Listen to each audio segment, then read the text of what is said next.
Chapter 1001, Ether did the right thing, right? Just before the blast-off, Ether, the real Ether, stood alone on the surface, his eyes fixed on the square block of ground that stood silently before him. It looked so still, so ordinary, yet beneath it was everything, the stairs, the secrets, the weight of what he had just done. He could see the path leading down, he could see it all. But he didn't enter. He just stood there, frozen in place, like the answer would come if he waited a second longer. Ether's face was lost in a thoughtful, conflicted expression. His brows knit, his jaw clenched slightly. He wasn't sure if he had made the right choice. He truly didn't know. Because it was him. It was Ether who had purposefully made that sound, that sharp, breaking sound inside the room just after he'd sensed they were leaving. He had done it. But for what? Why? He didn't have a clear answer himself, but he knew, something had to happen. Something had to be revealed.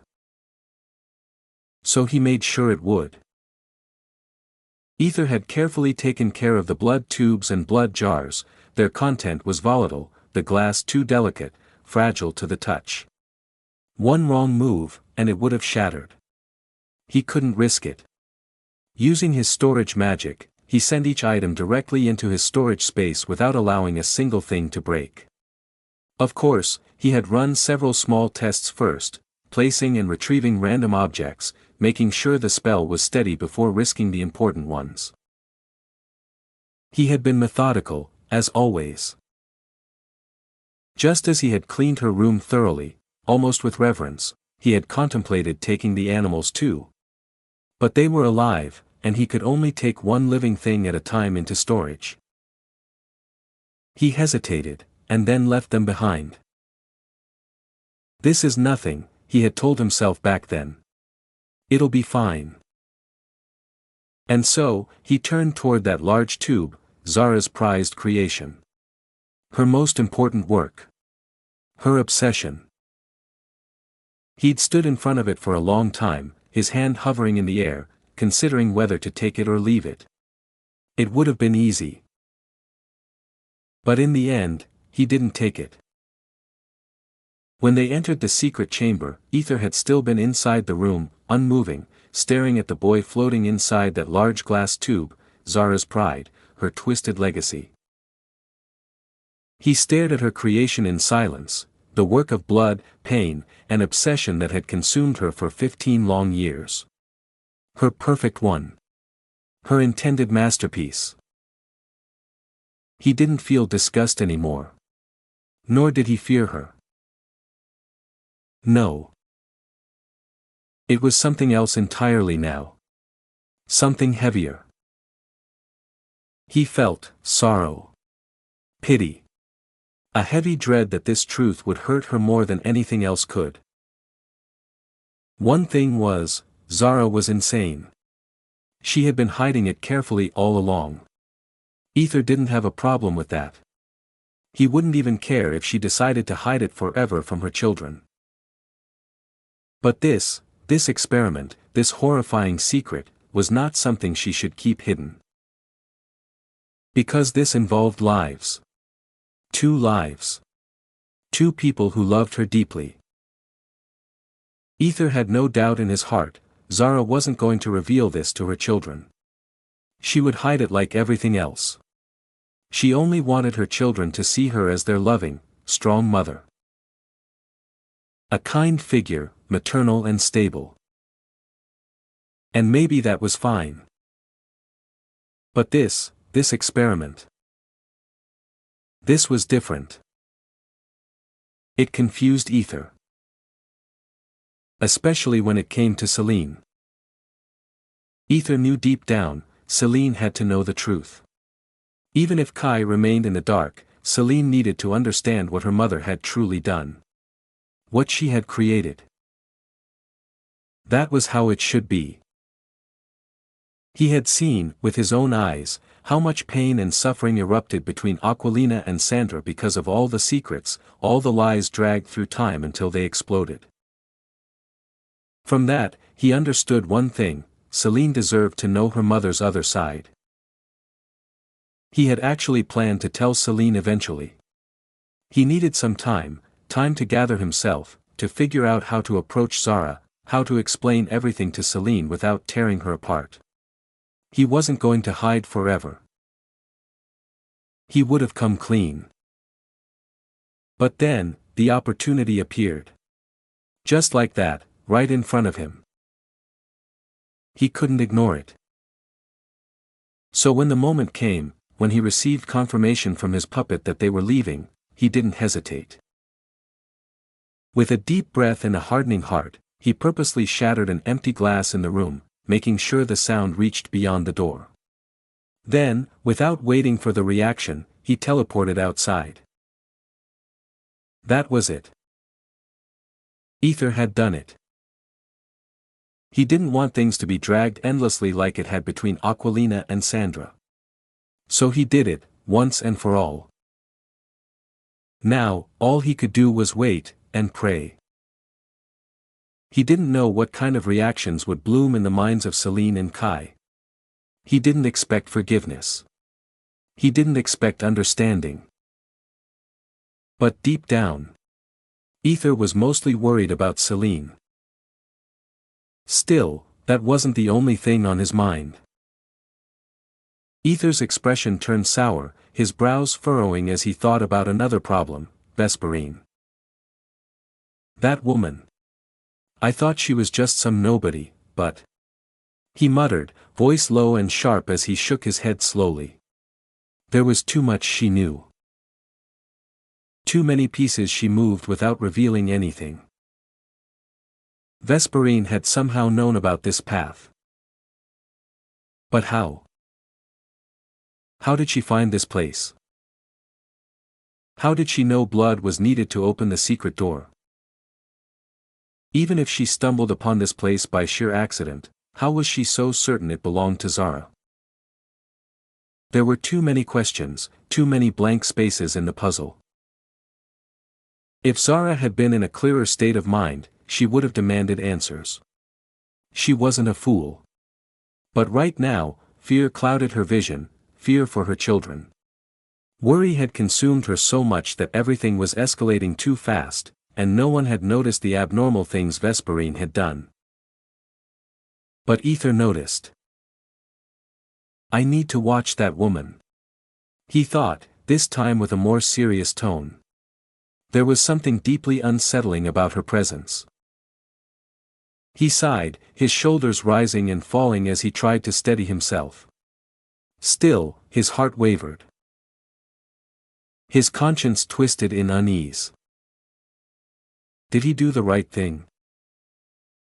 He had forced the truth out faster than he'd planned, but he was truly afraid that Zara and Celine might fall into the same pit Aquilina and Sandra had. And if that happened again, everything would unravel. Their relationships, their bonds. He could fix it all in the end. He was confident in that. But still, Zara hadn't seduced him yet. His fucking log wasn't saying anything about her either. That alone was strange. So he had to be careful. Very careful. Just as he stood there, waiting in tense silence, the ground beneath his feet began to tremble. A subtle quake, then a violent shake. Ether's eyes narrowed. And then, with a thunderous blast, the entire surface erupted beneath him. Everything exploded upward. Ether immediately leapt into the sky the moment he saw it happening. Everyone, blasted violently out from the ground in a storm of debris and broken earth. His eyes scanned the chaos in an instant, but locked instantly onto two figures, Zara and Celine. Without hesitation, he darted forward, his body moving faster than thought, catching both of them mid-air onto his shoulders before they could hit the ground. His puppet vanished during that time, dissipating as part of the coordinated move. Landing firmly on the ground, Ether gently lowered them, placing them with care. "Are you guys alright?" he asked, his voice tight with worry as his gaze flicked over them, Zara's face streaked with tears, trembling, while Celine's expression remained eerily unreadable, calm, cold, too still to feel safe. Ether exhaled, rubbing his forehead as the tension in his chest lingered. He turned slowly to look at the others. As the dust finally settled, and the last of the crumbled debris rained down like ash, he saw the rest of them, Vesperine, Velk, Leon, and Kai, lying sprawled on the ground in various states of disorientation. One by one, they began to stir, coughing and grunting as they helped each other up, their limbs aching, but alive. Just then. Crack. A sharp sound cut through the air. Glass. Ether's brows drew together in a frown as he turned sharply to the side, eyes narrowing. There, among the shimmering shards of broken glass, lay a boy. Almost naked, save for thin underpants clinging to his damp skin. His body was soaked in a thick, sticky liquid, glistening under the light, his skin pale, almost deathly white. His chest didn't rise. "Is he dead?" Ether asked with a curious edge in his tone, turning slightly to glance at Zara. Zara snapped out of her weeping daze the moment she saw him. Her breath hitched. "My child," she cried, her voice breaking into a sob.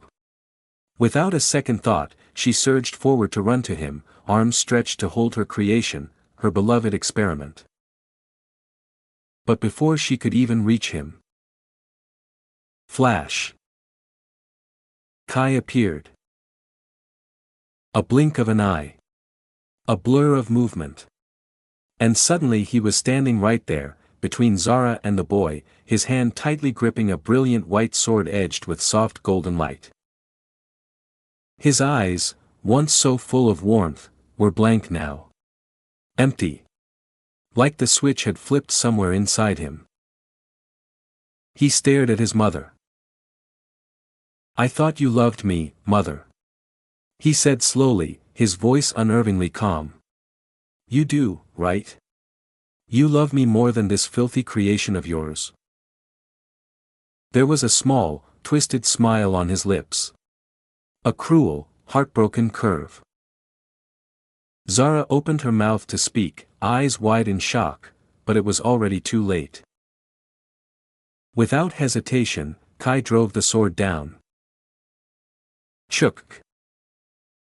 The blade pierced through the boy's body, stabbing directly into the heart. A splatter of red and sticky fluids gushed outward. "No!"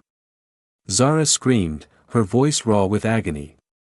It was a cry not of battle, but of a mother breaking apart inside. She collapsed to her knees. Ether stood frozen for a moment, expression unreadable. Then he let out a slow sigh, pressing his fingers to his temple. "I mean, even I would be angry like this," he thought, watching the brutal scene unfold. Well. He couldn't decide how to feel.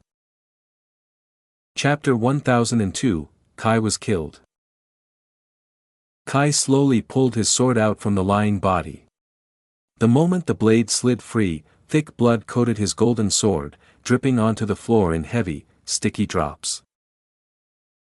Kai blankly stared at the blood for a long moment, his grip tightening around the hilt as if grounding himself with it. Then he turned to Zara, whose body was stiff, eyes wide, staring at him with a furious expression that trembled between rage and disbelief. Of course, she would be furious. Even if she had done wrong, even if this mess was her fault, her creation, her precious work of 15 long years, was now lying dead before her eyes like a discarded toy. Was she supposed to feel happy about that? Smile and nod like nothing happened? Would she feel peace knowing what she had built was destroyed in an instant? Kai shook his head slowly, the taste of bitterness on his tongue. "I cannot believe you're looking at me like I was the one at fault here," he said in a quiet, trembling voice. Zara blinked, her fury faltering for a moment. Her expression softened, not completely, but enough to show hesitation. Kai, you shouldn't have done that. It's your little broth. I have no little brother. Kai suddenly roared, raw and filled with rage. She had just created a replica of him, some artificial copy, and had the nerve to call it his brother? As if he could accept that, as if she thought he could replace real bonds with manufactured ones. How dare she? Vesperine, always opportunistic, stepped in, her tone cold yet wickedly sweet as she poured more oil onto the fire. She stood beside Kai like a shadow feeding off his wrath and pointed directly at Celine. Look at her. You called her a failed product. Look at your own child now. She's your daughter, and yet to your eyes, she is nothing more than a failed product. Celine shuddered. Her hands twitched slightly at her sides, but her face remained still, expression unreadable, almost doll-like, but the slight tremble in her shoulders betrayed her. Stop it.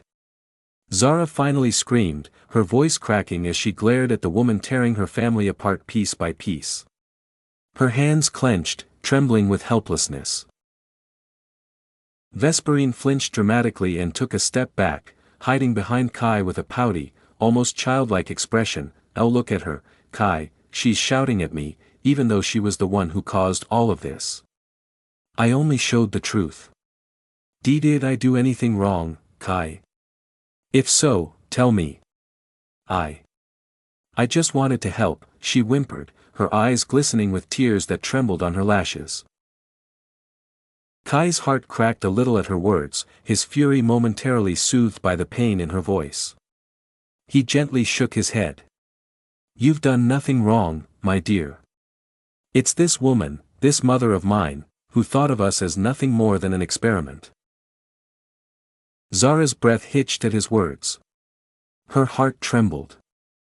How could you say? Her voice broke again, heavy with disbelief. But before she could crumble further, another voice stepped in. Ether. He stepped forward, face stern, voice heavy with restrained irritation. Hey, Kai, don't you think you're overacting? Kai turned his head slowly, scoffing with disgust. Look at you, talking to me like you're my equal, you filthy slave. Then he smirked cruelly. Oh no, that's right. You're not just a slave anymore, are you? You're her secret lover's child. Who knows? Maybe you're another one of her twisted creations too. Shouldn't you be worried, Mr. So-called adopted son? Ether frowned, jaw clenching hard, but he didn't reply. The only fucking reason, he was staying silent was because, deep inside, he knew Zara was wrong this time. And as her son, even if it burned him, he understood Kai's fury. Most of all, he didn't want to make things worse for her. He shifted slightly, casting a side glance toward the bitch behind him, Vesperine, who was still silently smirking. Her eyes gleamed with amusement, as if this chaos was the sweetest wine to her. Zara looked between her son and Vesperine, then toward her creation, her child, who now lay lifeless, soaked in his own blood. She bit her lips so hard they bled. She could feel it now, the crushing weight of all their gazes. The betrayal. The blame. The disappointment. She finally understood what they felt. She fucking understood their pain now, their hatred. And with a heavy heart, she stood up slowly, her limbs stiff as if carrying the burden of years. She looked at her son, her Kai, and bowed her head deeply. I am sorry, she said softly. Ether closed his eyes. His fingers curled into fists. Kai's eyes widened, trembling slightly. Watching his mother, bow and apologize, it made something in him falter. Zara turned next to her daughter and bowed her head again, this time even lower. "I am sorry." Celine didn't react. She just stared at her mother silently, with that same unreadable, emotionless face. Zara wiped her tears roughly, her hands trembling. "And now everything is over, right?" she asked with a weak smile, her lips twitching as she tried to lighten the mood. Shall we go home and continue our ritual?" she added, dusting her clothes and turning around slowly, deciding to leave, to walk away from this wreckage. She thought if she left them alone, maybe they would calm down. Maybe the silence would heal things. However, continue the ritual? "I cannot believe you're still doing that after literally breaking my heart." Kai's voice cracked, a raw scream of hurt. He sounded shattered, like a boy abandoned again. His hands were trembling. His vision was blurry. Zara froze mid-step. She flinched.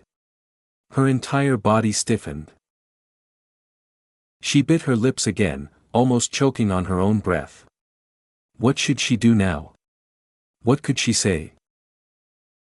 No matter what she did, no matter how hard she tried, her children would never look at her the same again. There was no going back. Not after this. Ether pressed his knuckles to his forehead. Maybe I shouldn't have done that, he thought bitterly. He clenched his fists, helplessly watching Zara fall apart, unable to find any right answer in this hell she created. Just one more word, one more wrong sentence, and everything would collapse. She knew that. She could feel the line fraying. She needed to speak, to say something. It wasn't only them. Even she was heartbroken. Her creation, her precious, beautiful creation, was killed before her eyes. She couldn't be angrier at the one who did it, and yet, what could she say? What kind of cruel fate was this? To lose everything, in one single moment. I guess, it's really my karma. Zara thought with a hollow, shattered tone echoing inside her soul. Crack. Suddenly, a sharp cracking sound echoed through the air. Everyone flinched on instinct, their heads snapping toward the source. It came from the fallen, dead body. Kai, who stood closest to it, frowned deeply. Is this thing still alive? He muttered, narrowing his eyes. He stepped closer, eyes narrowing further as he noticed something strange. The body's once pale, lifeless skin now appeared to be warming, faintly glowing with a subtle flush, as if blood had started flowing again. Kai grimaced. No way. He muttered, then without hesitation, he drove his sword down again. Just die already, he growled, stabbing toward the skull with full force. Only. Chuck. The moment the blade touched, something unbelievable happened. The seemingly lifeless body suddenly reached up and caught the sword with its bare hand. Kai's eyes widened. Blood began dripping from the creature's palm where the blade had pierced through, yet it didn't scream. It didn't wince.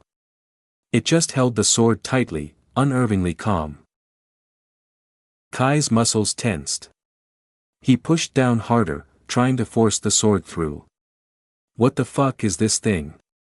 It's getting stronger, he muttered, the horror creeping into his voice as he felt resistance far beyond what a corpse should be capable of. Then, in the blink of an eye, the body moved. Like a lightning strike, the dead thing flipped upright in a blur of inhuman speed, and its leg wrapped tightly around Kai's neck, lifting him from the ground. It happened so fast that no one fully registered what had just occurred. One moment, the corpse was lying motionless, and the next, Kai's body was being slammed into the ground.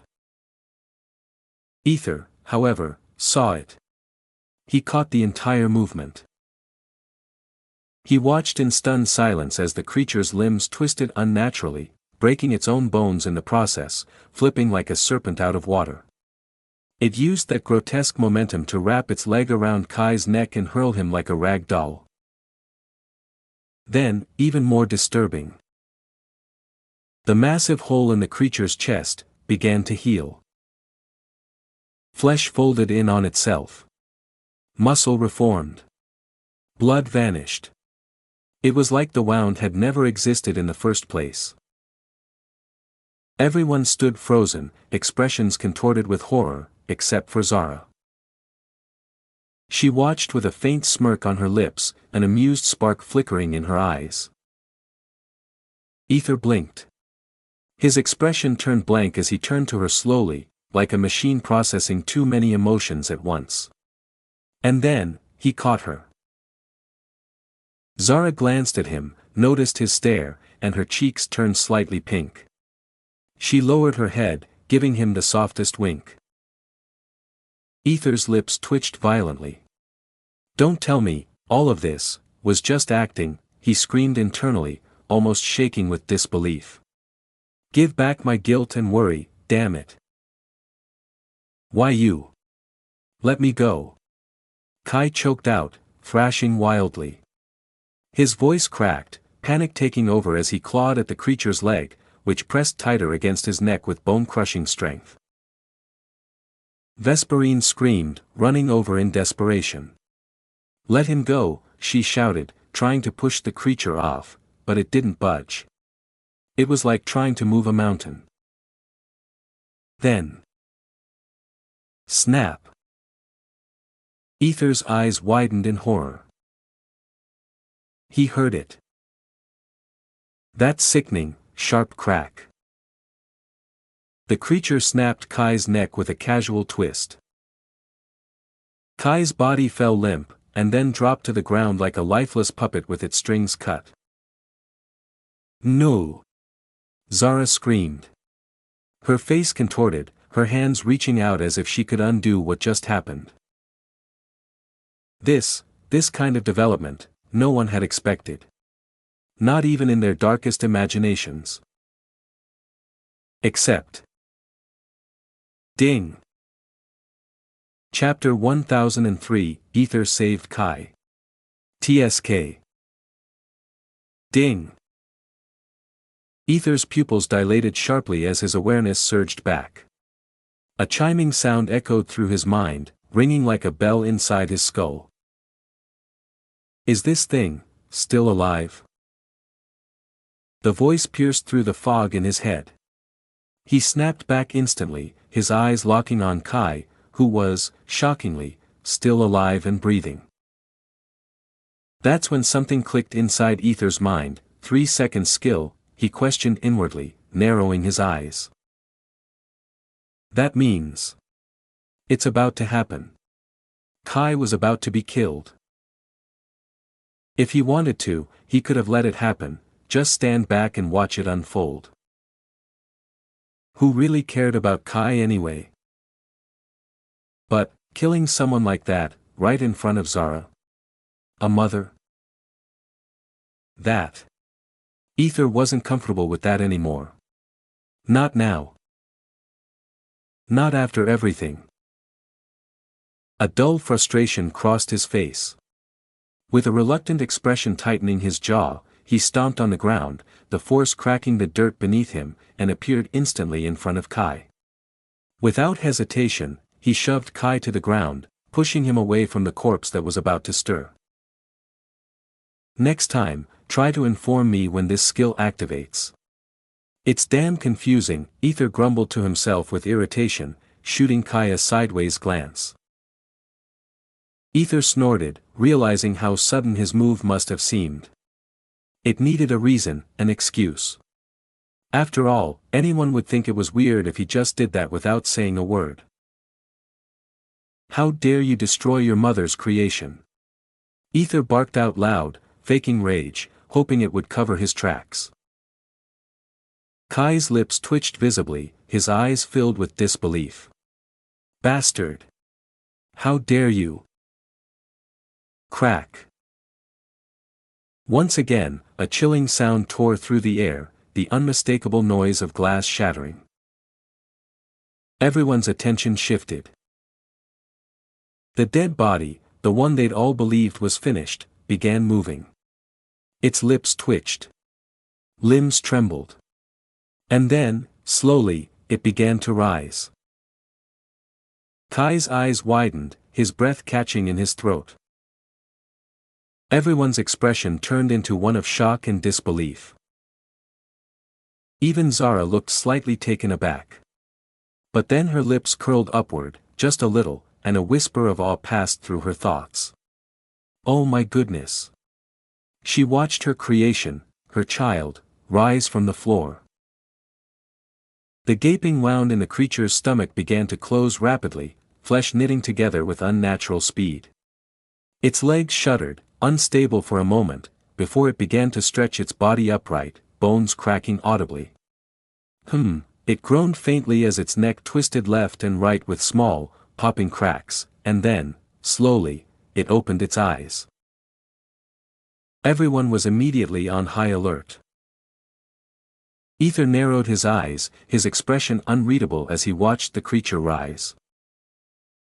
Its gaze landed first on Zara, who was standing just a few steps closer. It tilted its head, studying her as if trying to recognize something.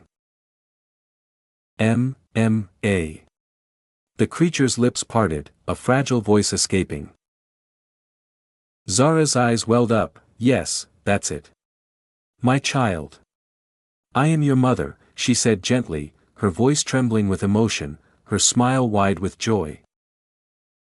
Kai's face contorted, his fists tightening by his sides. Rage started bubbling up under his skin. The creature tilted its head again, the movement almost childlike, and then slowly turned its gaze towards Celine, who stood behind the others, arms crossed and frowning. S.S. Celine's frown deepened further. She didn't like this. Something about the way the creature looked at her, it felt off. Wrong.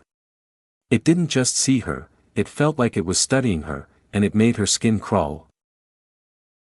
Even though the creature looked like a younger Kai, barely 15, it stared at her with a gaze that made her gut twist. The creature's eyes wandered again, sweeping over everyone until they landed on Velk. Duh. Velk's face immediately twisted with pure disgust. His nose scrunched up and his lips curled back. Don't call me that, filth, he spat venomously, shouting at it. But the creature showed no reaction. It simply blinked, then tilted its head once more, turning to Leon. BF. Leon blinked, clearly taken aback. Does it recognize me or what? He was baffled, this creature had never seen him before, and yet, somehow, it seemed to know who he was. Then, the creature's gaze landed on Vesperine, who was standing slightly closer. Her posture was stiff, her shoulders trembling. Fear was clear in her eyes, and her breath caught in her throat. Suddenly, the creature smiled. L.V., it whispered softly, its hips twitched like front and back. Ether's expression turned deadpan for obvious reasons, and without warning, it lunged forward and hugged her tightly. Everyone blinked again, confused and caught off guard. Zara's lips twitched subtly. She knew exactly what was happening. The real Kai and this creature, they were connected. Whatever Kai felt, this thing felt it too. And that meant... Get away from her. Kai roared, voice filled with fury. He stomped on the ground and vanished from where he stood, reappearing just inches from the creature. With no hesitation, he threw a punch at its face. The impact cracked the air. Thud. The creature flew back, crashing against the wall, dust exploding on impact. Are you alright? Did he hurt you or anything? Kai asked urgently, turning toward Vesperine. His eyes scanned her body. She was trembling, frozen in place, her hands shaking uncontrollably. The fear on her face made his chest tighten. Kai's lips twitched in growing fury. He turned back toward the creature, now slowly rising from the ground again. Blood trickled from the corner of its mouth. Its head was down, hair shadowing its face, its breaths ragged and animalistic. Then, it looked up. Its eyes locked with Kai's. But something had changed, something darker had awakened. A cold, murderous intent now filled its gaze. Gu, awa, her. It growled lowly, voice distorted and filled with rage. Then, the creature charged straight at Kai, mimicking what Kai had done to it. It tried to tackle him, its movements wild but filled with a strange, desperate strength. Kai quickly shoved Vesperine behind him, shielding her with his body. His eyes locked onto the monstrous creature with burning rage as he summoned his sword in a flash of glowing steel. "Fuck it up, sucker," he snarled with a feral grin as he lunged forward, slashing the creature's shoulder with brutal force. The blade tore diagonally down, slicing past the collarbone and nearly reaching its belly. A stream of blood erupted like a fountain, spraying across the ground. But the creature didn't scream. It didn't stagger. It didn't even flinch. It just stood there, silent, staring at Kai with cold, blank eyes. That empty stare. Kai gritted his teeth in frustration. Something about that look, it pissed him off more than anything. It felt like he was staring into a twisted mirror. It was just like him. A perfect replica.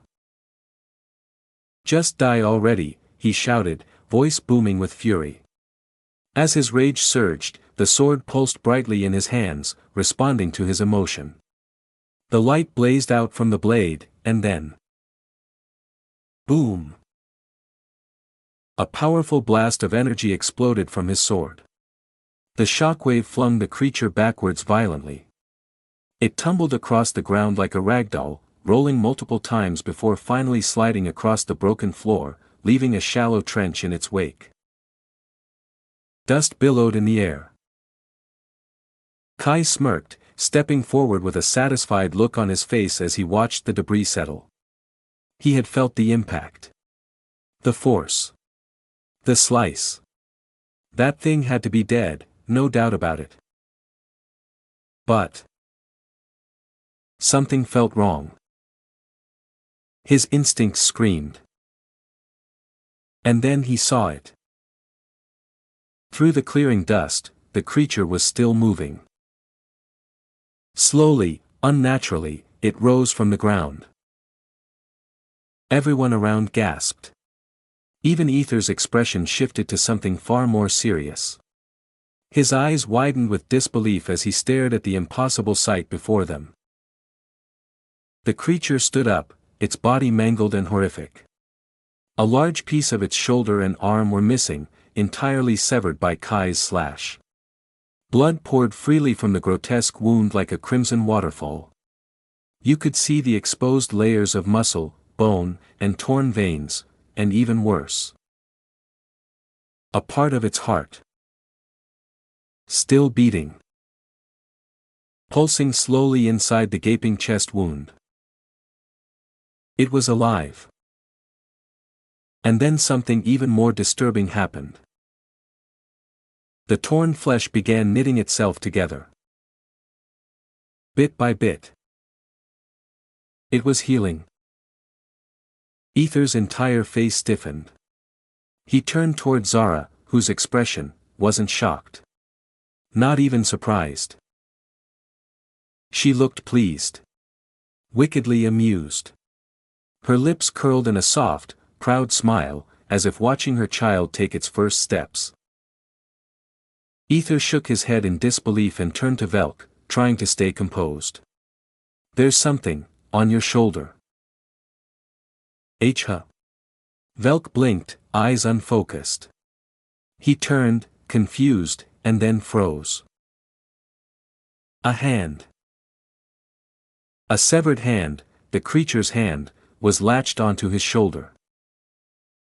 Erha!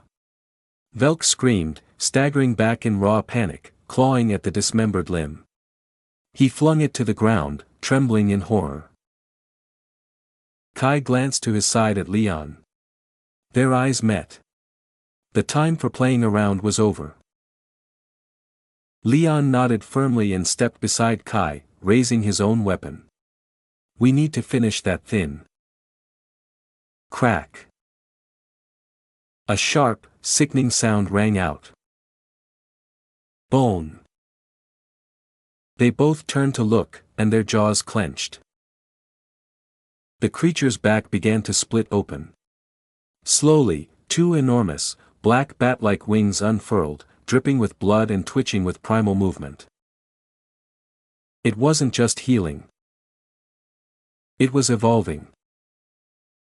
Kai and Leon both stared in disbelief. Their expressions said it all. What the hell? Kai muttered. They turned to Zara. She was beaming. Like a proud parent watching their child win an award. Just, what's wrong with your mother? Leon asked under his breath, unable to hide his disbelief.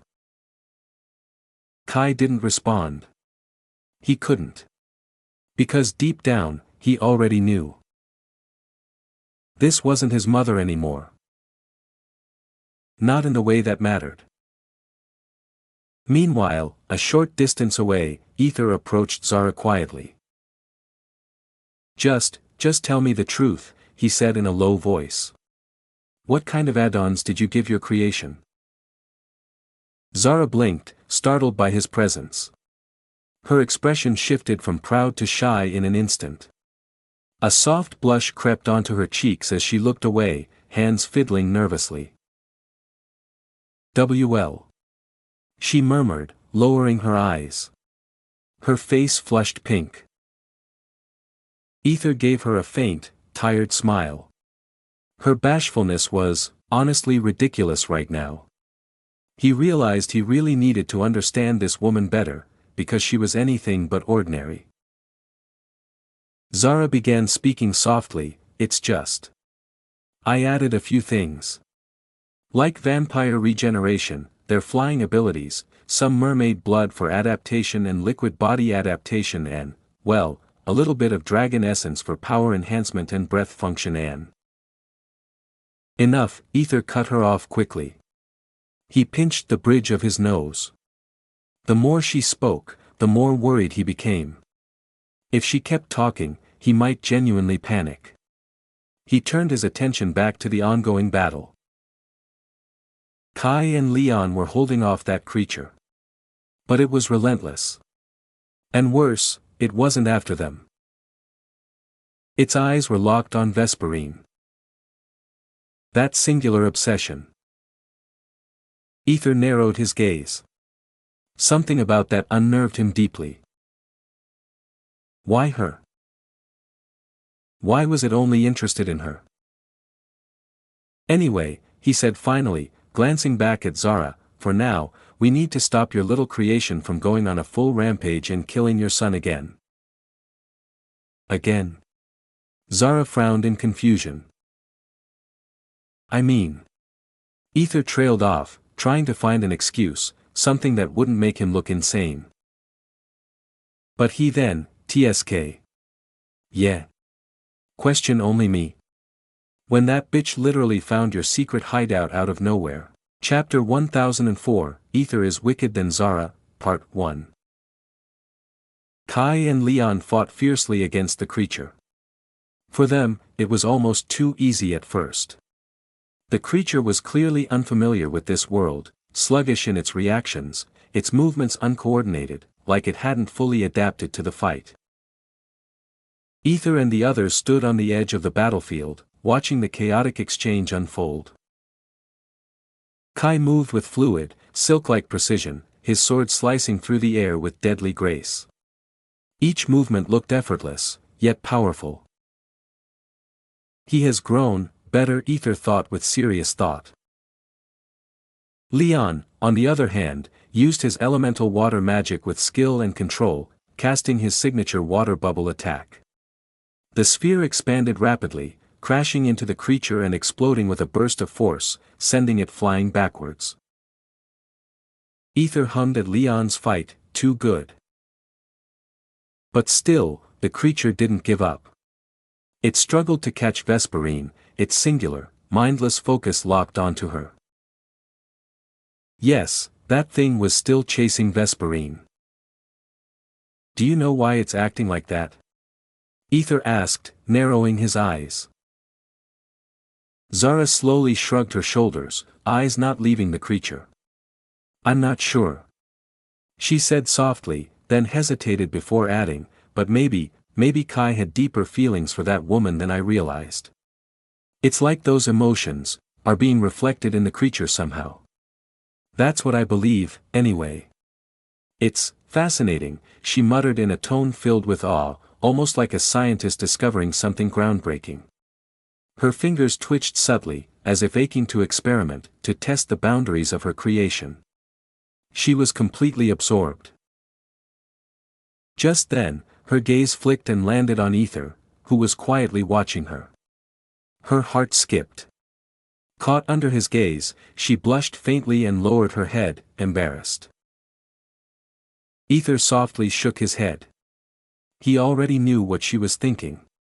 That look in her eyes, that fascination, it wasn't just about the creature. It was about control, creation, emotion, a reflection of her heart, and now it had taken a form. He let out a slow sigh, glancing to the side at Celine. She hadn't spoken once. She stood still, quiet, her expression unreadable. Ether took a step back, getting away from others, and leaned toward her gently. His voice dropped to a soothing tone. You can go home if you want. I'll handle things here. You don't have to force yourself to stay. Celine's eyes lifted to meet his. He looked at her with a mix of tenderness and love, his concern reaching her deeper than any words. Really, her voice cracked. She couldn't finish the sentence. Emotions swirled in her chest, too heavy to speak. Ether pulled her into a gentle hug, wrapping his arms around her with care. No one noticed them, everyone was too busy staring at the ongoing battle. Just take your time. Ether whispered into her ear, holding her close. Celine slowly turned her gaze back to the battlefield, then to her mother, who remained fixated on her creation. She had never seen her like this before, so immersed, so different. It was as if she was seeing a new side of her, one both inspiring and slightly terrifying. And she herself, she needed time. Alone. She needed space to process everything, what had happened to her, what she had felt. So, she turned to leave, but just as she took a step, she paused.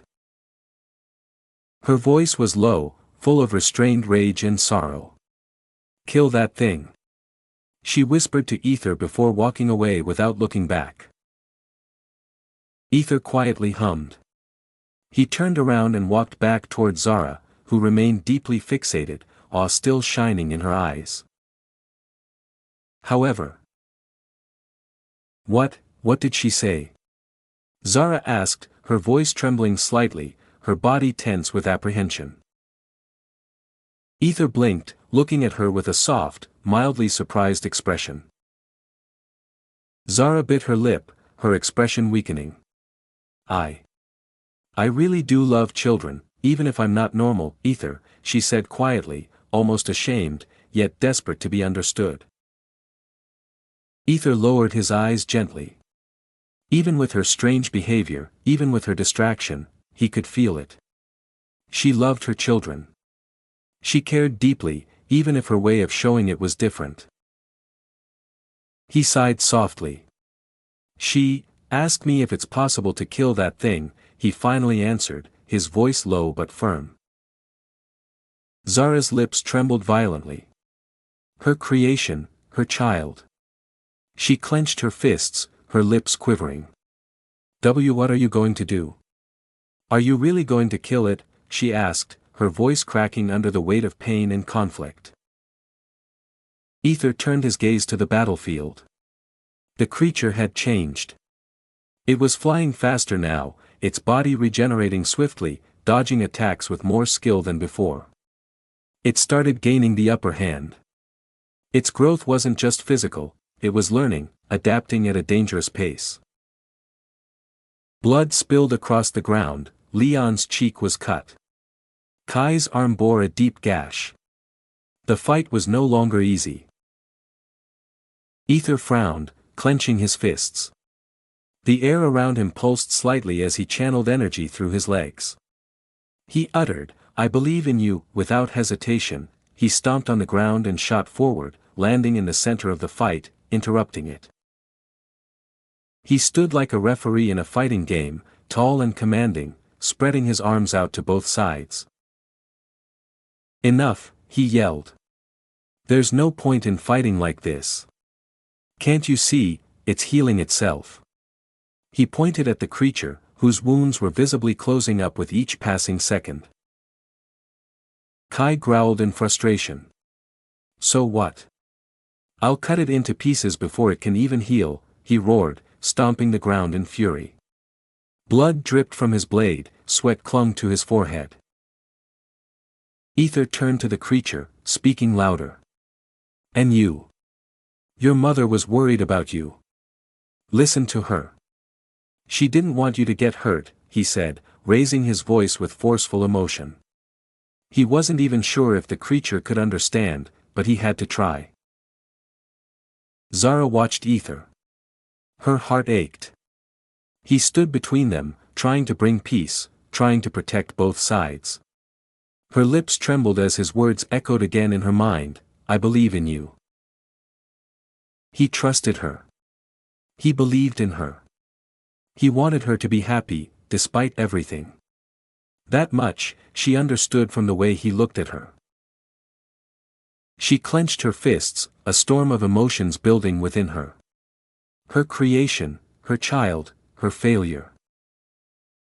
The creature blinked at Ether, its eerie eyes twitching with confusion. But then, its expression twisted, its face contorted into pure disgust. "Slave!" the creature suddenly screamed.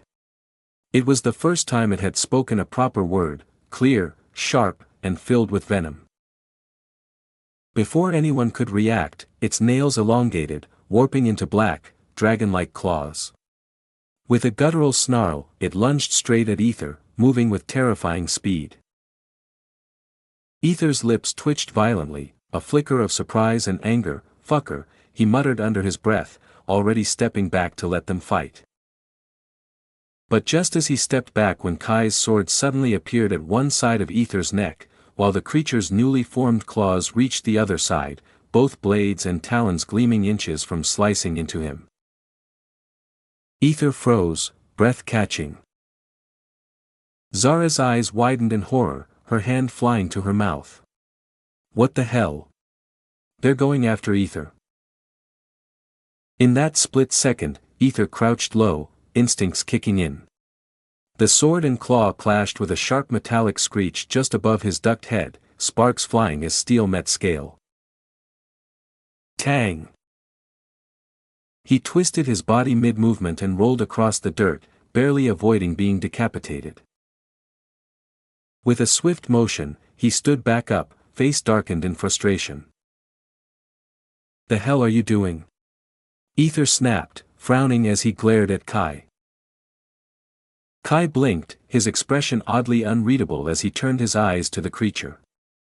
The creature blinked back, pausing midair. For a strange, eerie moment, they just stared at each other. Something passed between them. A flicker of understanding. A silent, dangerous alignment. They both turned their heads in perfect sync to stare at Ether again. "Oi." Ether's frown deepened, his posture shifting into defense. Kai smirked, a dark grin forming on his lips. "You know, maybe we should finish him off first." Otherwise, he's just going to keep getting in the way. Always stopping our fight. The creature hissed in agreement, eyes narrowing with cruel joy. Slave. Must. Die, it declared, its voice dripping with hatred. Indeed, Kai murmured, smirking wider as if he felt some twisted sense of unity now. A strange bond sparked between him and the creature, dangerous, primal, and completely unhinged. Leon and Vesperine stood off to the side, their faces tightening in confusion and disbelief. What the hell is going on? Leon muttered, his hand gripping his weapon tighter. Why are they, suddenly friends? What is this? Vesperine whispered, her voice tense, trying to comprehend the unnatural shift. But there was no more time for questions. In perfect synchrony, Kai and the creature dashed toward Ether, their auras flaring, one of fury, the other of madness. Ether narrowed his eyes, watching every inch of their approach. His body shifted fluidly, dropping low as Kai's blade slashed through the air above him. SSSNNGG. With a quick spin, Ether twisted his body, letting the creature's claw pass just inches from his chest. He didn't just dodge, he anticipated, read their rhythm. The two weren't attacking randomly, they were in perfect sync. A terrifying, unnatural coordination. But Ether's mind was sharper. Kai slashed again from the side. Ether ducked, pivoted, and twisted his arm up as he escaped from the slash. Before he could recover, the creature somersaulted midair and came crashing down from above, claws extended to rip Ether open. Ether crossed his arms and caught the blow on his forearms, sliding back on the ground with the force of the impact, boots scraping along the dust and stone. STTTTRRRR. Then he bent backwards like a wave as Kai's sword came for his neck from behind, flowing under it with unnatural grace. He rolled to the side, kicking up dirt to blind them for a second. His breathing stayed calm. Measured. Not a single word spoken. His eyes were locked in, reading, calculating, surviving. Kai lunged in again, blade flashing in wide arcs. The creature backed him up with erratic movements, claw slashes that spun in a frenzy, swiping from angles that were nearly impossible to predict. But Ether was like water. He weaved between them, his feet gliding across the field. One moment, he ducked under a claw, the next, he tilted his head just enough for Kai's blade to miss his ear by a hair. His arms spun as he blocked with his forearms, elbows, shoulders, and even his knees when needed. Ether's style wasn't just trained, it was instinctual, honed by life and death. Every motion of his was efficient, precise. He never overreacted. Never wasted a breath. The ground cracked under them. The heat from the creature's aura was rising. But Ether kept slipping through, making them clash into each other more than they touched him. He diverted their combo attacks like a flowing current, bending metal, redirecting rather than resisting. His breath hitched, only slightly, when the creature's claws almost near to Kai's neck. Ether snapped his finger as a small spark flickered, blowing the claw from Kai's neck. Kai didn't see that, just tried to attack Ether. Ether managed to escape every single one of their attacks, dodging and diverting even their tightest, most punishing combinations. Their movements were flawless, more than just sync. It was as if they were reading each other's minds. Not even Ether, with his finest puppets, had ever achieved this level of linked rhythm. Kai's frown deepened with every missed strike. His movements became rougher, more aggressive. How in the hell is he escaping us like this? He thought, frustration blooming behind his eyes. It looks easy, but it's not. It's not. Ether's body flowed like wind and fire, never allowing them to box him in, no matter how tight their formation. Kai gritted his teeth. Leon, he suddenly roared, unable to suppress the annoyance boiling inside. Without hesitation, Leon opened his mouth and spat a massive stream of flame directly behind Ether, the blaze roaring and twisting like a serpent of hell. The heat seared the air. Ether flinched. He stepped forward, away from the inferno threatening to roast him alive. Just then. KKCCCH. The creature's claw slipped in. It slashed across Ether's forearm, shallow, but real. Skin split open in a bright red line. Drip. A single drop of blood slid from the cut, hitting the ground. And that was all it took. For someone to finally snap. Kai. Ether's lips curled up wickedly with a wicked expression as he glanced behind Kai and the creature. Zara, who had a dark expression. He grinned inwardly.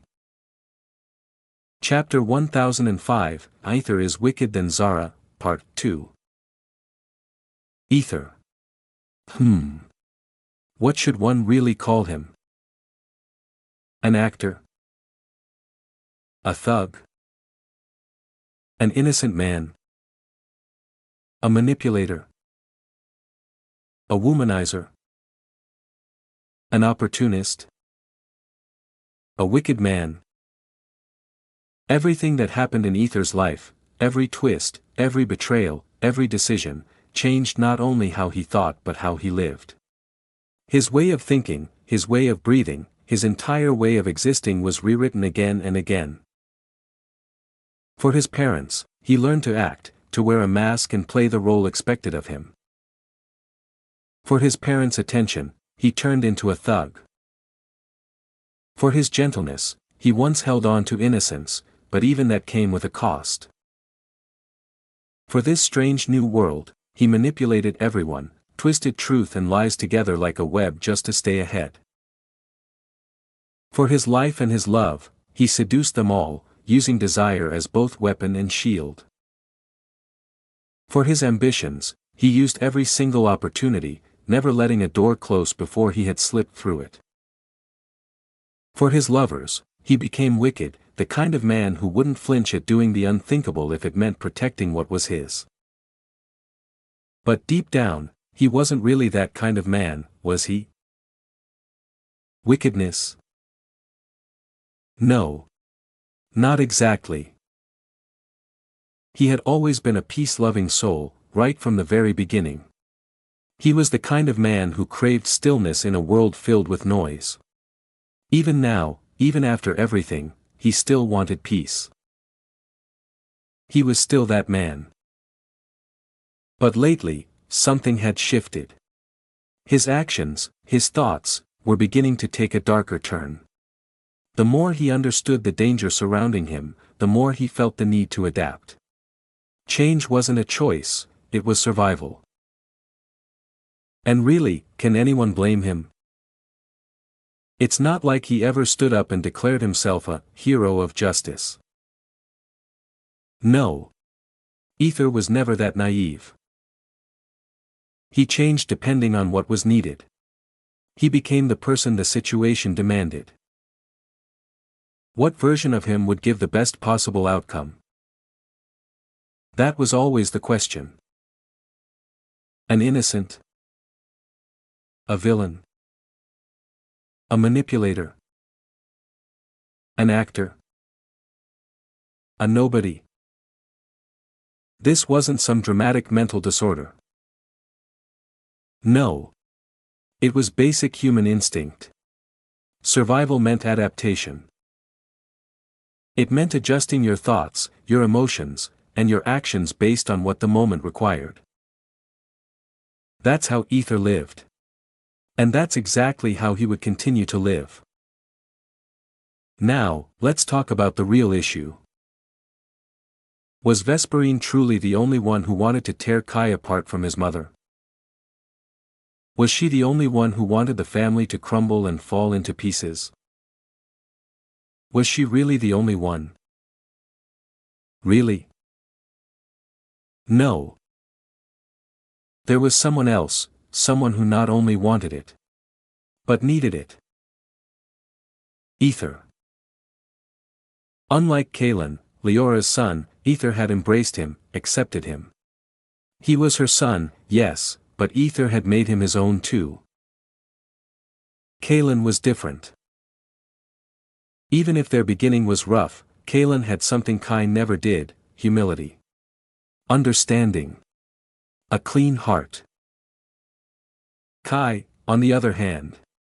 Kai was a hypocritical bastard wrapped in justice.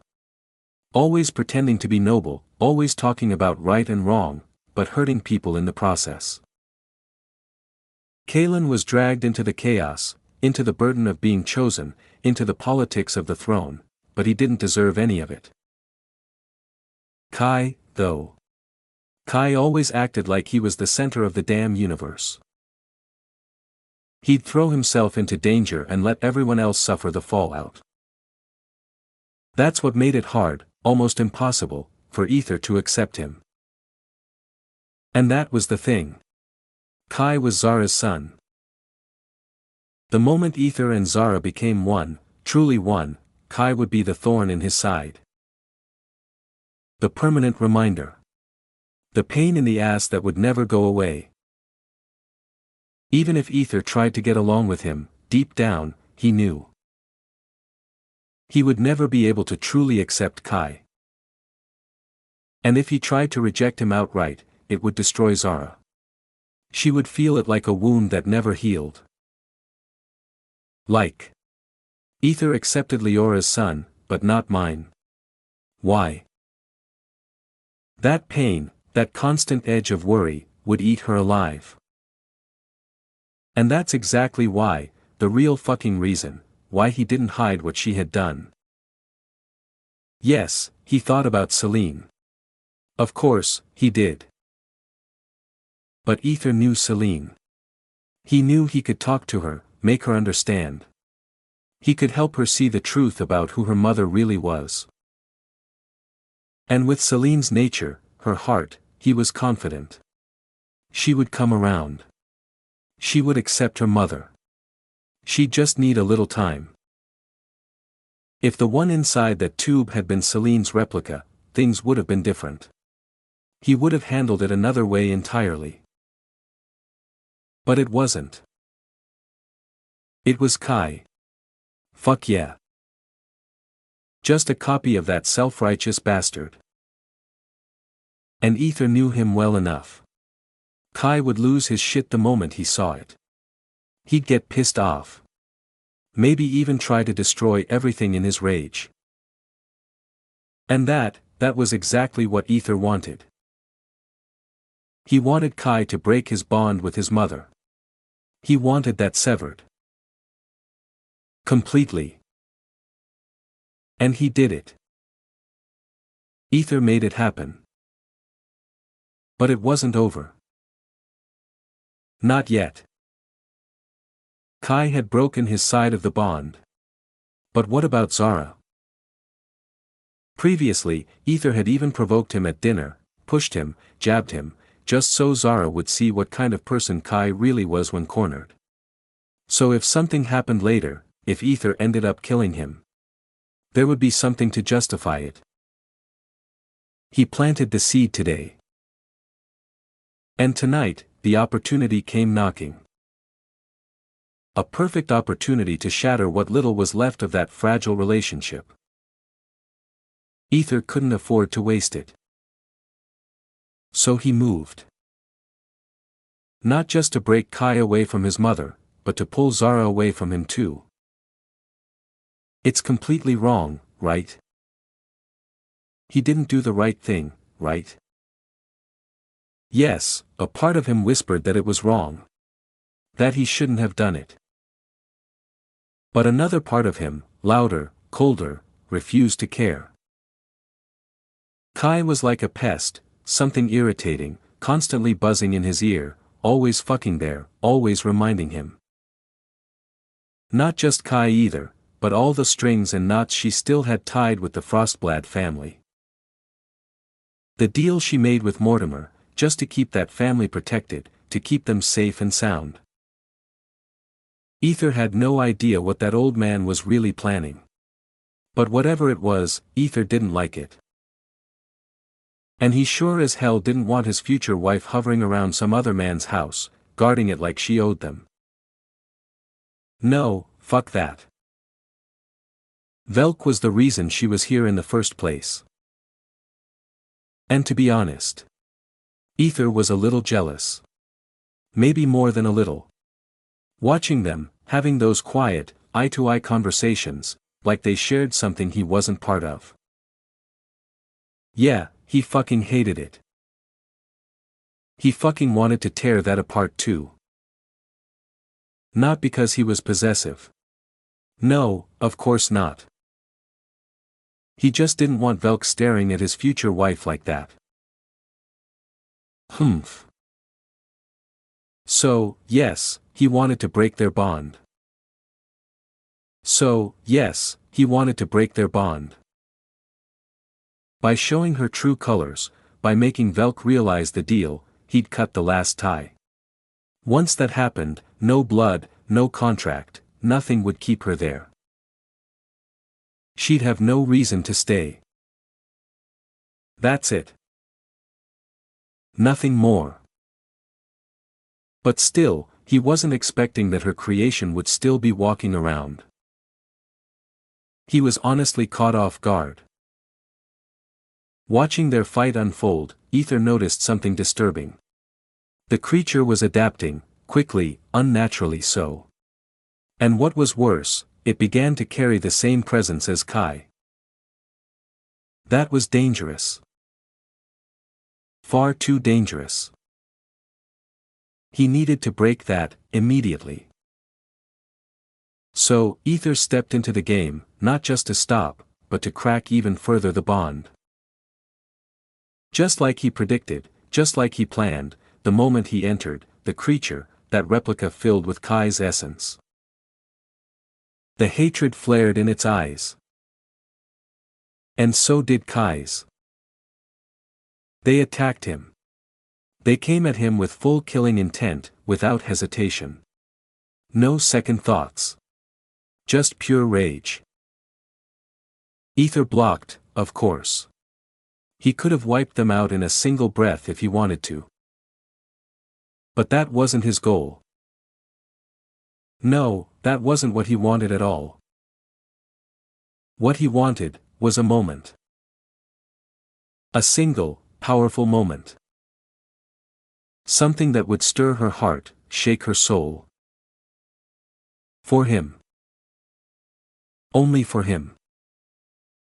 And just like that, everything unfolded exactly the way he wanted. A wicked mastermind indeed. The moment he bled. Ether tilted his head slightly, watching from the side as Zara's face twisted. Her expression turned dark, eyes stormy with fury. Her normally deep black irises began to glow faintly, just a hint of crimson seeping in. She raised a hand and gripped a strand of her black hair, yanking it down fastly. Oh, that must have felt painful, but she didn't show anything, just she stared, cold and sharp, at her creation. "How dare you hurt him?" she asked, her voice eerily calm, indifferent, almost ancient in tone.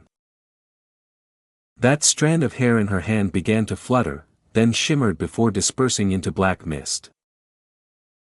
Suddenly. Cough. There was a massive fucking hole in the replica's chest. Blood poured out violently, soaking the ground beneath where its heart was supposed to be. But there was no heart there. Nothing at all. Kai's face turned pale with horror. Mom." The creature muttered in a cracked, trembling voice. Zara tilted her head. A wicked smile curved her lips. "Mom?" she echoed, her voice laced with venomous amusement. "The moment you disobeyed me, you stopped being my child." Hee, she giggled softly, pulling another strand of her black hair. She brought it to her lips. She sipped it like wine. Then. Thud. The creature's head dropped to the ground, rolling lifelessly in the dirt. Kai collapsed. He dropped to his knees, face drained of color, hands shaking as he stared at her in absolute horror. His eyes locked with hers, and he trembled. His lips parted, but no words came out. Because the woman before him wasn't the mother he remembered anymore. Chapter 1006, both Vesperine and Ether wanted the same thing. Zara. Well, what should she even feel now?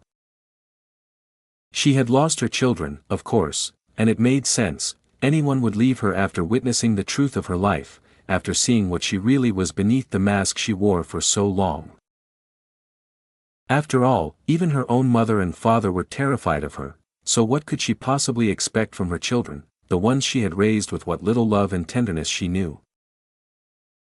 She had hidden her real face from them. A wicked face. A monstrous face. To be perfectly honest, she was never interested in children to begin with. She had only done her part in the deal she made with Mortimer, nothing more, nothing less. It was a transaction, a cold decision. However, the moment she held them in her arms for the first time, the moment her skin touched theirs, something strange and powerful had stirred within her. Something raw. Something unfamiliar. Something she couldn't even begin to define.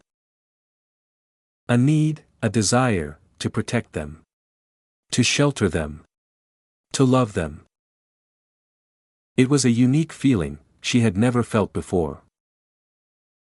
She made a silent promise to herself that day, that she would forever hide her wickedness from these two tiny souls who didn't deserve a mother like her. She didn't want to be anything else but their mother. Not a scientist. Not a monster. Just a mother. She wanted to love them simply for who they were. To be by their side, to hold them when they cried, to watch them grow and smile with them, yet she knew deep down that her blood-crazy side still lurked within, waiting. And that was exactly why she even dared to create a new one. Because she was afraid she'd lose the first two. Because the madness in her whispered it might happen eventually. But no matter what twisted choices she made, she genuinely loved her children. Too much. And then came the truth, raw, brutal, unfiltered. She didn't run from it. No. She embraced her fate like a blade against her throat. She knew her children would come to hate her. That was only natural, wasn't it? After all, her own parents had hated her when they saw the real her, the blood, the experiments, the obsession. She was a scientist, after all. She calculated the results, predicted reactions. She had run the numbers 1,000 times in her mind. And this? This was the obvious conclusion. It's obvious. It's fucking obvious. She told herself this over and over. She accepted her fate. She prepared herself for the storm. That was what being a scientist meant, right? You hypothesize, you test, you face the consequences. Nothing new. But still, it stung. Even though she thought she was ready, it pierced deeper than any scalpel she'd ever wielded. She saw her daughter collapse into heartbreak, and her son's eyes blaze with fury. To be honest, she had expected worse. Far worse. They just hurt. She managed the moment as best she could. She looked them in the eye, and with all the strength she had left, she apologized. For being like this.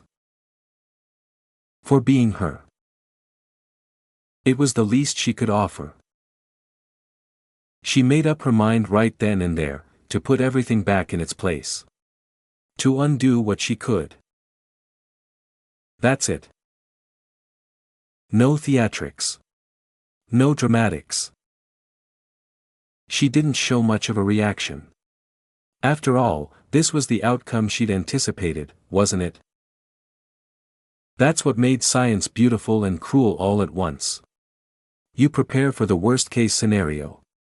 You run simulations. You hold your breath and hope for a miracle, but you never count on one. That's what made her good at it. She always calculated for collapse.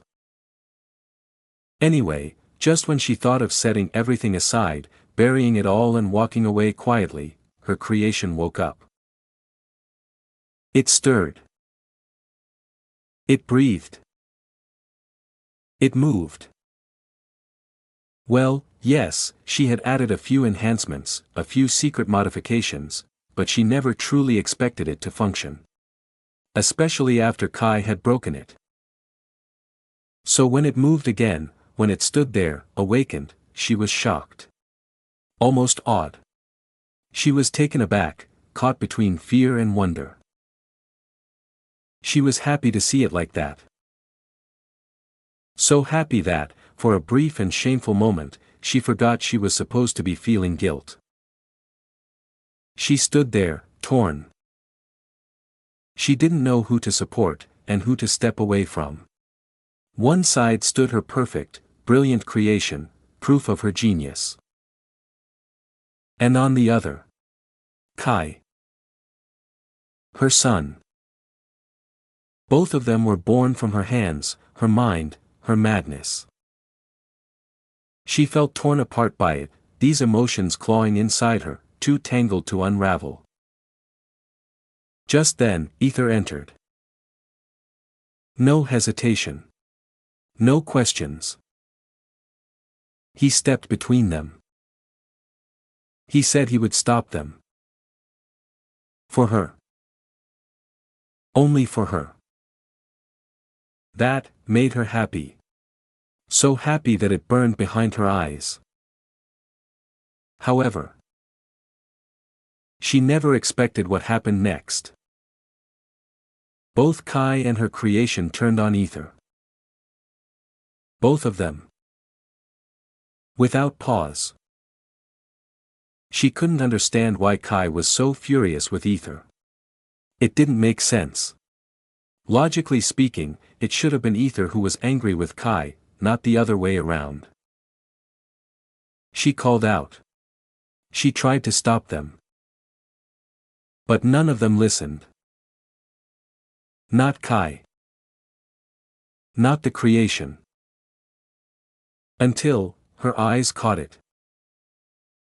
A thin, slick cut running along Ether's arm. It was small, barely a scratch. Something inside her snapped. As if. When she saw his blood, that bright, vivid crimson trickling down his arm, her mind went completely blank. It was as if something possessed her, something primal and feral that had been sleeping deep inside her for years. She had never imagined that a single drop of blood could stir such uncontrollable rage in her. Not once in her life. Even when her own children had been wounded, when they bled, when they cried, she had never felt this kind of blind fury. But now.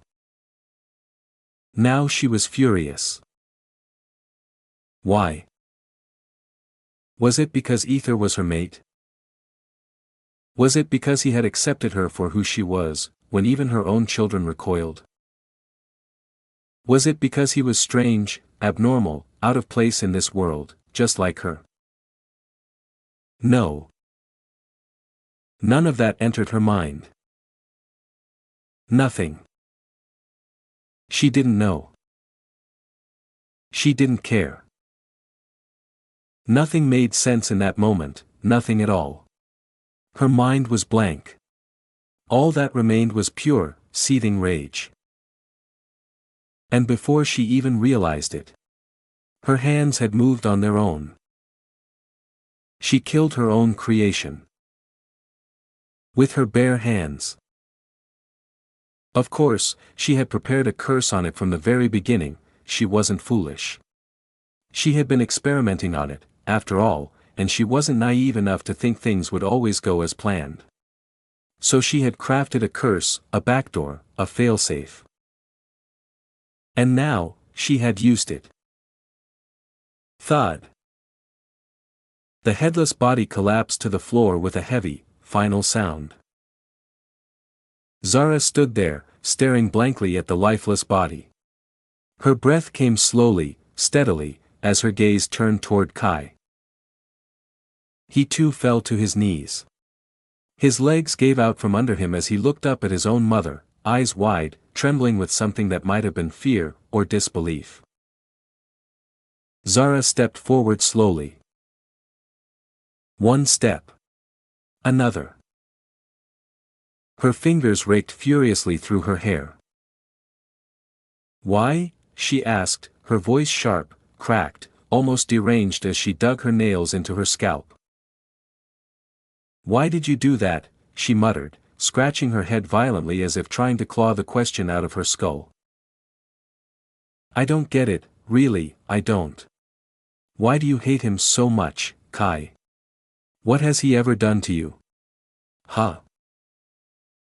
Her tone rose with each word, fury unraveling.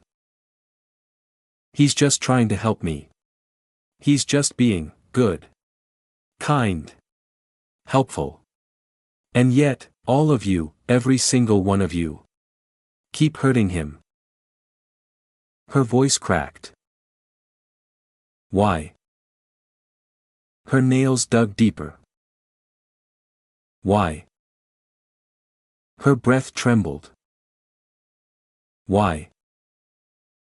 She roared, eyes wide, mouth twisted in anguish and fury as her expression turned dark and wild. Leon and Vesperine immediately stepped in front of Kai, standing tense, alert, their bodies shielding him instinctively. They didn't dare make a sound, but their stance showed they were prepared for anything. Zara didn't even blink. Her eyes locked on her son. She began, her voice suddenly calmer, sharper, more bitter.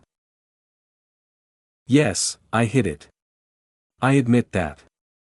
I acknowledge what I did. I accept your hatred for me." She took another slow step forward, her words quiet but razor-sharp. "But I still don't understand, Kai. Not even a little. What did Ether ever do to you? One second, you're furious about my creation, and the next, you try to kill him." Her brows furrowed. Her eyes narrowed.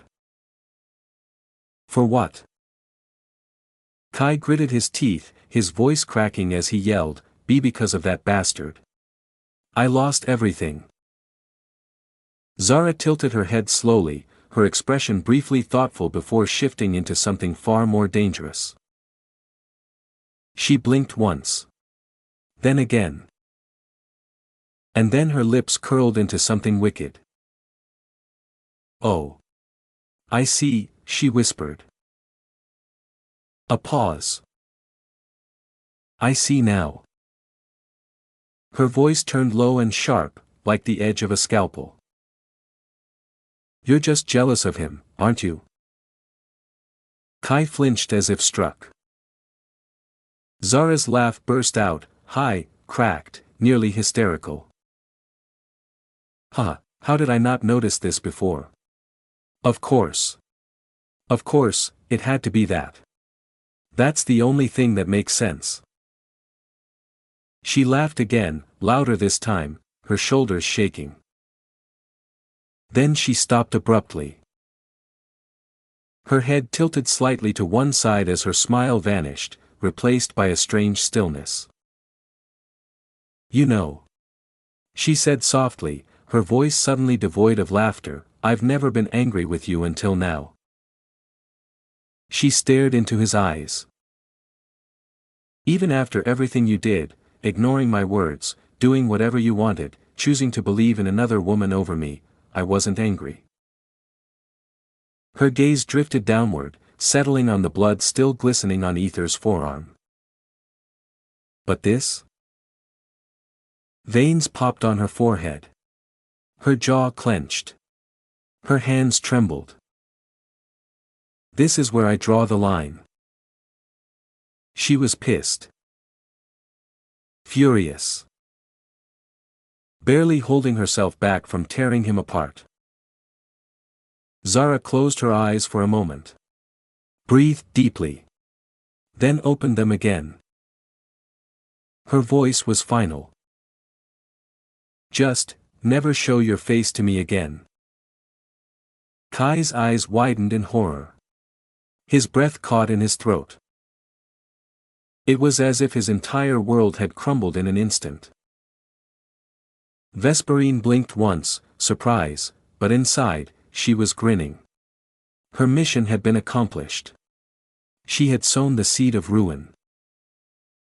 Successfully. And Ether. Ether stared at them all in silence. And then, he smirked ever so slightly. Of course he did.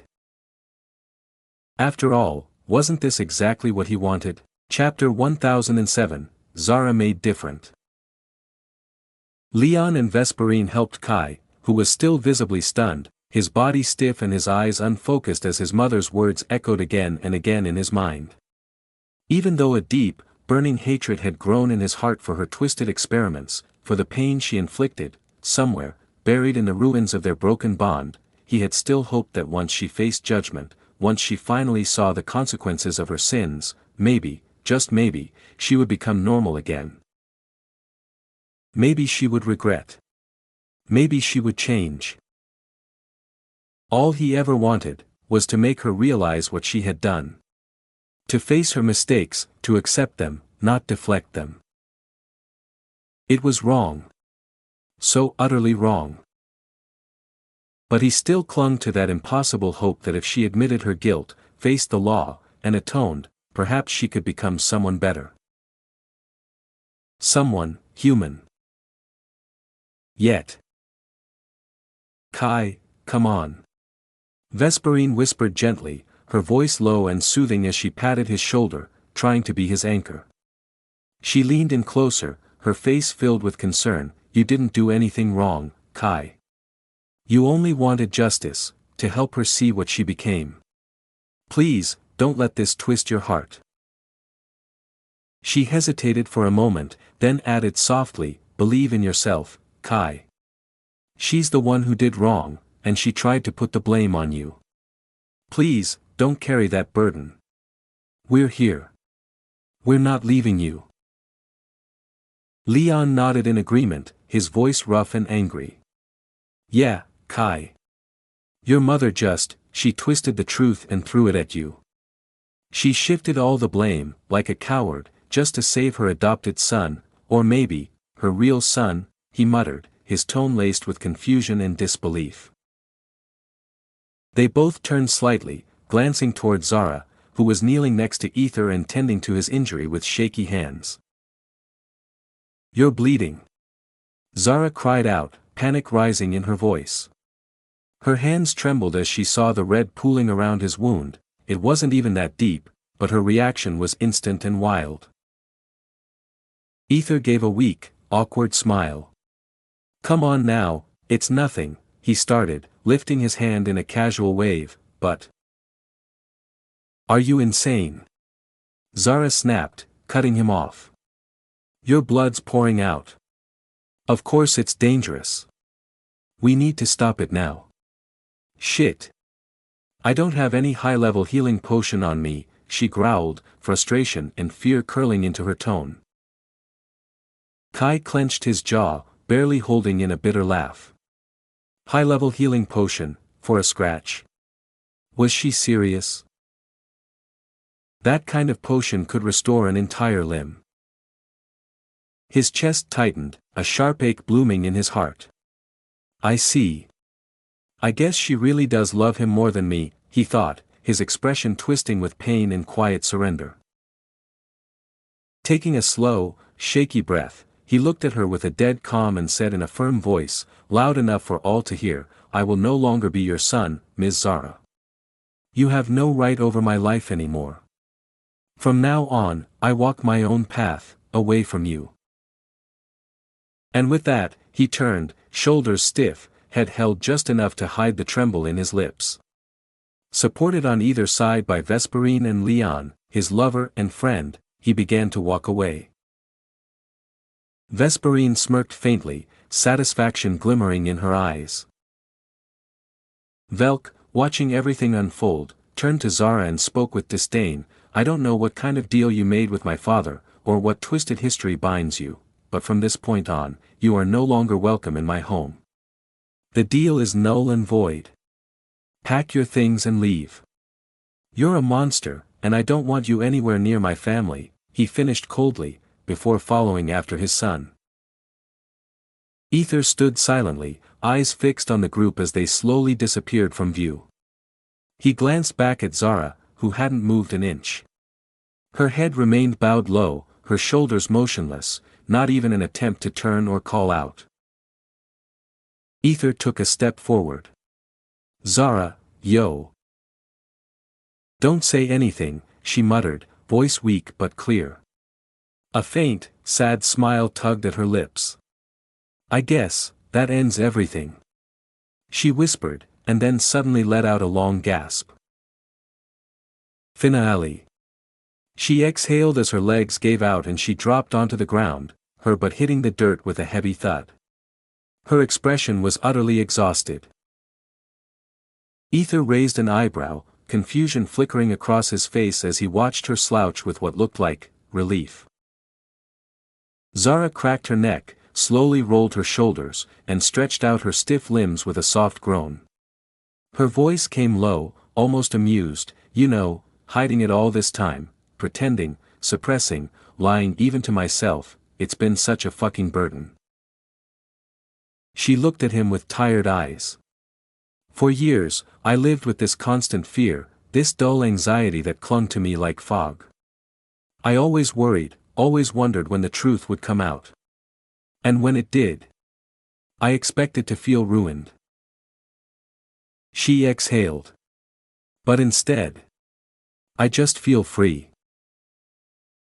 Ether raised his eyebrows as he watched her had a relieved expression. Oh. Yeah. I don't know why. I don't know how.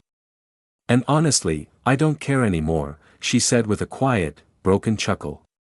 The moment it was all out in the open, I felt relief. It's strange. Like tasting raw flesh after years of chewing on overcooked heart. It was bitter and bloody, but real.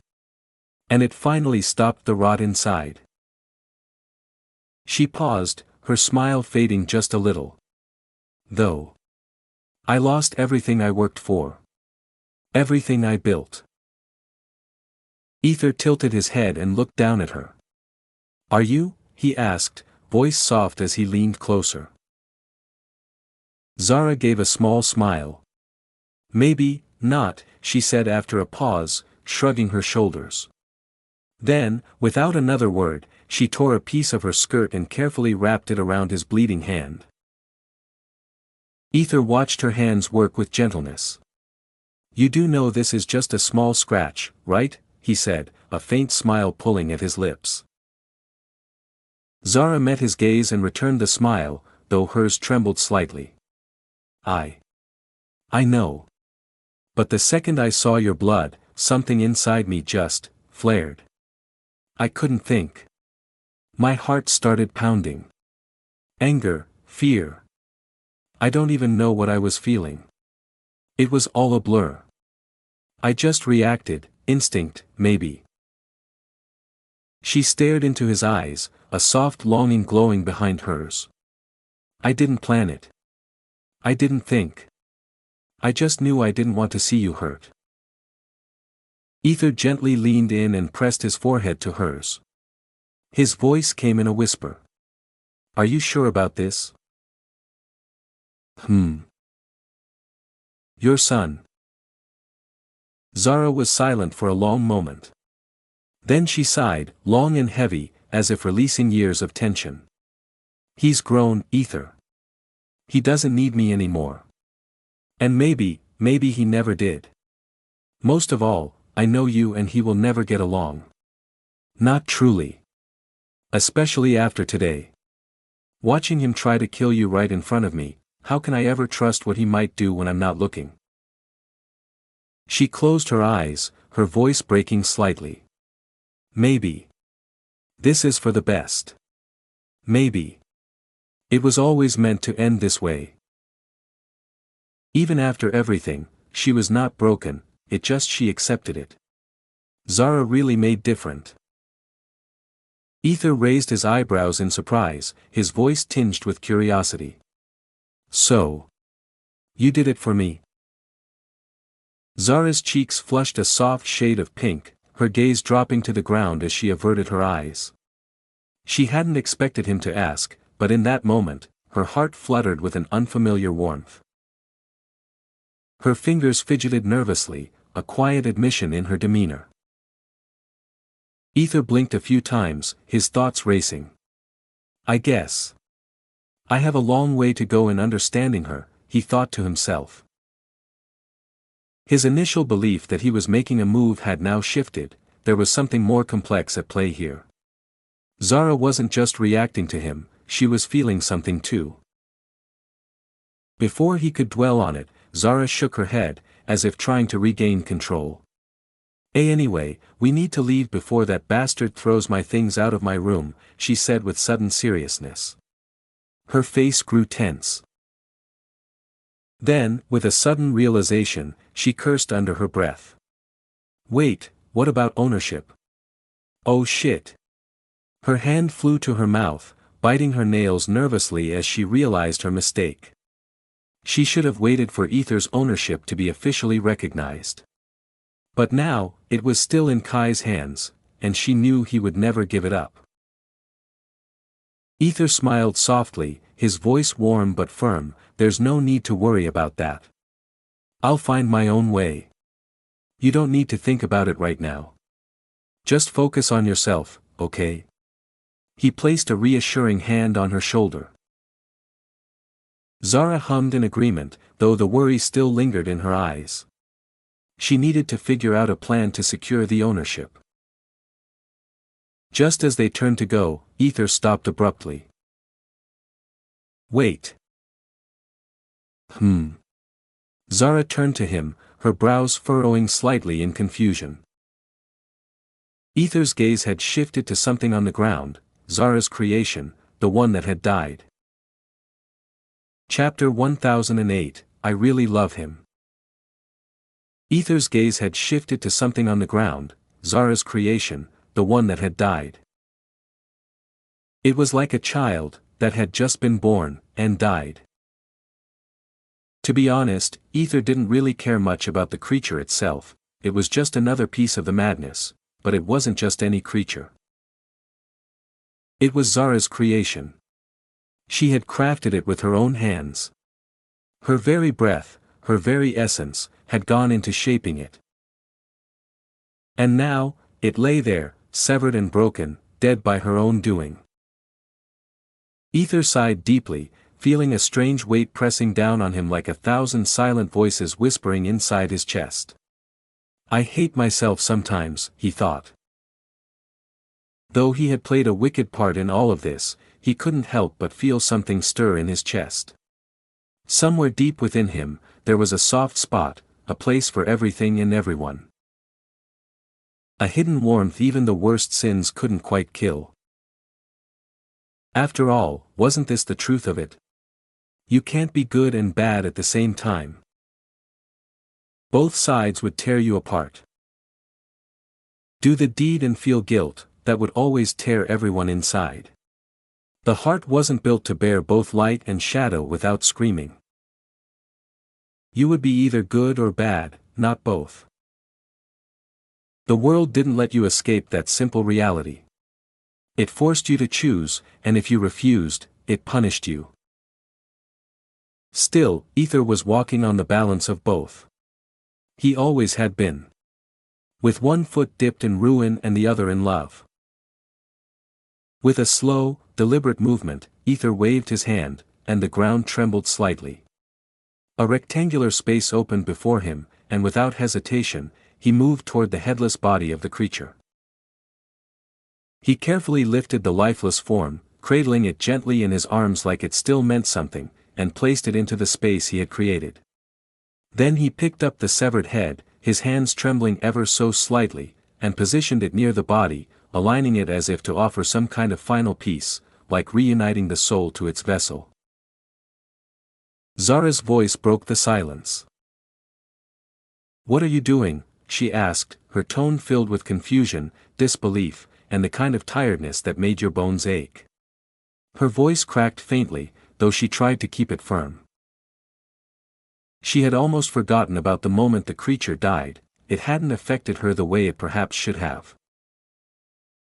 Her heart had locked the pain away, refused to look. She had been too numb to react. Ether, his eyes soft but firm, stared down at her creation for a long moment. Then he lifted his gaze, meeting hers. "I don't know," he said, his voice low and thoughtful, layered with pain. "But I believe, this was your creation. You worked so hard for it. You brought it into being with your own hands, your dreams, your spirit. And, in a way, it's like your child." He stepped closer to her, his voice gentler now, deeper. "As a man who loves you, who cares for you with everything in me, I need to do my part. I need to offer my respect, the way it's needed. I need to help you mourn it, even if you won't let yourself feel it yet." He paused, his expression growing somber, the sorrow in his eyes quiet but immense. "Let the child rest in peace," he said quietly, his voice thick with emotion. He took some sand in his hand, holding it as if it carried meaning, weight, memory. He poured it slowly on the body. Each grain fell like a prayer, like an apology. Then he offered it to Zara, his hand open. She looked at it, frozen. Her lips trembled. I cannot," she whispered, biting her lips. Ether stared at her, saying nothing. His silence was a comfort, not a judgment. Ether simply sighed inwardly. He understood. He always did. With a final, graceful gesture, he waved his hand once more. The earth trembled softly and closed over the creature, sealing it into the ground, burying it completely, returning it to the silence from which it came. Zara stood motionless, watching him in silence. His eyes locked on the place where the creature disappeared. She could feel the sadness in the air, thick and heavy, though she didn't fully understand it. Not yet. The weight of his actions, his gesture, it spoke volumes. It carved itself into her like a slow-burning brand. Yet she still couldn't comprehend the depths of his feelings for her. Not fully. Not entirely. But something inside her stirred. Her heart fluttered with an emotion she couldn't place, didn't want to name, but it lingered. It warmed her chest and made her feel like crying for no reason. She knew one thing. He was not like anyone else. He wasn't perfect. He was broken, conflicted, damaged in ways even she couldn't grasp. But he understood her in ways she never thought possible. In her worst, he stayed. Her lips gently curved upward, a small, bittersweet smile playing on her face. It wasn't joy. It wasn't peace. But it was something close. Was this karma, she wondered? If so, she found herself unexpectedly grateful for it. Because in all her chaos and violence, in all her twisted cruelty, someone still saw her. Someone still loved her. To be understood, to have someone who truly saw her, the good and the bad, the wicked and the fragile, the creator and the destroyer. It was a rare kind of love. Ether turned, preparing to leave, but before he could take another step, something unexpected happened, something that caught him completely off guard. Zara moved. Without a word, she stepped forward and wrapped her arms tightly around him from behind, her embrace sudden and trembling. Her body pressed against his back, warm and desperate, as if trying to hold together the fragments of her heart with his presence alone. Ether blinked in surprise, freezing for a moment as he felt her breath against his shoulder, soft and uneven. His hands instinctively reached up, his fingers brushing over the pale arms now locked around his torso. Her grip was firm but shaking, clinging like she might vanish if she let go. Zara? His voice was a quiet murmur, a mix of confusion, tenderness, and something deeper, something raw. He tilted his head slightly, trying to see her from the corner of his eye. She didn't speak at first. Then, in a voice so low and fragile it nearly broke him, she whispered, I really love you, Ether. The words landed like a blade made of silk, soft, beautiful, and yet sharp enough to cut through every barrier. Her voice carried an emotion she rarely allowed to surface, and a single tear rolled down her cheek, carving a path through the dust on her face. It glittered faintly in the moonless light, trailing down like a piece of her soul had escaped. He made her feel everything. He awakened something in her heart that she had long buried. For she who once believed herself to be nothing, empty, cruel, hollow, he gave her meaning. He made her understand that even the broken could be loved. He made her feel like she was someone. And that's all she needed. Ding! Survival rate, 89.3%. Ding! Congratulations on completing the mission, seduce Zara Seraphine. Ding! Reward, 50,000 affection points. Ding! Zara Seraphine has reached the threshold and is now removed from the affection list. Ding! Reward, skill, bloodthirsty berserk. Oi! I didn't even receive a single affection from her. Ether blinked in disbelief, still processing the log's announcements. His arms were still around Zara, her presence still pressed into him, and yet, not even a single affection point. It was almost laughable, and yet it wasn't. He still couldn't understand why he could never truly receive her affection. Skill, bloodthirsty berserk. Effect, upon witnessing blood, whether from allies, enemies, or oneself, the user enters a heightened emotional state. Rage builds rapidly, amplifying combat focus and aggression. The more blood is shed around the user, the more intense and unstable their power becomes. Additional benefits, in this state, the user's killing intent becomes palpable, causing weaker enemies to tremble or hesitate.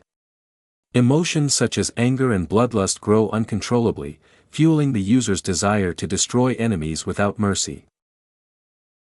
Limitations, the skill gradually erodes rational thought as rage builds, making the user prone to reckless or indiscriminate attacks. Prolonged use may lead to mental fatigue, emotional instability, or collapse once the rage fades. Allies may be seen as enemies in extreme berserk conditions.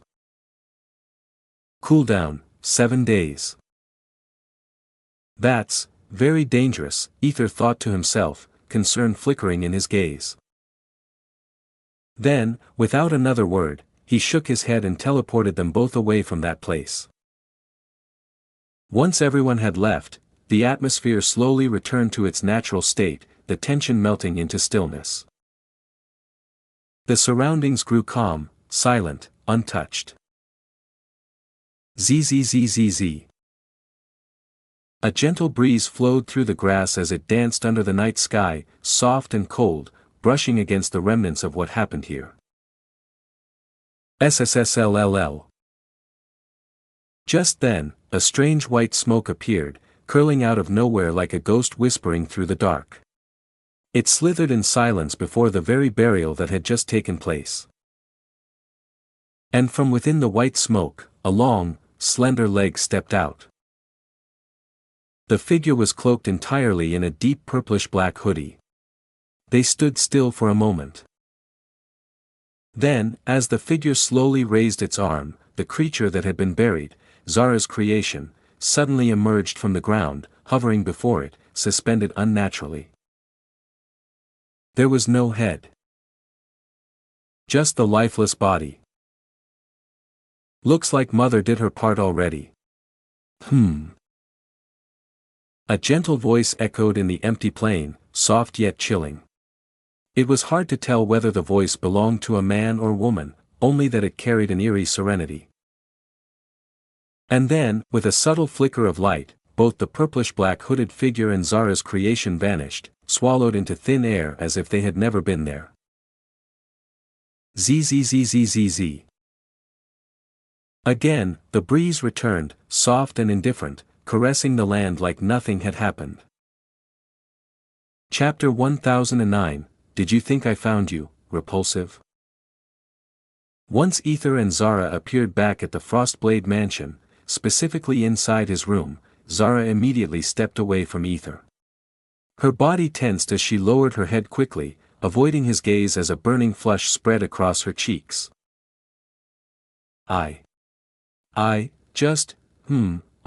She groaned in frustration, her voice trembling as her blush deepened and her ears turned visibly red from embarrassment.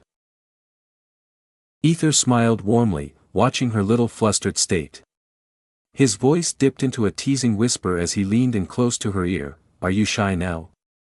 How adorable, I didn't expect you to get all bashful so suddenly, when you proposed your deep love for me." Zara flinched at the closeness of his breath, her body reacting instinctively as she took a sharp step back. She closed her eyes, took a deep breath, and slowly calmed her flustered expression. Her blush slowly faded as she composed herself. Finally, she lifted her head, meeting Ether's gaze with determination in her eyes, though a tiny trace of warmth still lingered on her cheeks. "I need to bag everything, and I think you should too," she said seriously, brushing a strand of hair behind her ear. "Come with me. I have a friend, someone trustworthy. They'll take care of us for now. Over there, we can buy a new house." SH. Ether hushed her gently, raising his finger and placing it softly against her lips. His expression turned playful, but also faintly proud, as he leaned in with a sly smile. "Excuse me, miss, do you have any idea who you're talking to right now?" Zara blinked, then frowned slightly, confused. Her head tilted innocently, her eyes narrowed. "My lover," she whispered, a soft blush blooming again across her face, though she tried to hide it with a pout. Ether nearly lost his composure seeing that innocent, lovely expression of hers, so soft, so honest. It tugged at his heartstrings. He bit down the chuckle bubbling up and said with fake seriousness, "Yeah, that's right. But, did you forget something rather important? Like, perhaps, the fact that I own an entire empire?" Zara's eyes widened for a brief second. "Oh, yeah, I forgot that," she murmured, a hand moving to her chin as if trying to piece together how she'd missed something so big. Her thoughtful pout was quickly replaced by a frown. "But are you really sure? I mean, the Pyra Empire hasn't exactly been welcoming to other races before. They weren't known for their kindness." Ether's smirk returned, calm and confident. "That was before. Things have changed now. Because now, I'm the Emperor. They don't get to go against my words anymore," he said, his voice steady with power. He reached for her hand gently, wrapping his fingers around hers. "So, Ms. Zara Seraphine, would you do me the honor of coming with me? To our empire?" Zara tilted her head, eyes softening as her thoughts tangled in a flurry. She stared into his eyes for a few silent moments, then gave a small, slow nod. Okay. She whispered with a faint smile, and without waiting further, she turned and walked away to begin packing. Ether stood there for a moment, quietly watching her walk out. Did you forget about Raven and Talia? Ether didn't respond to his log. He knew exactly what he was doing. There was no guilt, no hesitation. His heart had made its choices.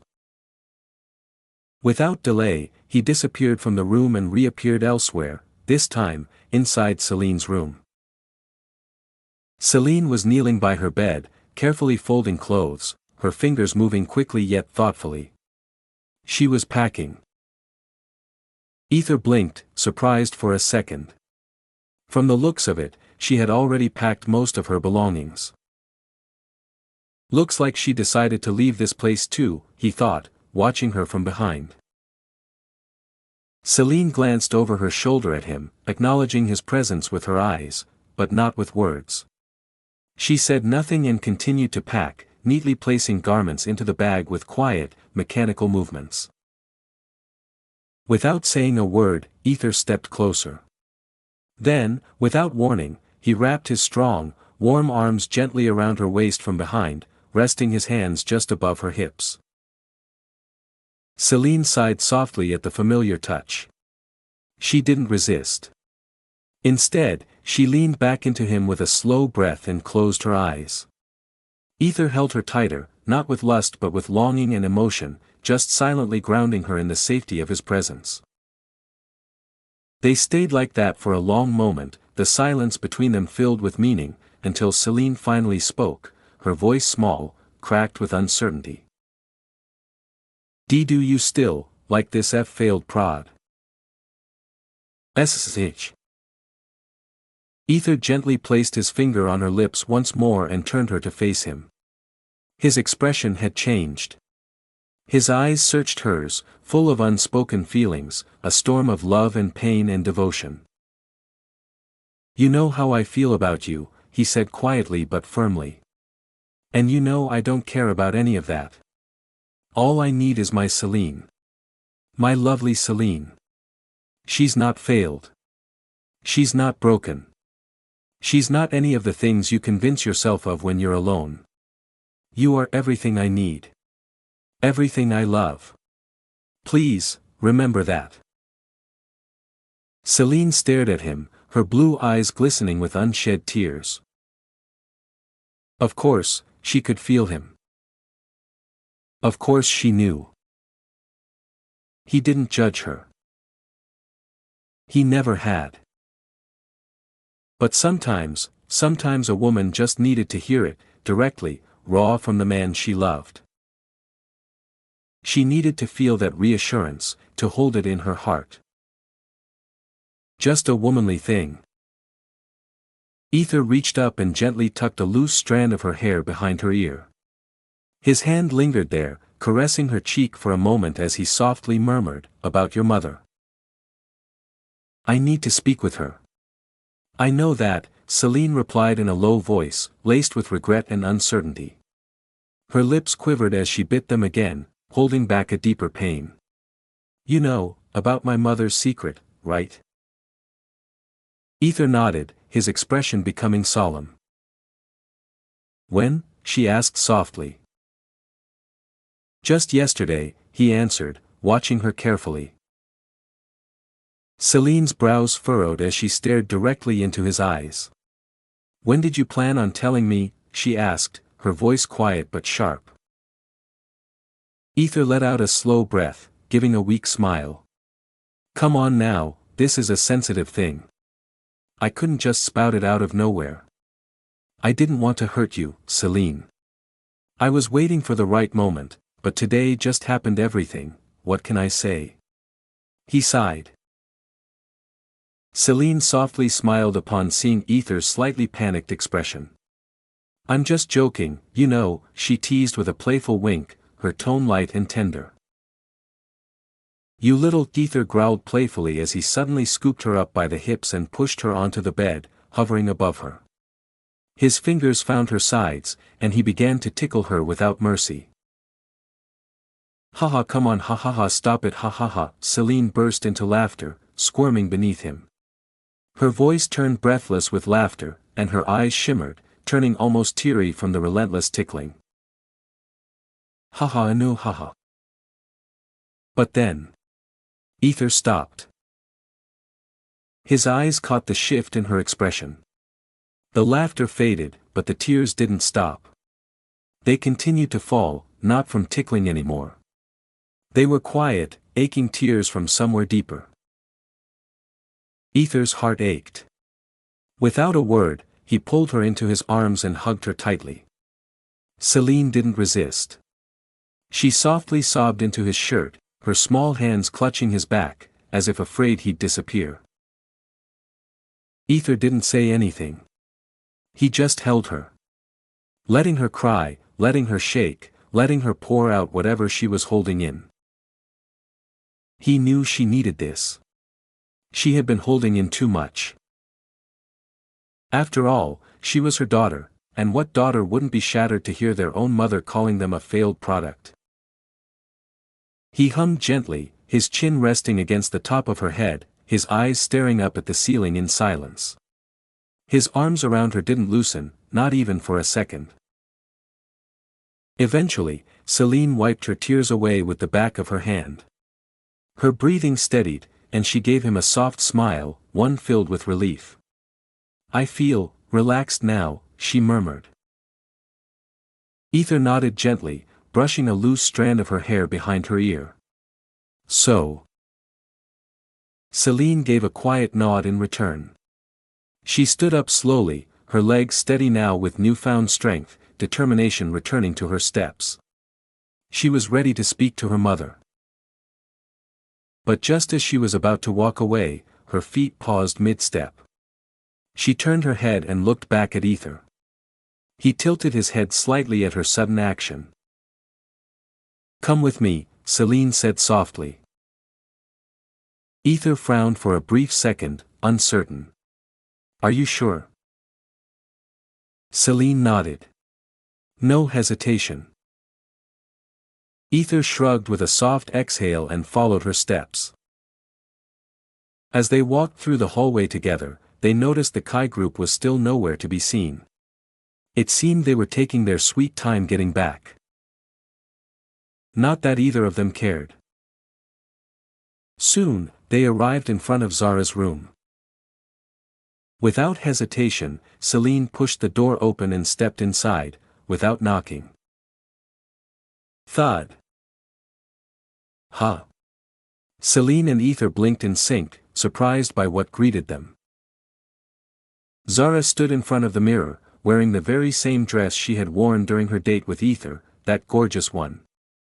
She was adjusting it slightly, brushing imaginary wrinkles from the fabric, and checking herself in the reflection.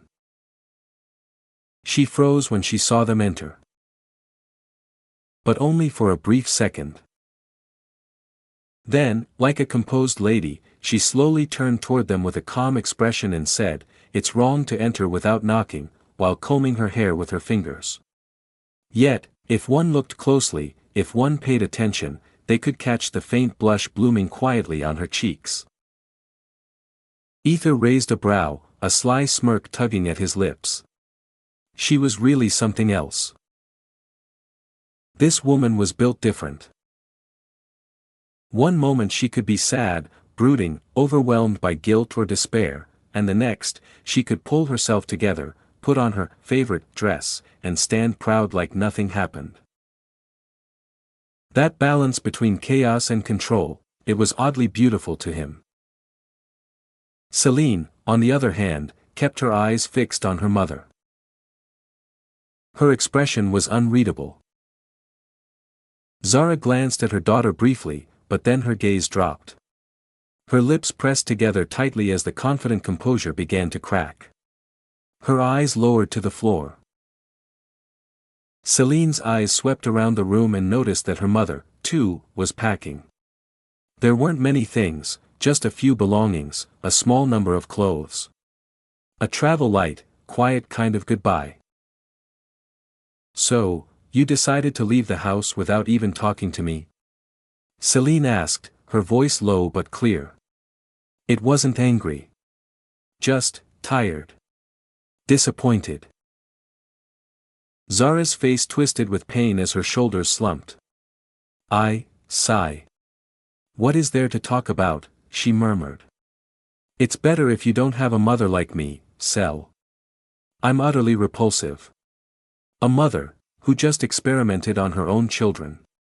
I. Her voice broke as she shook her head slowly, unable to finish that thought. Celine stared at her mother for a long moment.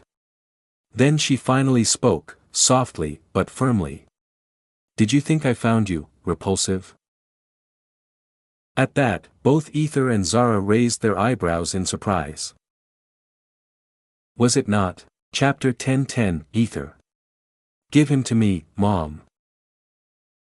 Celine stared into her mother's eyes for a long moment before softly speaking, Did you think I found you repulsive? Ether and Zara both raised their eyebrows in unison. Celine slowly shook her head. Her voice was tender, heavy with emotion. Of course I was shocked, no, horrified, to find out my own mother was doing something so wicked, so cruel. I honestly didn't know what to say or what to do. It was too much for me at the time, my mind just froze. Zara lowered her head quietly, her lips trembling slightly as guilt swallowed her whole. But Celine continued, her voice cracking, eyes glistening with fresh tears. Yet, deep down I know. I do know, my mother loved me. My mother took care of me from the very beginning, held me, raised me, fed me, stayed by my side. Her voice broke as a tear slipped down her cheek. She is. Before she could finish, Zara immediately stepped forward and pulled her into a warm, trembling hug, embracing her tightly as if she never wanted to let go again. Don't cry, my dear. Zara whispered gently, running her fingers softly through Celine's hair, her voice motherly, comforting, deeply shaken. But Celine didn't stop. Her voice trembled with a deeper ache now. Do you know what I actually found repulsive? It wasn't your work, not the experiments, not the science, not the madness. She whispered while clinging to her mother. It was that, you didn't trust me enough to tell me the truth. Zara bit her lips hard at those words. Celine slowly lifted her head, her teary eyes staring at her mother with something raw. Tell me, mother. Am I really such a stranger to you? Am I, just some third person in your world? A burden? Am I that unimportant to you? Her voice cracked again, and her breathing stuttered as she began to break down even more. Zara blinked slowly, her chest tightening with realization. Her daughter wasn't angry because of the horrors she uncovered. No. She was devastated because Zara didn't trust her enough to open up. That was the true pain she had been carrying. Zara gently nudged her forehead against Celine's, pulling her close once more. I. She whispered, her voice choked. She truly had no words left. What could she say to that? It wasn't about Celine being a stranger or not. Zara had only wanted to hide her truth from her children to protect them, or maybe out of fear. But now she saw how deeply that silence had hurt her daughter. Celine kept crying softly, her face buried against Zara's shoulder. Why, you could have just told me the truth. Even if you didn't tell Kai, you could have told me. Why didn't you trust me? She whimpered. How could you believe I would ever hate you for that? I would never hate you. I just wanted you to be open with me. Her body trembled again in her mother's arms. Zara's expression softened. Her daughter had truly grown, emotionally, spiritually. Unlike Kai, Celine wasn't blinded by rage or pride. She thought things through, saw beyond the surface. She felt more. Celine has always understood better than Kai, Zara thought weakly.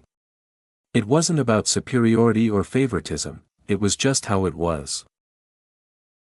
Celine simply understood. I'm really sorry, Zara said with trembling sincerity, her eyes misting up again. My dear. I'll never hide anything from you ever again. That's a promise I can make with all of my heart. Her tone turned serious, filled with resolve. Zara knew what was done couldn't be undone. The past was written. But if Celine still had love left for her, if she still believed in her, then Zara would walk any path to make things right. Celine stared at her mother's face, serious, yet gentle. Without saying anything, she leaned in, resting her head softly on her mother's chest, against her warm, soft breasts, and inhaled her familiar scent. That calming, soothing scent, the one that always brought her comfort since she was a child. It still worked. She let out a long, deep sigh as her trembling slowly faded. Her heart eased. Her mind cleared. She felt safe again, in her mother's arms.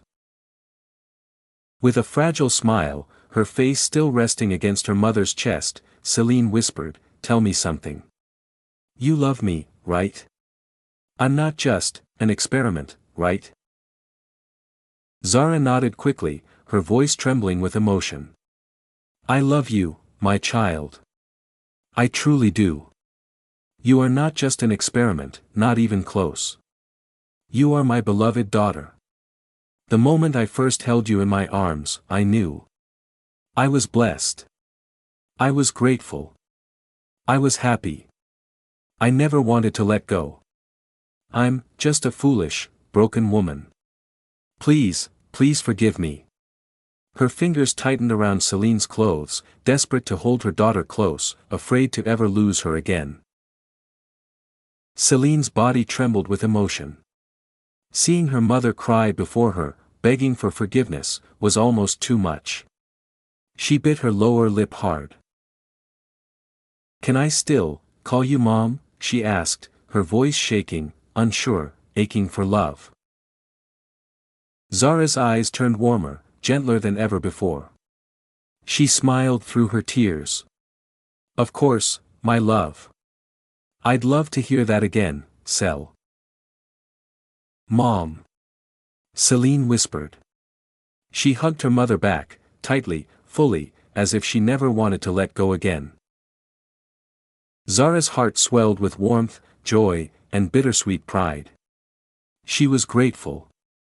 So incredibly grateful, for her daughter's understanding, for her forgiveness, for this second chance.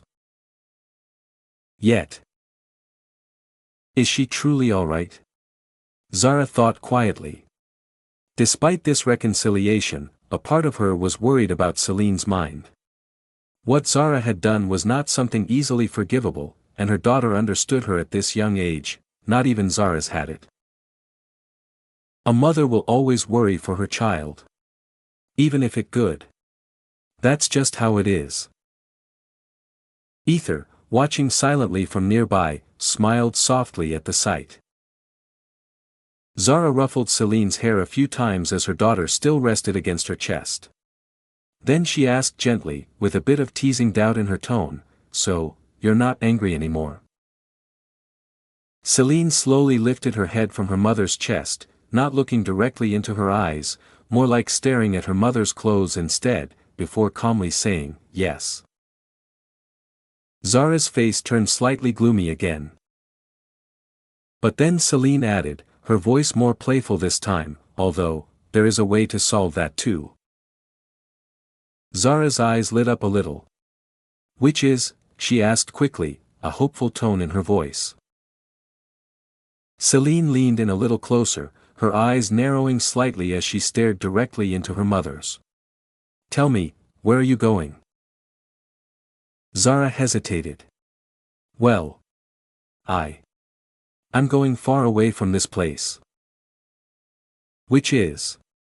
Celine leaned in even more. Zara gulped, nervously starting to glance at Ether when Look at me, Mom. I'm right here. Answer me, Celine said with a firmer, stricter tone. Zara blinked and scratched her head awkwardly before mumbling, well, I kind of bought a house. So, I'll be staying there. She trailed off with a nervous laugh, sweat trickling down her temple. Just seconds ago, she had vowed not to hide anything from her daughter. And now here she was, already gulping down her honesty again. Celine nodded, good.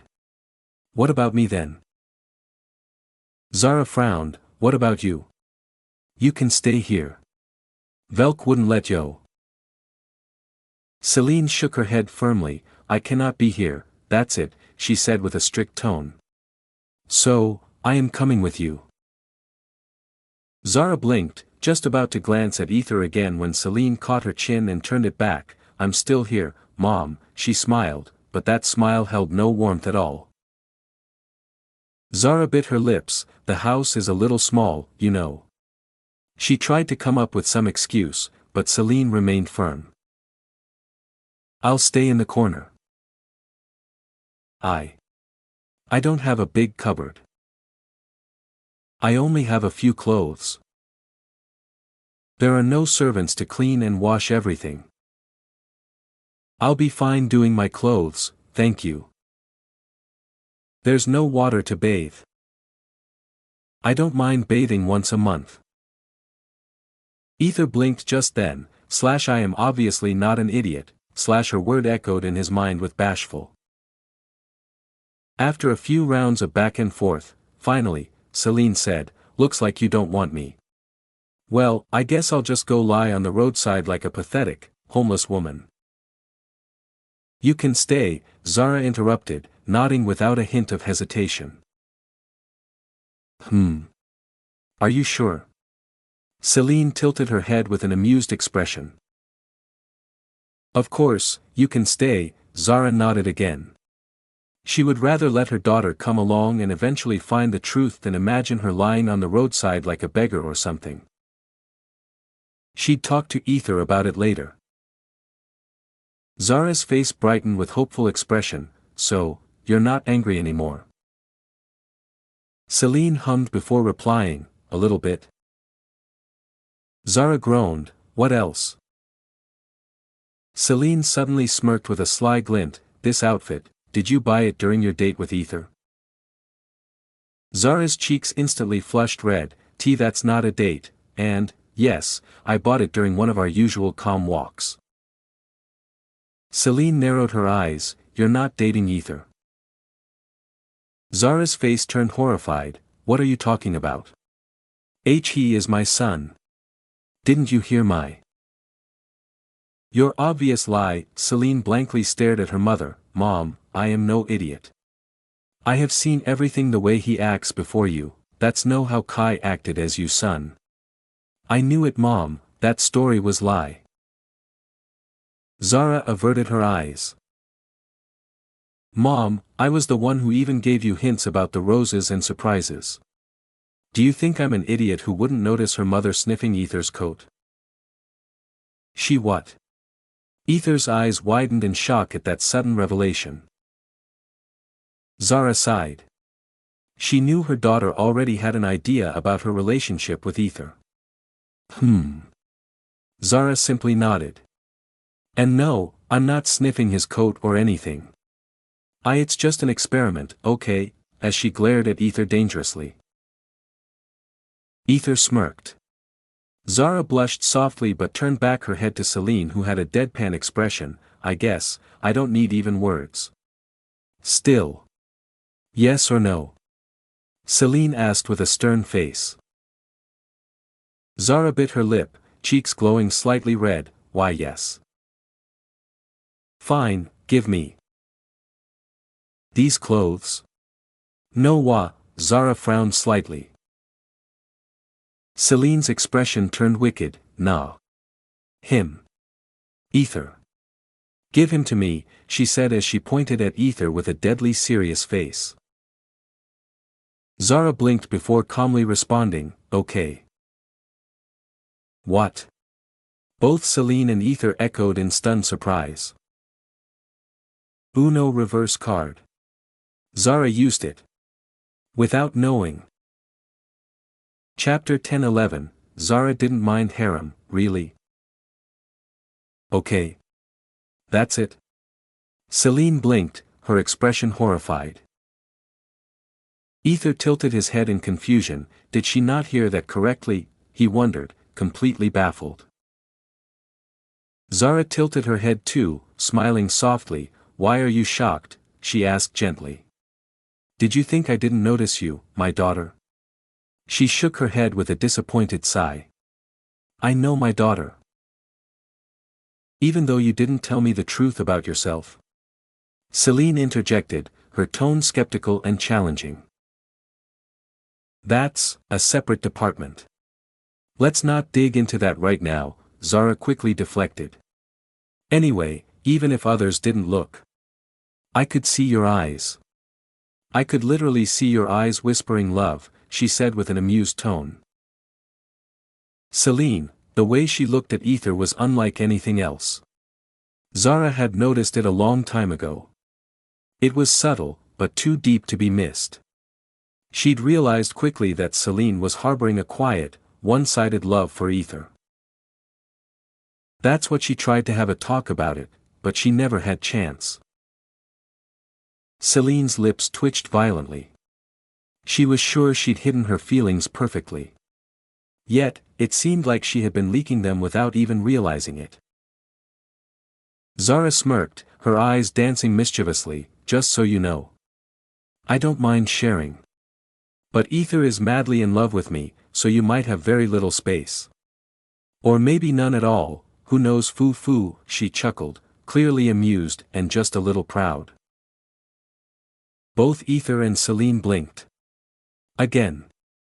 Because that response was really confusing. Was Zara actually fine with that? What are you talking about? Aren't you deciding things without me?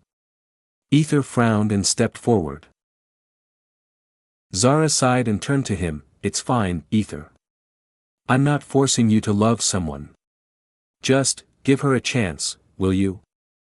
If it doesn't work out, I'll talk to her myself. But please. You might really like her. Her face softened with a pleading look. Ether was taken aback, again. He frowned. You really don't mind? Mind what? Zara tilted her head, confused. Celine blinked too. She was honestly surprised by Zara's sudden acceptance. No shouting, no possessiveness, no long emotional drama like the kind Aquilina had with her mother. Of course, Aquilina had mentioned some things that gave Celine an idea, but still, this was beyond expectations. Seeing both of them stare at her like she was some alien creature, something clicked in Zara's head. Oh. You two must be wondering about our relationship. Honestly. I don't mind. She tilted her head and added softly, I understand. But honestly. Her expression turned a little tired. I've seen worse. Way worse. During the time I left the house, I stayed with a friend and, let's just say I learned a lot about the world. She said with a strangely fascinated tone. Then added with a shrug, you know, compared to our relationship, I've seen some seriously bizarre stuff, like, a grandfather marrying his granddaughter. A father marrying the mother, sister, and daughters all at once. A granddaughter marrying her father, grandfather, great-grandfather, and even her son. Like, seriously, that's beyond fuahem. Up. So yeah. I've seen enough freaky situations that made me numb to our little love triangle. She finished with a light shrug and an expression that said, been there, seen worse. Inwardly, she added with a proud smile, well, technically not marrying, more like they were just fucking around like wild animals. But I can't exactly say that, can I? That would be a very unethical thing for a mother to say. And most of all, I want my daughter to be happier than anything. If she wants him, then so be it. Celine and Ether slowly turned to glance at each other. Thud. They both collapsed to the ground with a drained, exhausted look on their faces. I can't believe this. Ether muttered. Me neither. Celine groaned, there's an entire generation weirder than us, and yet we've been working so hard to be normal. What kind of horror is this? Ether wanted to cry. Here he was, trying his best to keep peace between all his lovers, and meanwhile, there were people out there doing things far beyond his comprehension. There would always be a master of madness beyond him. What's wrong with you two? Zara frowned, watching them like they'd just seen the end of the world. Maybe that info dump was a bit too much. She thought to herself. Celine slowly glanced at Ether, then sighed, I will be honest. Just tell her the truth, Ether. Instead of carrying that guilt in your heart, just say it. From the looks of it, my weird mom. I think she'll accept that too, she said with a wry smile. Ether looked at Celine for a long moment, then turned his gaze to Zara, who tilted her head curiously, waiting. He exhaled slowly, preparing himself. I told you I had one big secret, right? Yes, Zara nodded.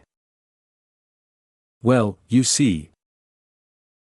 And Ether began to tell her the truth, about his missions, and everything else about women he'd been hiding all this time. While Ether was telling everything to Zara, he was moving way fast with her than anyone, meanwhile. Kai, Velk, Vesperine, and Leon were slowly making their way back to the household, walking through the quiet night streets. The cold breeze whispered between the shadows of the trees as they neared their home. Kai's jaw was clenched tightly, teeth grinding as if he were still trying to comprehend what he had just witnessed, something that had shattered his very perception of the world. A truth too unbearable. Kai, it's fine. There's no need to think too deeply about it. Velk tried to ease the tension. Your mother. Not my mother, Kai said coldly. His voice was sharp enough to slice through bone. The deadly edge in his tone made Velk flinch instinctively, and when he looked into Kai's eyes, he saw it, the quiet fury boiling beneath. Kai's mind kept looping the memory, how she, the woman who claimed to love him, chose a slave over her own son. How she dared to speak of love, of family, after abandoning him for Ether. And even worse, she meant it. That woman. Kai grit his teeth harder, the sound of enamel grinding echoing in his skull. For the first time in his life, he felt disgusted by her love. No, he couldn't even call it love anymore. That woman wasn't his mother. She had become just another face in the crowd. A stranger. He didn't care anymore. Not about her. Not about anything she said. Are you all right? Those soft words, meant for Ether, not him, still echoed painfully in his head.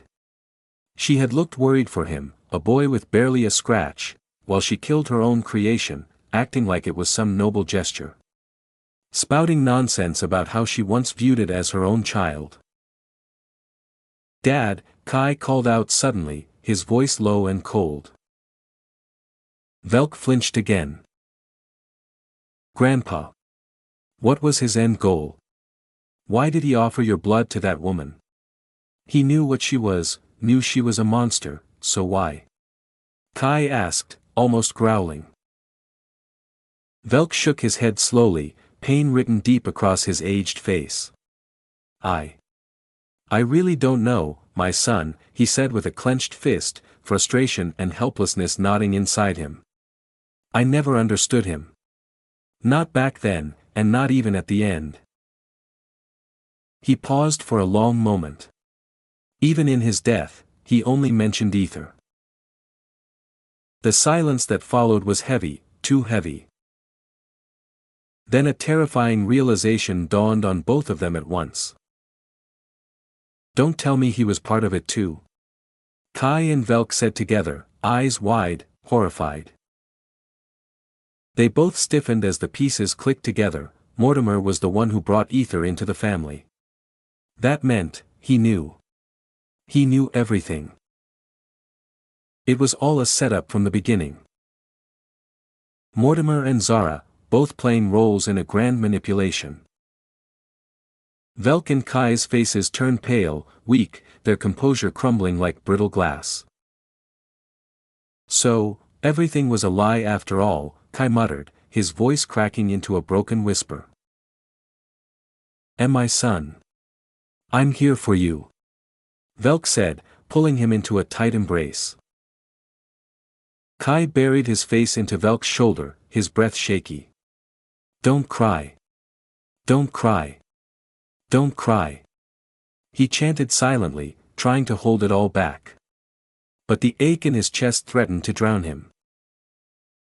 Then his gaze fell on a nearby temple, its silhouette glowing under the faint moonless light. And in that moment, a dangerous glint sparked in Kai's eyes. Chapter 10-12, My man should always stand tall. Back to Ether. Oh. It's your log. Zara muttered, her voice carrying a mix of surprise and deep curiosity, her eyes widening as she stared at Ether's log. It was unlike anything she had seen before, complex, strange, and it pulled at her interest in a way few things ever had. Ether stared at Zara in silence for a long second. He told her everything, his mission, his seduction, his goals, his desires. Everything laid bare, with no hesitation and no shame. The truth, whole and unfiltered. But after all that, the only reactions he got were, surprised. Shocked. Curious. That's it? Yep. More like she was only curious about his log, and nothing else. He had just admitted that he had numerous women. Multiple partners, countless intimate moments, deep entanglements, and yet, this was all the response he received. Celine blinked. Honestly, she couldn't help but wonder if something was wrong with her own heart. After all, she had reacted far too emotionally compared to Zara, who was calmly absorbing it all like it was just another story in a book. Zara didn't even seem to care about the fact that there were other women in his life. Am I the one who acted weird? Celine truly wondered, her heart tightening. Unique ether bloodline and crimson elixir of the null. Mutated, ah.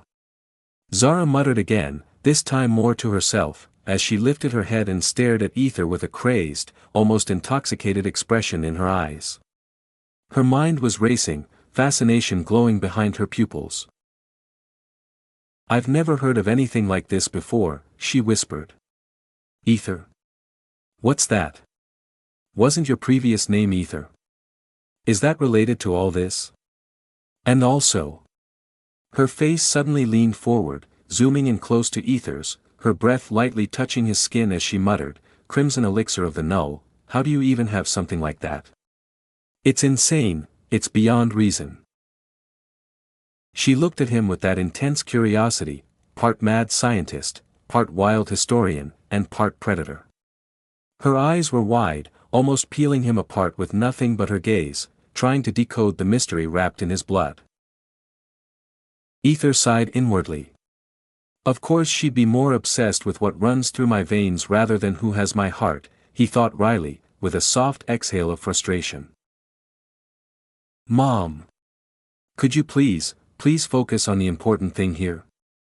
Celine said, her voice laced with rising irritation, an edge of pleading slipping in. Her brow furrowed as she glared at her mother. Zara frowned, the expression subtle but firm. I am focusing on the important thing, dear, she said in an emotionless tone, her eyes still fixed sharply on Ether's face. Yup, when it comes to blood, she changes. Crimson elixir of the null, that's something that vanished eons ago, something spoken about in the deepest, dustiest corners of history, and it's one of the rarest blood types ever recorded. If blood-sucking creatures even so much as smell this blood, forget seeing it. Ether, you wouldn't just be a target, you'd be hunted, farmed, treated like a divine livestock. Her voice dropped to a dangerous, low whisper. An ether bloodline. I've never even heard of it. Not in tomes, not in legends, nothing. Ether, ah. Ether, so then what does unique mean here? Does that imply yours is a rare mutation of a bloodline that barely existed to begin with? And, there are other bloodlines mixed in here too. So many strange threads in your veins. I never knew such possibilities existed. How could I know? Before she could continue her frenzied rant, Ether leaned in suddenly, his face mere inches from hers. His voice came out soft, tender, yet full of quiet command. Look at me. Zara froze. Her crazed expressions vanished instantly, blinking as the haze in her mind cleared. Ether's warm breath touched her cheek like a soft breeze, and her face flushed with sudden warmth. She immediately stepped back, her body betraying her as a gentle tremble passed through her.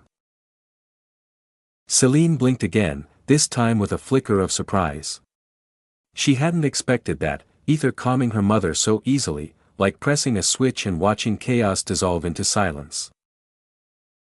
She clicked her tongue and crossed her arms, staring directly at Zara.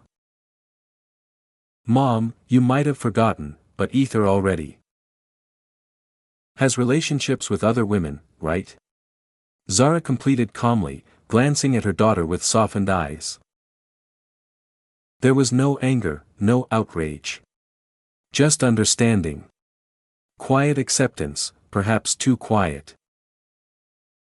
She slowly pinched her eyebrows with a pained expression and looked straight at Ether. So I'm just your target then, she asked, her voice lowered. Once you seduce a woman, it's over. Just like that. Ether remained silent for a moment before giving a small nod. Zara didn't shout. She didn't pull away. Instead, she looked thoughtful, far more thoughtful than Sandra had been when she had discovered the truth. There was no wild emotion, no broken voice. Just silence. Heavy, dense silence. She pointed toward Celine slowly. She too, target. Ether nodded again. Zara frowned deeply and turned to her daughter. Then tell me, Celine, why do you still love him? She asked, genuinely, her tone filled with a mother's worry.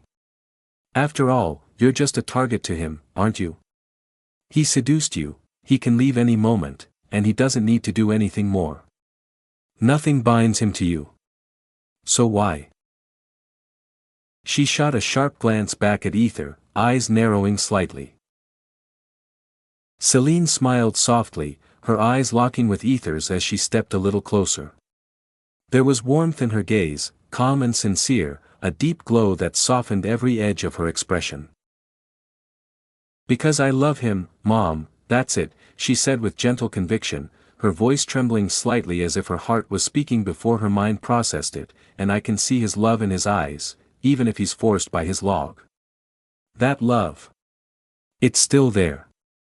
It's in the way he looks at me. The way he pours everything into his words, into his touch, his presence. I feel it. Her voice cracked, but she smiled through it, breathing out softly. I couldn't just walk away from him because of something like that. Of course I was angry, confused, even scared at first, but, the more I see his face, the more I see him try, the more I understand him. I just can't leave him alone after all he's been through. I want to be by his side. She took a soft breath. To be honest, I just want to protect him. That's all I want. Ether raised his eyebrows, surprised by the sincerity in her words.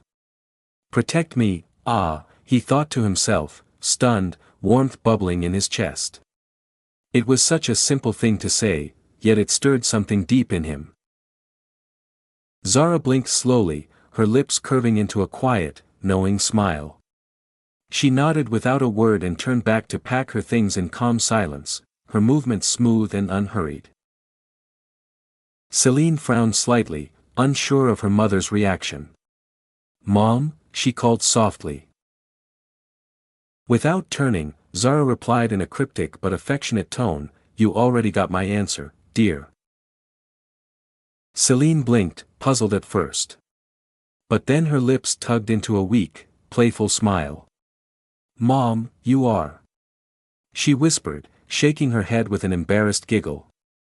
The rest of her words stuck in her throat, and she couldn't bring herself to say them aloud. Instead, her cheeks flushed red as she muttered under her breath, "I really hate you, Mom." She pouted with puffed cheeks and stomped away with exaggerated annoyance. Zara paused her packing, casting a sideways glance at her daughter's retreating figure, her expression unreadable yet filled with maternal fondness. She could tell Celine wasn't being honest. That love and affection were hiding behind those embarrassed eyes. She knew her daughter too well. Then came a quiet voice behind her. "Zara." Her eyes shifted slightly to Ether, who still stood behind her. She was a little surprised to see him still there, but more surprised to see his head lowered in a deep bow. "I know my words might feel shallow," he began, his voice low, weighted with guilt and regret, "but I am truly sorry. Not only for what I did to you, but also for what I did to your daughter." Zara stared at him for a long moment, silent. Then she slowly stepped forward, her heels quiet against the floor. "I wasn't really angry, Ether," she finally said, her voice soft, layered with maturity and understanding. "To be honest, I'm relieved you told me. Because from your point of view, this must be incredibly painful, isn't it?" Ether remained still, head still bowed. "You were forced to seduce others, and somewhere along the way, you actually fell in love. Not once, but again and again. And when that happens..." She drew in a slow breath, her voice trembling now with emotion, "the guilt, the fear, the burden of loving someone while carrying such a heavy secret. It's unbearable, isn't it?" She stood before him now, close enough to hear his breath, her voice nearly a whisper. "Every day you worry, you're afraid. The woman you seduced gives you her love, her heart, and yet you hold back.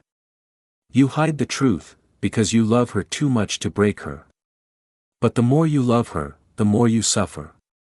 You hate yourself for lying, and you fear what will happen if she ever learns the truth." She reached up gently, her fingers soft and trembling, and slowly lifted his chin with her hand, guiding his face to look into hers. "You've been hiding that pain behind a smile for far too long, haven't you?" Ether blinked, his eyes moist with unspoken feelings. Her touch was warm, soothing, and unlike anything he had expected. "Next time," Zara said, her cheeks turning a soft pink as she looked at him, "never bow your head to me. My man should always stand tall. No matter what happens." She paused, her voice tender but firm, her fingers brushing his cheek lightly. Unless you kill me, or my daughter, or our children." In a way, she was too familiar to him. Ether stared at her, stunned into silence for a second before a soft chuckle escaped his lips. "Ha! Ha!" He looked at her with a mixture of awe and helpless affection. "Can you tell me, why are you like this? I mean..." He scratched his head, chuckling again, "Fuck it. Can I kiss you?" Zara blinked, her entire face flushing into a bright beet red. Before she could stop him, Ether leaned forward and pressed his lips against hers, gently, sincerely, almost reverently. The kiss wasn't just passion, it carried a whisper of longing, a taste of apology, and a surge of understanding. Zara gasped softly against his lips, but didn't pull back. Instead, she closed her eyes and leaned into it. Ether had no words for her. For this moment. She understood him in ways no one else ever had. She didn't ask, didn't demand, she just saw him. Like a book she'd read 100 times. And somehow, something about her touch, her words, her warmth, made him feel truly seen. Not just accepted. Cherished.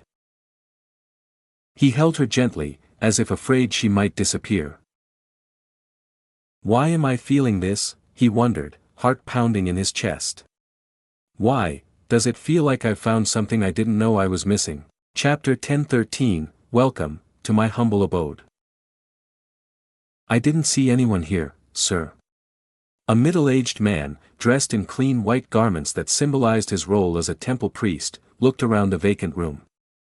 His eyes slowly scanned the corners before he turned back to Kai, Velk, Vesperine, and Leon with a questioning glance. Velk muttered under his breath, his jaw clenched tight, she must have run away. His teeth ground together in frustration, fury flashing across his face. Kai's lips twitched, suppressing an emotion he couldn't quite name as he turned to the priest. What should we do now, priest? What are the next steps? The priest straightened his posture, voice firm and clear. Well, since you personally contacted us regarding this crime, your mother's attempt to create new life unnaturally, which directly opposes the sacred order of mother, it holds significant weight. And considering you were the victim of this, it fulfills the required testimony. He paused, his tone becoming graver. We will place her on the Empire's bounty list immediately and begin a search to apprehend her. If you possess any direct evidence of her crime, I will personally report this to the Empress and the Archpriestess. They will decide the final course of action. I see. Kai muttered thoughtfully, his expression unreadable, yet heavy. Of course, this was all Kai's plan. He couldn't just ignore a woman, his own mother, who might become a threat to the entire empire. If she was attempting to create replicas or clones, that posed a massive danger. What if she replicated the Empress? What if she used that clone to perform unspeakable acts under the guise of power? Heck, what if she created his clone again? She was already crazy. That kind of threat couldn't be overlooked. He had explained this concern in detail to the priest earlier, and now it was being taken seriously. But deep down, Kai wasn't doing this out of hatred. He didn't want her to die.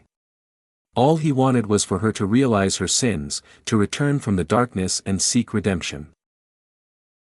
That was all. He wasn't seeking revenge, he was trying to protect her from herself. Even if he didn't want that woman in his life anymore, he couldn't deny she once played a part in shaping who he was today. In some twisted way, she had helped him grow. And if there was anything he could still do for her, it was this. One final thing as a parting gift for his once mother. That's what he told himself. The priest, though skeptical at first, couldn't ignore what Kai had shared. A clone. An artificial human like him. It sounded outrageous, perhaps even impossible. But Kai wasn't alone in this accusation. Not only was he a chosen one, but so was Leon. And with the territory's duke also backing the claim, the priest had no choice but to act. So he had offered to personally escort the woman, if she could be found, to the main temple, where her crimes would be thoroughly investigated and proper judgment delivered. Just so you understand, the priest said, his voice low and steady, this is not a light matter. Creating life in defiance of mother's will is considered one of the highest sins. She may be sentenced to years of punishment, or even receive the death penalty. Kai let out a deep sigh, his face tightening with solemn resolve. She did wrong. And as one of the chosen among chosen ones, who seek only justice, I believe, if that's what it takes to cleanse her sins, then so be it. There was pride and seriousness in his tone, like a man shouldering a burden far heavier than most could understand. The priest blinked, surprised by his maturity, then nodded with approval. That is how a true chosen one should speak. No mercy, not even for family when justice is involved. But Kai's face slowly fell. His eyes darkened as sorrow crept in. But, he added softly, as her son, even if just once, I sincerely hope she doesn't receive the death penalty. I don't want her to die. She may have failed as a mother, but she still was my mother once. His voice broke slightly at the end, and he looked away, as if afraid to let anyone see the flicker of fear and pain in his eyes. The priest blinked again, this time with a pang of unexpected empathy. That's how a son should feel, he murmured, a note of regret in his voice. This empire should be proud to have you, even if you have stolen powers. Kai's lips twitched, the vein on his forehead pulsing visibly, but he held back his temper with effort. His jaw tightened before he gave a firm nod. I see. I'll just do my best to prove my worth, regardless of what I've stolen. The priest, realizing he had unintentionally struck a nerve, bowed his head deeply in apology and quickly excused himself. I'll begin issuing the bounty immediately, he said, then turned and left the room. Velk exhaled loudly, a mix of disbelief and relief painted across his face. I can't believe she actually ran away, just like that. He muttered, shaking his head. His tone was laced with irritation, but also, a strange note of satisfaction. He wasn't going to say it out loud, but it was clear, he had been waiting for this. Finally, he was free. Free from her voice, her decisions, her advice that always undermined his authority. Now, he could rule his territory as the sole king. No more interfering. No more shadows hanging over him. Then Kai's eyes widened, as if something urgent struck his mind. Celine. What about Celine? He said quickly, panic rising in his voice. She must be broken right now. Without hesitation, he turned and began walking swiftly toward her room, his eyes heavy with worry. Let's go see her, he added, motioning the others to follow. Because he knew, just like him, Celine had also seen the true face of their mother. And it must have shattered her inside. She didn't deserve to sit alone, blaming herself for a truth she never asked for. He had to make sure she knew, she wasn't a failed product, nor some discarded creation. She was his sister. And she was loved. And so, with quiet urgency, they followed him, ready to offer her the comfort she so desperately needed. Only to find, her room was empty. Too empty. What? Where did she go? Kai's voice broke through the silence, sharp and urgent. Vesperine frowned, her eyes narrowing. She wasn't sure what had happened, but her gut churned. Clicking her tongue in irritation, she cursed under her breath. She might have just lost her golden ticket to getting closer to Victor. Fuck that bitch. Vesperine gritted her teeth, her fury now redirected toward Zara. Her eyes burned with suspicion, and her voice lashed out sharply, maybe she kidnapped her. Kai flinched. His chest tightened as if the air had suddenly turned cold. He shook his head, refusing to believe it. That's not possible, she would never. Didn't your mother say Celine was a failed product? Vesperine interrupted softly, her tone laced with feigned sympathy but edged with something sharp. Maybe that's why, she took her away. Like garbage. Kai's expression darkened. He didn't want to believe it, but deep inside, he knew just how far his mother could go. How twisted her love could become. How easily she discarded her creations. His fists clenched so tight, his knuckles cracked. If something has happened to my sister, I swear, I will never forgive that woman, he spat furiously, his voice loud enough to echo off the walls. I'll assemble a search party immediately, Velk said, his face stone serious. Wait, no, better. I'll inform Victor. He'll take care of it. Kai flinched again at the mention of Victor. He didn't like the idea, but he smirked darkly. Yeah. He has an entire empire under his command. If anyone has the resources to track them down, it's him. We could use that to our advantage. Vesperine blinked in surprise, then smiled inwardly, eyes glinting with hidden satisfaction. Looks like all my efforts weren't for nothing, she thought, stealing a glance at Kai. If this pulled Victor into the situation, she could use that to slide even closer to him. Wait, what about her adopted son? Leon spoke up. Kai and Velk exchanged a look, one that already knew the answer. But just in case. They stormed toward Ether's room. Empty. Completely.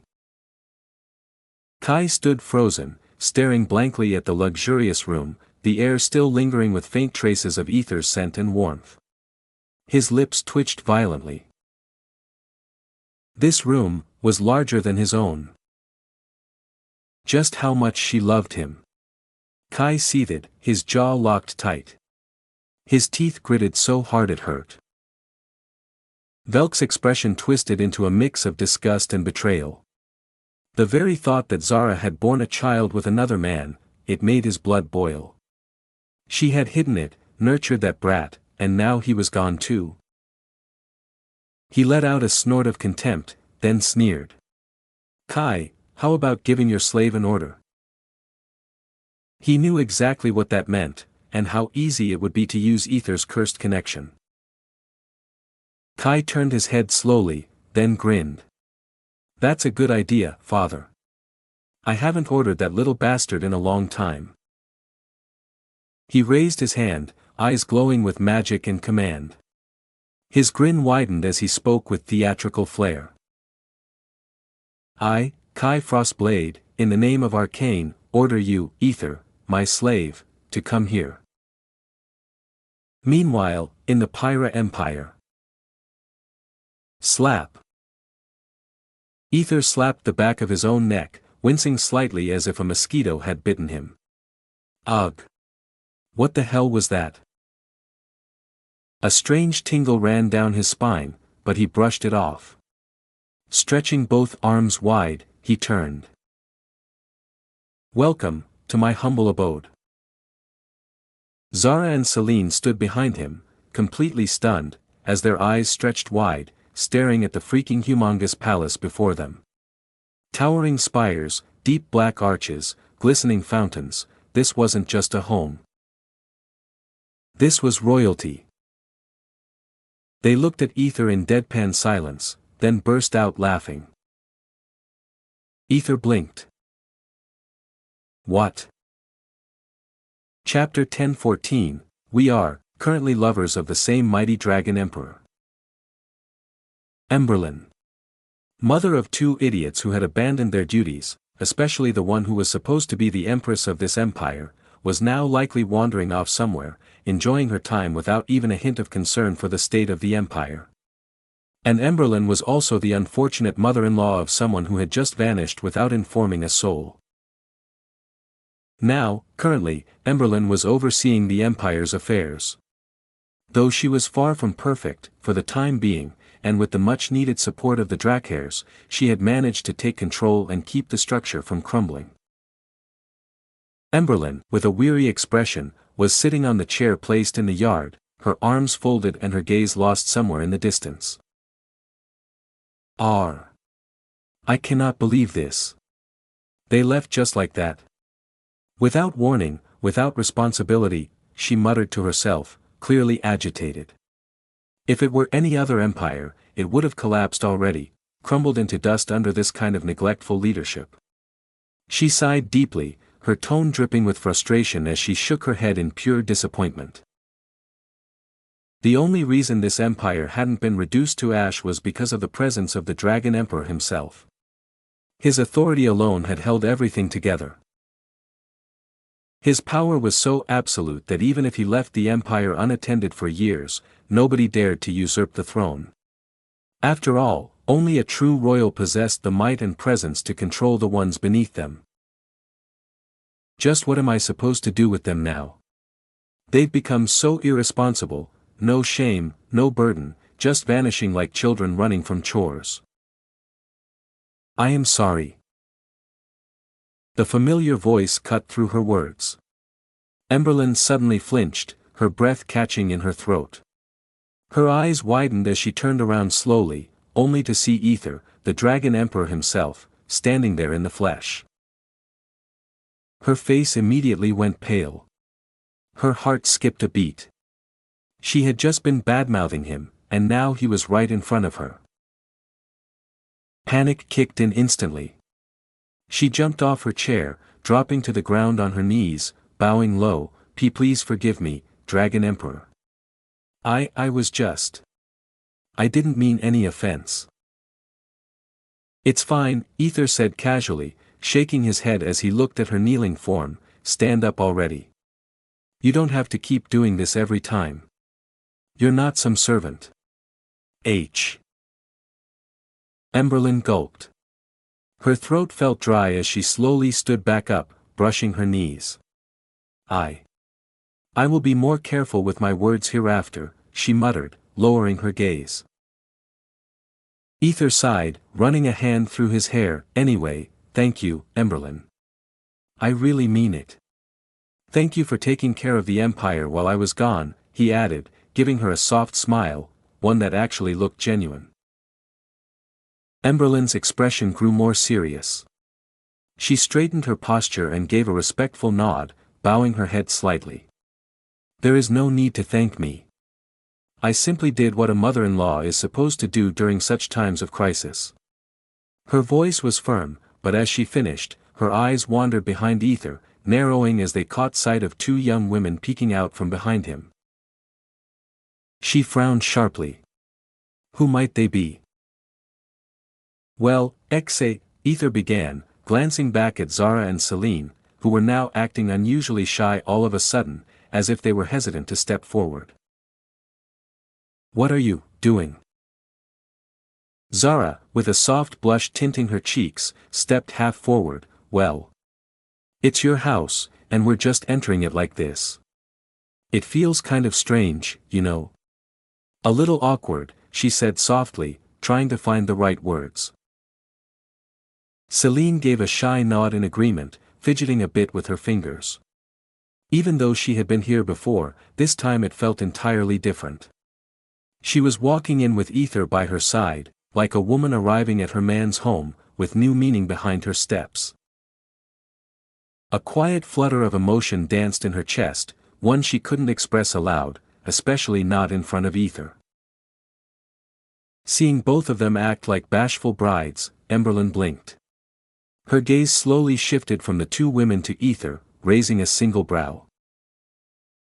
Ether met her gaze and simply gave a subtle nod, as if silently answering her question before she even voiced it. "Oh." Emberlyn muttered under her breath. "Raven and Talia have very high competition, I suppose," she added with a weak smile. She took a step forward, approaching Zara and Celine, her demeanor now turning composed. Bowing her head respectfully, she gently held the hem of her usual clothes and introduced herself properly. "My name is Pyra Emberlyn, mother of Raven Noir and Talia Crimsonclaw. Also." Her eyes flicked to Ether once more, and when he gave a second nod of silent approval, Emberlyn smiled proudly and said, "Mother-in-law of the mighty Dragon Emperor." "Well, that's a bit exaggerated, but, whatever," Ether thought, suppressing a sigh. He never craved titles or glorification, but with Emberlyn, resistance was futile. Zara blinked, and just like that, her shy expression vanished. She straightened up, her face turning serious. Just like Emberlyn, she held the hem of her gown and bowed deeply. "My name is Zara Seraphine, and this is my daughter, Celine Frostblade," she said clearly, and Celine too bowed politely, holding her hem in a respectful gesture. Then Zara added with a calm but proud smile, "We are, currently lovers of the same mighty dragon emperor."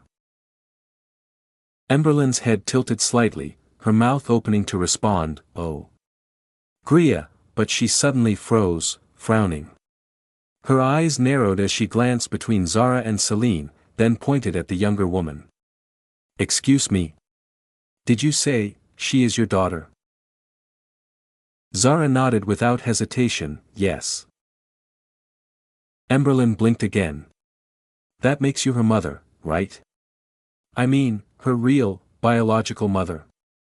Her voice became slower as her eyes carefully shifted toward Ether again, suspicion creeping into her tone.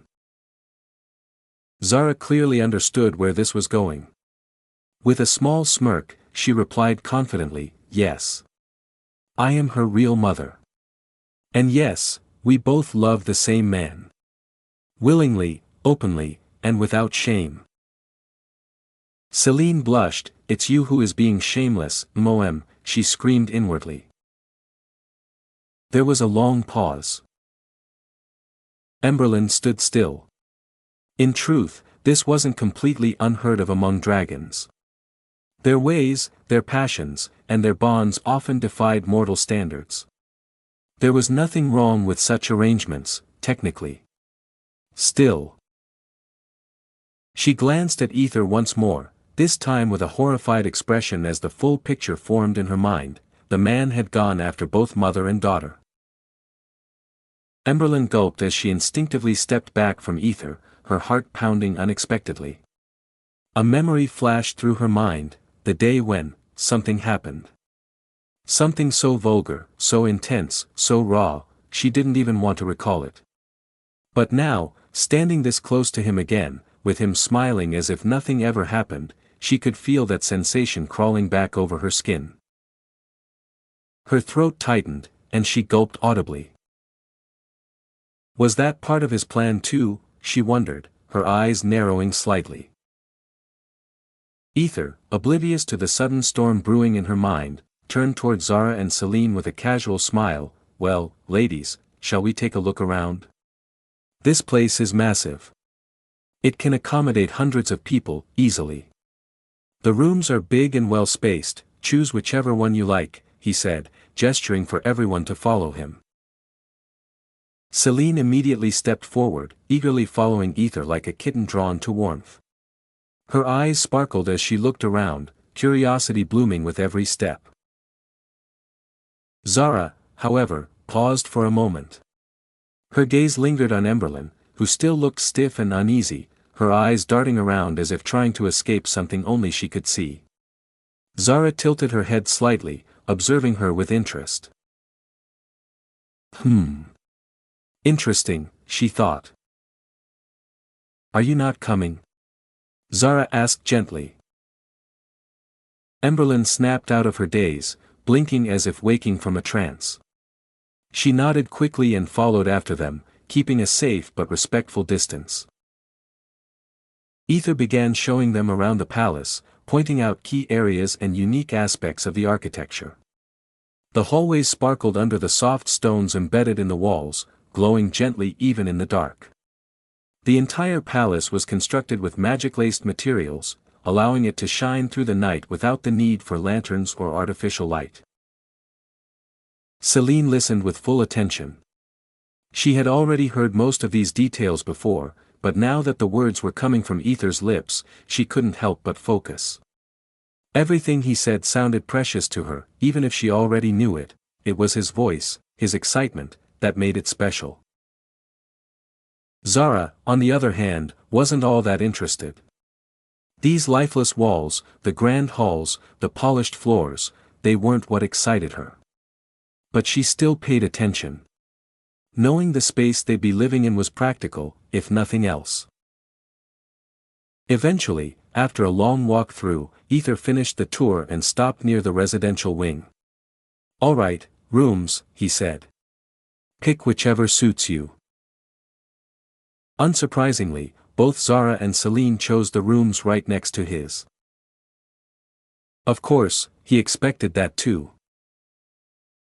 He retrieved their belongings from his internal storage and handed them over once the rooms were selected.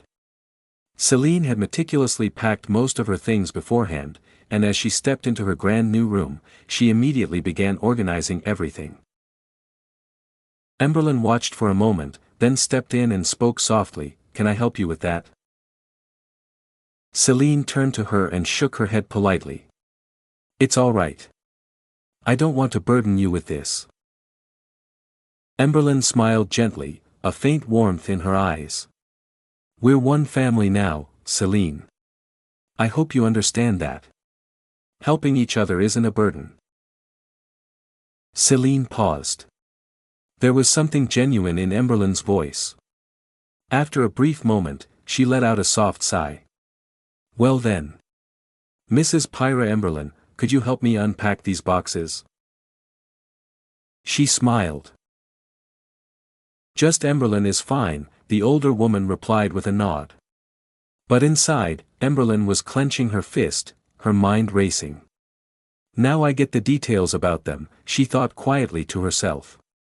She wasn't here to meddle, she just wanted to know more. About the women. About their bond. She wanted to support her daughters after all. Meanwhile. "Where are you taking me?" Zara frowned, confused as Ether led her down a corridor that didn't look familiar. It wasn't part of the main tour, this looked more like a secluded path and was hidden. Ether grinned, that sly, charming grin that always made her suspicious. "I've got a surprise for you," he said, a teasing note in his voice. "Just wait." Zara blinked. Her curiosity piqued immediately. The last time he had surprised her, she ended up falling for him. What could he possibly be planning this time? They soon arrived in front of a large, black metallic door embedded deep into the palace's lower wing. It shimmered faintly with enchantments and looked ancient, like something not meant to be opened by just anyone. Ether stepped forward and entered a password only he knew. The door let out a mechanical hiss and flickered with arcane energy as it slid open with a heavy metallic thud. And what lay beyond made Zara's eyes widen in complete shock and awe. Chapter 10:15, There's a possibility I could cure those mutated children. Ether decided to bring Zara to his empire for one important reason, which was... Wow! What are these? Oh my goodness! Isn't that a blood-sucking tube? Oh, it's a filter, right? Oh my god! It's a high-level filter that even has the ability to filter micro-level. Beaks? Tubes? Elemental separator? Mixer? Zara's face lit up with fascination as she looked around the room, her eyes wide and sparkling, marveling at the sea of unfamiliar technology that seemed deeply connected to blood manipulation and alchemy. Yes, this was the same forbidden place the previous Dragon Emperor had used for his vile and twisted deeds, creating unnatural, malformed children in his mad quest to extend his wicked lifespan. Ether had never dared to open this room before, he was never interested in these kinds of things. He couldn't even be sure how to use most of the equipment here. Sure, he understood a little, barely enough to recognize some components, but not nearly enough to operate or fully grasp them. And truthfully, he had neither the time nor the desire to learn everything. He had once asked Lyres if she was interested here. However, Lyres had flatly refused. She had been imprisoned in this very room long ago, and the memory of that trauma was still raw. It was perfectly understandable. Ether didn't press her again, didn't even mention the place afterwards. All this time, the room had remained sealed and untouched, until now. Ether glanced at Zara, who wandered like a child in a candy store, her hands occasionally brushing along the sides of cold steel devices as she moved, her eyes filled with a hunger for knowledge and curiosity. She crouched to peer inside a glowing canister, stood on her toes to read labels in old text, and took notes in her mind. Her expression was a mix of awe and obsession. I cannot believe the Pyra Empire was so technologically advanced. She muttered under her breath, speaking more to herself than to him. Ether stood nearby with a small smile, watching her. It warmed his heart to see that spark again, the same spark of passion and excitement she had before the tragedy with her children. It's for me? Zara finally asked, tilting her head toward him with a gleam in her eyes and a slightly crazy smile forming. Her voice was quiet, but it quivered with rising excitement. There was no way, absolutely no way, she was going to let go of this place now. It had everything she needed. In fact, some of these machines were even more advanced than what she had access to before. No, this was hers now. She had already claimed it in her mind. Ether chuckled softly, amused by her expression. Why else would I bring you here? Just to show it to you. Not give it to you. Haha. Zara's expression brightened even more, turning wild with joy and possessiveness. Everything is mine. Mine, mine. Really? She shrieked gleefully, her eyes wide as she suddenly zoomed her face toward Ether like a wild animal about to bite the hand that fed her, with love, of course. Ether grinned and gently pulled her by the hips, hugging her waist and nodding, everything is for you. No one will question it. Do whatever he tried to finish his words, but Zara suddenly leaned in and kissed his lips. She was just too happy, too overwhelmed by emotion. In that moment, kissing him felt like the only thing that made sense.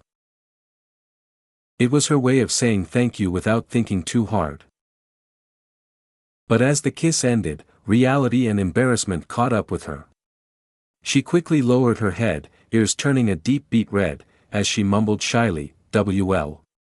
Thank you."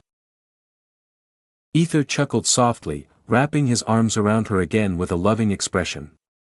"You are so adorable," he whispered playfully, rubbing his face into her shoulder like a clingy cat. Zara twitched slightly at the tickling sensation and chuckled back, gently pushing his face away. "See, come on, stop it. I'm way too old to be called something like that." He didn't answer immediately. Instead, he lifted her blushing face with a gentle touch, his finger under her chin, tilting it up so she'd meet his eyes. "Yeah. You are fucking adorable," he said with a confident nod. Zara's cheeks burned even hotter. She blinked rapidly before he leaned in again, sealing her lips with another kiss. Anyway. She mumbled, trying to change the subject while still flustered. "Tell me about this place. It's old, and it looks like it was already used by someone. These machines weren't just stored, they were operational once, weren't they?" "Yeah. About that." Ether sighed, rubbing the back of his head as he began to explain everything that had happened in this place, the secrets, the forbidden experiments, the grotesque goals of the previous emperor. Zara listened calmly. She didn't interrupt once. She simply stood there with her arms crossed, soaking in his words as if collecting data. And then, after a long silence, she muttered quietly, I see. So someone managed to create artificial life before me?" Her face dimmed, her proud expression giving way to something hollow and disappointed. She had once proudly declared to Ether that she had created life artificially, believing herself to be the first, the pioneer in such forbidden territory. But the truth hit differently now. Someone else had already done it. Someone had already created life, and not just that, they had perfected the process. "Leon, ah." She whispered the name of perfected process, her mind spiraling through a series of racing thoughts, clashing emotions, and shaken pride. Ether didn't seem surprised by her calmness. He knew Zara. In her eyes, such subjects were experiments, test materials. Things to study, things to learn from, and sometimes, things that ended in disaster. She treated it all like a scientist. Detached, analytical, logical. Just like any true scientist. Still, even the calmest scientist could feel shaken by the idea that their greatest breakthrough wasn't a breakthrough at all. Zara bit her nail, eyes narrowed in frustration as she scratched the side of her head with her other hand, visibly annoyed, lost in thought, and visibly irritated that someone had beaten her to it. I guess. I'm not as groundbreaking as I thought, huh? She muttered under her breath, a half-laugh escaping her lips. Ether shook his head with a smile as he gently wrapped his arms around her, holding her close against his chest. I know my wifey would have done way better if she had a setup like this. You are my wifey, my best wifey, aren't you? Zara's heart skipped a beat. Her eyes widened slightly as her cheeks flared up into a deep shade of red. Oh, of course I am. Yeah. She mumbled, caught off guard by the sudden affection and playful title. Then she lifted her chin, puffing her chest slightly with pride. I could do even greater things if I had all of this at my disposal. Her voice rang with conviction, even though a strange warmth was spreading through her body, an unexpected heat coiling low in her belly. She shifted her thighs slightly, confused by the rising sensation. And maybe that bitch's magic is still messing with me, she thought, trying to rationalize the heat that began blooming inside her. She clenched her hands, trying to keep her composure, to hold on to her logical mind and not melt under the affection. Ether watched her with a soft, knowing smile, his eyes glowing gently. She's really adorable. He thought with warmth, savoring every little change in her expression. I told you, I don't mind your creations or your experiments and all of that, he began softly, brushing a few strands of hair from her cheek, but I just want to make sure. I don't want. Before he could finish, Zara raised her hand and gently pressed a finger against his lips. I know. She interrupted him softly, her voice barely above a whisper. I won't do it again. I've learned from my mistake, Ether. I'm not going to create new life anymore, not like that, she said, her gaze steady now, filled with maturity and regret. Ether blinked, a little surprised at her sincerity. That's very goo. But, she suddenly said with a wild grin, her eyes glinting with renewed madness. Instead, I'm going to create a new kind of blood.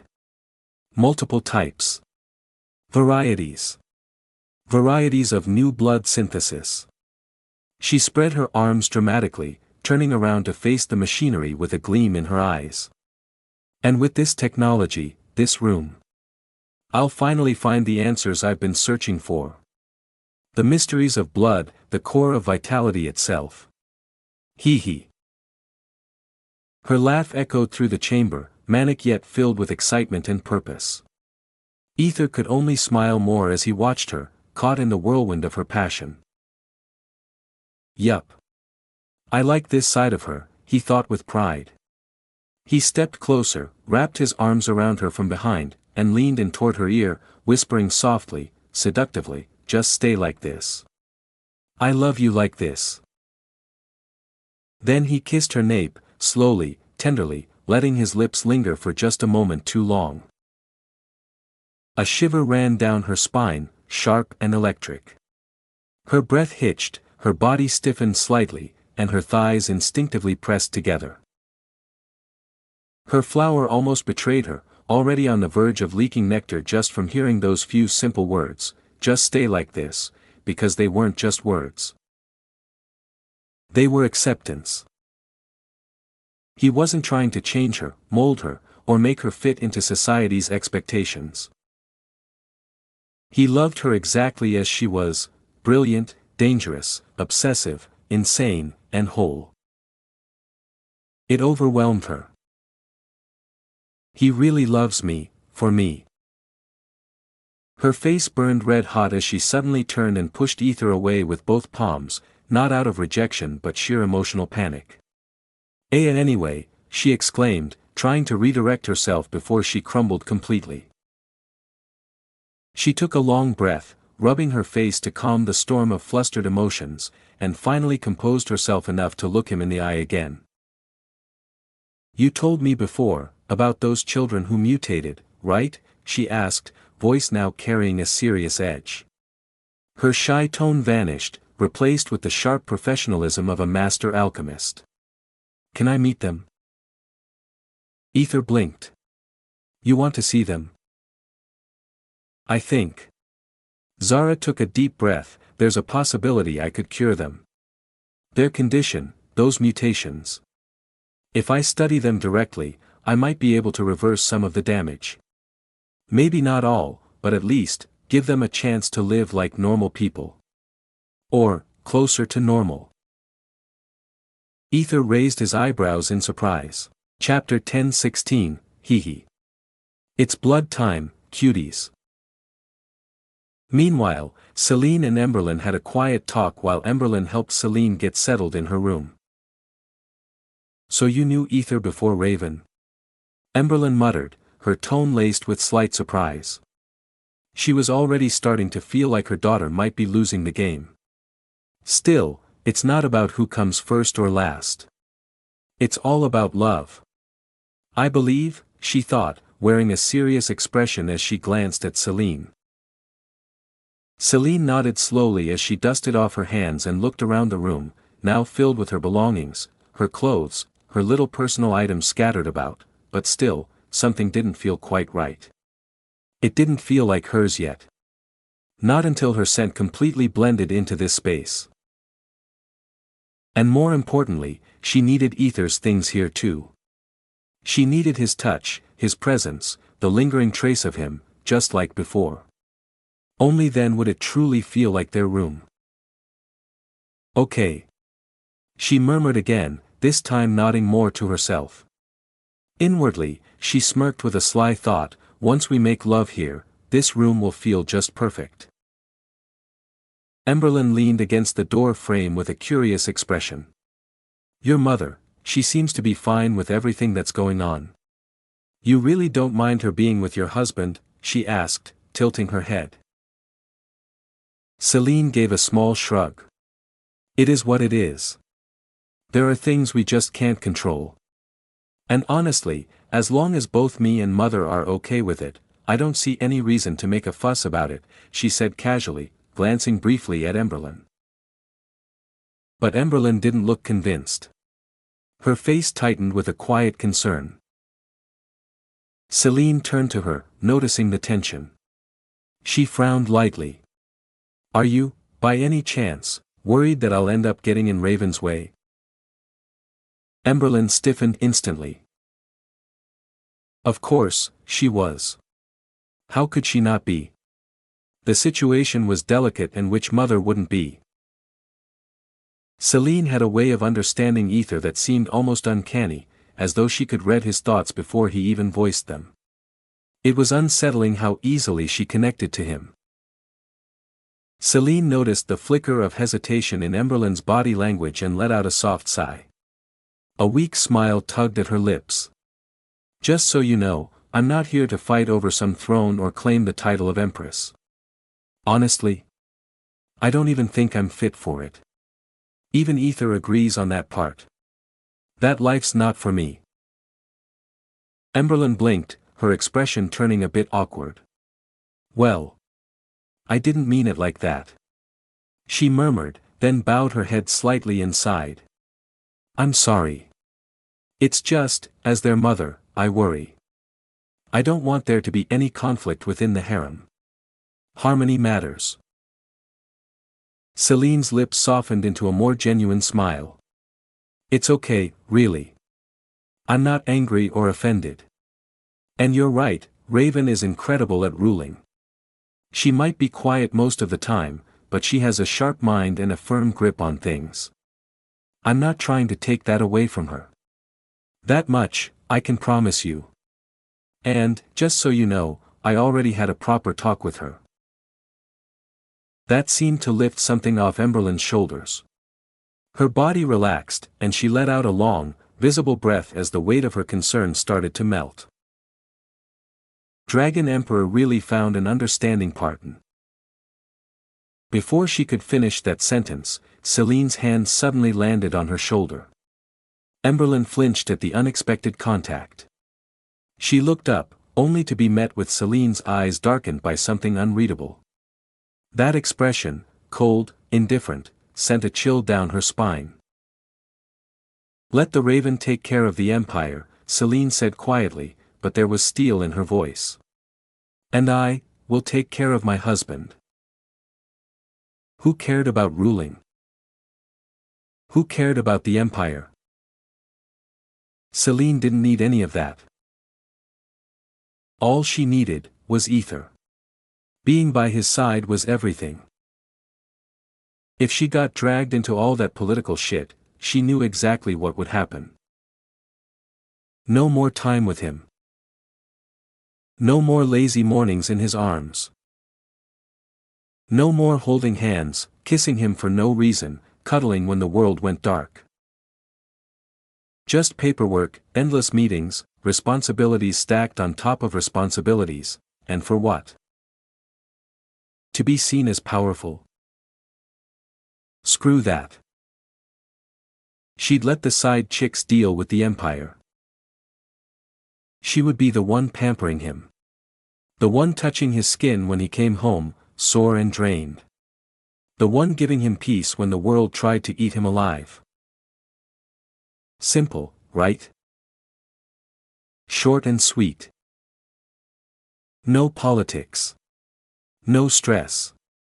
Just her husband, their babies, and all the time in the world to love him right. That was her ideal life. That was enough. Like a devoted wife who waited for her warrior husband, ready to welcome him home after every battle, ready to offer warmth, comfort, and love. Ready to be the soft arms he fell into when the rest of the world became too much. Celine blinked, her face softening again as she patted Emberlin's shoulder. "I'm just joking," she said with a light, almost teasing laugh, and turned to leave. But after a few steps, she stopped.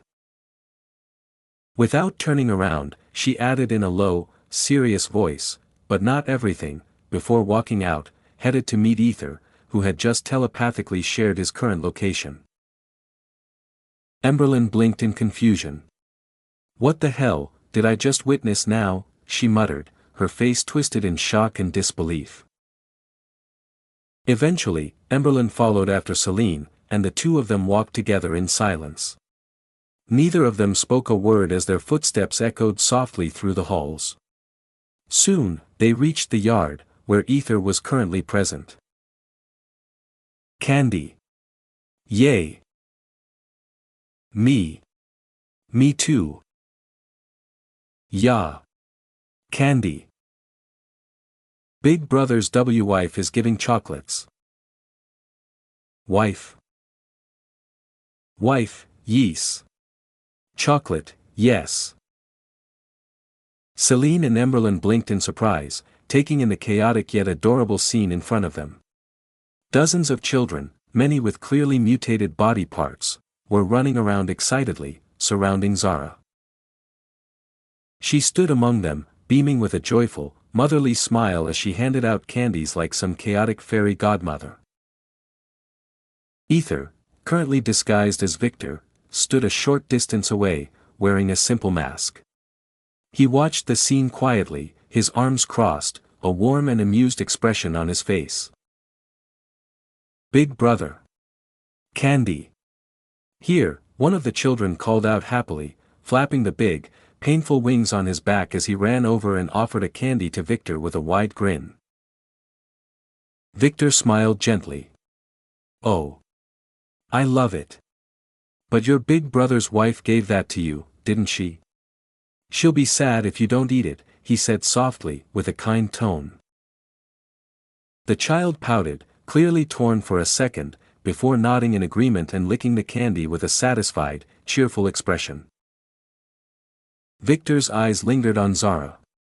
She was crouched down, passing out sweets while patting the children's heads one by one, her face lit up with a rare kind of gentle peace. It was a strange sight, especially coming from her. But ever since she had mentioned the possibility of curing the children, everything moved quickly. The moment she proposed the idea, Ether hadn't wasted a second. He immediately contacted the mothers of these children, even before he could assure them with 100% certainty. Yet, they didn't hesitate.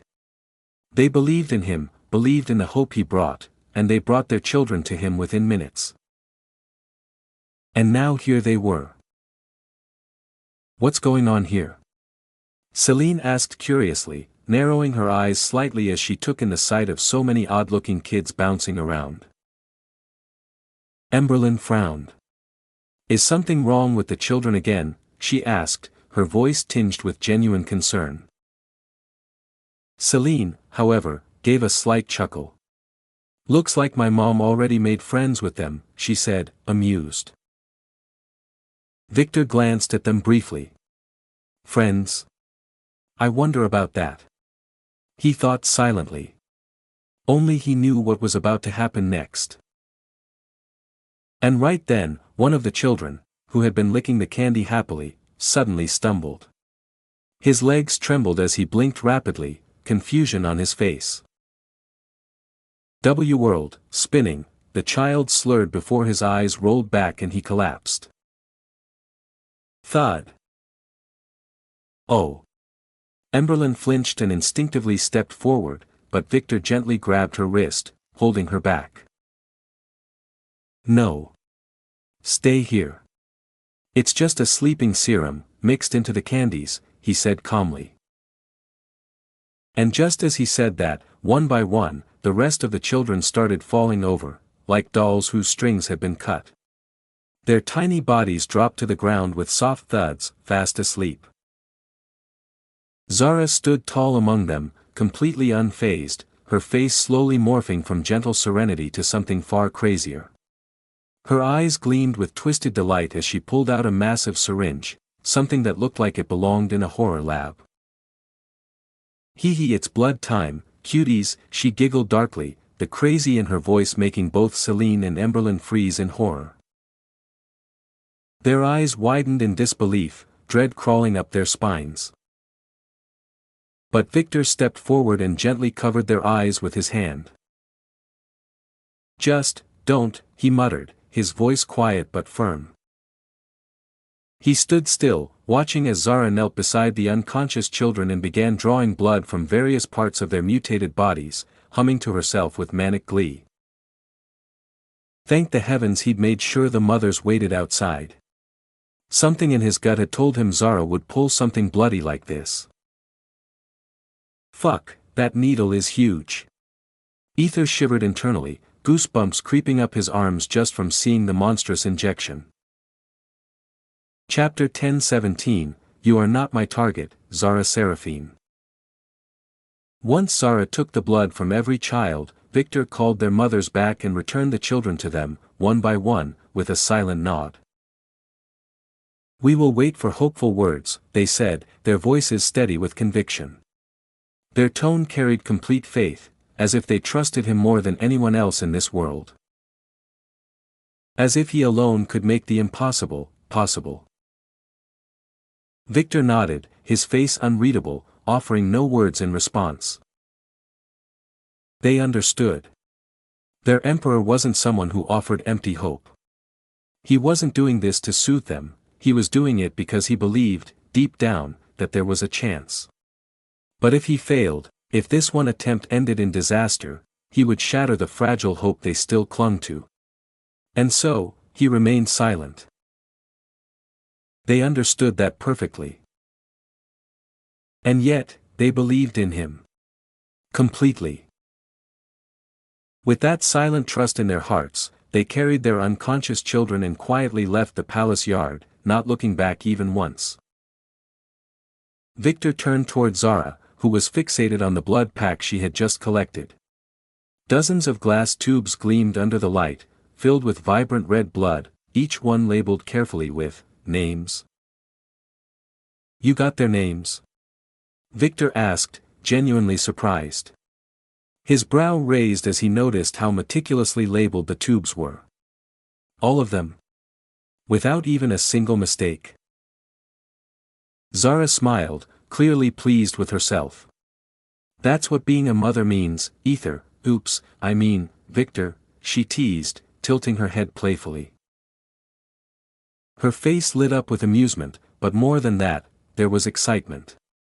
She looked truly happy.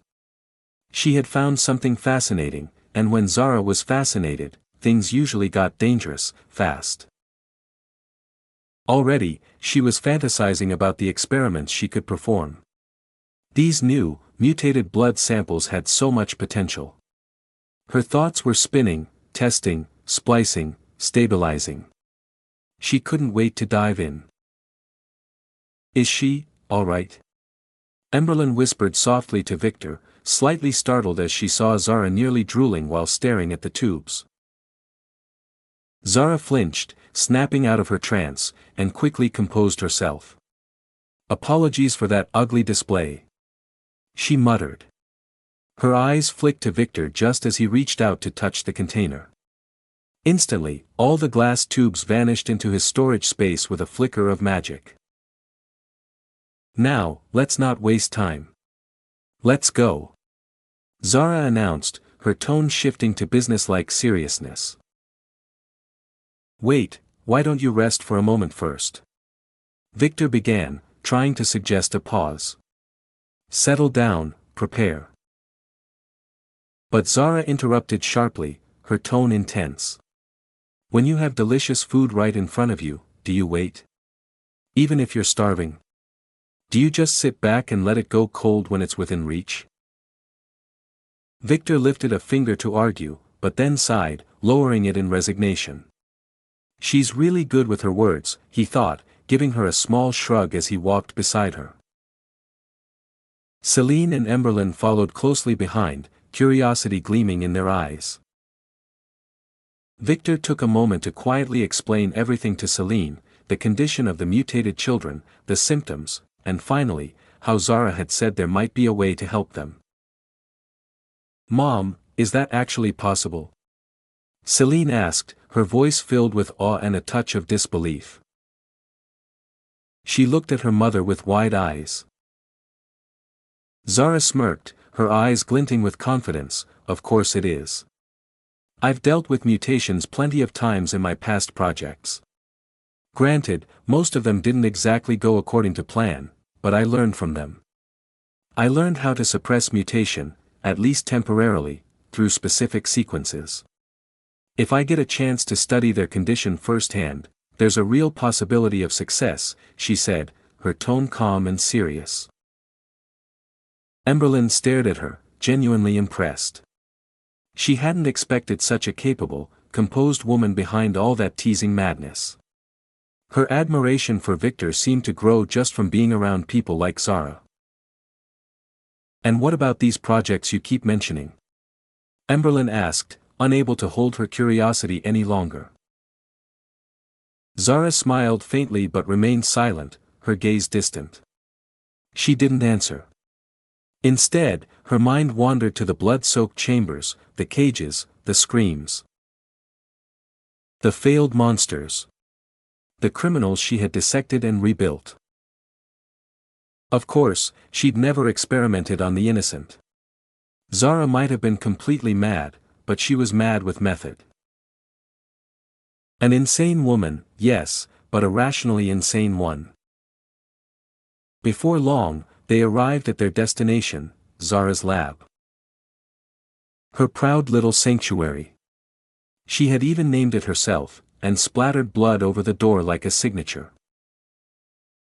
Victor reached out and opened the door for them to step inside. Or so they thought. "Hold up. Where do you think you're going? Zara barked, suddenly turning with a deep frown. Her sharp gaze scanned everyone with commanding authority. Emberlyn instinctively hid behind Victor. This wasn't a situation she wanted to comment on. Celine stepped forward with her arms crossed, her expression matching Zara's seriousness. I thought we agreed, no more hiding secrets, right? Everything's supposed to be out in the open. Only truth, remember? Zara nodded slowly. Yes, I said that. And I meant every word. I'm not going to hide anything anymore. Her voice dropped as her expression hardened. But this place is different, dear. She pointed to the lab's heavy door. This place is mine. My world. My rules. And no one, is allowed to enter. Not even my children. Her voice left no room for argument. She wasn't budging. Not this time. The last time she let someone inside, it was under duress. She had made a mistake and was trying to correct it. But now, everyone knew what she was. There was no need to show them. And she wasn't going to risk it again. This was her personal sanctuary, her sacred domain. That's why she had scrawled it in blood, her own fucking blood, right above the door. Zara's lab. Veins bulged on Celine's forehead as she watched her mother acting like an overgrown child. Tisk, whatever, she muttered, shrugging with an irritated sigh. Zara nodded in satisfaction, just about to enter her lab when. Mom. Celine's voice broke the moment. Hesitant. Unsure. Zara paused, tilting her head slightly, already sighing inwardly. If you really want to come inside, fine. No, that's not it. I'm not interested in your bloody freak show of a lab, Celine cut in quickly, folding her arms. Zara blinked, narrowing her eyes slightly. Then what is it? Celine bit her lip, struggling to keep her voice steady. Her chest felt tight. The question had been scratching at her thoughts ever since that conversation. "AAMI, your failed product?" she finally asked, her voice cracking. Zara's face softened. Her usual manic energy simmered down as her expression turned serious, gentle. "Darling, yes, you are." And just like that, she turned, took Victor's hand, and stepped into her lab, letting the door close behind her with a quiet click. Celine stood frozen in place, her brain struggling to process the absolute bluntness of that answer. Emberlyn blinked beside her, confused and completely out of sync with the dynamic between mother and daughter. Then Celine twitched, veins visible on her forehead again. She roared in fury, her voice echoing off the palace walls like an explosion. Meanwhile, inside the lab. "You actually said that?" Victor asked, raising a brow in disbelief. He pulled off his mask, letting his disguise fade as he returned to ether, giving her a half-exasperated, half-admiring stare. Zara gave a lazy shrug, completely unbothered. Well, she asked for the truth, didn't she? What else was I supposed to do, lie? It's true. She was a failed product. That doesn't mean I don't love her with everything I've got. I do. But project-wise, she didn't meet the intended outcome. That's all. Her voice dropped to a more tender tone. Just because she didn't become what I designed, doesn't mean she isn't precious to me. But people always want to lump love and science together, and those things don't always mix, either. He stared at her with a tired expression. You could have said it like that, you know. Zara sighed and waved her hand dismissively. She's smart. She'll understand eventually. Now, blood, blood, blood. She practically sang it, her fingers twitching in anticipation like an excited predator about to feast. Ether rolled his eyes, chuckling as he lifted his hand. With a shimmer of magic, all the blood tubes reappeared in the air, both the freshly collected ones and the long-lost samples from her previous hidden lab. Every tube, every sample, softly appeared before her. Zara's eyes widened, her lips curving into a delighted smile. "They're all here, safe, my sweet babies," she whispered, her voice giddy. She turned to Ether, winked playfully, and leaned in, her cheek close to his. "You're spoiling me. I can come in any time, right?" Ether murmured with a smirk as he stepped toward her, his presence now slower, heavier, more intentional. Zara's breath hitched slightly. She took a shy step back, her cheeks flushed a soft pink. Hey. The rules apply to everyone, why you know, Before she could finish, he kissed her. This time longer. Deeper. His lips pressed with warmth and intention as his fingers grazed her waist, pulling her gently closer. She shivered at the touch, lips parting slightly as her body leaned into his. He pulled back only a breath away, his voice husky, "Now." Zara looked away quickly, blushing even harder, her heart hammering in her chest. Fine. I'll allow it, just you, okay? Only you. And no one else," she stammered, still avoiding eye contact, her entire body flustered. Ether smiled softly, his hand brushing her cheek before he leaned down, his lips ghosting near her ear. He bit her earlobe gently, his breath warm on her skin. What are you doing?" she squealed, her voice high as she pushed him away, eyes wide with both embarrassment and annoyance. She covered her ear protectively, glaring at him. "You're just too adorable," Ether teased, his gaze lingering on her flushed face. Zara frowned, even as the corners of her lips twitched. She was blushing hard now. "I know where this is going. I can see it in your eyes," she muttered, voice soft and trembling with anticipation. Ether chuckled, his steps slow as he moved in again. "Where exactly?" Zara stepped back instinctively, but there was nowhere to go. Her back met the wall, and her heart skipped. He was so close now. Her breath caught, her chest rising and falling faster. She closed her eyes, bracing herself for what might come next, his lips, his tongue, his warmth against her neck. But then, his voice, low and smooth, like a whisper that burned. "You are not my target, Zara Seraphine." Her eyes flew open instantly, confusion washing over her expression. "Huh?" she gasped, startled. But by the time her eyes darted around, he was already gone. Ether had vanished, not a trace of him left behind. Chapter 10:18, Cowardice and Fear, will be carved from history. Victor was sitting on the throne as he held current discussions about the Empire's situation, his expression calm but eyes sharply focused on every word spoken. Victor hummed thoughtfully, leaning his cheek against his knuckles as he listened to the current general seated below him, who was meticulously detailing the developments and concerns from each territory.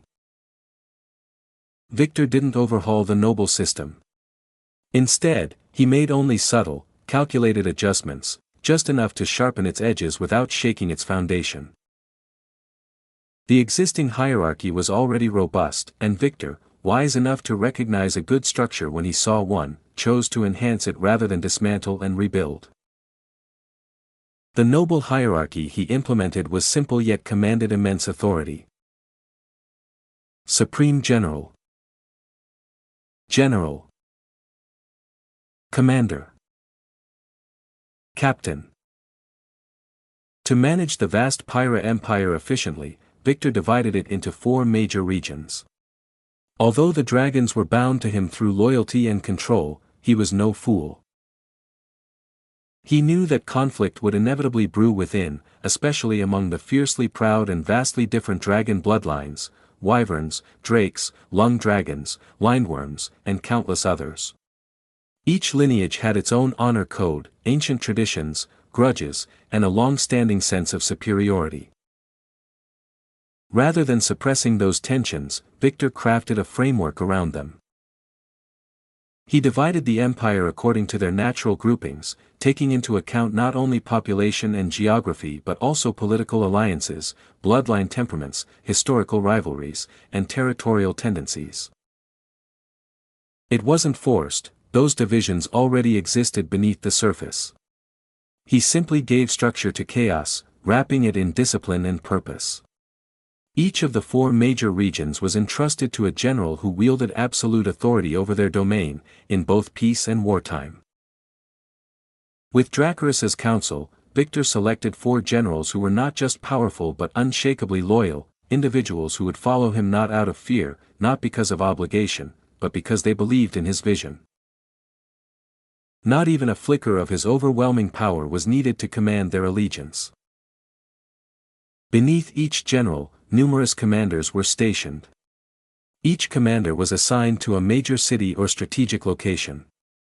Their duties extended far beyond simple military affairs. They became the spine of regional governance, handling urban infrastructure and future development, resource allocation and distribution, scientific and technological advancement, state-funded provisions and detailed economic structuring, law enforcement, surveillance, and intelligence gathering. Each commander acted both as a seasoned military strategist and a capable civilian governor. They were tasked with ensuring that cities didn't just survive, they flourished during peace and transformed into powerful fortresses during war. Below them were the captains, stationed in smaller towns, key districts, or minor jurisdictions. These included satellite cities, distant trade posts, and border regions circling the larger urban hubs. Captains served as local lords clad in armor, deeply rooted in their communities. Whether assigned to a remote mountain pass, a snow-choked border village, or a bustling merchant quarter within the capital, each captain made sure everything ran with strict efficiency, on the surface and in the hidden depths. The chain of command was crystal clear. Orders flowed downward, while reports surge upward in a constant stream. However, the structure wasn't rigid, it encouraged autonomy. Commanders and captains were permitted, even encouraged, to innovate and adapt, especially in matters involving logistics, infrastructure, and technological strategy. It was a near-perfect fusion of tradition and evolution. In times of peace, it nurtured prosperity and unity. In war, it transformed the empire into a synchronized beast, ready to strike without hesitation. Victor hadn't reshaped the world by tearing it apart. He had understood its strengths, respected its roots, and then made it better. Also, his palace, standing at the center of the empire, was not just a seat of power, but a neutral city, a vast sanctuary where all bloodlines could gather without fear, without politics, without judgment. No one questioned bloodlines or status here. It was a safe haven, open to all, and it was also the sacred birthplace of the new phoenixes. Of course, the phoenixes would soon rise, blazing through the skies when the time came, and Victor had already begun preparing their nesting grounds, ensuring everything would be ready for their eventual flight. And most importantly, Dracarys. He was the supreme general, second only to Victor and Raven. He didn't just oversee the 4 generals, he also personally protected the empire's borders, keeping external threats at bay with unwavering vigilance and ruthless efficiency. Despite his ascension, people still called him general, out of habit and reverence. After all, he had worn that title with pride for nearly 1,000 years. Changing that deep-rooted title wouldn't happen overnight. Anyway, everything was proceeding smoothly. So smoothly, in fact, that Victor himself hadn't been needed for weeks, until now. What do you mean, the abandoned people are trying to return to their posts? Victor's voice dropped, dangerously low. His ice-blue eyes locked onto the seated generals, who stiffened instantly, a flicker of fear passing over their disciplined faces. One of the generals slowly stood, bowing with respect yet unable to mask the anxiety in his tone. Our brethren. Before he could finish, the atmosphere changed in an instant. A crushing aura descended on generals. The general's eyes widened in terror, his breath caught in his throat. Another general stood up quickly, her voice trembling slightly but firm, trying to defuse the moment. The ungrateful ones, sir, the people who abandoned our empire during its darkest hour, they're now attempting to return. They seek entry into our lands once again. The moment she finished, the suffocating atmosphere lifted. The generals released their breaths in collective relief, shoulders relaxing slightly as one of them added hurriedly, also, the former nobles. The ones who deserted us at the height of our crisis, they too are returning. Not only to live under the Empire's protection, but they dare to demand their old posts back. Those ungrateful bastards, another spat, fists clenched on his armored thighs. They left us to die, left us in the dirt while chaos swallowed the land, and now, after our mighty dragon emperor saved everything, after he reforged this world with his own hands, they return. To suck at our success like parasites. How disgraceful. Disgusting. What happened to the pride they used to boast about so much? They crawled away like cowards when we bled. And now that we've rebuilt from ashes, now they slither back, pretending they belong here. They muttered with seething contempt, each face hardened with annoyance and disgust, their words laced with resentment and fury. Have you informed the Supreme General about this? Victor asked, his voice low, his gaze steady and cold. Why yes, sir, one of the generals replied hastily. We did, and Supreme General told us to wait for further orders from you. So, all we did was block the people who are trying to enter our empire. Victor's fingers began to drum rhythmically against the armrest of his throne. His eyes narrowed, calculating and sharp, as he leaned back in silence. There were two undeniable truths echoing in his mind. First, the betrayal. The dragons who fled when the empire faced ruin had no right to return now with their heads high and guilt forgotten. Their arrival would be an open insult, an unforgivable slap in the face to every loyal soldier, civilian, and dragon who had chosen to stay. Who had chosen to fight? Who had chosen to believe? But second, these were dragons. And dragons, even when disgraced, even when banished, were never weak. They wouldn't vanish like ghosts. No, they would gather again. They would whisper. They would scheme. And soon, they'd grow strong enough to strike from outside, forming alliances that could become far more dangerous than any turmoil within. Victor exhaled quietly. If this were iteration number 25, that version of Ether would have welcomed them back without a second thought, believing in hope, in unity, in giving people second chances. Even now, the current Ether, as noble as he is, would probably still try to see the good in them. But this was not the Aurora Empire. This was the Pyra Empire.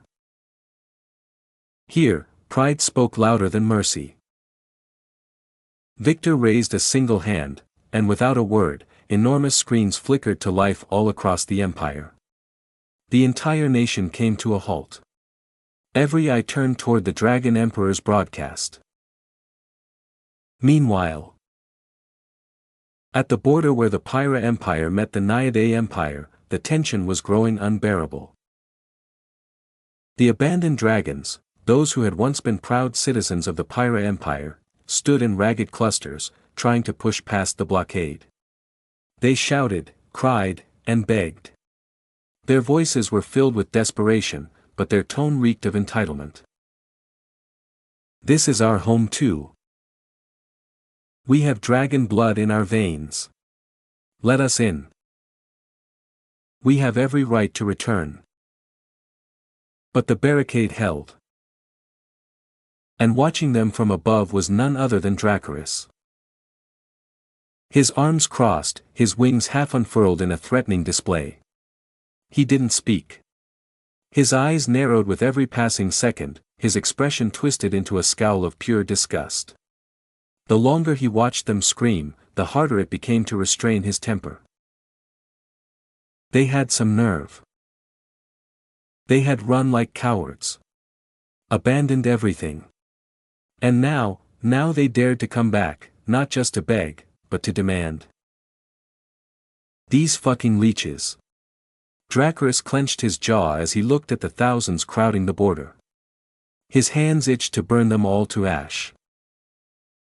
Of course, they could have flown over the barricade. That much was obvious. But they didn't dare, not after one of them had tried, and had been instantly reduced to a smoldering corpse. His remains still lay twisted and smoking off to the side, a brutal reminder that this border was not a gate, it was a wall.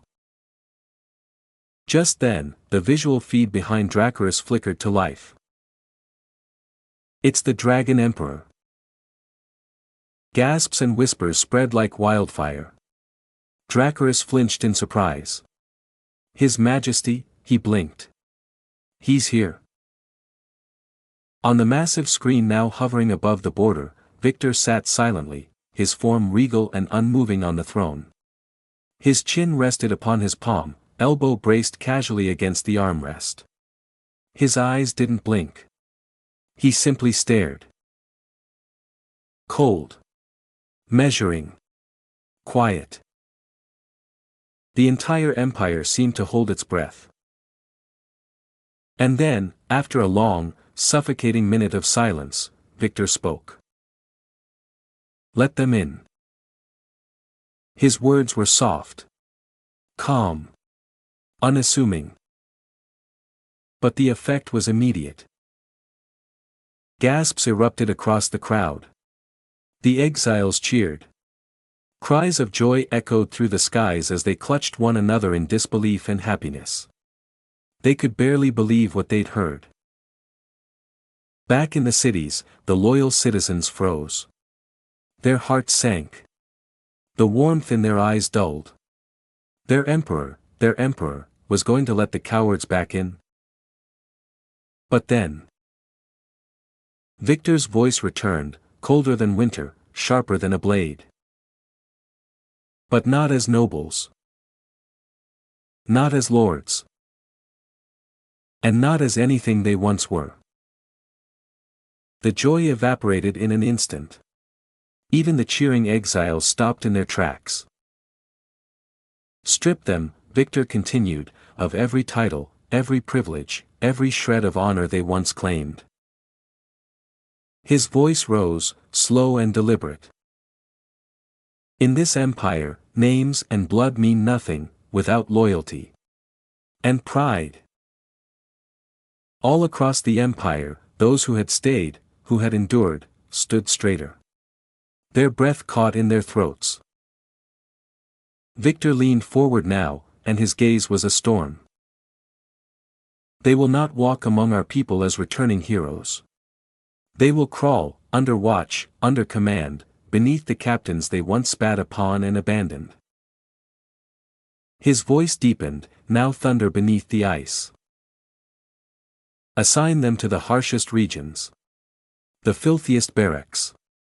The most brutal and unforgiving borders. Let them earn the right to breathe our air again. Victor rose from his throne, just slightly, and from behind him, great tendrils of violet flame curled into the air. And if any of them hesitates, if any of them resists, if even one of them dares to speak of entitlement. His next words were delivered like death itself. Cut them down where they stand. The air trembled. And if they plot, if they whisper, if they even think of rising with old arrogance, exile them with shattered wings, or end them publicly. Make it a lesson carved in fire. His eyes scanned the crowd. The screen zoomed in on his face, his wicked smirk, his tilted head, his voice layered with both judgment and flame. You left this place. You betrayed this place. And now, you want it back. He paused, then whispered, with a venomous smile. This empire stands on the backs of the loyal, of the faithful, of those who bled when there was no hope left, and the pride they showed me. Tears welled in the eyes of those who had stayed, those who had suffered, who had fought for every inch of survival. They saw it. They heard it. Their emperor understood. He had not forgotten. Victor raised his hand, and the screen crackled with one final, thunderous sentence, his judgment etched into the sky.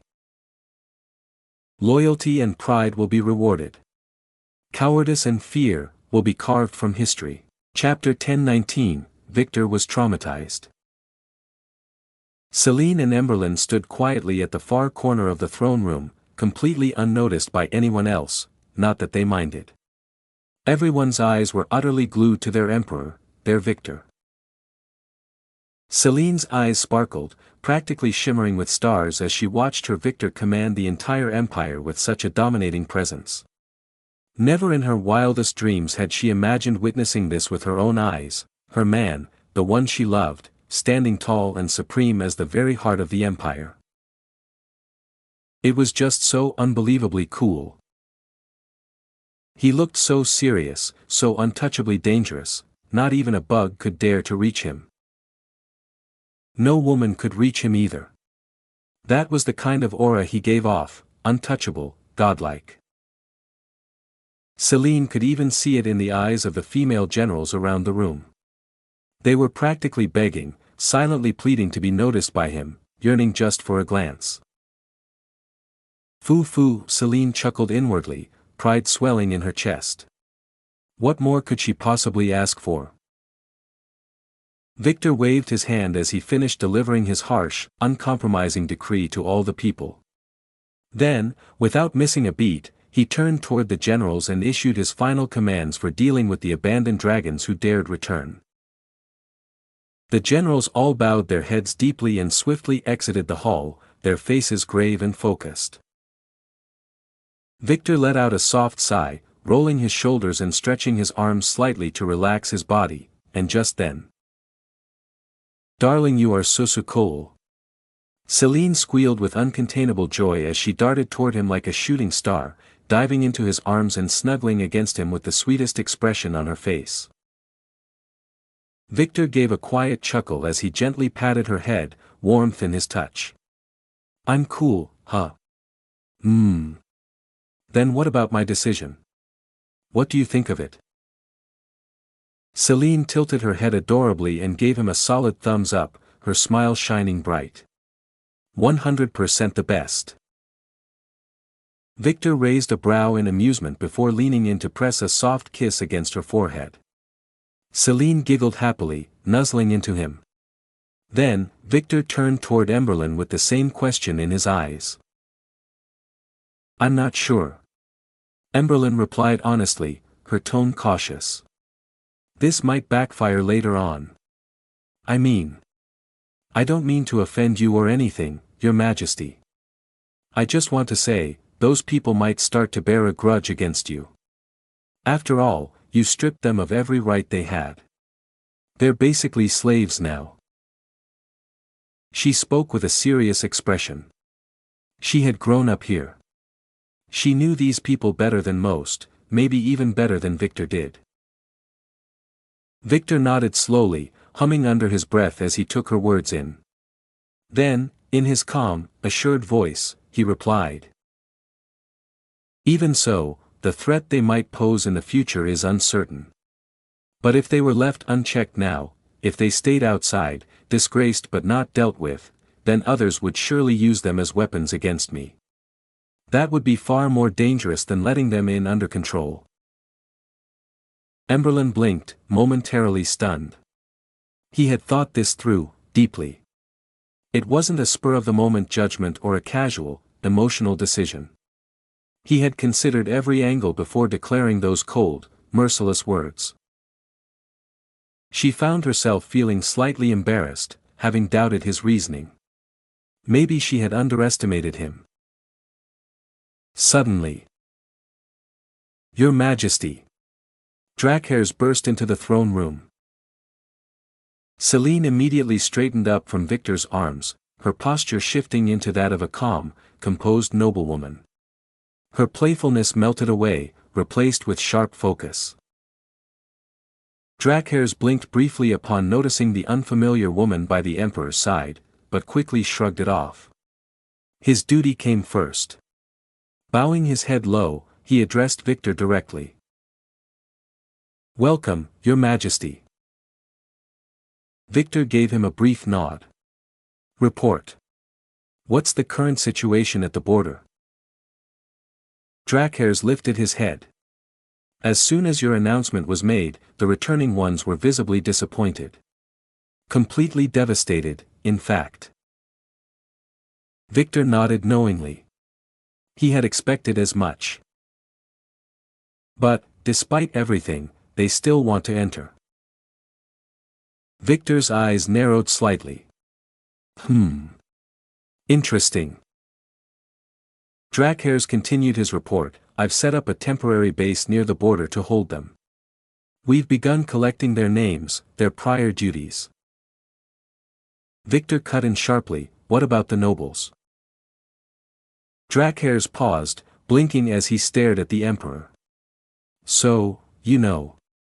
"Ah." Victor gave a crooked smirk. "Ha. Nobles have pride far too thick to let go of their titles and work like commoners. I'm sure the ones begging to enter now are commoners, aren't they?" Drackhairs gave a weak nod, his voice low. "Indeed, Your Majesty. Only the commoners chose to return. As for the nobles, they decided to go back to the new settlement that was created by former Prince Leon." Victor nodded softly. "Good, then." His tone was calm, neutral. There was no disappointment in his eyes. He had offered them a choice, and they made it. That was all. From this point forward, everything would change. Victor quietly decided to assign his puppets to keep watch over the situation. If even the slightest threat surfaced, he wouldn't hesitate to eliminate it. Suddenly, Drackhairs hesitated and spoke up, a little nervously, "Can I speak to you alone, Your Majesty?" Victor frowned slightly. He was perfectly fine with Celine and Emberlyn being present, but the serious look on Drackhairs' face, it was the kind of look that said, man-to-man conversation only. Victor glanced at Celine and Emberlyn. They immediately understood and gave him a nod before walking out of the throne room silently. Once the doors shut behind them, Drackhairs stepped closer to Victor and lowered his voice. "Your Majesty. That new woman, she's your—" "Yeah," Victor nodded, cutting him off before he could finish the thought. Drackhairs blinked, then nodded slowly. "Oh, okay, good then. Anyway." He paused for a moment, choosing his words carefully. "Just a few days ago, I encountered a woman who claimed she was bearing your child." "Pardon?" Victor blinked, completely flabbergasted. Someone was carrying his child. What in the name of avocado was going on here?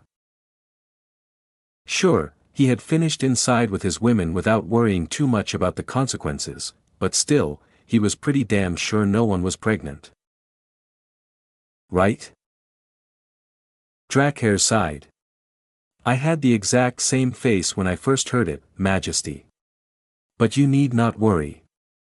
I asked her for proof. She declined." Then she started creating a scene and trying to stir up chaos. It seemed like she was just lying. Was she? But, why would someone lie about something like that? Victor muttered, genuinely taken aback. Maybe, for power, he guessed. LACKEY'S gave a small, weary smile. It happens all the time, Majesty.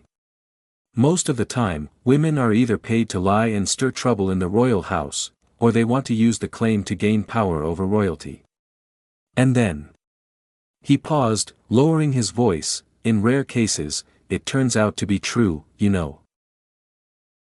The sly smile he added at the end made Victor's lips twitch. He knew exactly what LACKEY'S was hinting at, and unfortunately, he had no words to refute it. Not when Ether was busy planting seeds deep every time he got the chance. Anyway, do you know the name of the woman? Victor asked. LACKEY'S nodded. Her name is Vesperine. Come again. Victor's mind hit a short circuit the moment he heard the name. LACKEY'S nodded again. Vesperine. Do you know her, by any chance? Victor's frown deepened as he slowly nodded, thoughts racing. Vesperine? Why is she here? What is she trying to accomplish? This doesn't make any sense.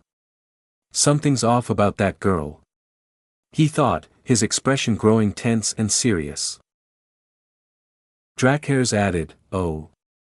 So you do know her. Then please be careful around her, she's a succubus. What? Victor's brain short-circuited again. LACKEY'S nodded with a deadly serious expression. He leaned in closer to Victor and whispered directly into his ear, even though they were alone in the room, as if what he was about to say needed to be uttered in absolute secrecy. You see, during her escape, she used some sort of magic. And the guards, they were turned. He began to describe the disturbing details in a low, detailed voice. Victor's expression slowly twisted into pure horror as he processed every word. His skin paled. His body recoiled. Then, suddenly, he bolted a full 100 meters away from LACKEY'S with wide, horrified eyes. Oh my God! What the fuck, he screamed, his voice echoing through the massive throne room. LACKEY'S blinked, with a completely normal look, he added, I took a bath, don't worry. You fucking old man. Why did you have to tell me that shit? Arf. I can't unsee it now. I can't get that image out of my fucking head. Damn it. Fucking God. Victor roared in a horrified, shrieking tone, his voice filled with utter disgust. Chapter 1020, Visiting Elysiumus Aurora Empire. After Victor got traumatized by the LACKEY'S, he returned straight into Celine's arms, craving the comfort only she could give to erase those haunting images from his mind. And, of course, Celine didn't waste the opportunity, she claimed him entirely, using this intimate moment to fill her room with their mixed scents, their bodies tangled together, making love endlessly until she could barely move a muscle, her limbs trembling and spent. Afterward, Victor issued a few important directives regarding the Empire to LACKEY'S. Among them, he firmly instructed him not to entertain any woman claiming to carry his child or spouting other such nonsense. Despite giving these orders, Victor kept his physical distance from LACKEY'S.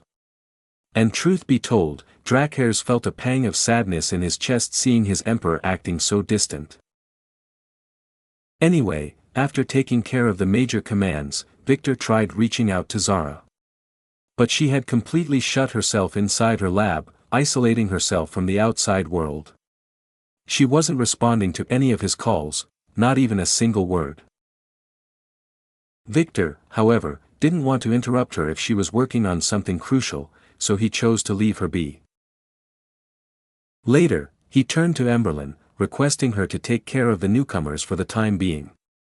They were still unfamiliar with the Empire's customs, and he knew Emberlin's firm yet warm nature would guide them well. Without even a moment of hesitation, Emberlin nodded in acceptance. Victor left the responsibilities of the Empire in the hands of Emberlin and Celine. Though Celine pouted adorably, clearly not thrilled about getting involved in the political side of things, Victor gently urged her to at least learn the basics. You never know, he told her, having even a little knowledge might come in handy someday. With that, his tasks here were complete. Victor reached out to Delphine. But unfortunately, she was still neck-deep in her own responsibilities. As much as he longed to tell her the truth, to share what was weighing on his mind, he preferred to speak with her face to face rather than through telepathic means. So, shifting his focus, Victor turned his attention toward the Empire's thrusters. Raven had already taken care of things in Zephyra, which meant only 2 empires remained on the list. However, the Void Empire was currently off-limits to him. After that strange, unwarranted threat from some unknown bitch, he decided not to risk it for now. Instead, he set his sights on visiting the Aurora Empire. Yes, the same empire once ruled and, perhaps, protected by his previous iteration. Whether that last part was true or not, he wasn't entirely sure. But still, it was time to see it with his own eyes. Of course, he couldn't go as Victor. That name carried weight and could stir unnecessary diplomatic tension.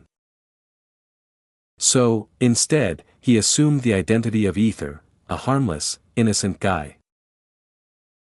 Elysiumus Aurora. A land untouched by chaos, filled with nothing but pure harmony. Just breathing the air here was enough to make one's heart lighten, to strip away the burdens they carried and surrender them to the soft embrace of nature. The warmth in the air, the gentleness of the surroundings, it was the kind of place that made even 1,000 years of sleep feel worth it. Even the animals here lived in peace. They rarely fought amongst themselves because nature provided everything: food, shelter, care. The land itself was alive, nurturing all who lived within it. It was the kind of place that, once you set foot in it, you might never want to leave. A realm bathed in radiant purity. Unlike other empires where chaos and corruption brewed beneath the surface, Aurora's skies glowed white with a delicate golden hue, totally different from others. It was breathtaking, magical in its stillness. The people who lived here were just as pure. They didn't speak with malice or ego, their words carried no venom. Life here was simple, peaceful. It almost felt like war had never touched this land.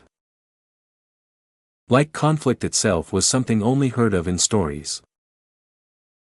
Citizens weren't allowed to leave the empire unless it was a dire emergency. And if someone chose to explore the outside world, they had to give up everything. They were to leave Aurora behind, never allowed to return. Even outsiders, no matter who they were, could only enter designated areas. Straying beyond those boundaries was a serious offense, a crime, even. That was how the Aurora Empire protected itself from the filth and ugliness of the outside worlds. And it had worked so far, maintaining its untouched purity even to this day. Injunct. Inside the teleportation station of the Aurora Empire, white, radiant energy swirled violently within the portal. From it, Ether slowly stepped out, his eyes adjusting to the serene brilliance around him. He was ready to walk into this world he remembered only in flashes of memories. However. Welcome, Mr. Ether. Boom. Boom. Suddenly, Ether flinched, nearly stumbling backwards into the teleportation portal. A loud voice had roared across the station, and within moments, fireworks burst in the sky above him. It felt like he was some kind of champion returning home after winning a historic tournament or something ridiculous like that. Ether blinked rapidly in confusion, his eyes scanning his surroundings. And then he saw it, an entire crowd of people standing before him, their arms filled with vibrant flowers and large signs that read welcome messages. What the? Ether blinked again in confusion. He was absolutely certain he hadn't informed anyone of his arrival, not even Helena. He hadn't told her either. So how the hell? His thoughts halted the moment his gaze landed on someone familiar, the archpriestess.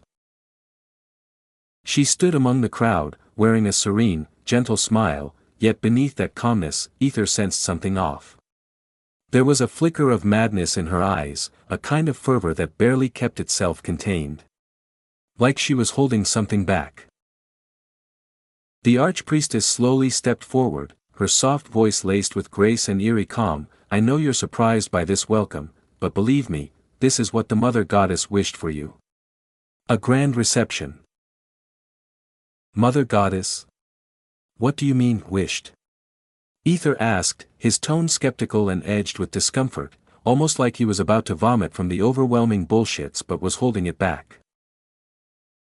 His eyes drifted to the people around him, each wearing radiant smiles, their faces glowing with an innocent purity. They didn't know who he was, yet their joy felt real, as if he belonged here among them. They had no idea why this man was important, but if the archpriestess herself had come to welcome him, then surely he must be someone of great significance. Ether gave a polite smile. Thank you all, for such a warm welcome. They nodded in return, smiling softly in response. The archpriestess gestured gracefully. My carriage is waiting for you. Ether paused, staring at her. All he wanted was to enter quietly, like a regular traveler. Yet here she was, treating him like royalty. Whatever. He mentally shrugged, letting out a breath as he took his next step and followed her lead. The crowd parted for him like a tide, stepping aside to form a path, as if he were a king returning to his kingdom. And strangely enough, Ether felt something stir inside. Something familiar. His gaze grew focused, his shoulders squared naturally, and he looked ahead with a composed, determined expression. It was like instinct, something in his body remembered this place. As he stepped out of the teleportation station, a brilliant white light with a golden hue bathed his face. Almost blinding. Ether squinted, shielding his eyes for a moment as his pupils contracted, slowly adjusting. He blinked, rubbing his eyes, then finally looked up at the sky. Wow! He muttered in awe. The sky was unlike anything he'd ever seen, white with a soft golden glow.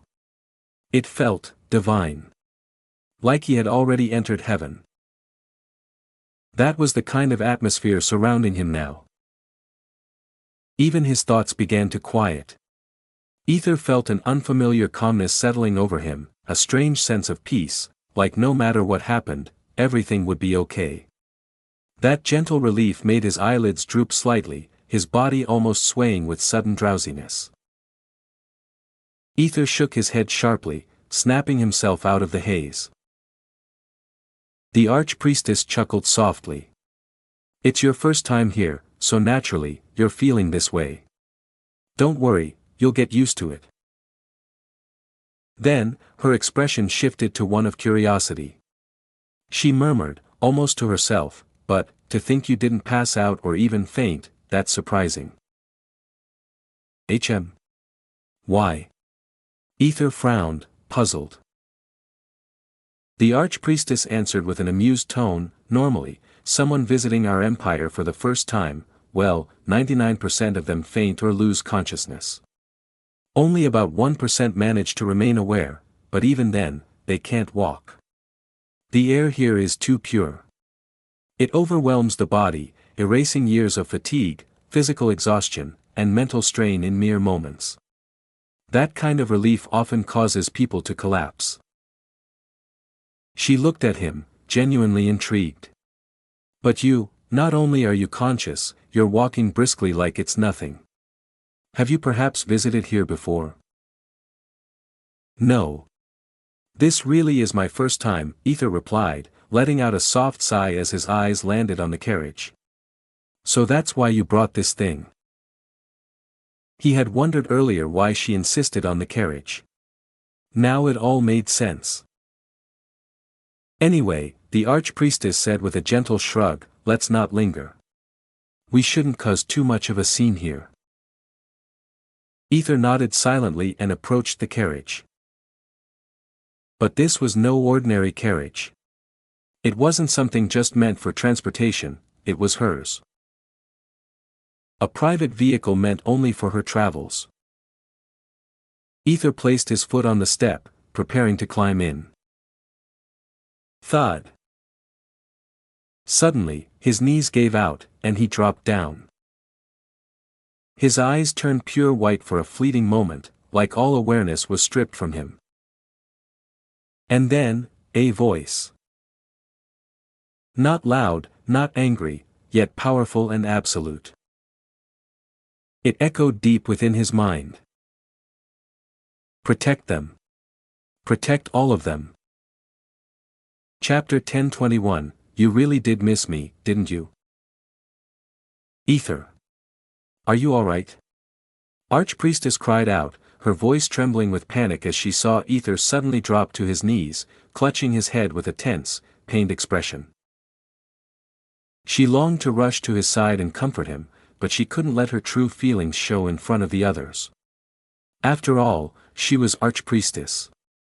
All she could do was swallow her worry, try to steady her voice, and ask as calmly as she could. Ether slowly raised his head, eyes a little unfocused, and gave a shaky nod.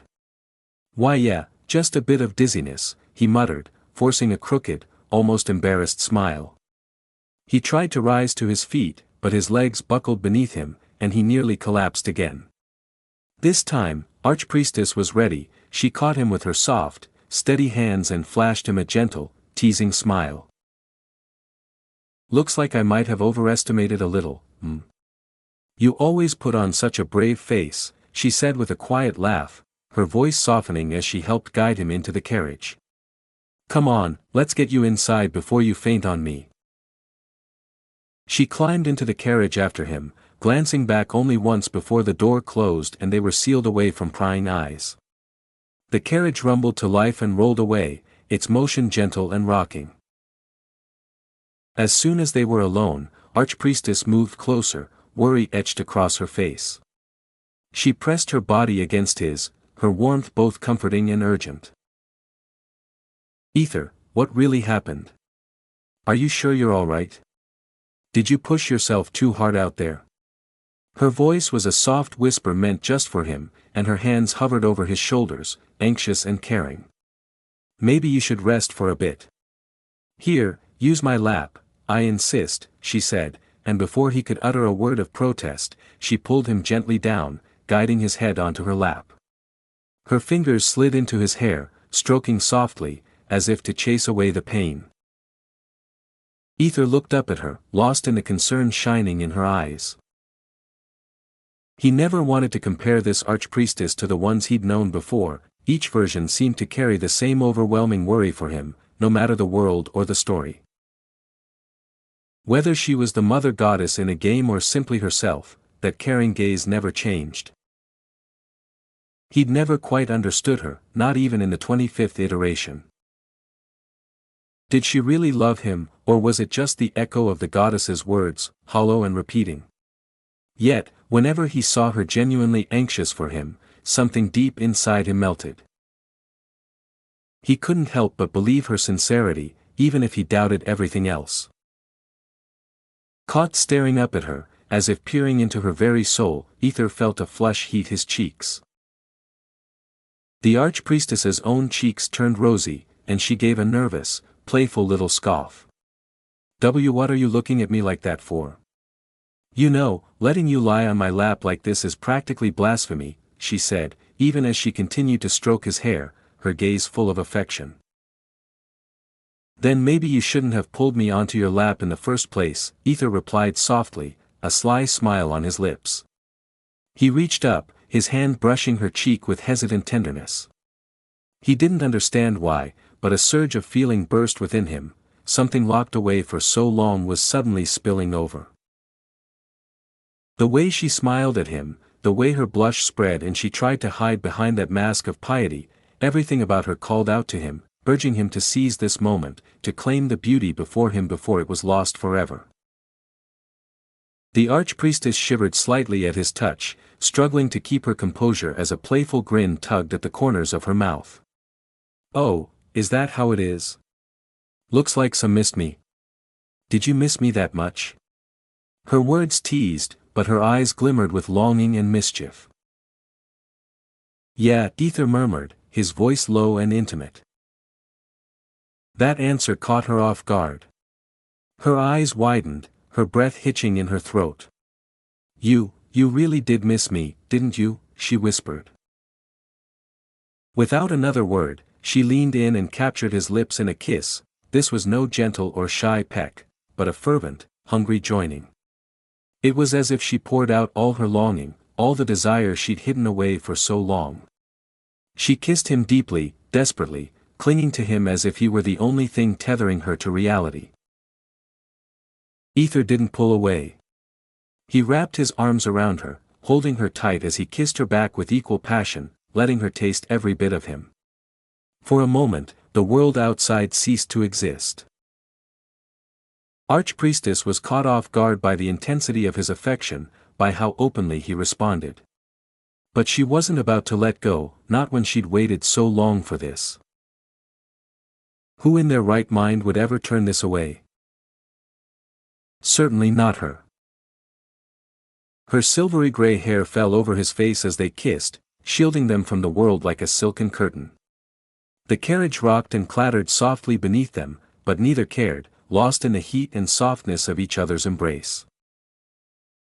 Eventually, the carriage rolled to a stop in front of the main temple. CRCKK. The wheels groaned and the vehicle halted with a sharp, screeching sound. After a moment, the door opened and Archpriestess stepped out first. She wore a calm, serene mask, but anyone paying close attention would have seen the faint blush staining her cheeks and the wild gleam in her eyes. Ether stayed behind for a second, breathing deeply, struggling to compose himself. His arousal was obvious, his shaft straining against his pants. The memory of that kiss still burned on his lips, making his heart pound and his body ache. He took a few extra moments, trying, and failing, to cool himself down. Even your own body isn't listening to you, huh? Ahaha. The log's voice echoed in his mind, full of amusement at Ether's struggle. Ether's lips twitched with reluctant annoyance. Ether. Are you alright? Archpriestess frowned, noticing that Ether still hadn't stepped out of the carriage. She reached out a tentative hand, unsure what sort of trouble he was experiencing, never suspecting that it was the aftershock of a passionate kiss that had left him paralyzed. Only men would suffer like this from such things, women would probably never truly understand this kind of embarrassment. Come on, man, calm down. Ether screamed inwardly, desperately searching for a way to compose himself. But his body simply refused to obey. He gritted his teeth, frustrated, and tried to force his mind elsewhere. Then, suddenly, he remembered something, Drakhair's words. In an instant, his arousal vanished, shrinking so dramatically it was almost painful. Yeah, that's definitely disgusting, Ether thought, his face twisting in horror at the memory. But it did help you, didn't it? His log's voice echoed in his mind, laced with a teasing amusement. Ether ignored his log and finally stepped onto the carriage step, gathering himself before touching the ground. Thud. The moment his foot hit the earth, a sudden weight pressed down on him. He dropped to his knees as if an invisible force had struck him, his eyes going stark white. Finally. A voice echoed in his head. Ether. Are you really alright? Archpriestess called out. Ether blinked as his vision returned, colors and shapes slowly settling back into place. He forced himself upright, trying to steady his breathing. I'm fine. Nothing to worry about, he said aloud, though inside he muttered, Log, can't you do something about these memories and influences? This is starting to get on my nerves. Didn't you bring this on yourself, smiling face? The log's response was quick, the tone annoyingly smug. Ether let out a weary sigh. He knew the log was right, he had accepted, and now the effects were becoming more and more unpredictable. I can't do anything. You're the one who asked for it in the first place. Ether shook his head, resigned, just as he noticed Archpriestess looking at him with a strange, wary expression. Is something wrong? He asked. Archpriestess only raised her eyebrows, gesturing to his right side as if asking him to take a look. Ether frowned, glancing down at his right hand. To his surprise, his hand was raised almost to shoulder height, clenched tightly around, nothing. Yes, nothing. It was as if he was gripping an object that should have been there, but his fist was empty. He blinked in confusion, unclenching his fist and giving his hand an awkward wave. Sorry, it's just a habit, I guess. Maybe I'm just used to it, he laughed, attempting to brush it off. Used to what? Archpriestess's voice grew even more concerned, her eyes narrowing as she watched him. Ether, you're worrying me. Chapter 1022, We Don't Have Enough Funds. Archpriestess took Ether behind the main temple, sensing that he still hadn't fully adjusted to the surroundings. His steps were uneven, and his expression carried a faint disorientation. And, he was starting to act a bit strange. She couldn't shake the growing worry building in her chest. That's why, without second thoughts, she brought him to her personal room, for the time being at least. There was, really, absolutely no agenda behind it. Believe her, she wasn't going to pounce on him just because she'd waited for so long. Please, truly believe her. The room was quiet, silent, actually. No one else was inside except the two of them. Ether sank into the chair with a faint slump, his face glistening slightly with sweat. A dull headache throbbed in his temples, and ever since he had stepped into this place, an odd sensation had been nagging at him. It wasn't just physical, something deeper, like a presence inside trying to surface, or maybe something from outside trying to reach him, calling him softly yet persistently. He couldn't tell which it was really starting to mess with his head. Do you like tea? Archpriestess asked gently, glancing back at Ether from the kitchen area while she brewed something over the flame. I don't think I can drink anything right now, Ether muttered with a low, grumbling tone. He felt nauseous, as if his stomach was staging a quiet pain. If he put anything inside, he was certain he'd throw it up instantly. Haha. I didn't ask if you could drink, silly. I asked whether you like tea or not, Archpriestess responded with a soft laugh in her voice, teasing him while still minding the boiling pot. Ether sighed but eventually nodded, admitting that yes, he did like tea. A few moments later, the Archpriestess returned, carrying a hot cup placed on a delicate saucer, the soft steam curling up as she approached him. Ether sighed. Before he could even release the breath, the Archpriestess spoke with a firmer tone, her eyes serious. Just so you know, this will help calm you down, steady your nerves. You need to adjust to this place, and this will help you do just that. She placed the cup gently in front of him and sat down across from him. Ether looked down at the tea, its color was almost gray, dull and plain. He leaned closer and inhaled the scent. There was no sweetness, no floral hint, no exotic aroma, just simplicity. But even in that plainness, Ether exhaled deeply, almost as if the scent alone had pulled something tight out of his chest. He blinked, surprised by the wave of calm that followed. Slowly, he brought the cup to his lips and took a small sip. The moment the hot liquid touched his throat, it did something odd. Despite the heat, a sudden chill spread from his throat down to his stomach, soothing the ache within and easing his jittery nerves. The warmth turned cold in the most comforting way, like a hand pressing gently to cool fevered skin. See. Archpriestess smiled, clearly proud to see the visible relief washing over his face. Ether chuckled softly and gave a little nod. "Please pardon this illiterate fool, O mighty Archpriestess," he said with exaggerated humility and amusement in his tone. Archpriestess's lips twitched. She could tell he was poking fun at her, deliberately being a little mean. Yet, even knowing that, she found herself smiling at the way he said it. It was almost like they were, like. Archpriestess flushed, a soft pink blooming on her cheeks as her imagination wandered too far. She quickly cleared her throat, pushing those thoughts away before asking, "So?"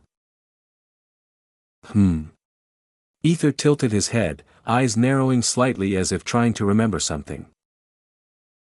"The reason you visited our empire," she asked, voice a bit more composed now.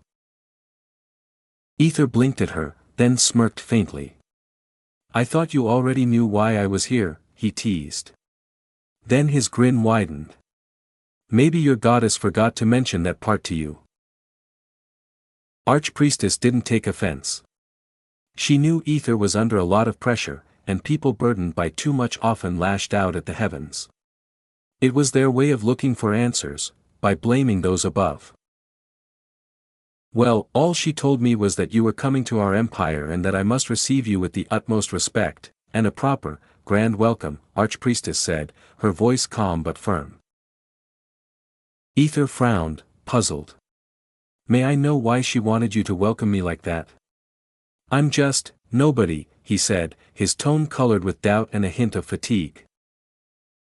Archpriestess simply smiled, warm and knowing. "It's all part of her design, Ether.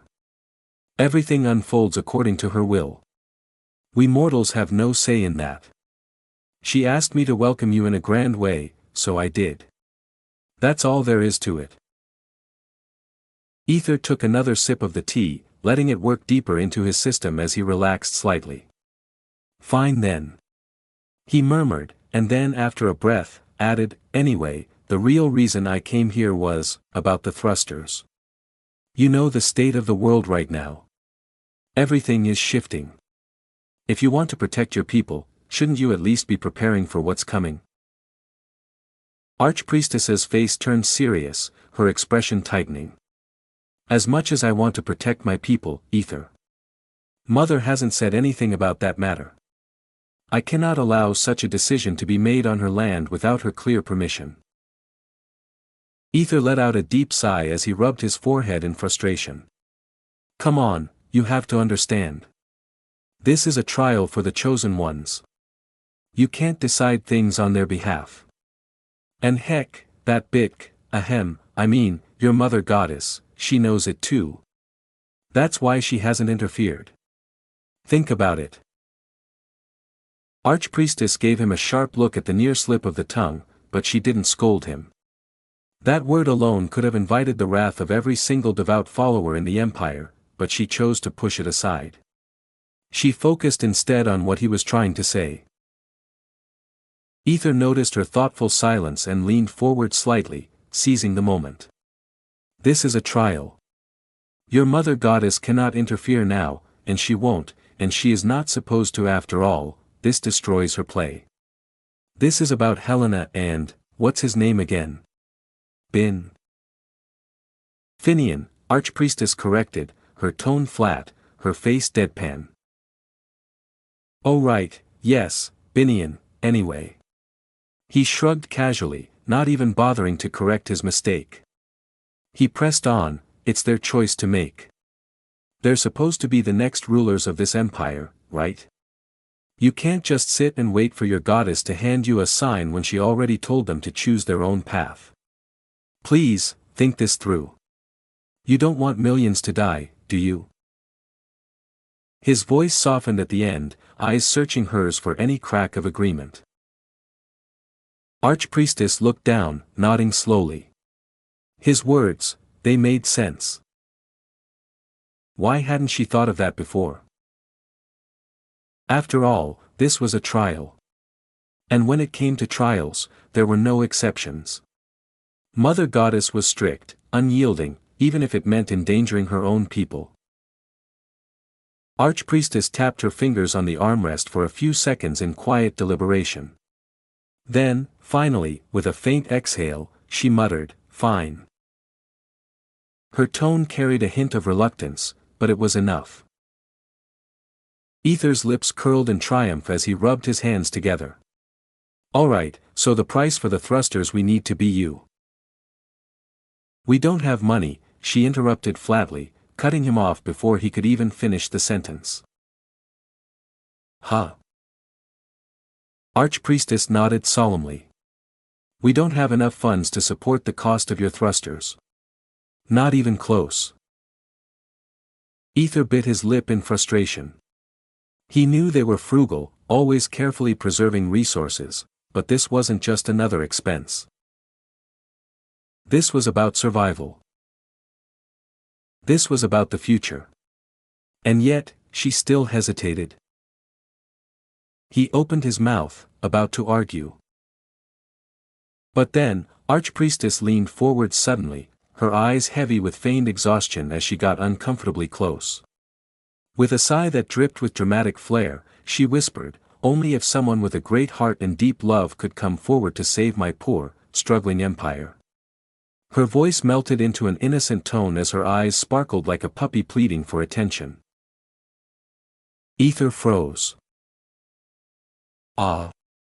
Do you really think this is going to work? Lady, are you serious right now? I am not falling for those eyes." He told himself to stay strong. His heart was made of steel now. He had a mission, a responsibility.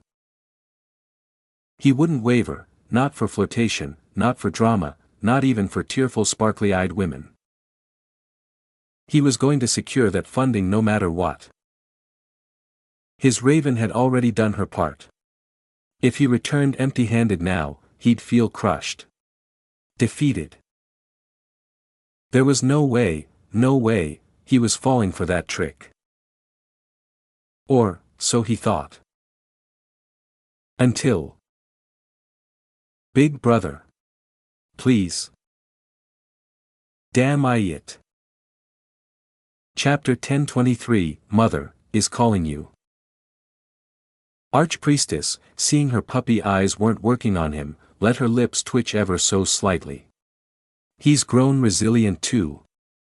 I like it, she thought to herself with a strange mix of admiration and frustration. Still, she wasn't about to give up that enormous amount of money, funds that could sustain her empire for years, maybe even decades. So what did she do? Something clever, something simple. Take him to the orphanage, and let the rest unfold naturally. After all, she knew Ether far too well. She understood his heart. Ether stood there, staring blankly at the crowd of children who had swarmed around him. They clung to him like a group of curious kittens discovering a warm human for the first time. Their big, sparkling eyes and innocent grins made it almost surreal. One moment, he was sipping tea in the quiet comfort of her room, and the very next, he found himself in the middle of this chaotic bundle of laughter and noise. His gaze shifted toward the Archpriestess, who now wore a smirk, amused, teasing, almost like she was waiting for a reaction. "What is this? What are you doing?" Ether asked, narrowing his eyes slightly. The Archpriestess shrugged with a graceful motion. "Nothing at all. I'm simply letting you witness the true heart of our empire," she replied, stepping aside with elegance, watching him like a cat observing a mouse. Ether, on the other hand, was already being pulled into a whirlwind of energy by the children. Since Ether was a new face, and most of these children rarely encountered anyone from outside, they were absolutely brimming with excitement. Their reactions were so raw, so innocent, just like their faces. And seeing someone like Ether, someone gentle and kind, they felt an instant connection. Whether it was his natural charm, his aura, or something else entirely, they were enchanted. Ether offered a weak, helpless smile as the children clung to his arms, tugged at his clothes, begging him to play. He couldn't help but notice how many of them there were, far more than he expected. Was she already planning this in advance too? Ether thought, sneaking a look at the archpriestess with suspicion and awe mixed in his expression. Big brother. Play with us. Yeah. Can you tell us a story too? No. Don't listen to them. Come play tag with us. What kind of magic do you use? Are you married already? Those voices, all high-pitched, wild, and unfiltered, belonged only to the children. Ether chuckled softly. Their big, round eyes and bubbly little faces, there was no way in hell, he could abandon them. Not with those pleading looks staring right at him. Not with hearts that pure. All right, who wants to see something magical? Ether said, waving his hand with a flourish. In a breath of energy, purple fireflies emerged from his fingers and danced through the air like tiny glowing spirits. The children gasped, their mouths open in shock and wonder, reaching for the light with awestruck joy. While Ether played with the children, laughing along with them, the archpriestess stood in silence, watching. To be honest, this hadn't been her idea. She knew he had a soft spot for children, but this exact approach. This specific gathering of orphan children, especially from the outskirts and less privileged locals. That idea came directly from the mother goddess herself. The archpriestess didn't fully understand what Mother was aiming for, but she was fine with this. More than fine. Manipulate Ether? Obviously. Why not? Mother had once ordered her to kill him, brutally, without hesitation. Compared to that, this was paradise. Mother, for some unknown reason, had ceased her death command. She had stopped whispering for his execution. And the archpriestess had no idea why, but she wasn't about to question it. This was the best possible outcome, for her, for everyone. As long as the mother goddess maintained this peaceful interest in Ether, there would be no bloodshed on this sacred soil. No need for blades or betrayal. And most of all, the archpriestess found herself smiling. Truly smiling, as she watched Ether's expression shift. This side of him, the playful, relaxed, carefree version, was rare. It was precious. Even though he wore a smile, she could feel the urgency in his soul. He was always on edge, like he was constantly bracing for something to come. Like he was preparing for war, even when surrounded by peace. Ha! Come on, add more. Ether shouted joyfully as he spun around, children clinging to his muscular arms. He twirled like a carousel, their laughter echoing as they flew with him in circles, squealing in delight. It was like, as if iteration number 25 had come back to life, if only for a moment. The children's joy was infectious. Their laughter filled every corner of the orphanage. For the first time in what felt like forever, this sacred place wasn't just shelter, it was home. It was alive with happiness. Ether, who was spinning around with a joyful face, suddenly paused mid-twirl as his eyes caught sight of a red-haired child standing quietly near the edge of the group. Something inside him stirred, deep and sudden. That hair. That color. He knew, that child. His gaze sharpened, scanning the area quickly, until he saw two more children standing nearby, slightly distant from the rest. His breath grew uneven, shallow. Those kids, he recognized them. They were the ones he had once held, once guided, during a previous iteration. Ones he had protected with his own hands and killed with his own 2 hands. Lowering the children in his arms gently to the ground, Ether began walking slowly toward those familiar faces. The 3 children, unlike the others, seemed distant, like outliers, detached from the happy chaos surrounding them. Sigh. I'm bored, one of them muttered, kicking a small rock. Another, a boy, smirked and nudged him. Come on now. You need to wake up a bit. See? The archpriestess and your little sister are both looking at the new guy. Wonder why, Just then, Ether crouched down beside them with a curious smile. Hey, you 3, why aren't you playing with the others? The red-haired boy frowned and gave a small snort. I'm not interested, he replied bluntly. Ether couldn't help but smirk. Without warning, he picked up the boy and spun him around in a wide circle. At first, the child squirmed and scowled in annoyance, but then, slowly, his laughter broke through. Ether knew these children better than anyone ever could. He knew their stubbornness, their pain, their silence. The other children watched in surprise, wide-eyed, realizing that the newcomer wasn't just another stranger. He understood them. Deeply. Almost like, he was one of them. Or maybe something more. It felt like they had found a big brother. Time passed as the sky above turned from soft white to gentle dusk. The children, now exhausted from all the running, games, and laughter, began to slow down. Their tiny legs couldn't match Ether's endless energy. The archpriestess, noticing their growing fatigue, sighed and stepped in, grabbing Ether by the arm and dragging him out without a shred of hesitation. Ether waved goodbye, watching the sleepy children begin to slump over, some yawning mid-sentence.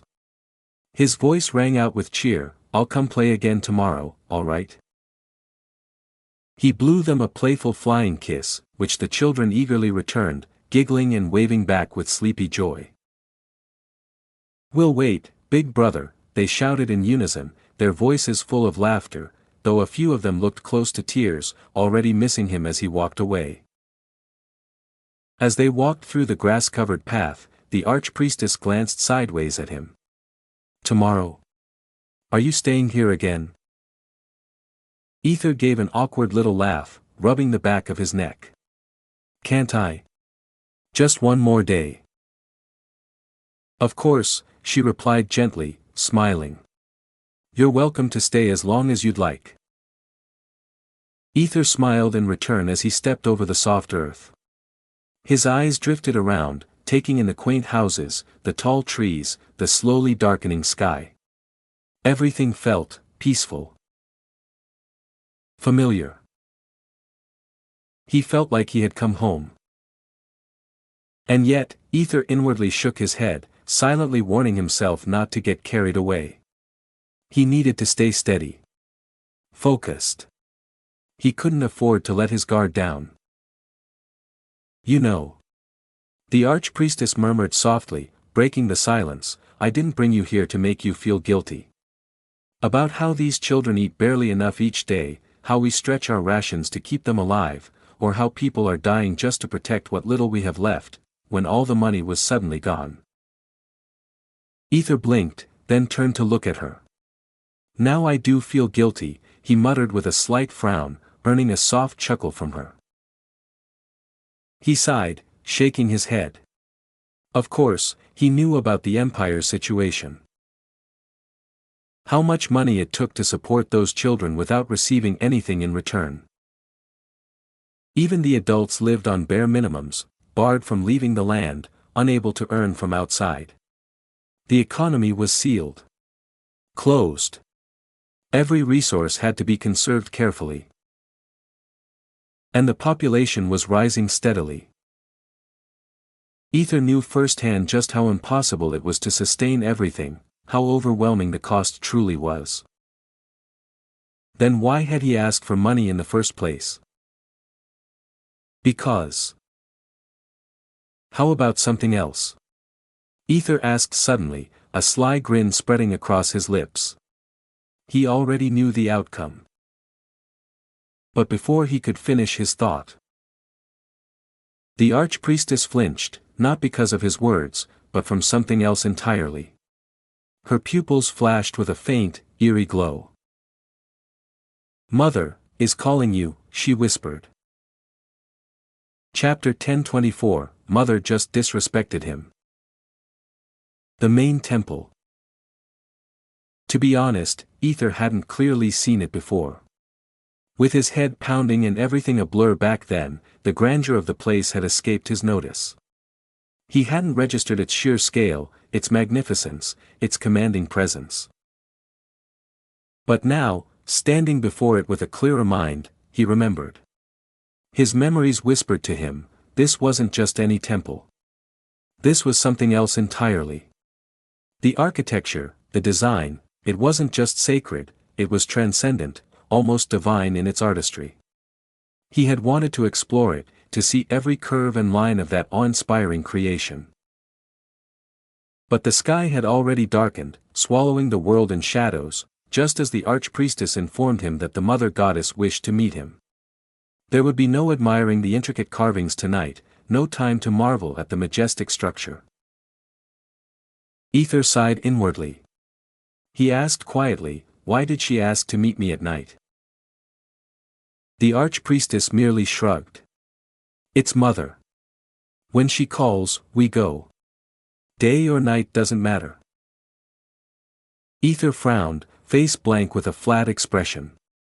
This is what I'd call a bitchy manager back in my world, he grumbled in his thoughts, standing now before the enormous door. He placed his hand gently on its surface. The stone was cool and ancient beneath his fingers. Strange patterns and forgotten symbols sprawled across the wall, foreign, unique, and mesmerizing. The archpriestess stood beside him. Are you ready? He gave her a silent nod.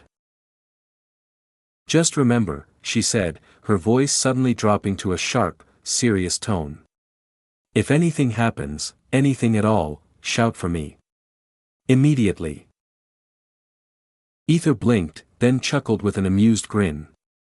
Why so serious? It's not like she's going to kill me or anything, right? The archpriestess didn't respond. She simply stared at him, blankly, unblinking. The humor drained from his face. The grin faded. Ether's eyes narrowed as seriousness took over. The archpriestess gave a subtle wave of her hand, and the colossal temple doors began to creak open, parting slowly with a deep, groaning echo.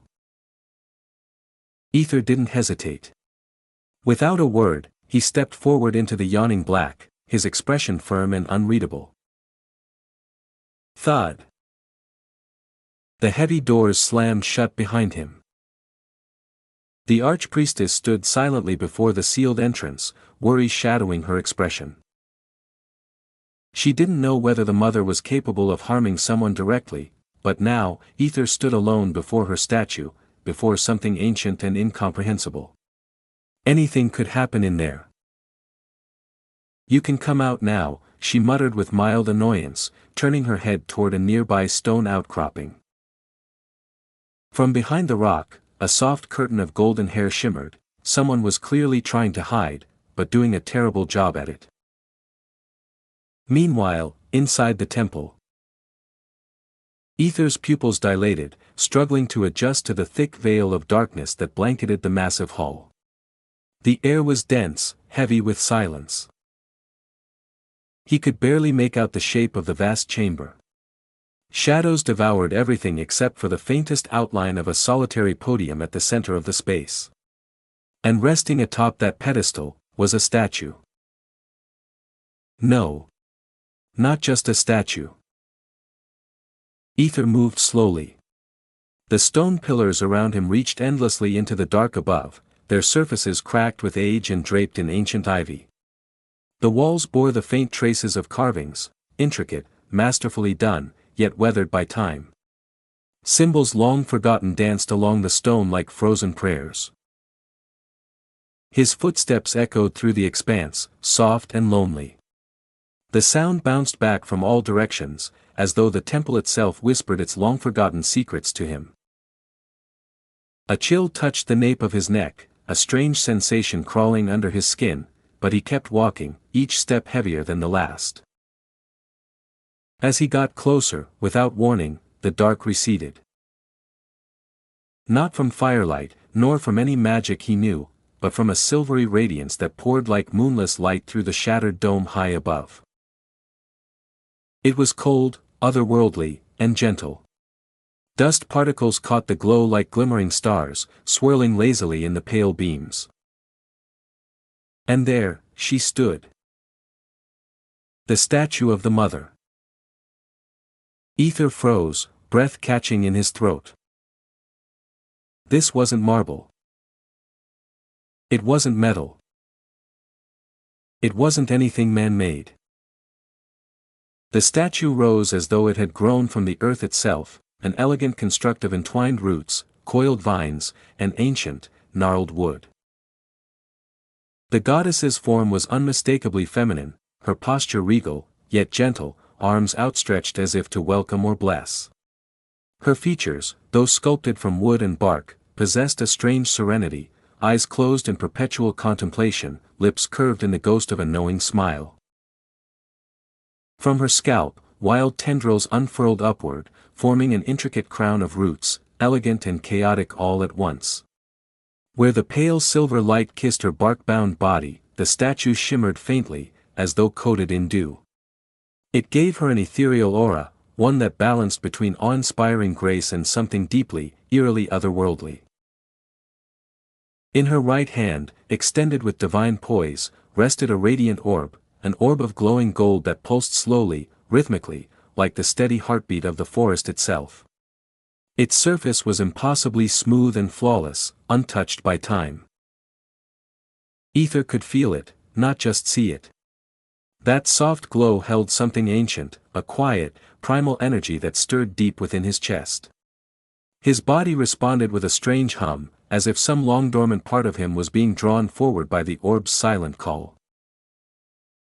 Her torso and arms were composed of winding vines, bark layered upon bark in a delicate yet immovable weave. It gave her body a shape that was somehow both gentle and indestructible. As if she could cradle the world, or crush it, without ever shifting her serene expression. Below the waist, her form dissolved into a cascade of spiraling roots, flowing down the pedestal like a dress made from the earth itself.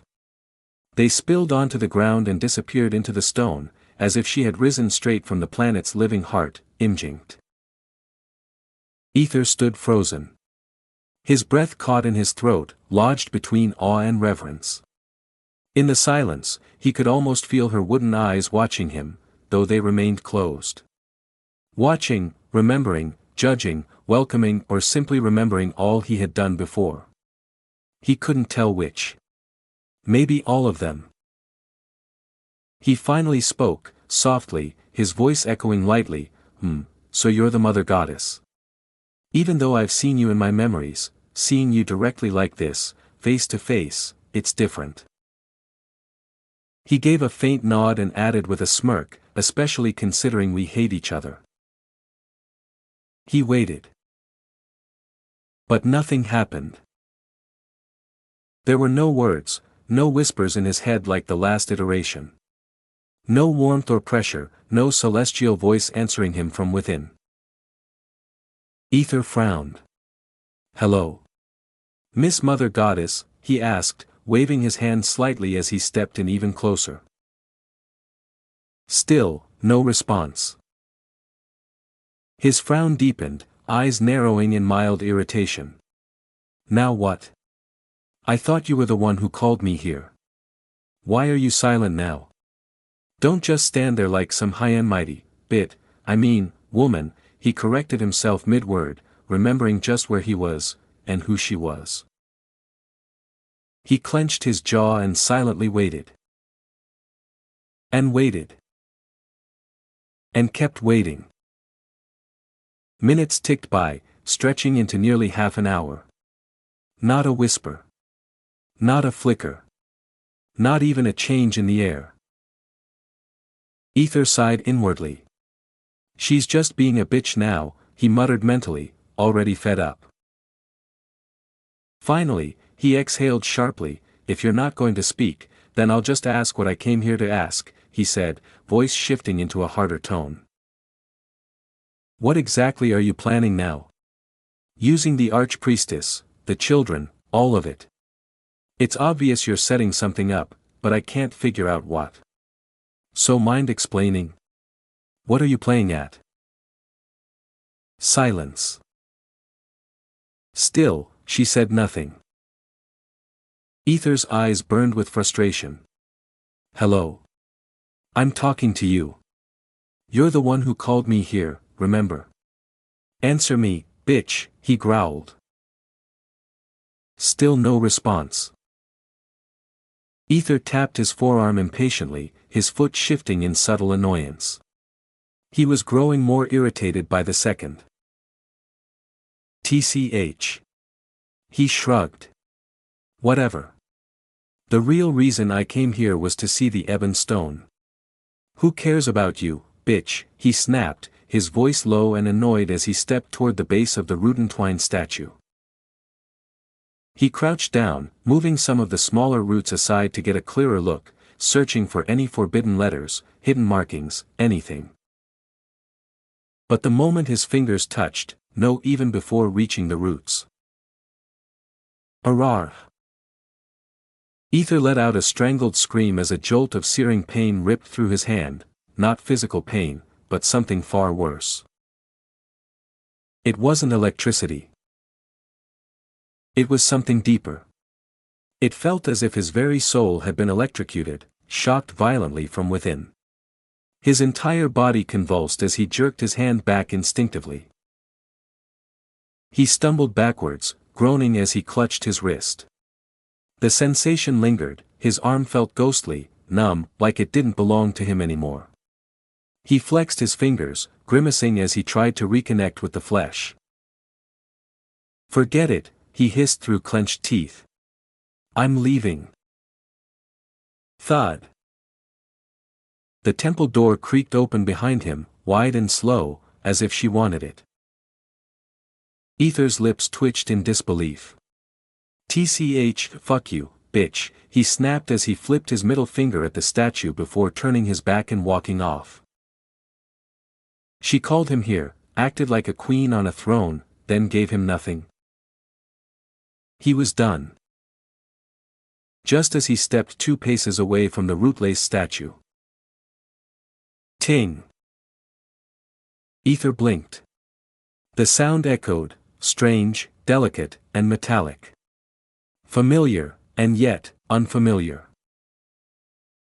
He turned his head slightly, eyes scanning the empty chamber around him. Nothing. Just the dark, the pillars, and that looming statue behind. He frowned deeply, but didn't pause longer. Ether walked out, silent, annoyed, and still unanswered. Chapter 1025, Ether made a deal for thrusters. Archpriestess blinked in surprise as the golden-haired figure suddenly ran away, leaving her all alone in an instant. She quickly turned back, only to see Ether emerged from the temple with an annoyed expression carved across his face. His brows furrowed, sensing something was off, and he called out, "Is someone here?" Archpriestess let out a tired sigh, her lips forming a slight pout as she shook her head. "No, there's no one here," she replied, her voice a touch strained with lingering annoyance. "Anyway, what happened in there?" she asked, this time more gently, a hint of concern lacing her curiosity. Part of her felt a wave of quiet relief wash over her, knowing he returned unharmed. Ether rubbed the back of his neck, exhaling slowly, "To be honest, nothing happened. I did all the talking." "She didn't say a single word," he muttered, his voice tinged with both frustration and confusion. Archpriestess frowned deeply, her brows pulling together. That's not like her. Mother wouldn't call you unless she had something important to say. She never wastes effort without meaning. Ether shrugged with a helpless expression. Maybe she just wanted to mess with me, get under my skin or something. Noticing the irritation and flicker of restrained fury in his eyes, the archpriestess gently placed a hand on his shoulder and led him back into her private chamber behind the main temple. Ether dropped himself into the same chair he had used that morning, his body slumping slightly. The archpriestess, calm and composed, moved gracefully to the side table and began brewing tea once more, the same calming blend she had prepared before. The room filled with a gentle aroma as he brought the cup to his lips and took a slow, deliberate sip. A deep sigh escaped him, shoulders easing down, his mood gradually softening as the warmth spread through his chest and mind. Archpriestess smiled faintly as she watched the tension leave his body. Tomorrow, she began softly, her voice like a gentle breeze, I'll take you around the empire. Let you see it, through your own eyes, how our life is here. Ether nodded slowly, his gaze distant. As he took another sip, he murmured, I'd like that. He was honestly taken aback by the tea's effect, how soothing it was, how it quieted the noise inside his head. Celine and Aquilina are going to love this. I should definitely pack some for them, he thought with a faint smile tugging at his lips. Then, a question rose in his mind, come to think of it, where's Helena? And Finian? I haven't seen either of them since I arrived. Archpriestess leaned back in her chair, exhaling a weary sigh. Finian's, he seemed to lost and he's been training, intensely. Training? And he got lost? Ether raised a brow, curious now. She hesitated, chewing on her words before deciding to speak plainly. Something happened back at the academy. Finian didn't say much, but he was shaken. All I gathered was that he's out for blood, wants to kill someone, to reclaim his dignity or whatever it is he thinks he lost. Ether's grip tightened slightly around the cup as he took a louder gulp. Reclaim his dignity? Of course, Ether knew what that meant, it had to be Victor. That bastard had beaten the crap out of Finian, snapped a humiliating picture of him naked, and even threatened to leak it everywhere. Looks like he really took it to heart. Ether smirked inwardly. He could already imagine Finian throwing himself into harsh training, driven by pure rage and humiliation. With a quiet sigh, he shook his head and asked, what about Helena? Archpriestess's lips twitched as if holding back a groan, her eyes narrowing. You're bonded with her, right? Then ask her directly. Why do you have to make me say it? She snapped, clearly irritated, and maybe, just maybe, a little jealous. Ether blinked at her reaction, how much did she tell you? Archpriestess smirked, leaning forward with a playful glint in her gaze. Everything, including how you made her feel, ecstasy. Ether closed his eyes for a brief moment, letting out a controlled exhale. That girl, she really needs to stop blabbering, he thought, his brows twitching with frustration.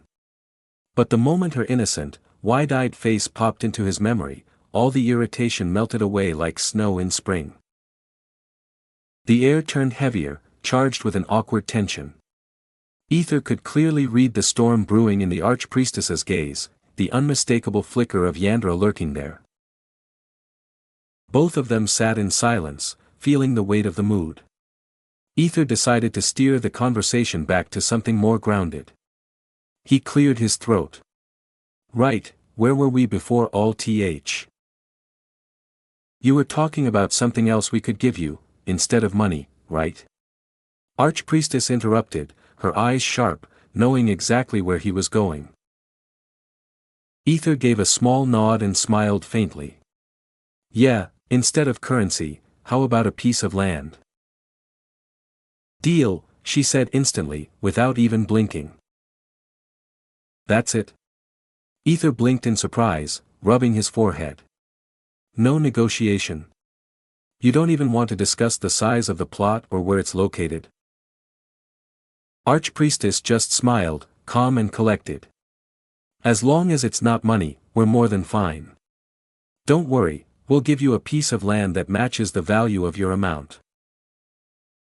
Ether tilted his head, slightly stunned by her quick agreement, but nodded. All right then, good. He sipped his tea again, still wrapping his head around how smoothly that went. Honestly, he didn't expect her to accept so fast and without conditions.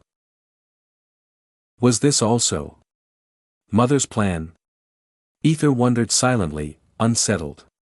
This was exactly why the Archpriestess always felt so unpredictable to him. She gazed at him, eyes glimmering with something unreadable. Don't overthink it, Ether.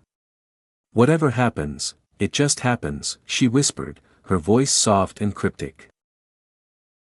Ether stared at her for a moment, his eyes subtly scanning her expression, before he gave a small shrug and lifted the teacup again to his lips. He took a slow sip, his gaze wandering casually around the room. It wasn't grand or decorated with opulence. In fact, it was, surprisingly modest.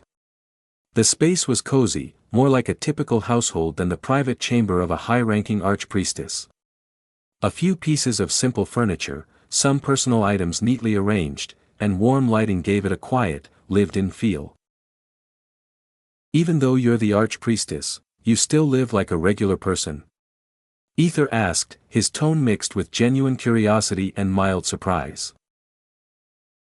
After all, someone in her position could have easily surrounded herself with gold, silks, and rare luxuries if she wanted to. But instead, she chose this, simple and grounded. Archpriestess gave a casual shrug, her voice softening. I love being simple, Ether, she said gently, her eyes fixed on him with a tender smile. The way he drank his tea, his posture, his quiet focus, was unexpectedly elegant. His movements held a kind of calm maturity that clashed adorably with his usual chaotic, unpredictable aura. So cute. Her heart fluttered. She had to fight the growing urge to leap over the table and smother him in kisses, on his cheeks, his nose, his forehead. All of him. But she held back. Barely. Then Ether tilted his head, his tone curious as he asked, I haven't seen your little sister yet. The archpriestess blinked rapidly, little sister. I don't have, she suddenly froze, as if she realized something. She nodded rapidly, her voice flustered, why yes, my sister. Right. Estella, was it? Ether frowned slightly, his gaze narrowing. Was she not? The archpriestess gulped hard, her composure visibly cracking. Why yeah. Stella, of course, that's her name. Her voice wobbled as her usually serene expression broke into something closer to a terrified smile. Her previously calm eyes now trembled like a trapped insect. Ether gave a slow smile, watching her reaction with interest. Where is she, then? I haven't seen her anywhere since I arrived, he asked casually, though he was very much enjoying her unraveling. She's kind of, she lives somewhere else, the archpriestess blurted out, grasping at anything that might sound reasonable. She couldn't make it because, no one told her you were coming. So yeah, she didn't know you were here. Ether nodded slowly, then leaned forward as if preparing to stand. All right then. Just tell me the way to her place, I'll go visit her myself. He nearly placed the teacup back on the table and looked ready to get up. W8. The archpriestess's voice jumped in pitch, her face contorting in panic. What? Ether asked innocently, barely containing the laughter bubbling behind his eyes. There's no need for you to go, she insisted, her expression suddenly serious, as if a national secret was at stake. She was visibly flustered now, her mind scrambling for a way out of the hole she'd dug herself into. Honestly, she had completely forgotten about the whole Stella bit, and now it was biting her back hard. Ether frowned slightly. What do you mean there's no need? She tried to smile, but it came off more like a nervous twitch. It means, she's coming here, she said, raising her eyebrows in an attempt to act casual. Then, without thinking, she muttered to herself, "Oh yeah. You arrived?" Ether blinked. That last part wasn't even directed at him. He tilted his head, watching her curiously. Just what was she planning? She came, the archpriestess declared suddenly, her voice just a little too loud. "I'll bring her in." That fast? Ether's expression was skeptical, a brow lifting ever so slightly.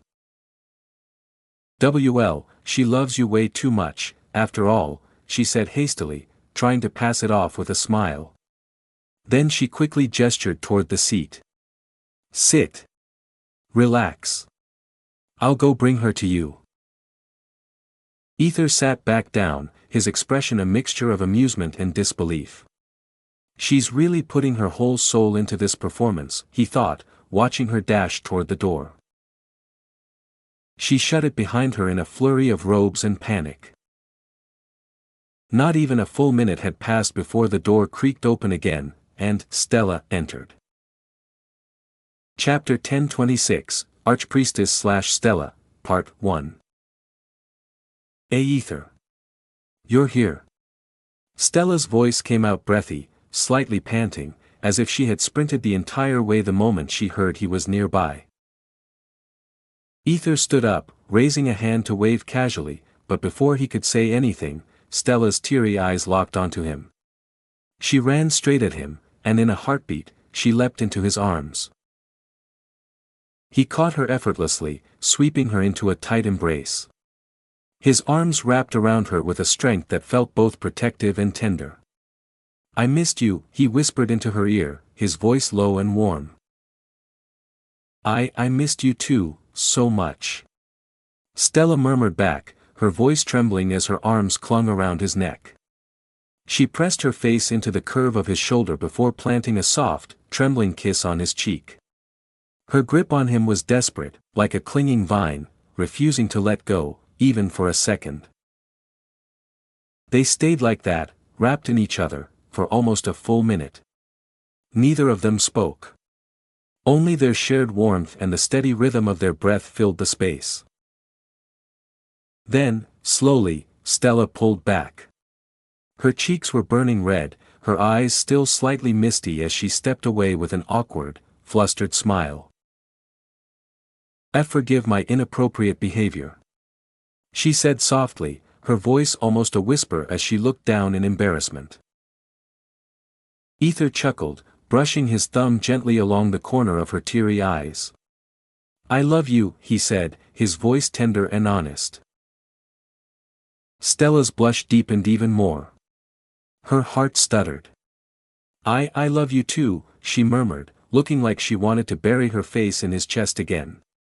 But when she saw Ether's smirk stretching into a playful grin, she puffed her cheeks and quickly shifted the subject. Anyway. What are you doing here, all of a sudden?" she asked, trying to sound casual as she moved toward a nearby chair. Before she could sit, Ether stepped forward, grabbed her waist, and gently lifted her onto his lap instead, seating her with her back against his chest, his arms circling around her in a firm, possessive hold. Ether," she gasped, blushing so hard she felt her ears burning. "What? Can't I hold you like this?" he asked, chuckling softly as he nestled his chin into her shoulder, his hands tightening around her waist just enough to make her feel completely his. Stella's heart was thundering in her chest, but deep inside, a voice screamed, "Why didn't you do this to the real me? Why is only this old version getting all the affection?" She was dying from envy, of herself. Trying to distract herself from the whirlwind in her chest, she listened as Ether began explaining his visit. His voice turned serious, and his words slowed as he walked her through his purpose, his intentions, and what had led him here. Stella hummed, absorbing everything. Wait, why do you want land here? She asked, tilting her head up to glance at him. Don't tell me, you're planning to settle down here, she asked, a glimmer of hope shining in her eyes. Ether smiled but gently shook his head. As much as I'd love to live here, this isn't where I truly belong. Stella's shoulders slumped a little, the hopeful glow dimming. Then, what's the real reason? She asked, her tone softer, more curious than before.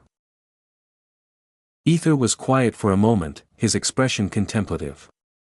Then he leaned close and whispered near her ear, "Promise me you won't tell your big sister."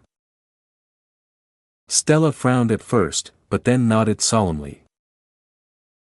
Ether exhaled, his voice lowering into something more thoughtful. "This empire, it's beautiful, peaceful, but there's a problem. The flow of money is uneven. The rationing system barely sustains the people, and there's constant strain. So, I've decided to buy a piece of land here. I want to build something, an economy-driven city. A place that thrives, that feeds the whole empire without depending on those failing systems."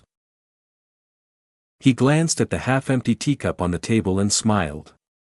"Even the tea your sister served, it's rich, soothing. I'm pretty sure it'd sell like wildfire." Stella's eyes widened. Her mouth parted slightly, stunned. "You're doing this for us?" Ether shook his head slowly. "For you," he whispered again, and this time, it hit like an arrow to the heart. Her breath caught. Her face flushed all over again, lips trembling at his quiet sincerity. He was doing all this, for her. But then her brows furrowed slightly. What about my big sister? Why won't you tell her? She might be able to help you, you know." Ether's expression turned unreadable. "I don't know why, but I just don't trust her," he admitted plainly. The moment those words fell from his lips, Stella's body tensed in his arms. She trembled, her lips parted as if she wanted to speak, but no words came out. Her throat closed up, and tears welled up again, this time from something other than joy. But Ether didn't seem to notice, or perhaps he pretended not to. He leaned back, glancing toward the door. "Come to think of it, where is your big sister? She was the one who brought you here. Where did she go?" Snapping out of her thoughts, Stella jolted upright. "As she said she wanted to give us some personal space," she blurted out, laughing nervously. "Why yeah, that's why." She didn't want to interrupt. Ether nodded slowly, still watching her every move. "I'll go get her," she said suddenly, slipping off his lap and hurrying toward the door. She stepped out and quickly shut it behind her with a soft thud. As the silence returned, Ether leaned back in the chair, his fingers tapping lightly on the armrest, a wicked grin curling at the corner of his lips. "Let's see how long you can keep up this little lie." Tonight, he was going to shatter her facade, completely. On the outside. Boom! The sound of something crashing echoed down the temple corridors. Outside the chamber, the archpriestess stood trembling, her hands slammed violently against the stone wall, deep cracks forming beneath her fingertips. She didn't even realize the sheer force she used, it didn't matter. Not when her heart had just been pierced by the words. What did he mean? He doesn't trust me, she whispered through clenched teeth, her voice cracking. She had done everything for him. Given him her time, her heart, her loyalty, even shared a passionate kiss that left her breathless, trembling, wanting more. And yet, he, the one she opened herself to, spoke of distrust. It wasn't rage burning in her veins, it was fear. A deep, raw sense of betrayal. Ether didn't even tell her the truth, but he told Stella. Her fingers trembled as she touched her lips, the memory of their kiss still lingering, bitter now. Cold. Her expression turned blank, drained of color, as she turned and walked back to her room in silence. She was going to get the truth. Whether he liked it or not.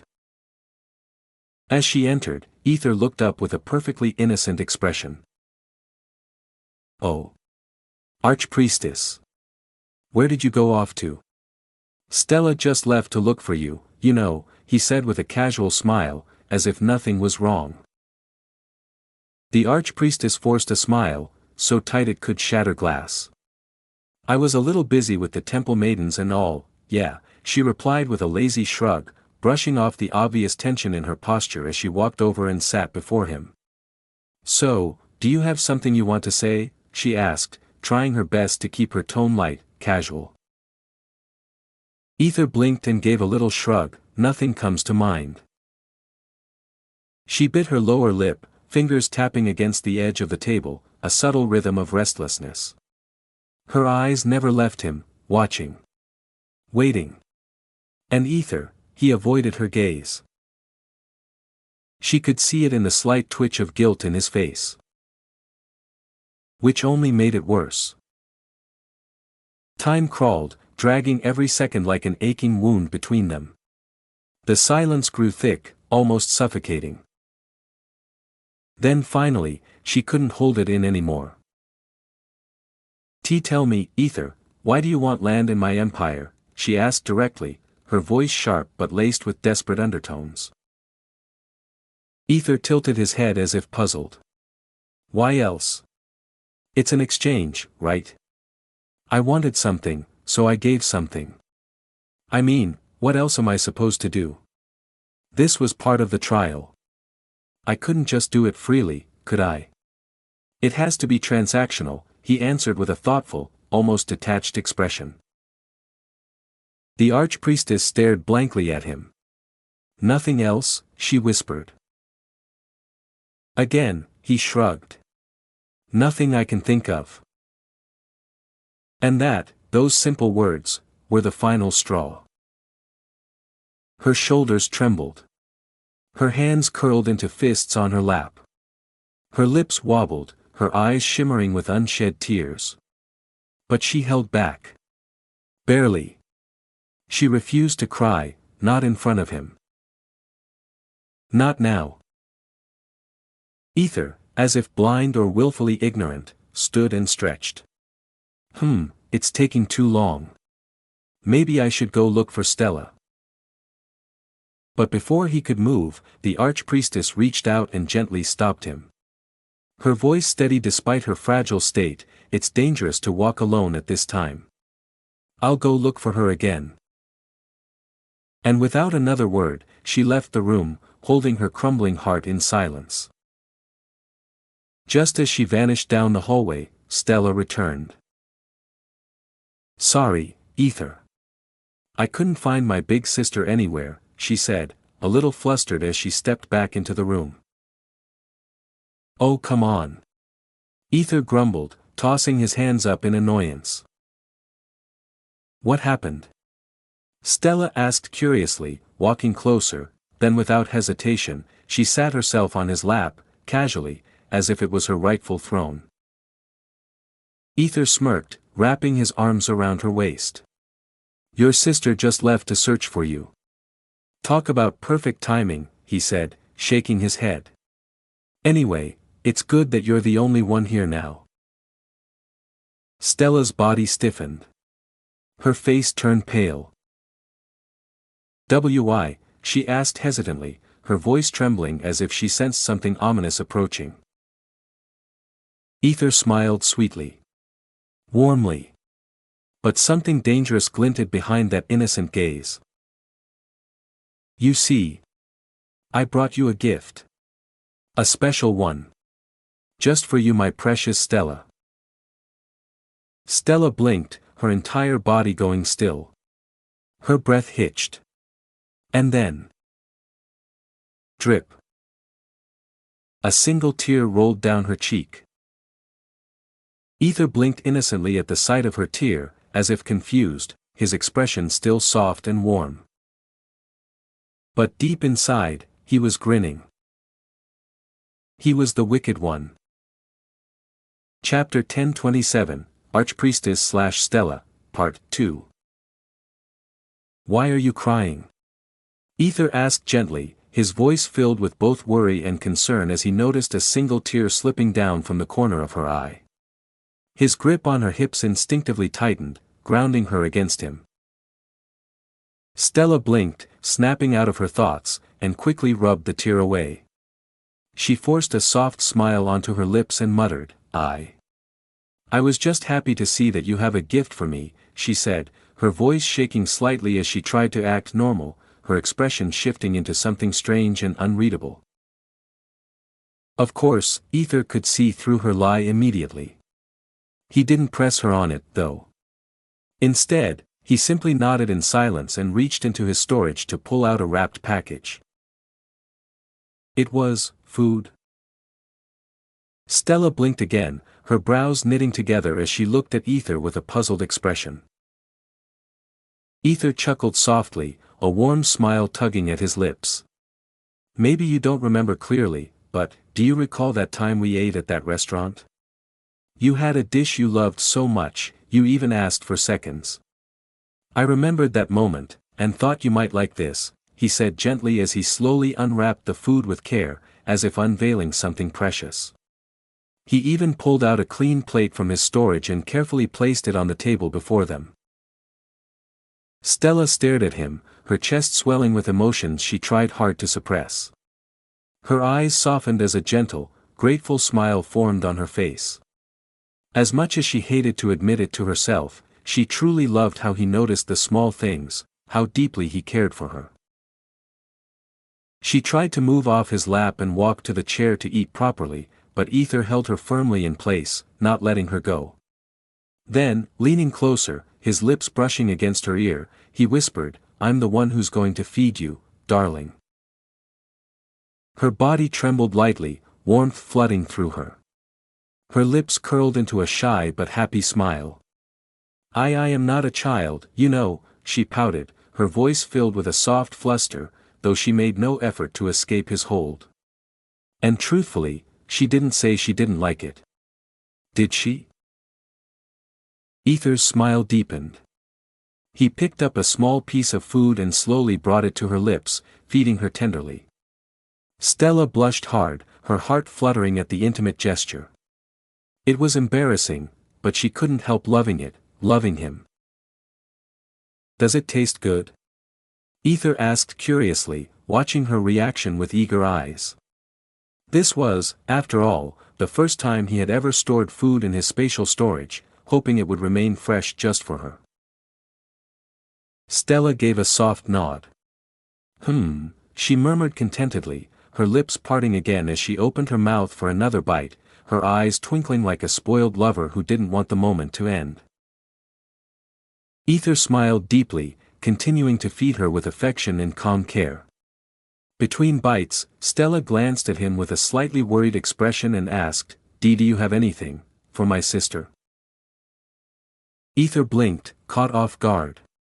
He tilted his head slightly and replied with honesty, I don't know what she likes, to be honest, he said with a shrug, looking thoughtful. Stella bit her lower lip, hesitation flickering across her face before she gathered courage to ask again, may I ask, why don't you trust her? Ether's smile faded a little. He frowned slightly and looked at her with a serious expression. Are you worried I might mistreat your big sister? He asked gently, his voice lowering, and he paused his feeding, eyes locking onto hers. Stella slowly lowered her head, avoiding his gaze, and gave a small nod, her shoulders tense. Ether sighed softly. Look at me, Stella, he said, placing the spoon down and lifting her chin tenderly with his fingers. His eyes searched hers as he continued, it's not that I want to mistreat her, it's just, she's hiding something from me. I can feel it. And it hurts, because I don't understand why. Also, it pissed me off even more when I saw she was living here comfortably while you were somewhere else, all alone, like an abandoned child. You're her sister, Stella, and you deserved better. Every word he spoke was like a knife to her heart. The more he poured out his frustration and pain about her sister, who was actually her, the more fear and guilt twisted inside her. What if he found out the truth? What if he knew everything? Would he be disgusted? Would he hate her? Would he turn away and never look at her the same again? She couldn't bear that. No, she wouldn't survive it. If what Ether needed was Stella, then maybe she should just give up her true identity completely. Maybe pretending was better than losing him forever. Ether watched her closely. He could feel something shifting in her, something heavy and hidden. He hummed softly under his breath, then said gently, your big sister is taking quite some time. Why don't you stay here and eat, while I go search for her? He was about to move, but Stella quickly grabbed his hand and stopped him, panic rising in her voice. I'll bring her.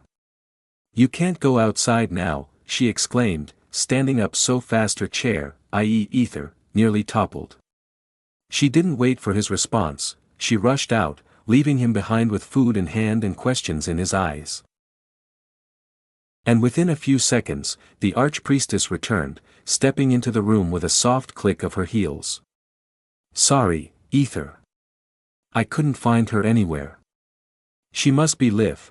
Her words abruptly halted the moment her eyes landed on the food laid out neatly on the table. She tilted her head slightly, then asked with a curious smile, Are you eating all alone? Ether let out a low chuckle, a soft smirk playing on his lips. Well, your little sister just left the room moments ago. She went out searching for you, he replied casually, then added, and no, I'm not eating this, it's for Stella. Oh. The archpriestess's expression shifted, her lips slightly drooped into a frown as she stared at the plate, then turned her gaze back to him. And what about me? She asked, her voice dipping just enough to sound faintly wounded. Ether looked at her, then gave a shrug, completely unfazed. You can eat it if you want, he said in a laid-back tone, almost dismissive, as if her presence didn't matter much to him at all. Her face visibly darkened for a second. Hurt flashed through her expression before she quickly masked it and forced a small shrug of her own. Well, don't mind me then, she said in a composed voice, even as her heart sank a little. She sat down quietly across from him, picked up a spoon, and took a bite of the food. It's delicious, she murmured, chewing slowly, her eyes not leaving Ether's face. Actually, I like this dish a lot. Ether shrugged again without looking at her, his tone disinterested. Is that so? The expression on his face clearly said, who cares? The archpriestess's shoulders tensed. Her body trembled subtly, and her eyes grew misty, the emotion building behind them threatening to overflow. She was really going to cry, and yet. Ether continued pretending not to notice anything at all. She bit her bottom lip, struggling to keep her composure. Then, summoning a seductive smile that didn't quite reach her teary eyes, she whispered, how about feeding me? Ether gave her a long, blank stare, as if considering whether she was even serious. Then, without the faintest trace of romance or emotion, he picked up the spoon and shoved a bite into her mouth like he was feeding a stranger. No softness. No warmth. The archpriestess's heart cracked a little more at the cold gesture. Feeling her chest tighten, she couldn't help but speak, her voice trembling. Do you hate me, Ether? She asked with visible worry, her voice quivering with fear that clawed at her insides. Instead of answering, Ether stood and spoke with a deliberate calm, your sister is taking her time. I should. Before he could finish his sentence, the archpriestess suddenly stood and dashed out of the room. I will bring her, she shouted and left. And in less than a second, Stella returned, wearing the exact same clothes and expression as before. She gave the same excuse, her voice breathless, I couldn't find her, she must have gone somewhere far. Ether, of course, played along. He pretended as if nothing was unusual, continuing to pour all of his attention and affection onto Stella, while offering only the bare minimum to the archpriestess. And so, the ridiculous, heartbreaking cycle continued, her dashing in and out, switching appearances, slipping into one role after another like a desperate actor trying to hold a fragile lie together. It happened again, and again, 15 times. Until finally. Wait, I need a break, The archpriestess panted heavily, her voice ragged, her face flushed and dripping with sweat. She collapsed to her knees in front of the table, clutching her sides, trying to catch her breath. It was getting harder and harder to change her appearance so quickly, the physical toll was unbearable. She slumped back into the chair with a gasp, her chest heaving, eyes shut tightly. Her entire body felt like it had run a marathon. She for a second thought of telling the truth rather than doing this. Just for a second though. Ether looked at her, and for a moment, it seemed like he was about to burst into laughter. But he held it back, keeping his expression serious. Then, finally, he dropped the act. Ether frowned. Something's not right here. He said, his voice low and suspicious, his eyes narrowing slightly. The archpriestess flinched. Her body stiffened as she tried to compose herself, her voice unsteady. What are you talking about? Ether leaned in, frowning more deeply. It feels off, strange. Why haven't I seen the two of you in the same room? Now that I think about it, not even once. Why is that? His voice sharpened, suspicion thickening as he pressed, tell me, are you hiding something from me? The archpriestess's face turned pale, beads of sweat forming on her forehead. Her heart pounded against her ribcage. Her throat felt tight. And in that moment, the fear and the truth sat heavy in the air, waiting to shatter everything. Chapter 1028, Archpriestess/Stella, Part 3. What are you talking about? The archpriestess stammered, her voice rising with panic. Her chest tightened with a growing dread. She absolutely didn't want him to find out the truth. Not now. Not until he loved her more. More than Stella. If he knew now, he'd realize how she had manipulated his feelings, and she was certain he would hate hate her from the very depths of his heart. And she couldn't bear that. She didn't want that to ever happen. Ether leaned closer to her, his frown deepening as his eyes narrowed. I'm saying, why is it that you and Stella never show up together? Not even once. Doesn't that strike you as strange? His voice was calm, but edged with suspicion, his gaze fixed sharply on her. The archpriestess's eyes began to tremble, her lips parting as her breath quickened. Fear flickered behind her gaze. Her mind scrambled for anything to say. But she found no excuse. Not one. At first, she thought Ether wouldn't notice. She thought he'd be too lost in his own thoughts to connect the dots. But she underestimated him. He was sharp. Too sharp. And now, she wasn't even sure if she should be proud of that fact. Tell me, what are you hiding from me? Ether asked again, his tone firmer now, deeper, carrying weight. This is your chance, he added, hinting offering something unspoken, as if he were giving her a path forward, one last opening. She gulped hard, her eyes twitching. She wasn't sure what exactly he meant, but something inside her, maybe her guilt, maybe her love, urged her to speak, to come clean. And yet, fear whispered otherwise. What if he hated her for what she did? For the lie she lived? The weight of it all bore down on her until she crumbled inside. Her heart pulled in two directions: confess or run. And so, she chose the only path that didn't terrify her completely. It's almost midnight," she murmured, looking down, her voice shaky but trying to sound normal. "Let's rest for the day," she added softly, hoping that he would drop it. Ether didn't respond immediately. He just stared at her, blank and unreadable, before slowly leaning even closer. If it were any other moment, if she weren't drowning in fear and regret, she might have kissed him right then. She would have pulled him into her arms and kissed him like her life depended on it. But right now, all she could think about was escaping his gaze, avoiding the truth, avoiding the pain. Ether studied her nervous face for a second, and his eyes glinted with something understanding, maybe a hint of pity or curiosity. She still wants to keep playing this game, huh? He thought silently. He smiled softly and said, "Well then. I suppose I should go bring Stella too. It's almost midnight, right? We should all rest together." He turned to leave, feigning cheerfulness, when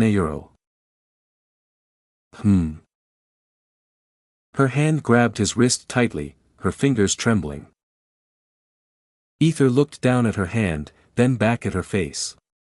"What are you doing?" he asked with a calm frown, though inside he smirked, curious to see just how far she would go. The archpriestess kept her head low, eyes shadowed by guilt and sorrow.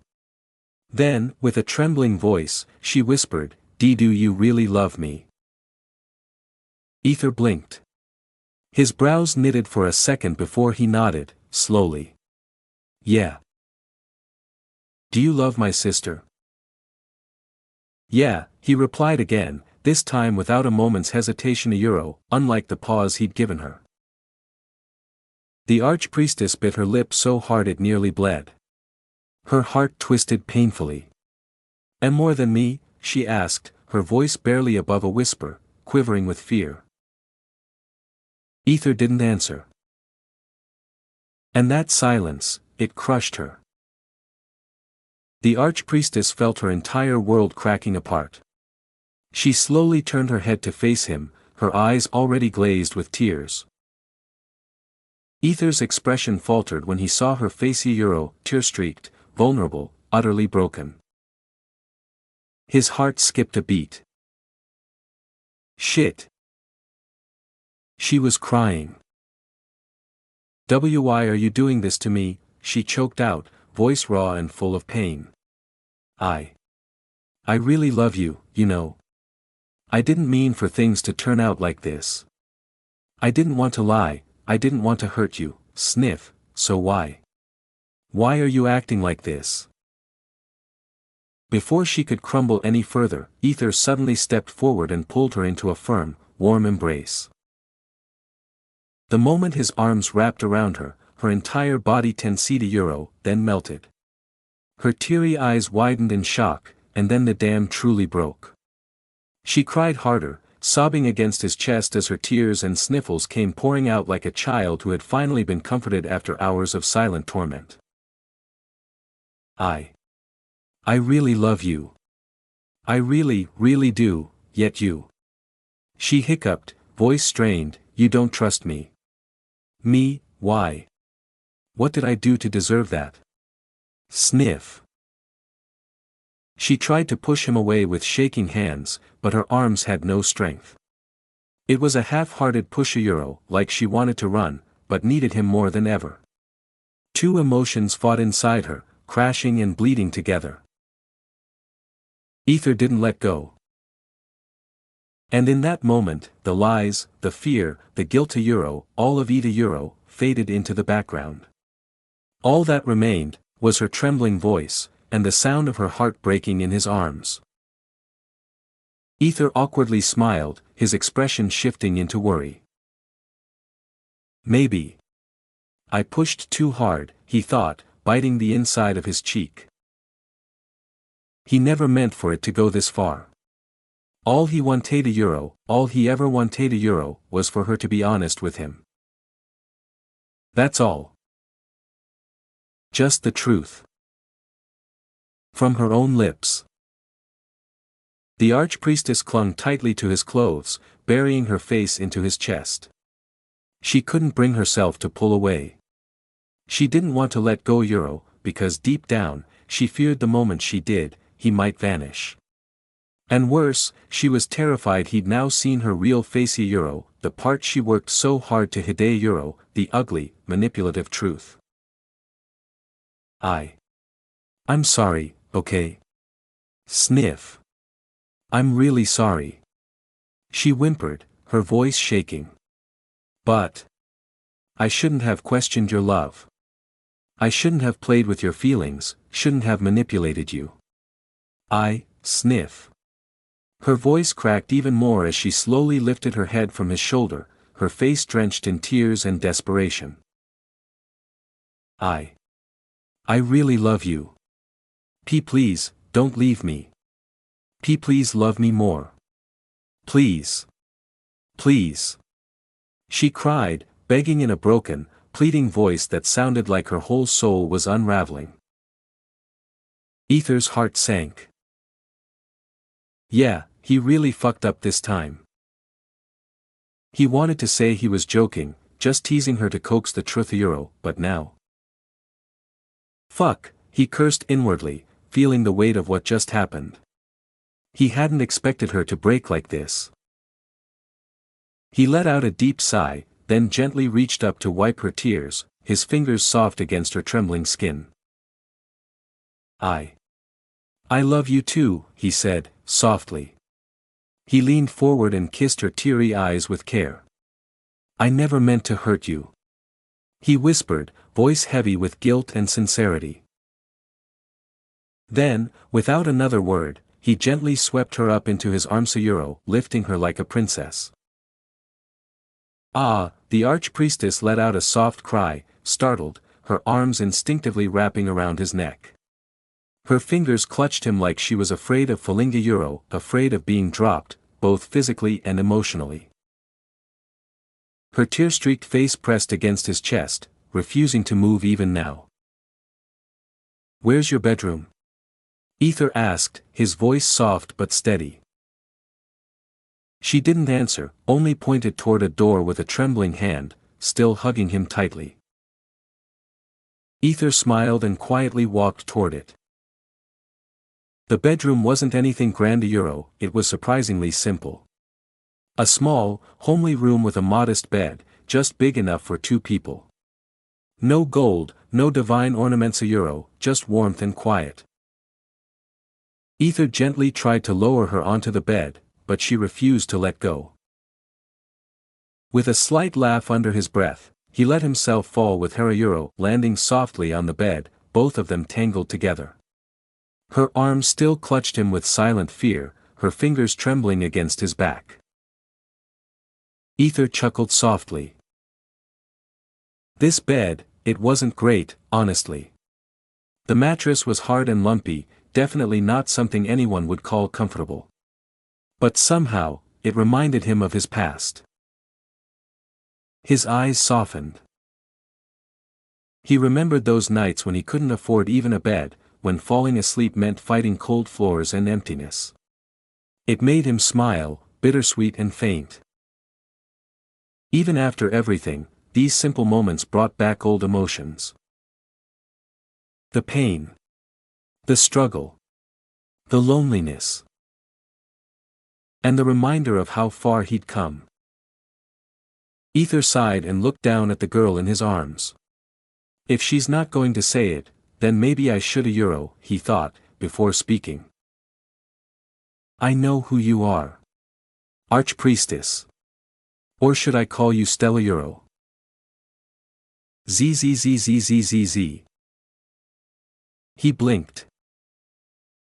His mouth froze mid-word as he realized, she was asleep.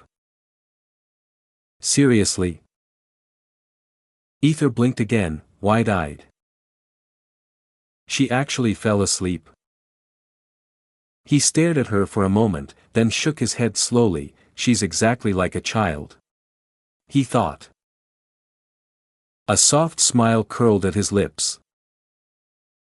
He pulled her close again, hugging her tighter. His hand gently ran through her hair, ruffling it in a soothing, affectionate motion.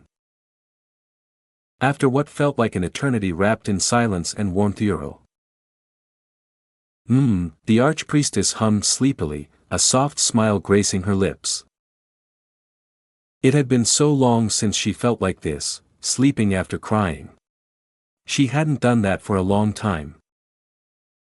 But her peace didn't last long.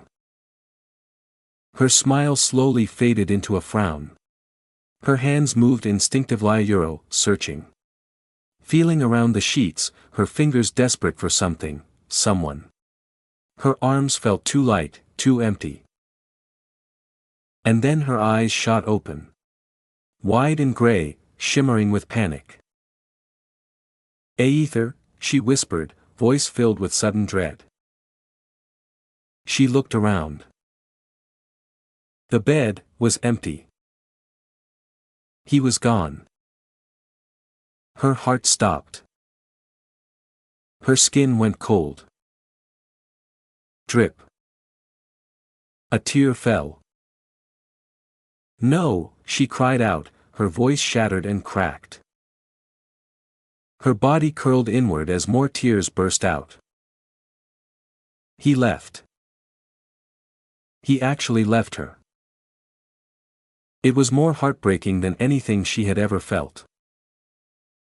More than her guilt. More than the fear of rejection. Because this felt like being abandoned when she finally let someone see the real her. Chapter 1029, Archpriestess/Stella, Part 4. Her scream echoed through the quiet room, sharp, raw, and torn from somewhere deep within. Her fingers gripped the crumpled sheets with desperate force, knuckles turning bone-white as she sat up, heart pounding violently, throat tightening like a noose strangling her from the inside out. He left, she whispered in disbelief, voice trembling, barely more than a breath. It wasn't a question. It was fear speaking aloud. The room was dark, still. No sound. No warmth beside her. Just silence. Suffocating silence. She slowly dragged her knees to her chest, curling into herself as if trying to shield her heart from breaking further. Her arms wrapped tightly around her legs, and her shoulders began to shake violently and uncontrollably. No, no, no, no, her voice cracked, fingers clenching tighter. He said he loved me, he said. She gasped, choking on her own sobs. He said he wouldn't leave, he promised, he said. Her words collapsed into broken whimpers, her breathing turning erratic, shallow, like she couldn't find enough air to stay conscious. Her hands dug into her bare arms, nails pressing against her skin as if hurting herself might keep her from shattering completely. She knew she'd messed up, bad. She should have just told him everything from the start. She should have confessed instead of lying again and again, even while tears stained her face. She could see it now, her dishonesty, her fear, it only pushed him away. Heck, he even told her about his past and his missions. How could she hide it after he told her everything? I messed up. I ruined it. I fucking ruined everything, Her thoughts spiraled like a storm she couldn't stop. Why would he stay? Why would he love someone like me? I lied. I toyed with him. I played with his trust. I tricked his heart, and now now he's gone, he's really gone, Thud. A sound. A jolt. The door. Her head snapped toward it, eyes wide, heart skipping. The bedroom door creaked open just as her heart reached the point of no return. And there he was. Ether. Shirtless. Bare-chested. Breathing slightly heavy like he'd rushed. His black hair was damp, sticking slightly to his forehead as he blinked at the sight before Himayuro, her curled up on the bed, crying like a child lost in the dark. Archpriestess, his voice was soft, startled, filled with uncertainty and concern. Her whole body flinched, her breath caught in her throat as she stared at him like a ghost had appeared. Her tears fell even faster now. Relief, disbelief, everything crashing over her at once. With a desperate cry, she threw herself off the bed and into his arms, clutching him tightly like he might disappear again if she let go. I thought you left me alone, oh, she sobbed, her face buried against his bare chest. Ether blinked again, caught off guard by the sheer intensity of her reaction. She's really acting like a child, he thought, surprised. He hadn't expected her to be this fragile. It's new to him.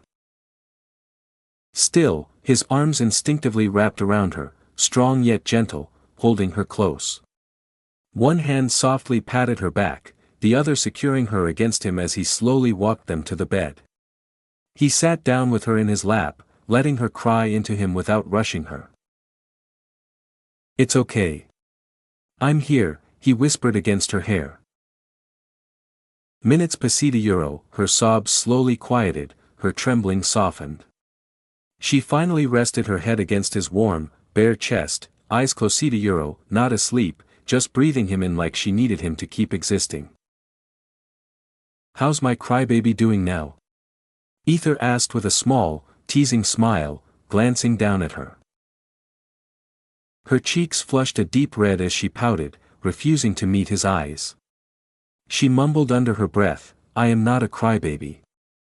It's you who left me, without even saying anything, all of a sudden. She added, voice thick with both hurt and longing. Ether chuckled softly, brushing his fingers through her messy hair, I just went to rinse off my stained shirt, you dramatic little storm cloud. I didn't mean to vanish on you. He looked down at his chest, raising an eyebrow, besides, look at me.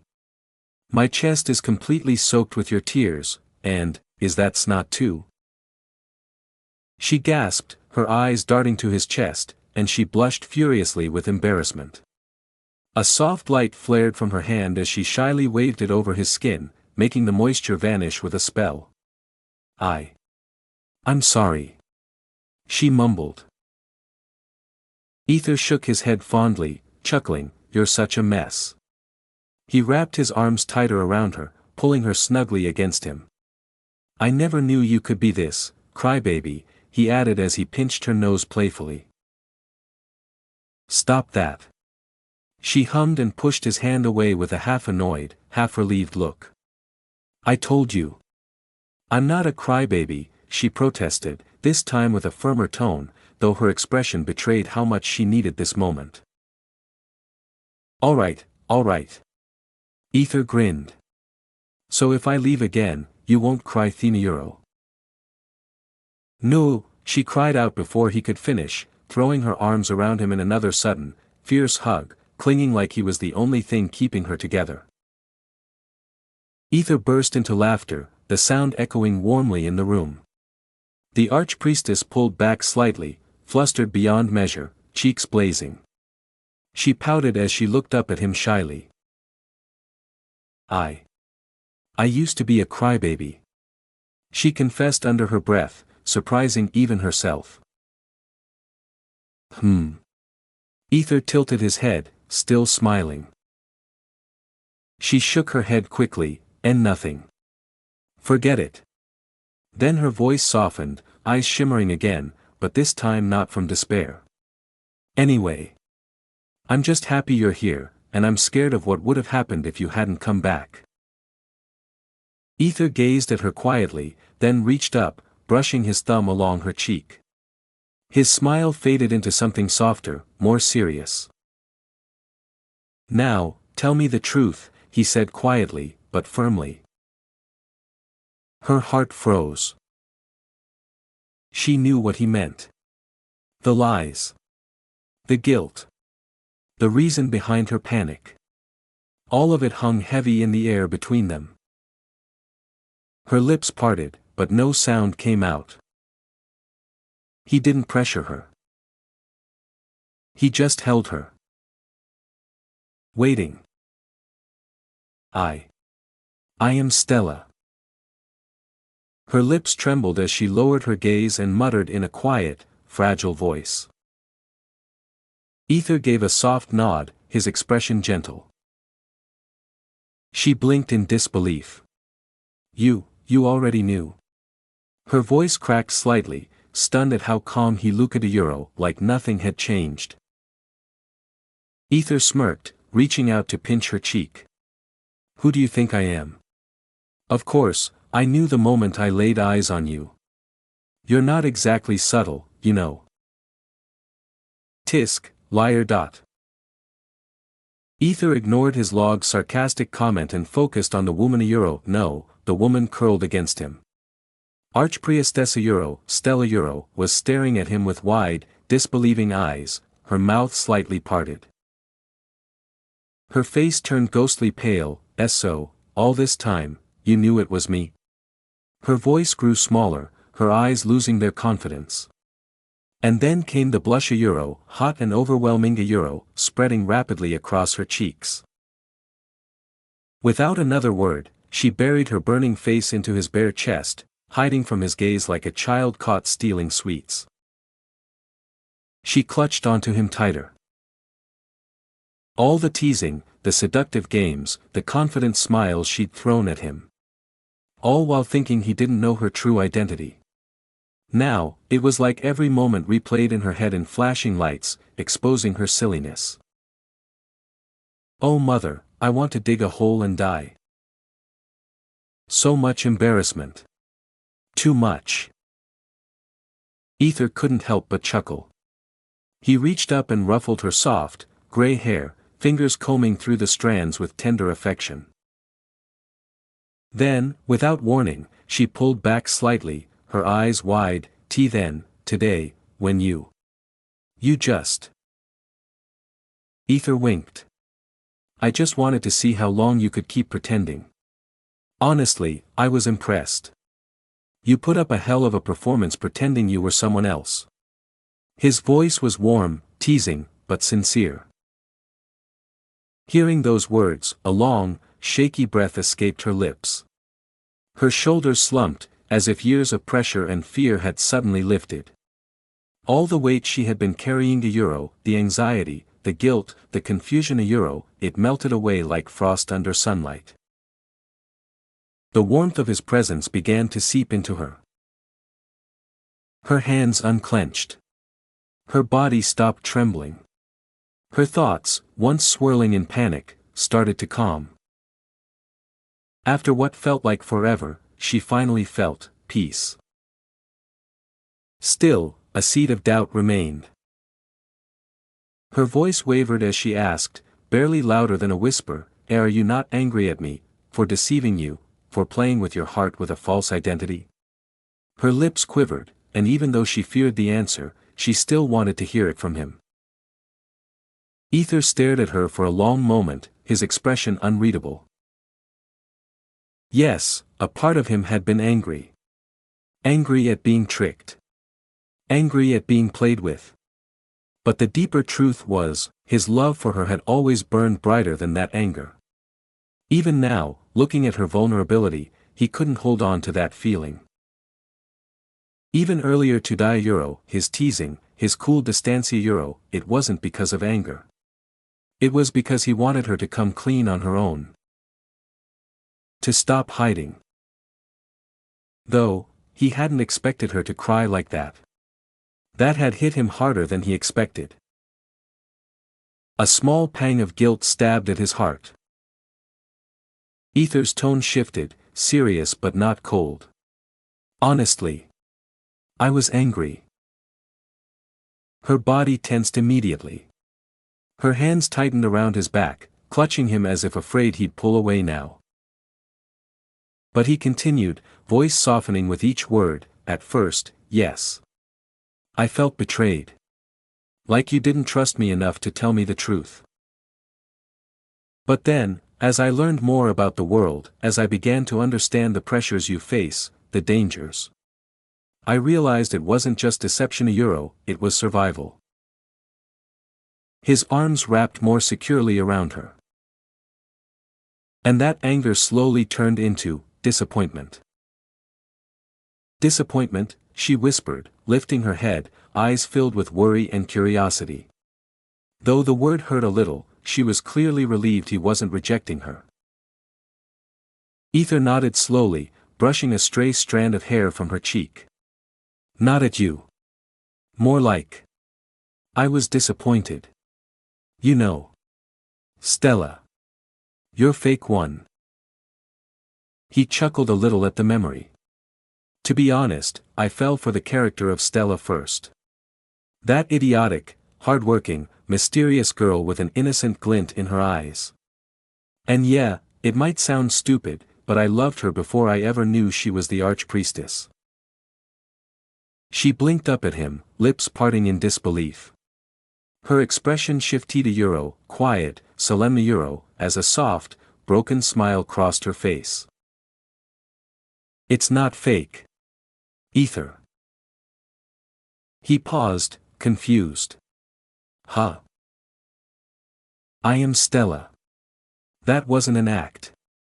Not entirely. I used to be her. Once. Her voice trailed off, eyes darkening with distant pain. And everything changed, when I met Raven. Chapter 10:30, Stella to Serafina. Stella, just like she had once told Ether, was never really good at healing. She didn't have the natural gift, the divine touch that others carried with pride. That much she always knew deep in her heart. Her healing spells took far longer to mend even a single scratch than any of her peers, and the gap only grew wider with time.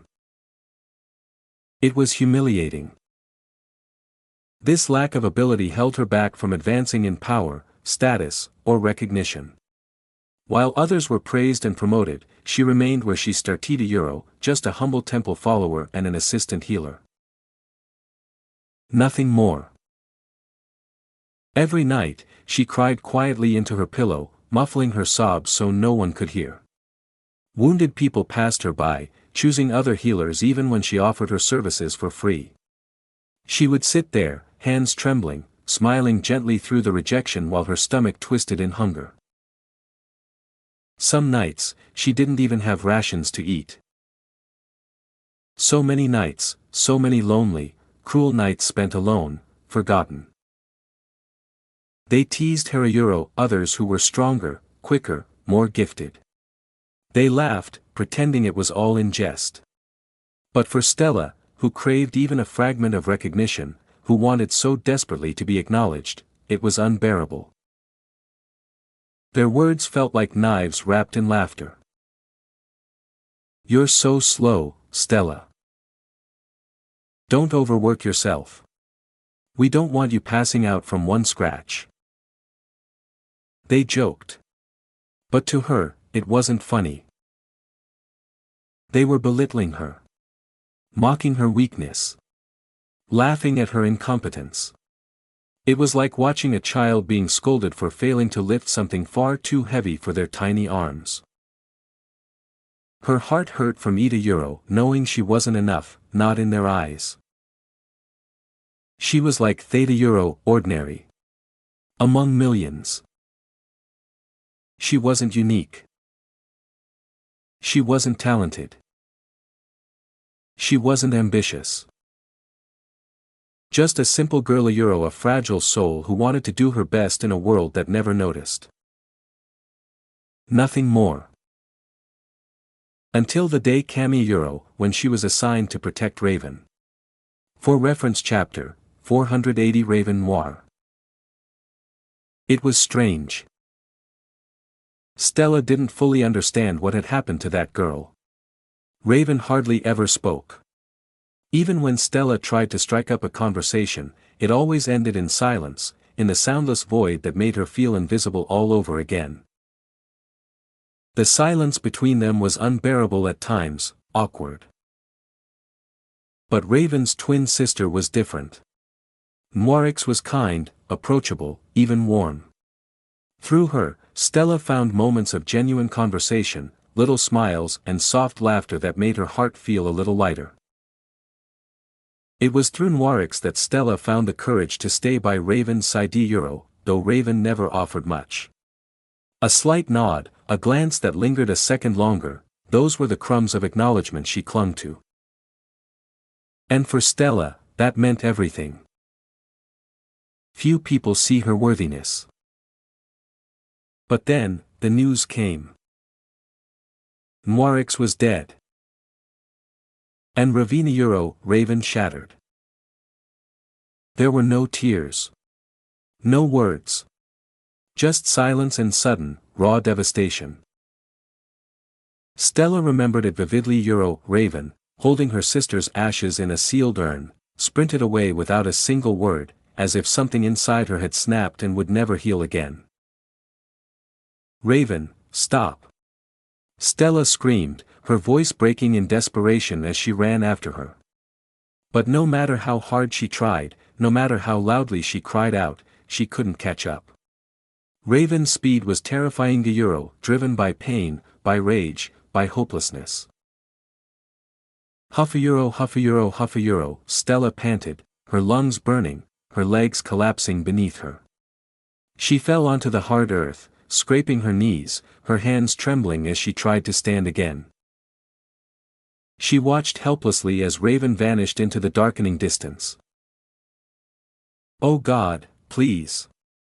she muttered in a choked voice, her heart pounding in dread.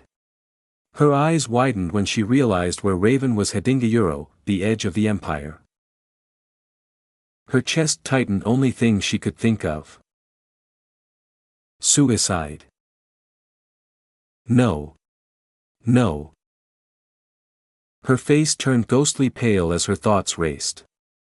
And no. I won't let her die, she cried out, forcing her trembling legs to rise again. She ran. Even as her knees buckled, even as her feet bled, even when every bone in her body screamed to stop, she ran. I won't let you go. I won't let you leave like this, she sobbed, the wind tearing at her clothes, at her resolve, but she kept going.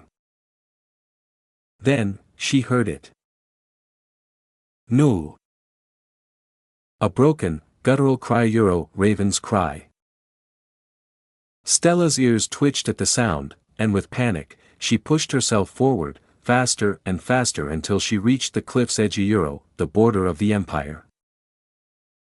And there. She saw her. Ravina, collapsed, and Bernita, her skin blackened and cracked, steam rising from her broken form. Her body looked charred, unnatural. She smelled of burnt flesh and ash, and something else, something dark and terrifying. Our Raven? Stella whispered, her voice shaking. There was no response. Raven didn't move.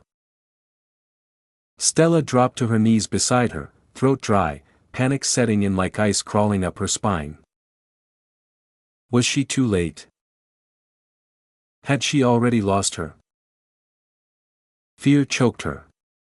Her eyes darted over the broken body in front of her, hands hovering in hesitation. But Thina. Crack. She flinched. Raven's fingers twitched. A horrible cracking noise echoed through the air as if something inside her was breaking loose. She's alive. Stella gasped and immediately pressed her glowing hands to Raven's skin, channeling every ounce of her magic. Her hands lit up with healing light, soft and gentle, but her heart was pounding violently in fear. Please, please work. She poured herself into it, focusing her magic, chanting the spells through tears. Slowly, bit by bit, the wounds on Raven's body began to close. The burned flesh began to mend. But Thina. Crack. What's going on? The newly healed skin ignited again.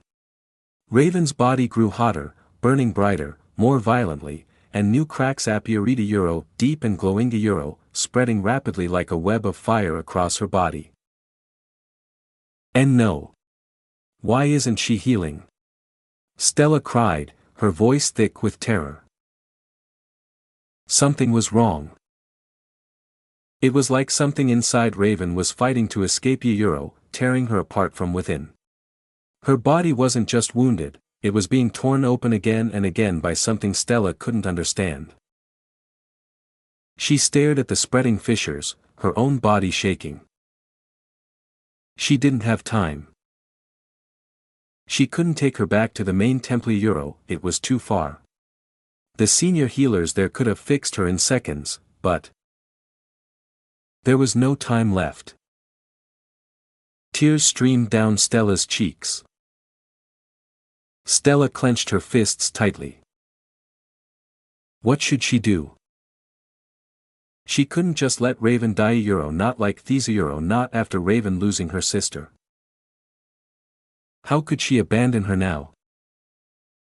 I won't lose her, I won't, not like this. Stella took a deep, shaky breath. Her body quivered with fatigue, but she forced her magic to answer once more. Her hands lit up again, this time, the glow was wild and furious, a desperate burst of energy from a soul refusing to give up. One more time, she whispered, lowering her glowing palms onto Raven's broken body. One more time. One more time. One more time. One more time. One more time. One more. Thud. Huff, Stella panted heavily, her chest heaving, every breath scraping against her burning lungs. Her entire body was drenched in sweat, her robes clinging to her like a second skin. Her muscles screamed in agony, her back throbbed, and her arms felt like they were made of stone. Her vision blurred. Her body trembled with the kind of pain that only came after pushing beyond anyone's limits. She felt like she had run a marathon across an endless desert for days without rest. How many times had she healed Raven now? She didn't know. She had lost count. But Raven's body kept breaking. Again and again, something inside her seemed to be clawing its way out, tearing the girl apart from within, refusing to let her be saved. Just what was happening? Stella didn't have the answer. And yet, she couldn't stop. Her mind screamed at her to rest, but her heart refused. With her blood-drained face turning pale, her lips cracked and dry, Stella muttered weakly, "Oh, one more to me, Her voice was barely above a breath as she called on her magic again. The light from her hands flickered, faint but still alive, and she forced it into Raven's broken flesh. She poured everything in. Cough, cough. Suddenly, Stella coughed up blood. Her eyes widened slightly in shock as the metallic taste flooded her mouth. She knew it. She had reached her limit. And even so, even after all her effort, Raven's body kept breaking. Even with healing, there was no stopping it now. Unless Stella knew what was happening inside Ravina, unless she understood the Causa, then no magic in the world could save her. Her heart ached with helplessness. Her glowing hands trembled, the light starting to fade. She looked down at Raven with soft, tear-glazed eyes as her mind began to swirl with exhaustion. She knew she was failing. Her knees buckled. Athena. Thud.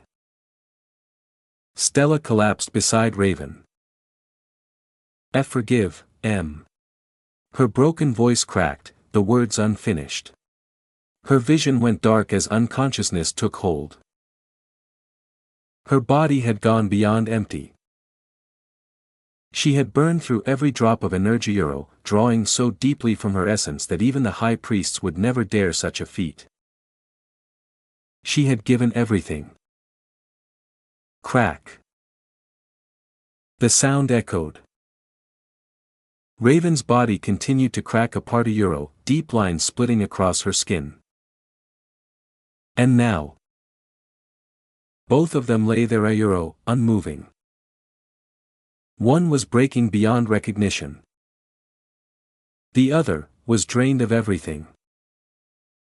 A poetic, tragic end. A girl who had died trying to fulfill her sacred duty, who gave her life not in glory, but in silent devotion. When all hope had vanished. Just then, a voice. A soft, ethereal voice echoed in the silence. Your deeds have not gone unseen, nor has the bravery that shines within you. The voice flowed into Stella's mind like a warm breeze, carrying light and calm and something infinitely gentle. In your selfless struggle, you have moved even the heart of me. With love and pride, I grant you my blessing, may peace cradle your soul, and may your days be touched by grace, The voice grew brighter, deeper. You shall be reborn, in the name of Seraphina. Protect this world, my child. Light. It began softly, small white flames flickering at Stella's feet. Then it spread, up her legs, over her waist, along her back and chest, her shoulders and neck. Her body glowed, not with magic, but with divine fire, cleansing, renewing, blessing. The flames didn't burn. They healed. They purified. And Athena, Stella's eyes opened. They burned, pure white, glowing with power. And there. Archpriestess whispered in reverence, there, where Seraphina was reborn. She turned her gaze away from the bed, to Ether. Chapter 1031, Sarah couldn't get what she wanted and Ether being a tease. Ether, honestly hadn't expected her lie to be true. He had assumed the Archpriestess merely created the character of Stella to manipulate or charm him, just another illusion.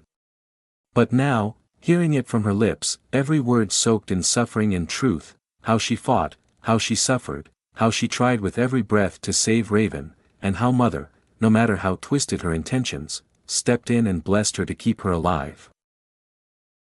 It changed everything. Ether hummed, a deep, thoughtful sound escaping his throat as his eyes lingered on her face.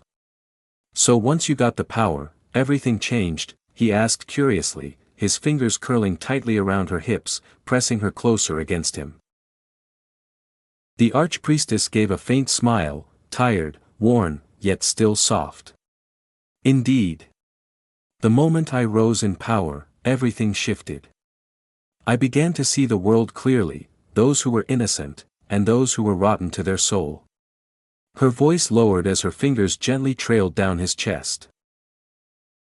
I witnessed the past, the life of the previous arcane queen, and how Master changed.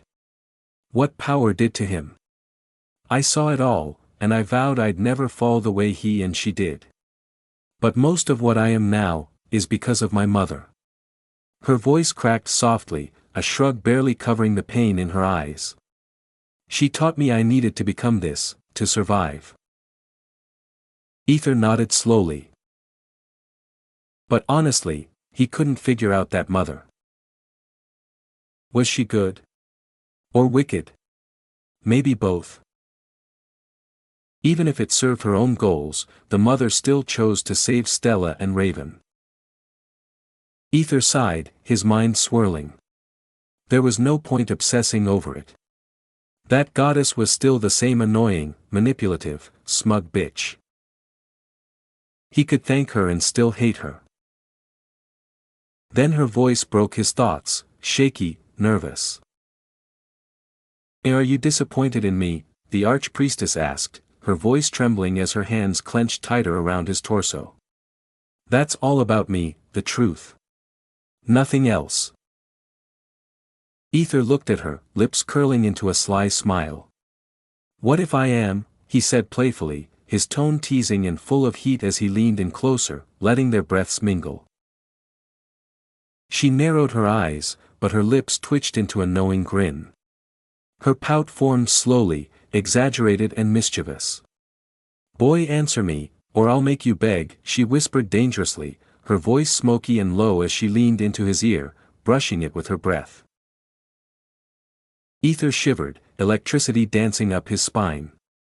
She was coming back to her usual self, the powerful, dominant woman who didn't ask, she took.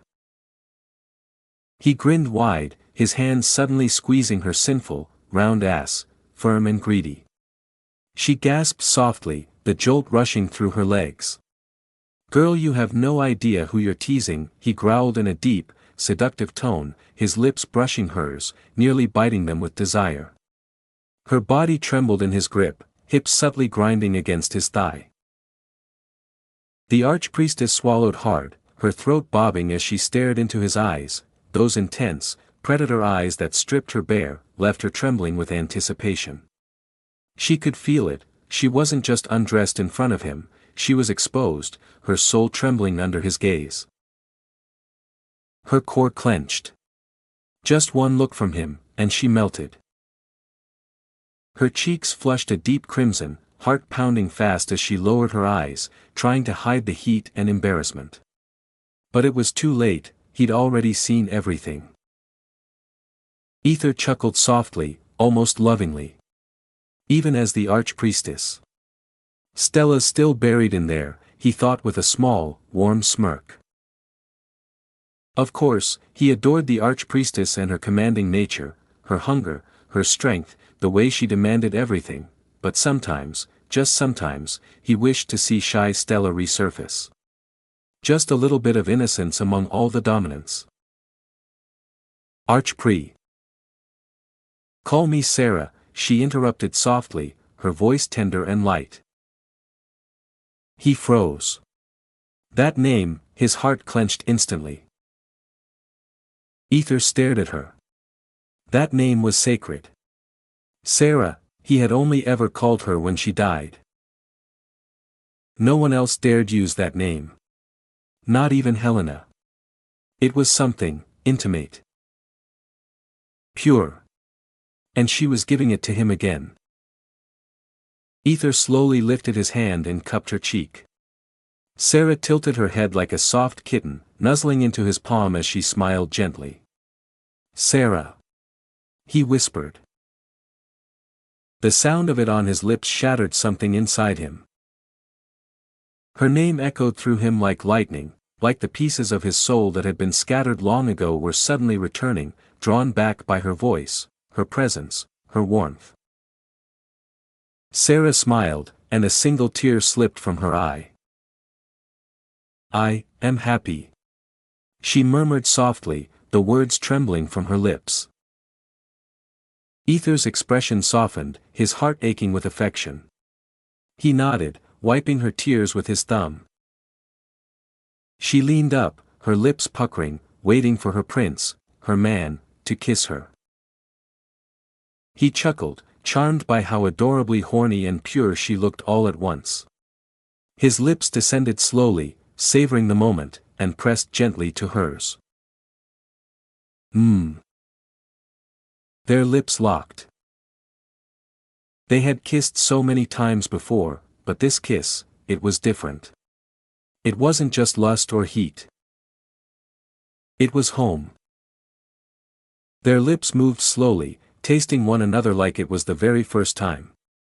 Tongues brushed, warm breaths tangled, her body pressed greedily into his.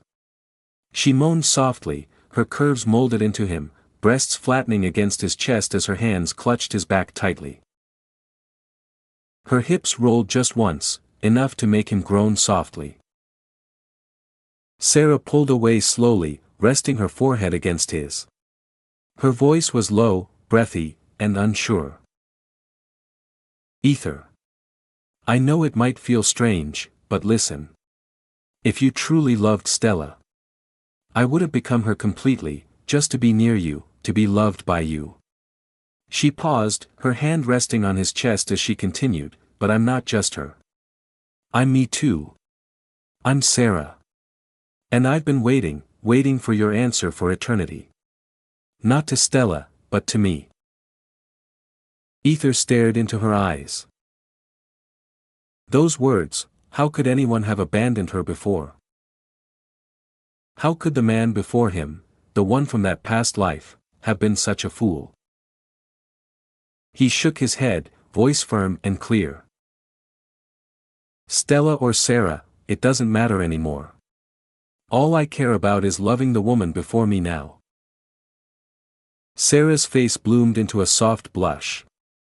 Her body relaxed against him, heart pounding. She felt his fingers tighten around her hips again. Seeing her cute reaction, Ether's lips hovered over hers again. Suddenly. Ting! Ether flinched, his ears perking at the strange, high-pitched sound.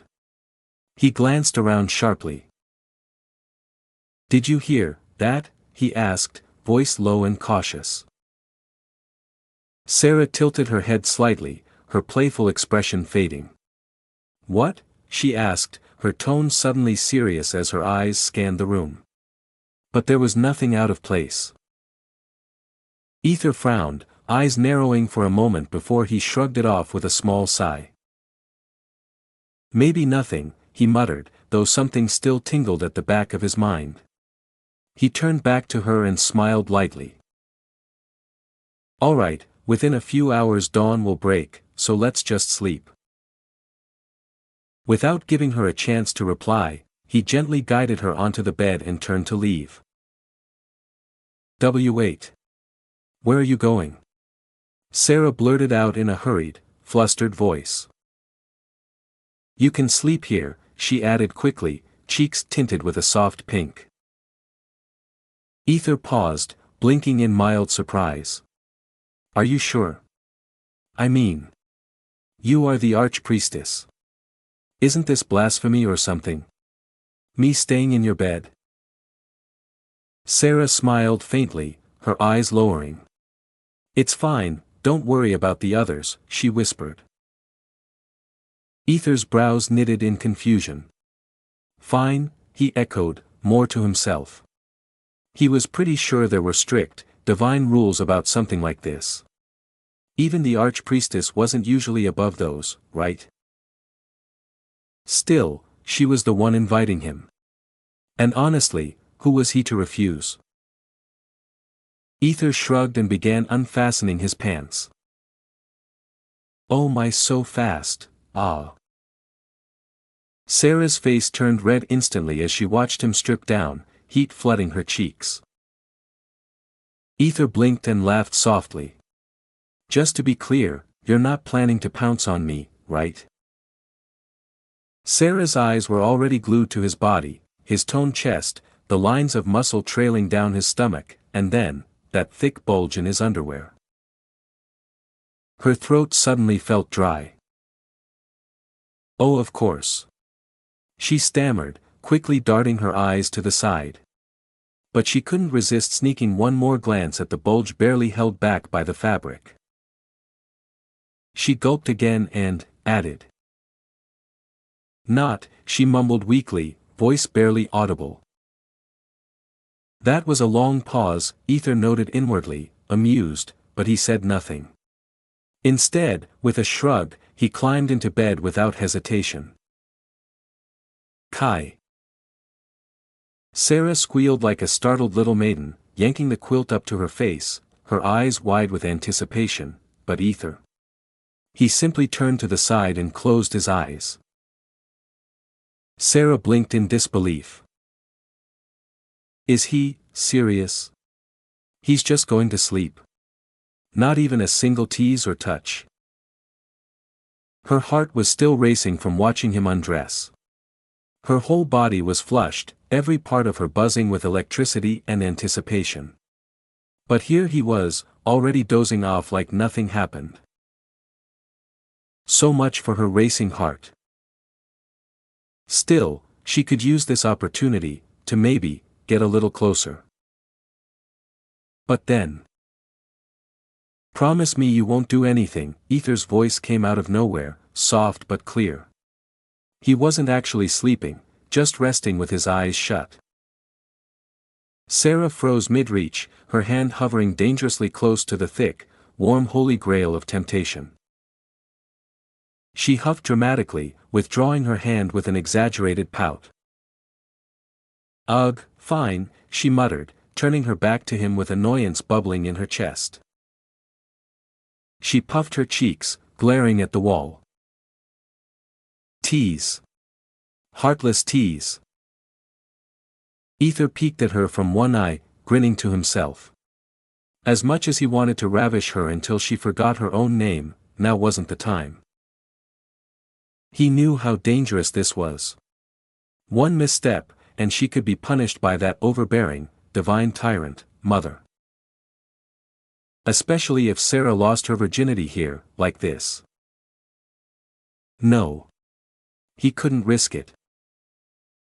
So instead, he let his eyes drink her in. He admired the curve of her back, the soft arch of her hips beneath the quilt, the gentle rise and fall of her breathing. She was beautiful. And she was his. That was enough. For now. Silently, Ether reached out and pulled her into his arms. Ah!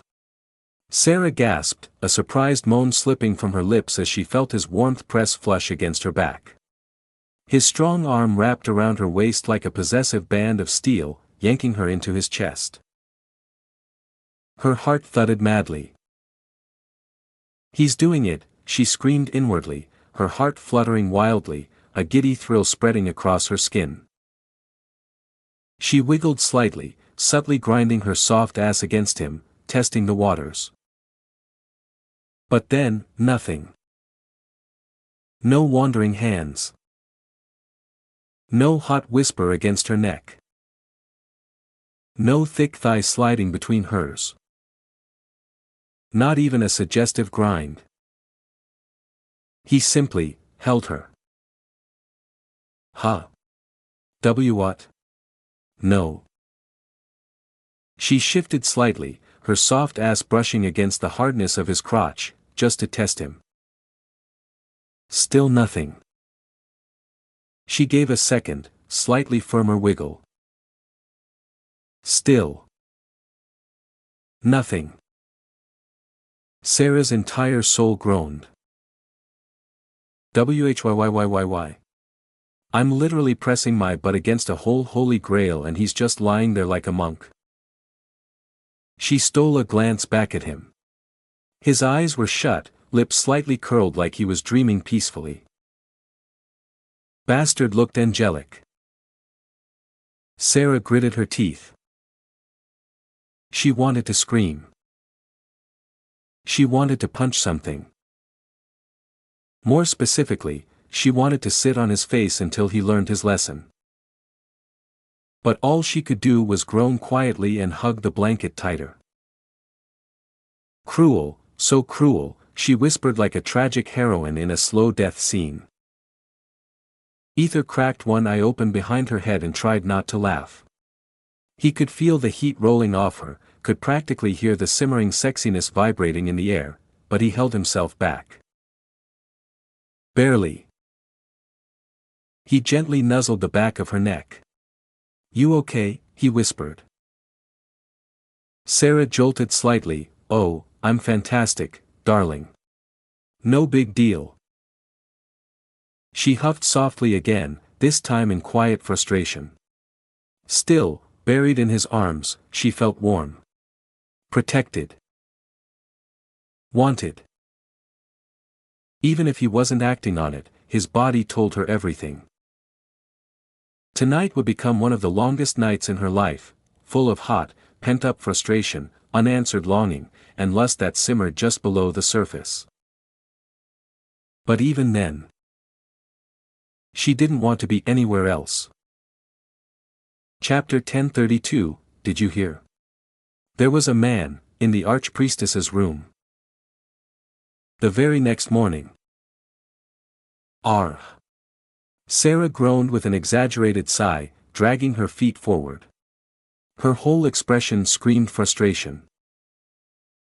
Last night, she hadn't slept a wink.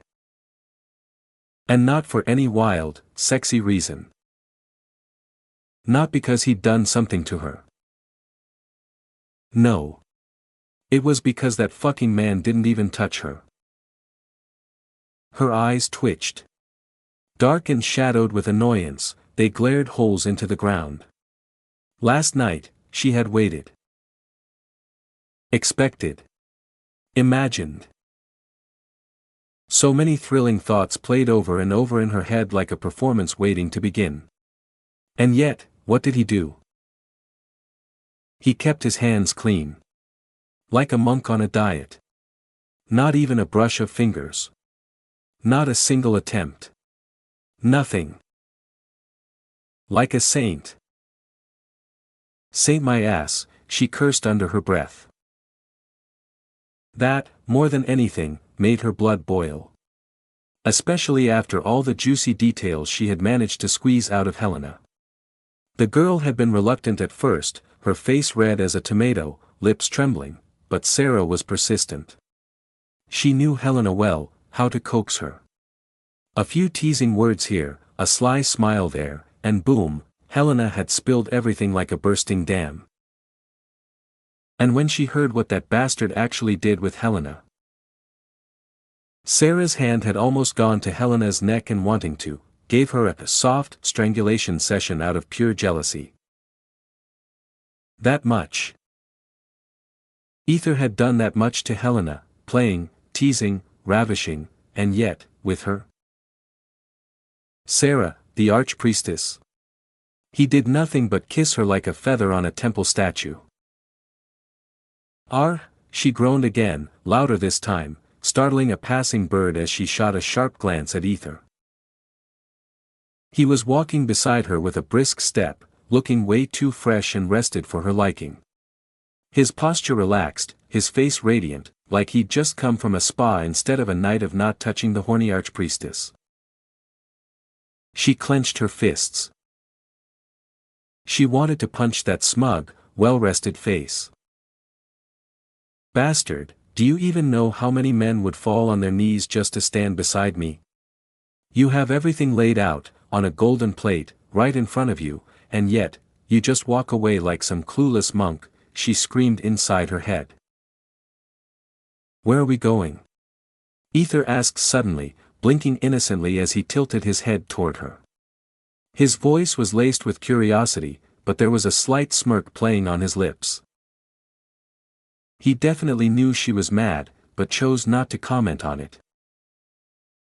Sarah clicked her tongue. He knows. He totally knows, she muttered inwardly, gritting her teeth. After all, it wasn't like he was truly a saint or anything.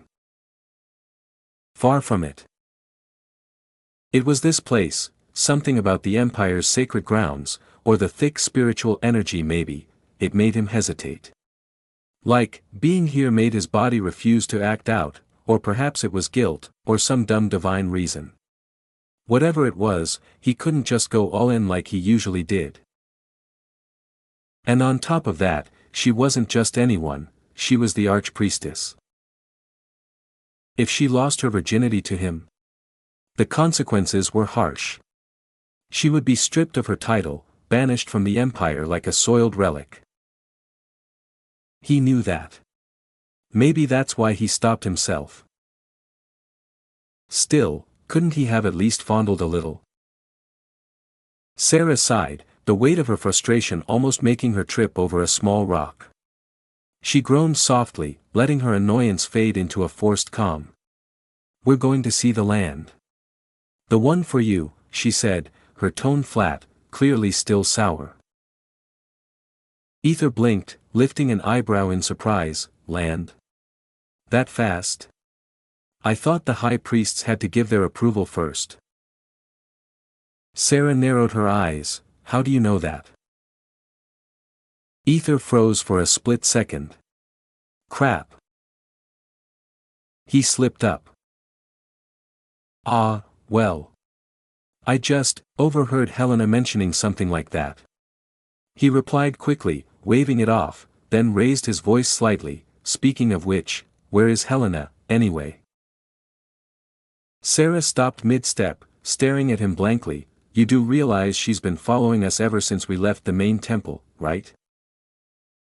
She lazily flicked her eyes to the alleyway beside them. Half a golden head peeked out. Not even hiding properly. Just standing there, stiff and trying to look like a wall. Her eyes wide, her body half exposed, and not even trying to match the shadows. Ether leaned in and whispered under his breath, she's doing her best, okay? Compared to before, she's improved. Like, she evolved. She's trying to be stealthy. As her lover, I need to appreciate her growth. Of course, he'd noticed her long ago. She wasn't even subtle. He'd tried to call her through telepathy, but she just ignored it and kept sneaking behind them, probably thinking she was invisible. Sarah's lips twitched. Lover, huh? Her voice dipped, dark and slightly ominous, as her glare focused on Helena's clearly visible boot poking out of the alley. But then... Of course, you're doing your best too. Ether leaned close to her ear, his breath warm and teasing, holding back like a good, obedient wife. Her cheeks flushed red instantly. She jolted like someone poked her with a divine spear, and without replying, she stomped toward the carriage and climbed in. Ether chuckled, casually following her, completely ignoring the sound of a brick wall in the alley cracking. Yup. Let's pretend that didn't happen. As Sarah took away Ether from Helena's searching eyes. Some time later. They arrived at the location, a wide, open area stretching near the edge of the empire. The carriage came to a stop, and the moment the door opened, a dry wind brushed past their faces. Sarah stepped down first, her robes fluttering gently. She looked out over the vast, empty land, dusty, barren, untouched. It was enormous. This, she said, spreading her arms dramatically, this whole place is completely yours. Ether stepped out, blinking at the land as he adjusted his collar. The place stretched on and on, almost like a sea of dirt. Easily 5,000 acres, maybe more. All of it? He asked, eyes wide. Sarah nodded. Ether blinked again, staring at the endless stretch of barren land before turning to her with raised brows. Are you serious? Sarah nodded once more, her expression calm, yet holding a mischievous glint. Ether bit his lip, his gaze shifting back to the dusty horizon. It wasn't worry that gripped him, it was disbelief. Shock, even. That she was giving this much land, just like that, to an outsider like him. Just what is she thinking, he wondered. If he were that Ether, the iteration number 25, he might have understood it as a necessary investment for his divine mission. A tool. A base of operations. Something strategic. But this, giving away an entire land just for some thrusters. It felt too much. He tilted his head, suspicion mixing with curiosity. So. Let me get this straight. You're saying I can take this land, build on it, live on it, without any issues from other priests or Mother's authorities? And I could literally do anything with it? Sarah nodded again, her lips curling into a soft, teasing smile. Exactly that, except for one little thing. You need my approval before doing anything major here, she added, voice sweet, like she was granting a favor and a threat at once. Ether blinked. That was expected, actually. Fine then, he shrugged. He wasn't going to complain about free land. Sarah, however, looked a little hesitant before speaking again, also, about the thrusters. We cannot allow outsiders to work on them here. It's a sacred boundary. You would. Before she could finish, Ether raised his hand, nodding in understanding. Don't worry, I get it. I'll create jobs for the locals. No outsiders except for one person. He paused, searching for the right word, lips twitching with hesitation. Secretary. He was thinking of Liars, the one who handled all his tasks with terrifying efficiency. Sarah's eyes narrowed slightly. Is that a woman? Ether opened his mouth, then closed it. He simply nodded. I knew it. Sarah exploded, throwing her arms up with an annoyed pout that could have powered an entire village. Come on now. Ether defended, frowning seriously. She just works under me. Sarah's eyes drifted down, landing squarely on his crotch. Under, huh? Ether blinked, realizing too late how that sounded. His cheeks flushed. Oh come on. That's not what I meant. He had said it totally normal. It was her who twisted it into something dirty. Not him. Sarah gave a smug shrug, turning away with a victorious hum. Anyway, let's go visit the locals. They should see your face and know who's taking over this land. Ether followed with a groan, still mumbling under his breath and trying to explain what he meant. I said, under me, as in position. Not like that. Why does everyone always take it the wrong way? And most of all, I'm not putting my hands on my loyal subordinate dragon's daughter, alright? Sarah said nothing. She knew he was telling the truth. She wasn't really mad. But watching his flustered panic, his red ears and flailing hands, it was adorable. So she let him suffer a little longer. Meanwhile, in another edge of empire. Boom! A distant explosion echoed through the hills. Huff! Huff! Huff! Finian panted heavily, his chest heaving as smoke swirled around him.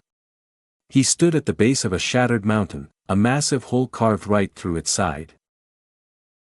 His hair was a mess, his robe half-burned, and his body dripping with sweat.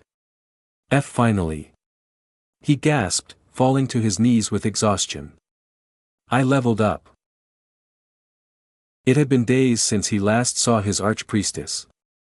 He had been training non-stop, fighting monsters, testing divine spells, risking his life, just to prove his worth to her, to regain his dignity. Now, it was time. He packed his things with determined hands and began the long walk down the mountain path. The closer he got to the city, the more eager he felt. Until he heard it. A whisper. A murmured rumor was carried between two gossiping villagers near the market. Did you hear? There was a man, in the archpriestess's room. Finian froze mid-step. His face turned pale. His heart stopped. His hands trembled slightly as he repeated the words to himself like a death sentence. A man, in her room. Pure horror washed over his face like cold holy water. No. No, it can't be, he choked, imagining unspeakable scenes. She wouldn't, she couldn't. Chapter 1033, You've finally arrived. Sarah took Ether and led him along the cracked path that weaved through his barren land, the air dry and still. There was a lot to see, houses, buildings, restaurants, hotels, shops, even some ancient-looking fountains and broken lampposts. Everything looked grand, almost eerily reminiscent of Valisar City, the famed city that had circled the current academy. But something felt off. Wait, why is everything closed? Ether blinked in disbelief as he looked around. Dust clung to the windows. Doors were boarded.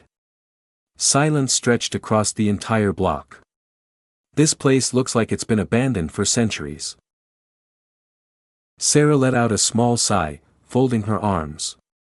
Not closed exactly, just nothing left to open. There's no one here now to run anything. Huh? Ether tilted his head, frowning. No one here now. Does that mean people used to live here? She nodded slowly. This place was once full of life. It wasn't just a city, it was wealthy enough to feed the entire empire. Bustling streets, endless noise, lights that stayed on all night. Ether paused, his brows furrowing as realization crept in. Don't tell me. This place is. Yes, Sarah said gently. This land you're receiving is the same ground where once the Sovereign Arcanum Academy stood for over 1,000 years. This city was built around it, like a heart pumping life into its body. And when the Academy left, Ether went silent. The emptiness made sense now. A kingdom's worth of space left behind, cold, hollow, lifeless. Sarah's boots echoed lightly on the deserted pavement as she continued walking. People left with the academy. With no reason to stay, everything crumbled. But that's why we fight for sovereign position, not out of greed for power, but because we need something, anything, to keep our empire alive. She suddenly glanced back at him with a half-smile. Anyway, no point dwelling on past. Come on. Let's meet the stubborn few who never left. Before he could react, she wrapped her arms around his and practically dragged him through the dust-covered street like an overly affectionate girlfriend on a shopping spree. She's hugging me like this on purpose, isn't she? Ether thought, twitching at the closeness. His eyes darted around. Thank goodness this place is deserted. If anyone saw us like this, the rumors would be unstoppable. Sarah smirked. Oh no, I'm counting on the rumors. Ether groaned softly. Eventually, they came across a few scattered individuals sitting outside crumbling homes or near dry wells. These weren't people who stayed by choice. They were leftovers, descendants of those who once lived in glory, now clinging to the past. Some were too old to leave. Others were too proud. When they saw Sarah, their eyes widened in disbelief. Slowly, respectfully, they bowed their heads in reverence. The archpriestess had come. One old grandmother stared at Ether as if he were some strange fruit she couldn't decide to eat or throw away. Ether tried to ignore her intense gaze, but it wasn't easy when she started muttering things under her breath. She stepped forward and addressed the people with authority, her voice ringing out like a hymn. Good morning, everyone. I know this is sudden, and I may seem to have dropped a surprise on your heads today. But allow me to introduce this man here, Mr. Ether. He is to be the new owner of the land where the academy once stood. Murmurs rose at once, like bees in a shaken hive. He's so young. A whole land? Why would the archpriestess give that to an outsider? What's happening here? We can't let a stranger rule this sacred place. Ether scratched the back of his head awkwardly. Maybe I should have brought cookies or something. The tension crackled for a moment longer, until Sarah simply smiled. A calm, generous, almost divine smile. This is what Mother wished, she added gently. The effect was instant. Oh. Mother. If it's from Mother, then who cares? Well, that changes everything. Ether blinked as the entire crowd's attitude flipped like a pancake. Just moments ago, he was the villain. Now, they were smiling, clapping his back, and one old man was offering him pickled radish from a jar. That mother bitch really has these people wrapped around her pinky finger, doesn't she? Ether thought darkly, keeping a straight face. He leaned in and whispered to Sarah, "Are you seriously using the goddess mother's name for this?" Sarah tilted her head, whispering back with a sly grin, "It's just how things work here. Mention mother once, boom. No complaints, no riots." Ether narrowed his eyes. "Wait, is that how you transferred the land to me too?" Sarah didn't answer. She just winked mischievously. Turning back to the people, she announced, "Have no fear. Mother always chooses what is best for us, even if that means trusting an outsider. Like when she abandoned this place and let everyone rot." Ether gritted his teeth but held his tongue. He glanced at the crowd, nodding, smiling, even shedding a few tears. They accepted him now. Just like that. And honestly, that was terrifying. Ether sighed internally, trying to ignore the growing discomfort, but then, he felt it again. That stare. His eyes shifted. The old grandma was still watching him. Not blinking. Not moving. Just, staring too intently, like she was trying to see through his skin and into his soul. Ether frowned, slightly unnerved. He cleared his throat before asking politely, "Lady, is there something wrong?"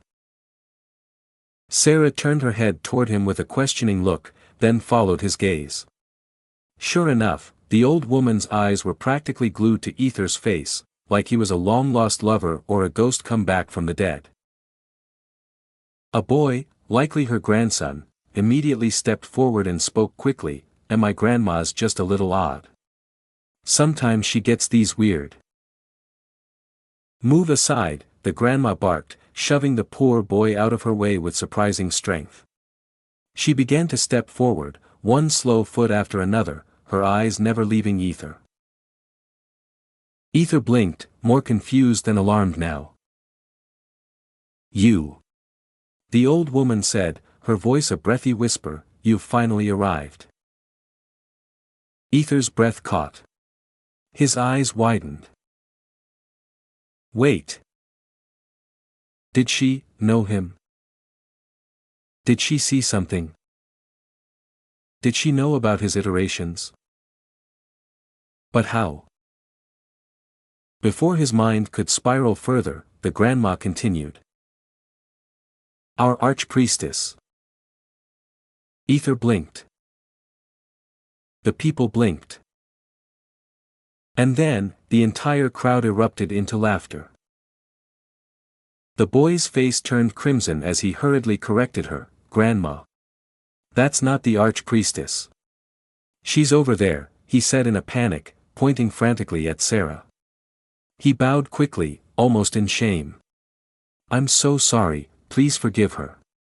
Her eyesight isn't very reliable anymore."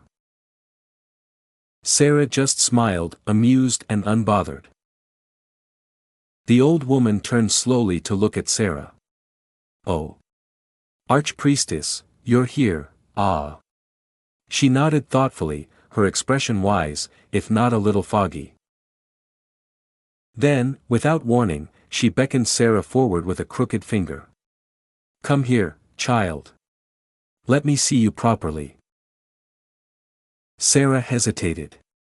Technically, she wasn't supposed to lower herself like that.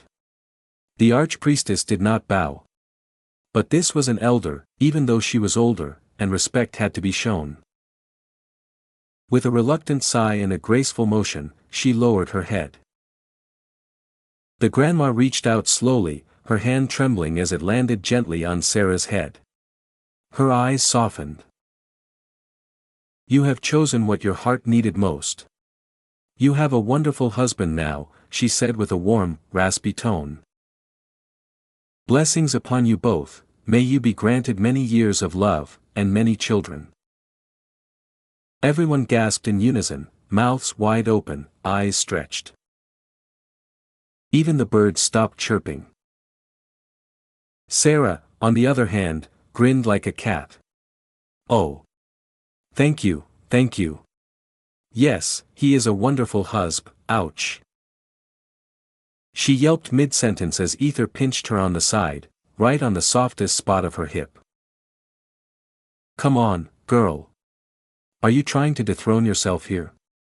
Ether screamed internally, trying not to show the panic on his face. The boy jumped into action and rushed to pull his grandmother away, bowing repeatedly as he guided her back behind the crowd. Forgive us, please. She's old. She doesn't know what she's saying, he whispered urgently. They disappeared quickly behind a few bystanders, hoping the holy flames of scandal wouldn't catch them. Sarah stood there, rubbing her pinched hip with a pout. She shot Ether a side glare before saying in an icy tone, "Why don't you go ahead? I need to have a few words with some people who just disrespected their archpriestess." Ether crossed his arms with a smirk. Now that was more like it. That was the Sarah he knew. He nodded with approval and walked away at a leisurely pace, leaving her to handle the aftermath. Sarah slowly turned her gaze to the group. Her smile faded. Her eyes gleamed with divine fury. "How dare you," she said, each word falling like a hammer on their shoulders. "Please forgive us. She's just old. We didn't do anything wrong. Please have mercy, Archpriestess." One by one, they bowed, even knelt, trembling under her gaze. They knew what was at stake. The purity of the Archpriestess was sacred. One mistake, one scandal, and her entire legitimacy could be questioned. Some followers would lay down their lives just to preserve her honor. Sarah's fists clenched as she spoke again, voice trembling. "How dare you? My most loyal woman, an old grandmother, has brains. But not you lot. I'm disappointed in all of you." There was a long, confused silence. "Pardon?" one man finally asked. The rest of them looked at each other, puzzled. Wait, was she angry? Or was she, praising the old lady? Or was this some divine test of interpretation? Either way, they didn't dare ask again. Because when the archpriestess looked that intense, the safest answer was always silence. Chapter 1034, A Simple Date with Archpriestess. "This is where I should build a house, maybe a small farm, some agriculture, and then..." Ether muttered under his breath, his eyes scanning the vast, dry land with a strange mix of seriousness and excitement painted across his face. His expression looked almost too interested, like a child dreaming about a future kingdom made of toys. He had already started planning for this land, mentally sketching his future. Behind him, after Sarah took her sweet, dramatic time with people. Her steps were slow, deliberate, like a cat approaching prey, not that she was going to eat him, yet. Finally, she came up behind him, wearing a haughty and sly smile that stretched across her beautiful lips. "Ether," she sang, and without warning, she leapt onto his back like an excited girlfriend clinging to her clueless boyfriend. "Ah!" Ether flinched, almost losing his balance. He glanced over his shoulder with wide eyes, "Miss Archpriestess. You really should be careful doing this kind." Before he could finish, Sarah placed a teasing finger on his lips, her grin playful and full of secrets. "You talk way too much. Let's go on a date." And just like that, she spun around and began dragging him back toward the abandoned city. Ether barely had time to blink. A date? What do you mean by that? He asked, his voice cracking slightly with a mix of confusion and nervous curiosity. But she didn't answer, not with words. Her fingers simply tightened around his wrist, pulling him faster. She only looked back with a mysterious smile that didn't explain anything at all. First restaurant date, she suddenly declared like a proud queen presenting her throne. She stood before what looked like a nearly collapsed restaurant, its sign hanging off one hinge, and walls that looked like they hadn't been cleaned since who knows when. Ether blinked several times, then stared. Are you sure this is the place? His voice was laced with disbelief, and his eyes studied the broken windows and cracked door frame. Sarah just nodded like this was some five-star establishment and walked right in with confidence that didn't match the surroundings. Inside, the dusty air shifted as a pair of old folks, clearly the owners, greeted them with surprisingly warm smiles. Welcome to our humble restaurant. Please, sit here, the old lady said, gesturing toward the only table that wasn't falling apart. Somehow, it looked decent. Maybe even romantic. Sarah gave the couple a charming smile as she sat down, patting the seat next to her for Ether. After Sarah ordered a few simple dishes, the elderly couple nodded politely, muttered something about how young love was beautiful, and left them alone. Ether sat stiffly, casting occasional glances around the half-broken interior. Meanwhile, Sarah rested her chin in her hand and gave him a cheeky smile that looked far too amused. What? Ether finally asked. What are you planning now? Sarah shrugged, twirling a strand of her long hair between her fingers. Nothing evil, just enjoying some alone time with my favorite man, she replied sweetly, though the glint in her eyes said otherwise. Ether narrowed his eyes slightly but didn't press. After a moment, Sarah suddenly asked, So, how many missions have you completed so far? Her tone was casual, but there was a tiny, almost invisible flash of something. Was that jealousy? A sliver of killing intent? Ether raised an eyebrow but answered with a soft chuckle. 6, so far. Oh, she replied with mock surprise, but her voice had a slightly dangerous edge. Only 4 left then, huh? That's impressive. Her tone sounded impressed but also like someone ticking off targets on a list. Hopefully they go better, Ether muttered under his breath, not sounding too confident. But then his thoughts suddenly jumped. Wait. The prophetess. I forgot about her. Ether panicked internally. Before he could recover, Sarah leaned closer, her voice suddenly cold and sugary sweet. I suppose you're very fond of those 6 girls too, aren't you? Ether chuckled nervously. If we're on a date. I don't think talking about other girls is the best idea, right? Sarah pouted, puffing out her cheeks. Fine. Be like that. She crossed her arms but peeked at him from the corner of her eyes. Anyway, tell me more about you. I never really got the chance to hear your story properly. Pretty please. Ether sighed but smiled warmly. There wasn't much he could hide from her anymore. She already knew the major pieces of his life, but still, he began telling his story again, this time in more detail, in his own words.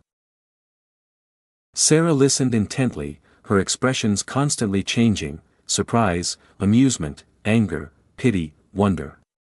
She didn't even interrupt once. She couldn't believe everything Ether had been through.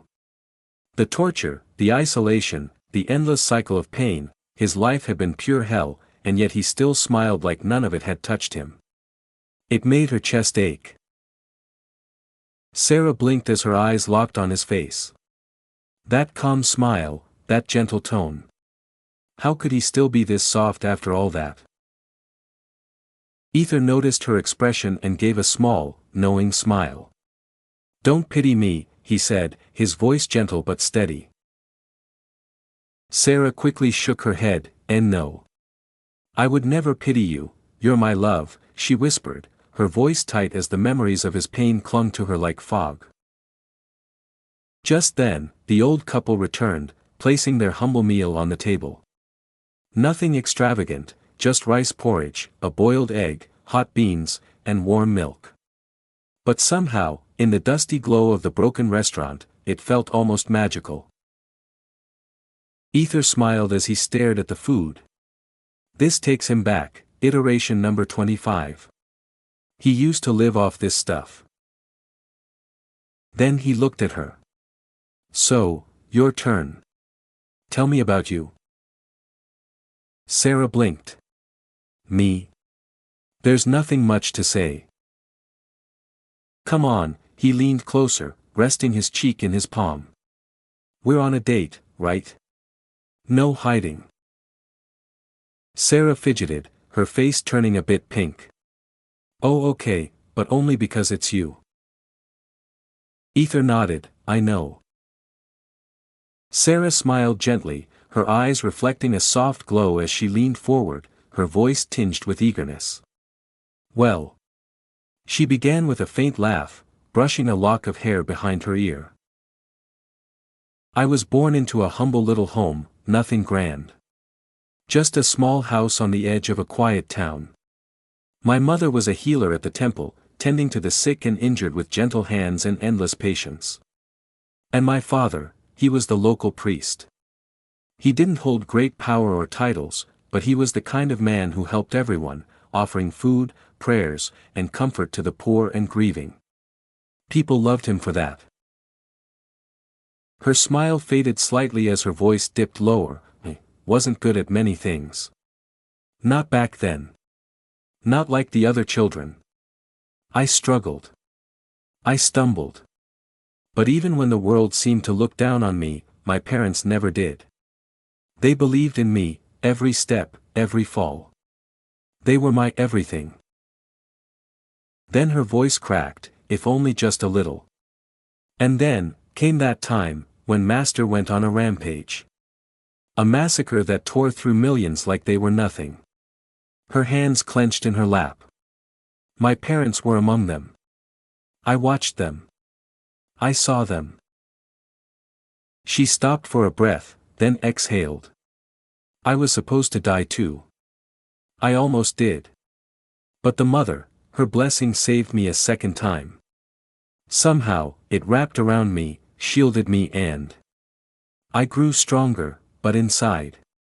My heart hardened.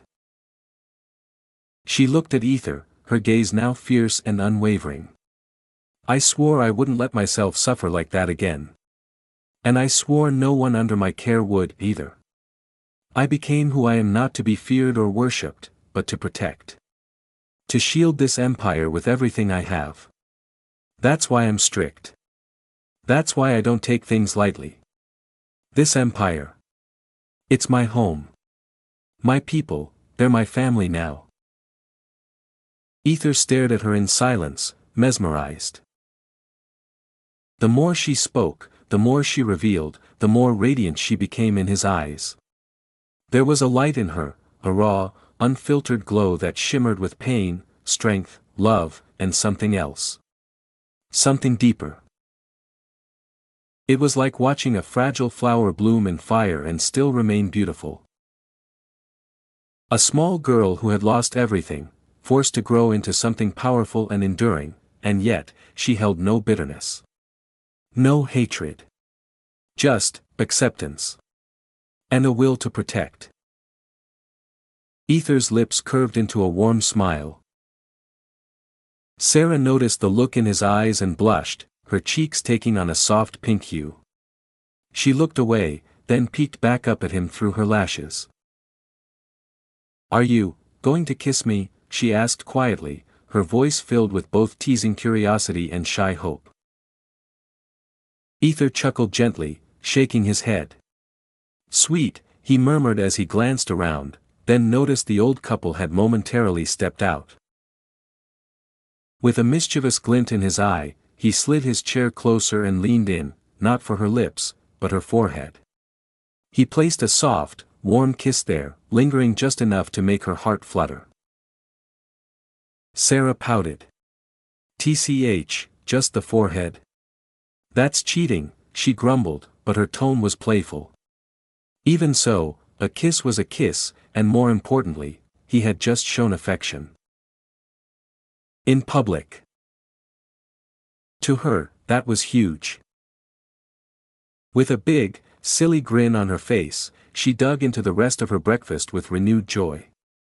The simple meal warmed her chest more than her stomach.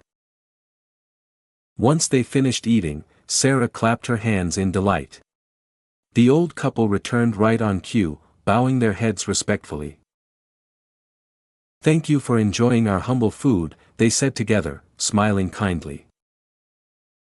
Sarah stood, ready to leave, but Ether raised a hand. "How much do we owe you?" he asked gently. Sarah blinked in surprise, as did the couple. The old man waved his hands quickly. "And no. It's fine. It's an honor, truly, a blessing that the great archpriestess herself dined here." Ether shook his head, his tone soft but firm. "Food is food. It has value, no matter who eats it. And everyone deserves to be paid for their work."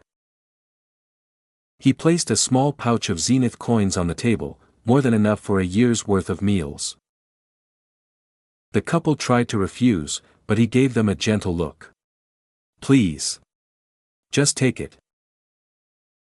As he turned to leave, the old couple called out once more. "Wait," they said, raising their hands in blessing. "May the Mother bless you with many more years of love and happiness." Ether nodded slowly, touched by their sincerity, even though he didn't like the Mother. Then the old man added with a chuckle, "Young man, just so you know. You two make a perfect couple." Ether blinked, his gaze drifting to Sarah. She was already looking at him, her face red, but her mouth stretched into a proud, teasing grin. She winked at him. Ether shook his head with a quiet laugh and walked out. As soon as they stepped into the open, Sarah immediately latched onto his arm, leaning in and purring like a cat in heat. "Perfect couple, foo-foo." Ether raised a brow, amused. "Someone's feeling extra happy, huh?" Sarah smiled brightly, practically bouncing beside him. "Of course. I'm so happy right now, come on, let's go. I've got our next stop all planned out." And with that, she grabbed his hand again, her fingers twined with his, and pulled him toward the next surprise with the energy of a girl in love, dancing through ruins like they were a kingdom built just for two. Chapter 1035, A Simple Date with Archpriestess, Ether vs. Sarah. After finishing the hearty breakfast, it was finally time to burn off some of that energy, and have a little fun. Sarah stretched her arms up with a grin, then turned to Ether with a cheeky expression. "All right, now that we've eaten, no, I'm not taking you to a hotel to do something, got it?" she declared firmly, her hands on her hips. The funny part? She was literally standing right in front of an old hotel. Ether squinted, unconvinced. "Aha. You're standing in front of a hotel and acting all innocent?" he asked with a raised brow, his expression dripping with playful skepticism. "You definitely thought about it, didn't you?" Sarah immediately averted her gaze and started whistling like a suspicious cat. "What? I didn't think anything like that at all. Believe me." Ether crossed his arms. "Sure you didn't." "Pfft, shut up," she pouted, then suddenly brightened. "Anyway. You just asked the perfect question. Why are we here, Let me show you." Without another word, she grabbed his arm and dragged him inside the hotel with a triumphant smirk on her face. The interior was old, clearly aged, but still intact, worn but clean. Standing behind the front desk was a familiar face. It was the boy whose grandmother had earlier mistaken Ether for the archpriestess. The boy's eyes widened a bit and he immediately bowed. Welcome to our humble arcade hotel. He looked slightly nervous, probably still haunted by his grandma's earlier blunder with the archpriestess. Arcade. Hotel. Ether echoed, blinking in confusion. The boy nodded quickly, trying to regain his composure. Why yes, sir. This place is both an inn and an arcade. It was built during the time the academy was still active. Back then, visitors and students weren't allowed to roam too far from the grounds, so this was the only recreational spot available. His tone shifted into a surprisingly professional one as he led them down a creaky set of stairs to the ground floor. To Ether's surprise, the space below opened into a vibrant little hall filled with colorful, nostalgic games. It wasn't like the modern arcades he'd heard about, more like an old-school festival setup. Sarah beamed and muttered softly, I used to come here all the time when I was a kid. I was kind of a local champion, you know. The boy gestured to a peculiar game station near the center. Our most famous game, Crystal Catcher, he announced proudly. Ether tilted his head curiously. The game featured a large glass dome, filled with thousands of glowing, floating crystal shards. A magnetic wand was used to snatch the crystals within 30 seconds. But there was a catch, each crystal had a different trait. Some shimmered, some tingled, some chimed softly when caught. Only the chiming ones were considered true winners, but those were rarer than rare. Like 1 in 1,000 rare.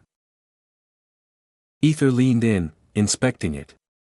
It reminded him of that old children's game with the magnetic fish and spinning disc, so, it's a fancier version of magnetic fishing, he thought. Sarah stepped up, eyes gleaming with mischief. Let's make it interesting. Whoever catches more crystals does anything the winner wants. Deal? She held out the wand, daring him.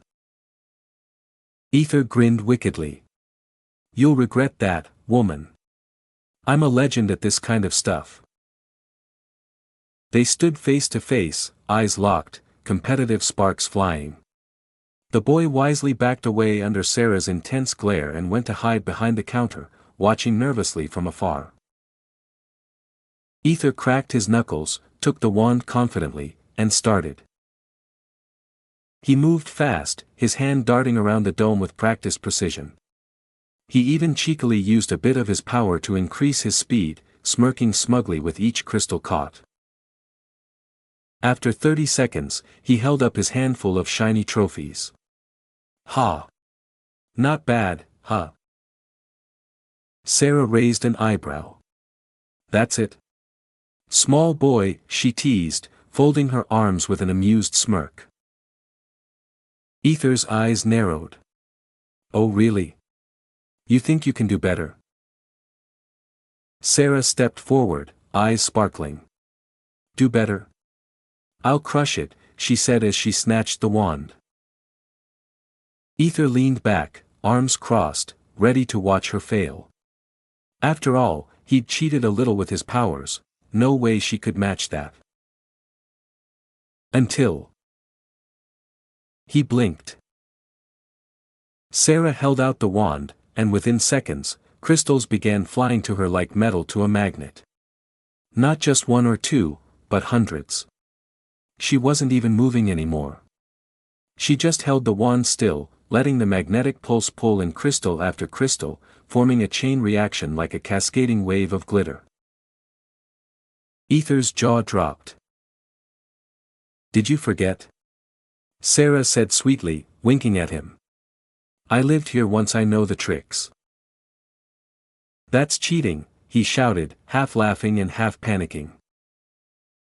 Like when you used your powers to move faster, she shot back. Cough, irrelevant. Ether coughed, looking away as his face flushed. Sarah held up her pile of crystals like a trophy. Just so you know, it's totally allowed. I've been the reigning champion of this game since I was 11. Still undefeated. Ether stared at her pile. He'd been defeated. Mercilessly. In less than 30 seconds. She smirked at him, face glowing with victory. So, now you have to do anything I say. But before she could continue her teasing.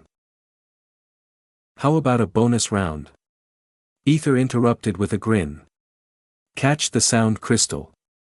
The rare one that chimes. Sarah narrowed her eyes suspiciously. Trying to weasel your way out of losing, huh? I call it, making things interesting, Ether replied with a sly grin. Sarah chuckled, brushing a bit of hair from her face. Nice try, Mr. Small Boy, I'm not falling for your tricks that easily. Ether bit his lips. He was not going to lose, he couldn't allow it, especially after bragging that it would be a cakewalk for him. And seeing Sarah's smug, victorious grin made it even worse. He had to win. Ether tried to taunt her, oh. Are you scared, lady? I thought you said you won many times, are you scared of losing now? He grinned with a wicked tone, his face turning pitifully soft, if so. I'll let this slide. Don't worry, I'll forget this day where you were just scared. Hoping to work. Fortunately. It fucking worked.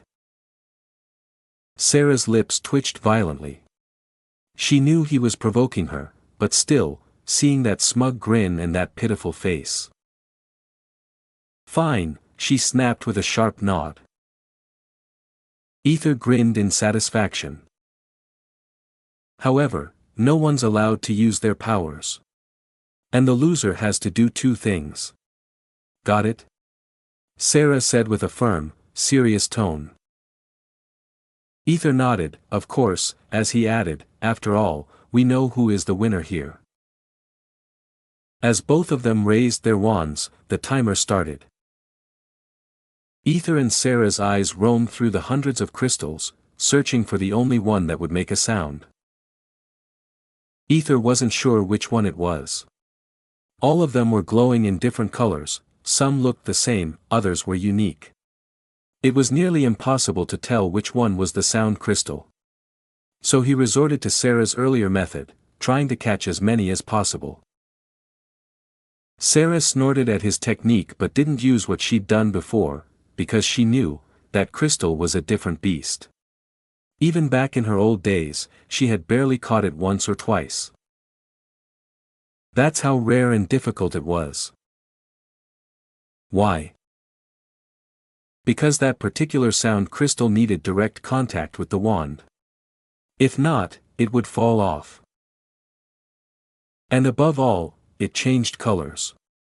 That made it incredibly difficult to spot.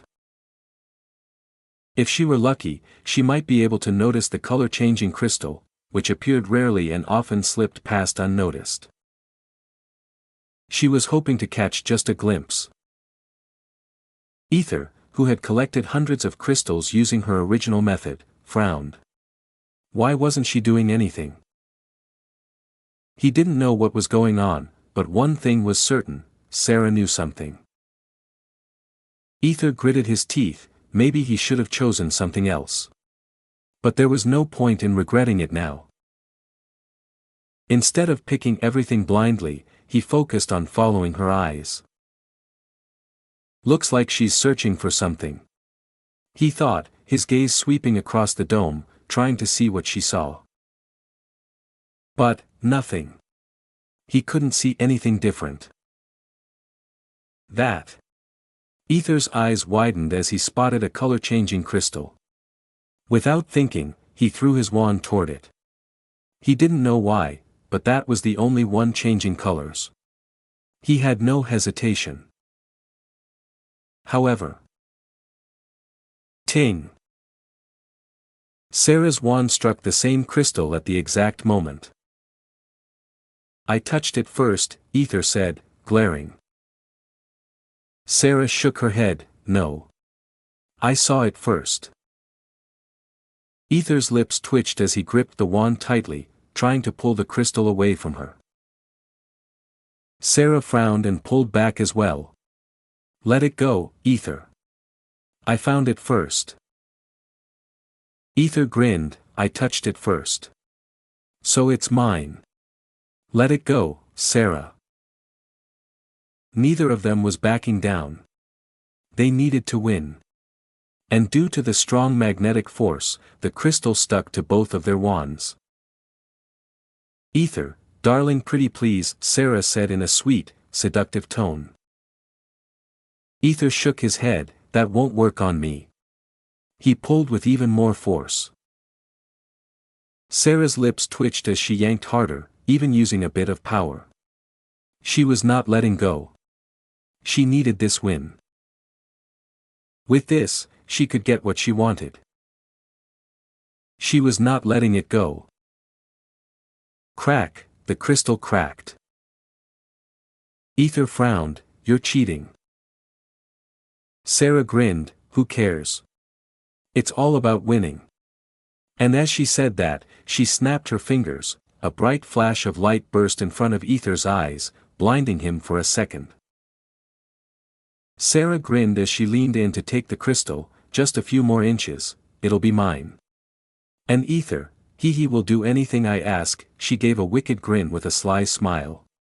But just as her fingers were about to touch the crystal. Brushed the crystal. Bonk! Ether twisted his wand mid-air and smacked the crystal like he was serving in a championship tennis match. The poor glowing shard shot across the dome like a wild pinball on steroids. "No!" Sarah screeched as she stomped the floor, then launched herself into the air like an angry flying squirrel chasing after a golden acorn. Her hair flared like a cape, her mouth opened in a dramatic battle cry that would terrify even the bravest warriors. Just as her fingers reached out for the crystal, Ether suddenly appeared right beside her like a magic rabbit popping out of a hat, hand outstretched with a smug grin. Mine! Smack! Sarah swatted his hand away like he was an obnoxious mosquito buzzing near her ear. Oh no, you don't, she growled. Ether, ever the tactical menace, retaliated immediately by grabbing her leg in midair. "Hey," she yelped, arms flailing as she began to topple backward. Her eyes locked onto Ether's smug face and his sneaky hand creeping toward the crystal. Hee, Ether grinned, right before. Snatch! Sarah caught his foot with a grin of her own. Let's fall together, darling, she cooed like a villainess in a rom-com. And then. Crash! Both of them slammed down onto the dome floor in a heap, tangled like two cats fighting in a laundry basket. Crystals tumbled down from above like a miniature avalanche, clinking and bouncing off their limbs, their heads, and even into their clothes. They blinked. One beat passed. Then. Ha ha ha. Ha ha ha. Both of them exploded in uncontrollable laughter, wheezing and clutching their sides while still buried under a glowing sea of shards. Their wands had vanished somewhere under the pile like lost treasure. Ether sat up slightly, only to find a crystal in his mouth. Pft, did I just eat one? He coughed and spit it out with a dramatic gag. Sarah burst into louder laughter, wiping tears from her eyes. You might start glowing from the inside. They couldn't stop laughing. It was stupid. It was insane. But it was also, somehow, the most fun they'd had in forever. And then. Thud. Something dropped from the top of the dome and bounced off a pile of crystals nearby, making a soft ting sound. Their laughter died instantly. They blinked. Their pupils dilated. Then, in perfect harmony. It's mine. The chase was back on. However, the crystal had already changed its color and lay away from their searching area. Chapter 1036, I give myself to someone mother deems worthy. In the end of the game date, neither of them won anything substantial, except for a chaotic bundle of joy, playful teasing, and running around like two overgrown children reliving forgotten memories of their carefree childhoods. The endless giggles, sneaky cheating, and silly victories had drained them both, leaving their bodies tired but their hearts full. And since there wasn't anything else to do, they decided to rest. Now they were lying in the middle of a quiet field, grass soft beneath them, sky painted in golden hues as if the sun were fading. Actually, it was Ether who was lying down, his head resting on Sarah's warm, pillowy lap, while she gently sat cross-legged and played with the ends of his hair. Their eyes looked lazily at the empty plain stretching far ahead, where the only thing moving was the gentle breeze fluttering through tall grass. Even though it was plain and empty, it held a kind of serene beauty, as if the whole world had paused just for them. Calm, quiet, like a secret spot that belonged only to their moment. Just so you know. Ether muttered with a sleepy expression, his eyes half closed as he stared up at the sky, I won, many times. And it's you who cheated. I saw you moving extra tiles, don't deny it. Sarah pouted instantly, her fingers poking his cheek as she said in a playful tone, excuse me? Just so you know, I won many times, and it's you who cheated. You were using your charm as a distraction. That's psychological warfare. Ether frowned. Sarah frowned. Their faces slowly turned to each other with matching stubbornness, eyes locked in seriousness. Ether raised an eyebrow. Sarah puffed her cheeks. Neither of them backed down. Finally, Sarah smirked and said, all right. How about this? Let's make it interesting. You can ask me to do one thing, anything. And I'll ask you to do one thing too. Deal? That way it's fair and square, even though I did win our first match fair and square, she added with a sly little jab, her voice slightly smug. Ether squinted at her like she had just challenged his pride, but eventually sighed and nodded his head. After all, she did win the first game. And honestly, he couldn't bring himself to argue about it anymore. Especially not while lying on her soft thighs that smelled faintly like roses and sunshine. It was his loss. He had to accept that. Sarah beamed happily, a little too happy, only she knew how she was planning to use that reward. So? She asked softly, her fingers trailing through his hair now with a slower, more sensual touch. He responded lazily, almost purring at her soft strokes. How was our date? Ether blinked at the question. He tilted his head in thought, then smiled, I had a very unique date. Can't say I've ever been ate a crystal or had my face stuffed with cotton candy while someone accused me of war crimes. Sarah giggled, her laughter soft and sweet as she leaned down slightly, that's what I was going for. I didn't want a boring date. I wanted one you'd remember forever. Like, forever ever. He looked up at her with an amused glint. You mean, a date to beat Helena's, right, with a knowing face. Sarah's smile twitched. And no. Why would you say that? That's not. I mean, okay maybe a little but shush. Ether laughed as she turned away, clearly trying to hide her flustered cheeks. He was supposed to visit the orphanage after this, but watching her grinning like an excited child who'd finally stolen attention away from her rival, he decided to stay longer. She deserved it. She'd helped him so much, so many times, always selflessly, always without asking anything in return. It's almost dark, Ether muttered, glancing at the dimming horizon. Might as well head back. Sarah nodded, then paused. We could teleport, but what if we took a walk? Just one last stroll through the city before we go. As a couple. You know. Ether raised an eyebrow but didn't argue. He stood up, and this time, instead of her pulling him up, he was the one who held her hand, firm and warm. Fingers intertwined. Protective and intimate. He walked beside her with a slow pace, as if not in any rush to reach the end of the moment. Sarah's heart skipped. She smiled, then slowly leaned her head on his shoulder as they walked down the abandoned streets. You really okay with this? Ether asked after a moment, his voice low and thoughtful. You, the archpriestess, leaning on an outsider. What if someone sees? She just smiled. You'll understand once we return, her voice cryptic and calm, like a woman holding a delightful secret. Ether frowned, but before he could press her further, an old man walked toward them. He halted, bowed respectfully toward Sarah, and with a gentle smile said, You two are a heaven-made match. May the Mother bless you.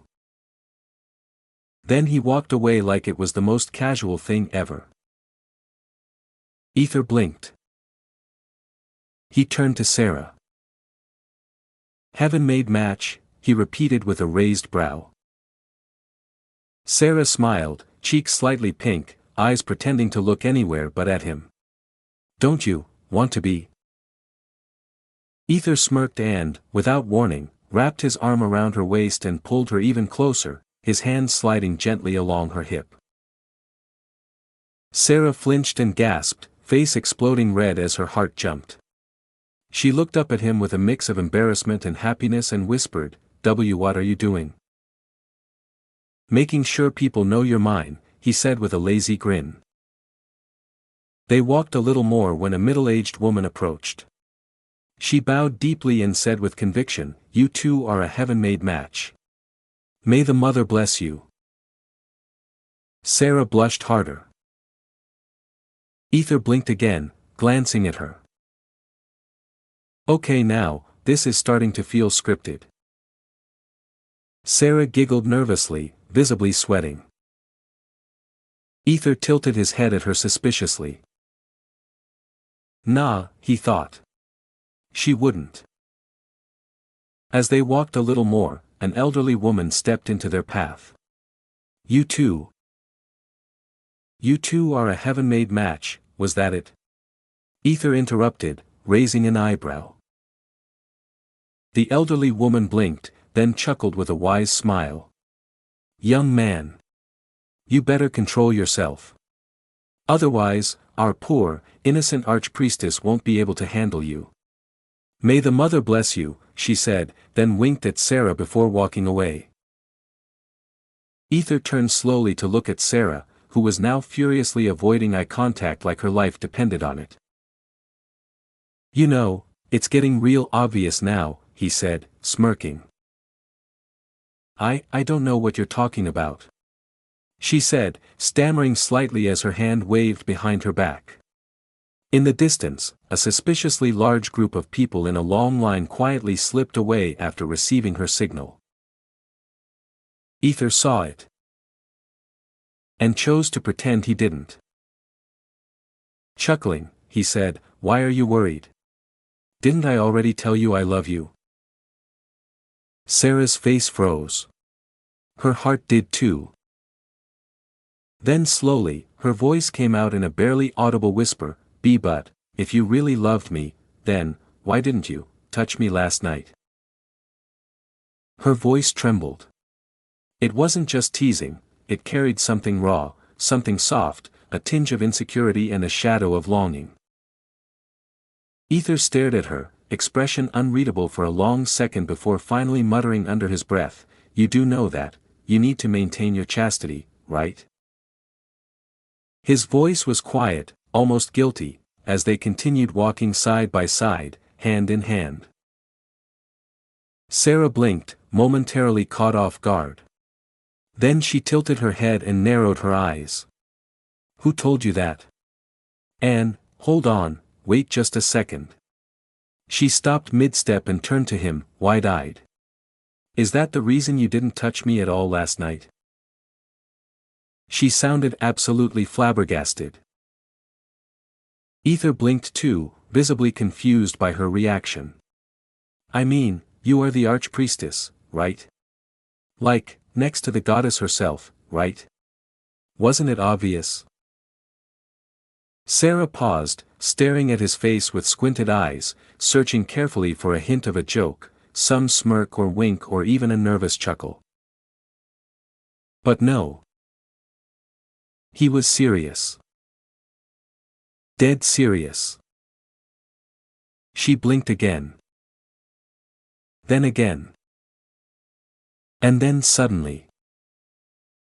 Pfft. Ahahaha. She burst out laughing, nearly doubling over from the sheer absurdity of it. Her laughter rang out into the quiet evening, echoing through the empty street. There's no need to worry, about that. Ether, she managed to say between chuckles, shaking her head as if she couldn't believe what she'd just heard. He was holding back all this time. For her sake.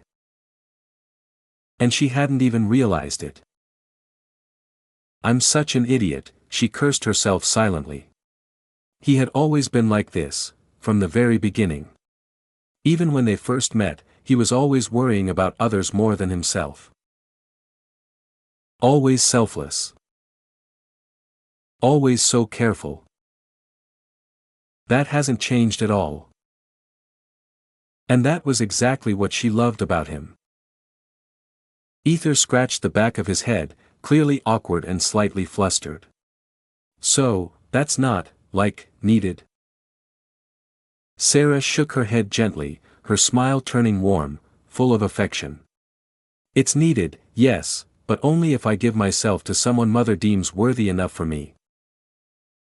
And that was exactly what she loved about him. Ether scratched the back of his head, clearly awkward and slightly flustered. So, that's not, like, needed. Sarah shook her head gently, her smile turning warm, full of affection. It's needed, yes, but only if I give myself to someone Mother deems worthy enough for me.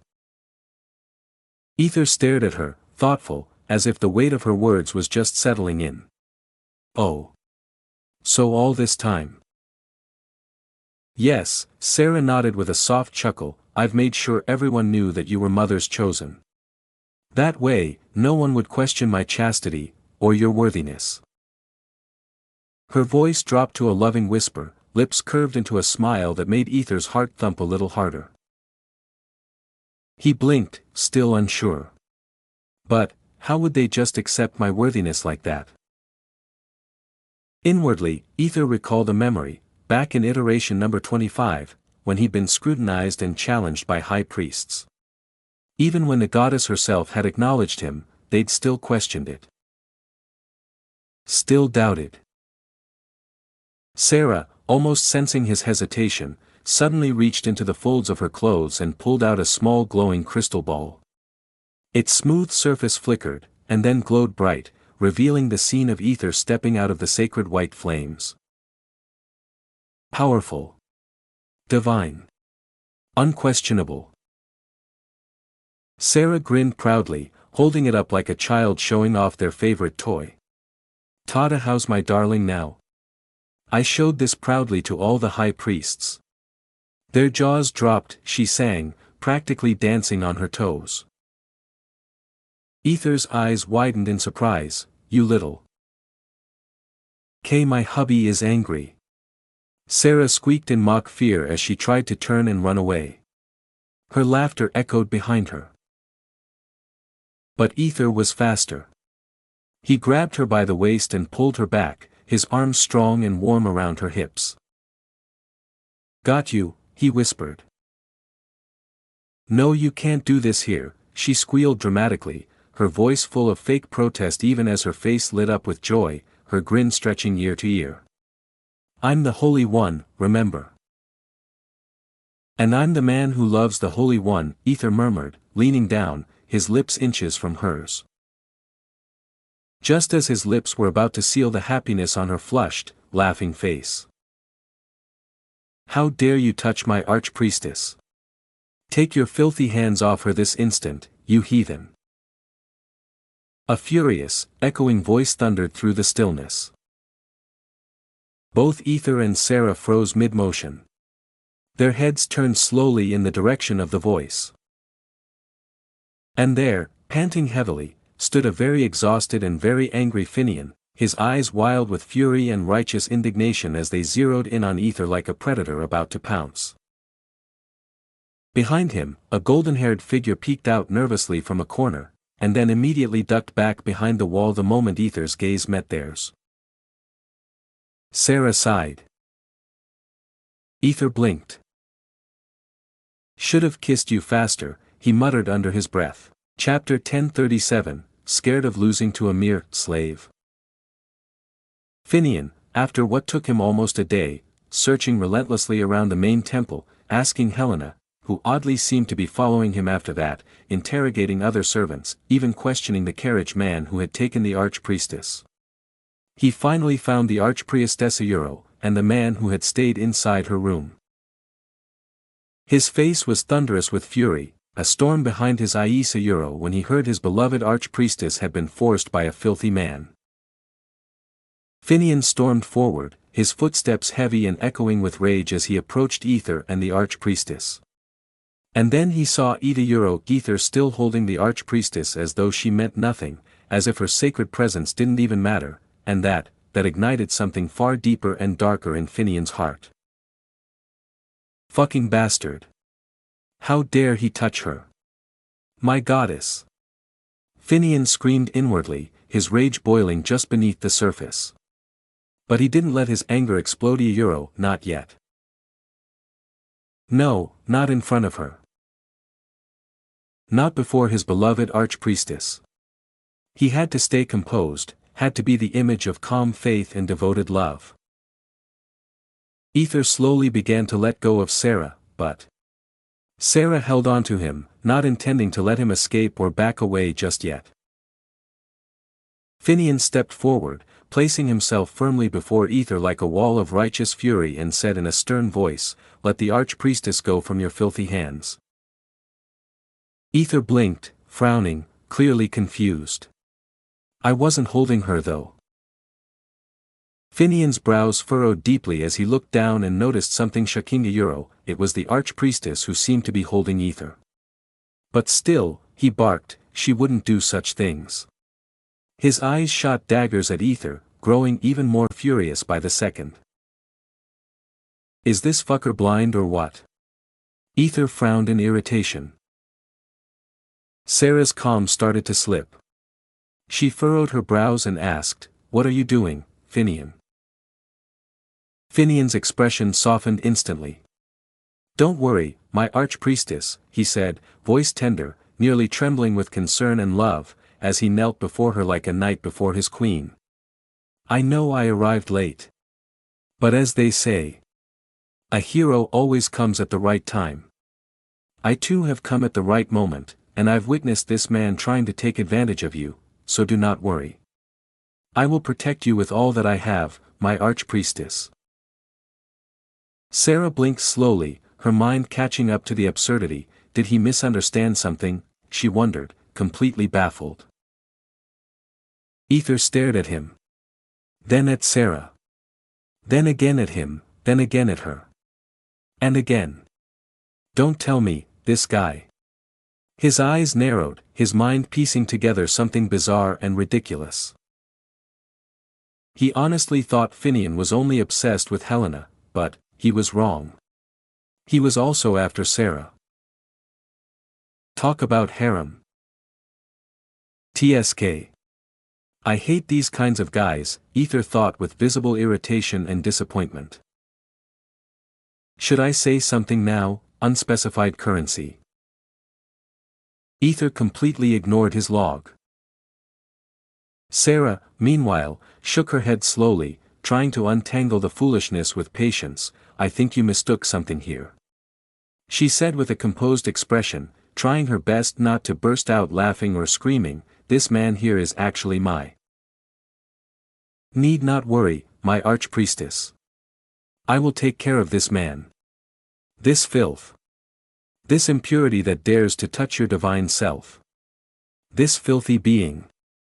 Finian interrupted with a fiery outburst, his expression twisted in unfiltered rage and misplaced devotion. Sarah's eyes went completely blank, her expression froze in dead seriousness. An eerie silence spread across her face, and Thena without a word her hand flew toward Finian, packed with raw killing intent. Boom! A sudden shockwave burst out before Sarah could land her hit. Finian stood there, flabbergasted, taken aback by what just happened and then he looked down and realized Ether was standing between them, gripping Sarah's punch in his bare hand. Sarah blinked, her fury fading into concern as her expression returned to normal. She stepped forward, worried. Why did you do that? Your hand. Before she could fully voice her worry over his injury, Ether stepped forward, his expression grim and serious. He knew Finian. He knew his type. And he also knew if he didn't deal with this right now, it would become a constant annoyance in the near future. The kind of fly that never dies. Finian still looked stunned, trembling slightly at the thought that his beloved archpriestess had just tried to strike him with brutal force. Was she trying to kill me? He thought with a gulp. But then he shook his head, gritting his teeth as he stared directly at Ether, furious and confused. What have you done to her? Ether nodded silently, watching the idiocy play out. He understood men like Finian, so focused, so obsessed, couldn't accept reality quickly. Finn. You need to stay put, Sarah said firmly, her voice sharp and cold like the edge of a blade. Finian shook his head violently, refusing to hear reason. Archpriestess, you don't understand how wicked this man is. He not only corrupted my little sister Helena, but he was doing it to you too, and soon, he will corrupt this entire empire.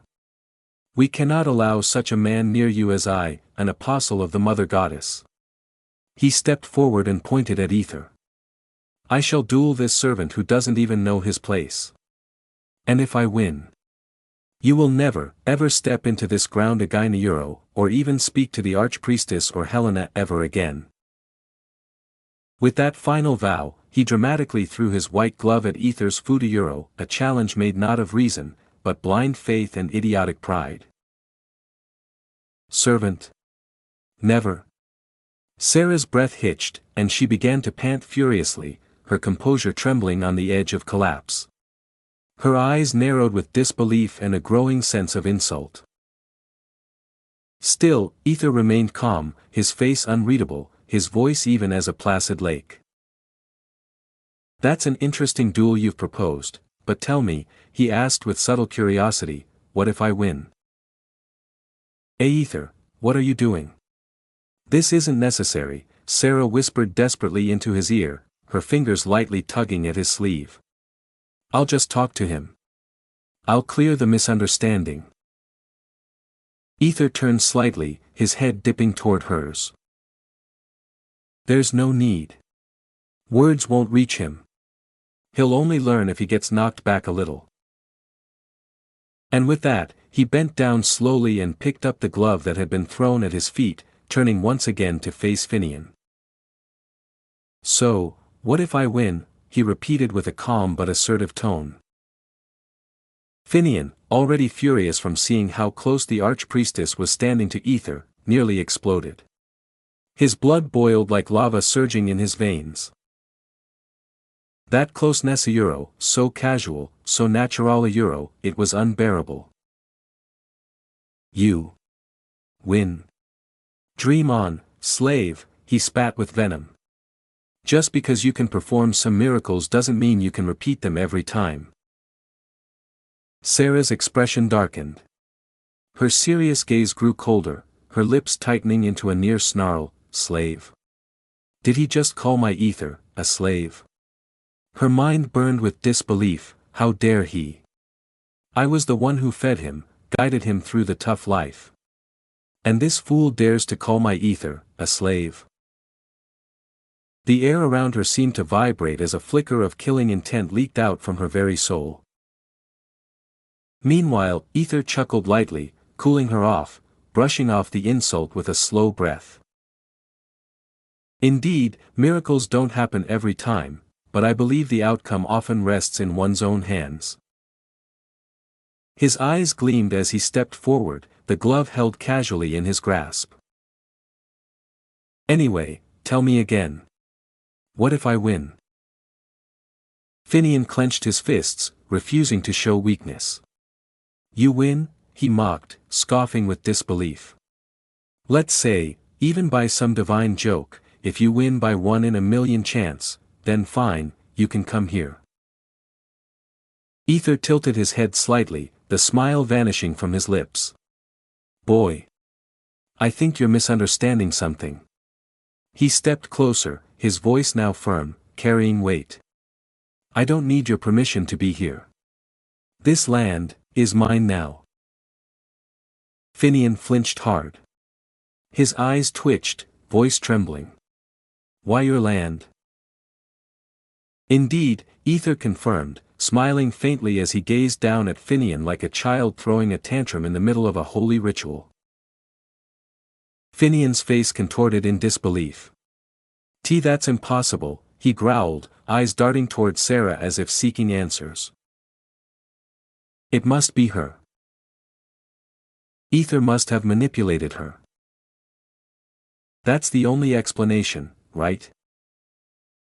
As if confirming the madness brewing inside, Finian's voice grew louder and more desperate. Fine then. If I win, you'll give up everything you own here, leave the temple, leave this land, and never speak to the archpriestess or my sister Helena ever again. Ether nodded slowly, no hesitation in his tone. And as I've asked before, if I win? Finian scoffed with exaggerated bravado. If you win, then I'll never set foot here again. Ether's smirk returned, darker this time. Not just that. You'll never speak to the archpriestess or Helena again. Not even seeing them. Finian's face turned pale. His throat dried, and he took an involuntary step back. What now? Are you afraid? Ether teased, voice low and mocking. Scared of losing to a mere slave? He held out the glove toward Finian, a wicked grin on his face. The tension in the air was palpable. Finian gritted his teeth so hard it sounded like they might crack. His fists trembled with emotion, but he didn't take the glove immediately. He hesitated. His pride screamed, but his instincts warned him. Betting on people, on relationships, it was a dangerous move. It's unruly to bet on a person, he barked. You pathetic one. Ether blinked slowly, lips curling in disbelief. Did you even hear yourself, man? He muttered, clearly amused. You seriously fucked that up. Ether couldn't help but stare at Finian as if he were watching an overly dramatic stage play. Honestly, this guy reminds me of Kai. The two of them would probably become best friends with how dramatic they both are. Ether stifled a laugh. Then he leaned in slightly, voice lowering into a sharper taunt. I thought apostles were supposed to stand by their words. But clearly, not every man is worthy of the archpriestess's grace, or her love. That one struck deep. Finian's face flushed pure, blazing embarrassment bleeding through his furious pride. He jerked forward, eyes burning with resentment. Fine. Let's fight then. But don't come crawling back crying when you lose, you filthy bastard. He snatched the glove from Ether's hand with a snap. Ether's lips twisted into a smirk that spelled chaos, heh. Meanwhile, Sarah stood there in stunned silence, blinking at the two men like they were wild animals bashing heads over territory. Just what is going on here, she thought as her head slowly dropped into her hands. She sighed heavily, her thoughts trailing off as she glared at Ether from the corner of her eye. I definitely need to teach Ether something important after Theseuro. Something called violence is not always the answer. Chapter 1038, Finian vs. Ether. Ether decided to duel Finian in the desolate stretch of barren land, well, technically, his land now. It felt like the right place. The place where his journey was about to begin. The wind whispered through the cracked soil, brushing past ruins and half-buried stones. Archpriestess stood at a distance, her face uncertain, her fingers nervously gripping the hem of her robe. She didn't speak. She didn't shout or plead. She just stood there, trembling slightly, her expression torn between fear and helplessness. It was clear she didn't want this battle to happen. But Ether had made his choice. And for reasons even she didn't understand, she respected it. Ether and Finian stood several paces apart, the silence between them heavy, deafening. Finian rolled his shoulders, his neck cracking ominously as he cracked his knuckles. His aura flared outward like a divine inferno, golden flames licking the air with wild arrogance. The sheer heat made the ground ripple. His magic Euro, the holy fire of the Empire Euro, surged around him. I won't hold back, slave. Finian roared, voice thundering across the plains.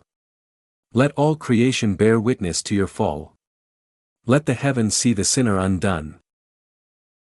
Ether's eyes narrowed, the corners of his mouth twitching into a faint scowl. Violet sparks began to crackle around his fingertips, tendrils of chaotic energy weaving between his hands. You should have chosen your words more wisely, Ether replied in a low, steady tone, his voice cold. I'm not who I used to be. I've gone beyond what you remember. And this time, you're going to feel every bit of that difference. A low hum vibrated through the air. SEH. Without warning, Finian lunged. The ground beneath his feet shattered like glass as he rocketed forward, cloaked in blinding fire. His fist was a comet, wrapped in divine flame, screaming through the wind with holy rage. Ether didn't flinch. He raised a single hand. Spark. A swirling vortex of deep violet energy spiraled from his palm, raw and unfiltered. It caught Finian's holy strike mid-air, absorbing the blast in a violent explosion of light and void. The impact ignited a miniature sun between them, and then imploded, blowing outwards in a massive shockwave that shook the land. Dust, wind, and debris ripped across the field, blanketing the ruins in a storm of broken earth. Not bad, for an apostle, Ether muttered, stepping forward slowly, his posture calm Euro, too calm Euro, every step pulsing with quiet dominance. But damn, you're still weak as fuck. You bastard. Finian snarled, the insult slicing into his pride. His eyes flared with divine fury. You dare mock the will of our God? With a sharp spin, he leapt high into the air. A spear of condensed holy light formed in his hands, its edge so sharp the sky itself seemed to sizzle and hiss as it sliced through. This is justice, he howled and hurled it with all his might. The spear screamed toward Ether, charged with divine judgment and destruction, tearing the sky in half as it descended. But Ether didn't move.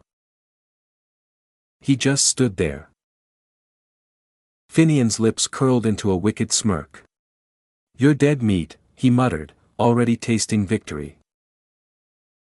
The light spear reached Ether in an instant, yet at the last moment, Ether's arms moved Euro, not out of fear or desperation, but like flowing water.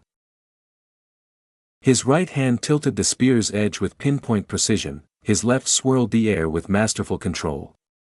His body turned like a dancer in the eye of a storm, the wind obeying his flow. Then Euro, a flick of his fingers. A single tap at the spear's base. A pulse of purple energy flashed. The spear spun violently, redirected. And it roared back at Finian. What a euro! Finian's eyes widened in horror as his own attack returned, faster, more focused, seething with new energy. He threw up a barrier just in time, a shimmering white dome erupting in front of him. Boom! The explosion split the air like a divine thunderbolt. A column of light shot into the sky, turning dusk into day for a moment. The shockwave flattened nearby trees, cracked distant boulders. The archpriestess stumbled back, shielding her face from the blinding light. The noise, the light a euro, it spread far. People nearby came running, concern etched on their faces. They stopped dead in their tracks at the sight of the clash. Ether, their mysterious outsider, stood against Finian a euro, the Empire's chosen apostle. And among the crowd, hidden behind rubble, a golden-haired figure peeked through the dust a euro, trembling, watching with wide eyes. But when the light faded, Ether still stood tall. Not a scratch on him. His eyes locked onto Finian, who now knelt on one knee, breathing heavily, sweat pouring from his brow. Is this all your God has given you? Ether asked softly, disappointment seeping into his tone. His gaze, once sharp with hostility, now looked upon Finian almost with pity. At least Kai had some fight in him, but you? Did you get lazy? Or is this what blind faith breeds a euro, weakness? Shut your mouth. Finian bellowed, his voice cracking as divine power surged again. You dare speak of faith? You dare question our God's gift? You're nothing but a wretched heretic. Finian's body flared with white light again, this time almost violently. His veins lit up, his muscles tensed, and his teeth clenched as he stepped forward with fury burning in every cell. I'll destroy you. I'll erase your blasphemy from this world. But then. Nah, Ether shrugged, his voice casual a euro, dismissive. The earth groaned. Then cracked. A massive pressure suddenly descended upon the land a euro, like gravity itself had been rewritten. The ground beneath Finian buckled. Dust spiraled upward, forming rings of purple aura, dense and suffocating. Finian gasped, eyes wide in disbelief as his legs gave out beneath him. He dropped to his knees, struggling to breathe, his limbs trembling. Ether hadn't lifted a finger. It was his aura a euro, a pressure so overwhelming, it crushed the very will to move. You're not ready, Ether said, voice low, echoing through the stillness like a god's decree, you're still shackled by your title. Chained by superiority. Ether blinked, surprised himself why he said that, it was like advice from iteration number 25. Finian stared up, furious, as he was about to shout back, I am not, again, high pressure forced him to bow. Did you say something? Ether asked, a cold, haughty smirk stretching across his face as he looked down at Finian, who was barely managing to remain on his knees. The expression on Ether's face wasn't just one of superiority a euro, it was almost playful. No, worse. It was patronizing. The kind of look one gives when toying with someone they know can't fight back. It was like Ether was bullying Finian. And the crowd saw it too. But let's be honest, it was he who came after me, Ether mused, watching Finian writhe under the pressure. His amusement danced in his eyes, but his posture remained unreadable a euro, controlled, steady. He glanced at Sarah for the briefest second. She stood a little further back, grinning from ear to ear, her eyes gleaming with pride. Not a trace of fear a euro, only admiration. She looked at Ether like he was the answer to every question the world ever dared to ask. Finian's lips trembled as he bit down hard, tasting blood. What in the mother of this, arf, he groaned, struggling to even straighten his spine. The moment he attempted to push against the invisible weight, it pressed harder like a cosmic hand was crushing him into the earth. The pressure wasn't just magical. It was existential. Like standing before a being far beyond anything he had trained for. A sovereign. Finian's eyes widened in horror, heart slamming in his chest as he stared up at Ether. What kind of monster is he? He couldn't stay down like this. Not in front of her. Not in front of the Archpriestess his beloved. And especially not in front of him. He'd rather die than be seen like this. Mothra please, lend me your light Blood trickled from his mouth as his body convulsed. He clenched his jaw and then, in a sudden cry of desperation and madness, his voice echoed. Cain. Ding ding. The bells of the distant temple rang furiously yet no one had touched them. The sound rippled through the sky, ghostly and divine. From Finian's chest, a radiant light burst outward, blinding everyone even Ether had to lift a hand to shield his eyes. TSK this fuck again, he thought.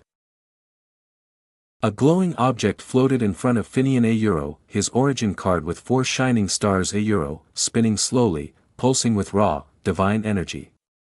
It hovered there for a heartbeat. Then it grew. Bigger. Broader. Its edges sparked as it expanded, stretching to nearly the size of a man. Then with a sound like air being torn apart it flew forward and slammed into Finian's body. SSSSSNNNNNNN. A violent, metallic screech split the air as holy light engulfed him. When the blinding flash finally dimmed, Ether's gaze sharpened. The ground had split where Finian now stood. A new presence surged from his body no longer weak, no longer trembling. A white golden armor now covered him entirely, its plates etched with divine inscriptions that glowed faintly with living light. From head to toe, he looked reborn as if the mother herself had forged him anew. A thick, radiant aura pulsed from the armor, distorting the air around him with its sheer intensity.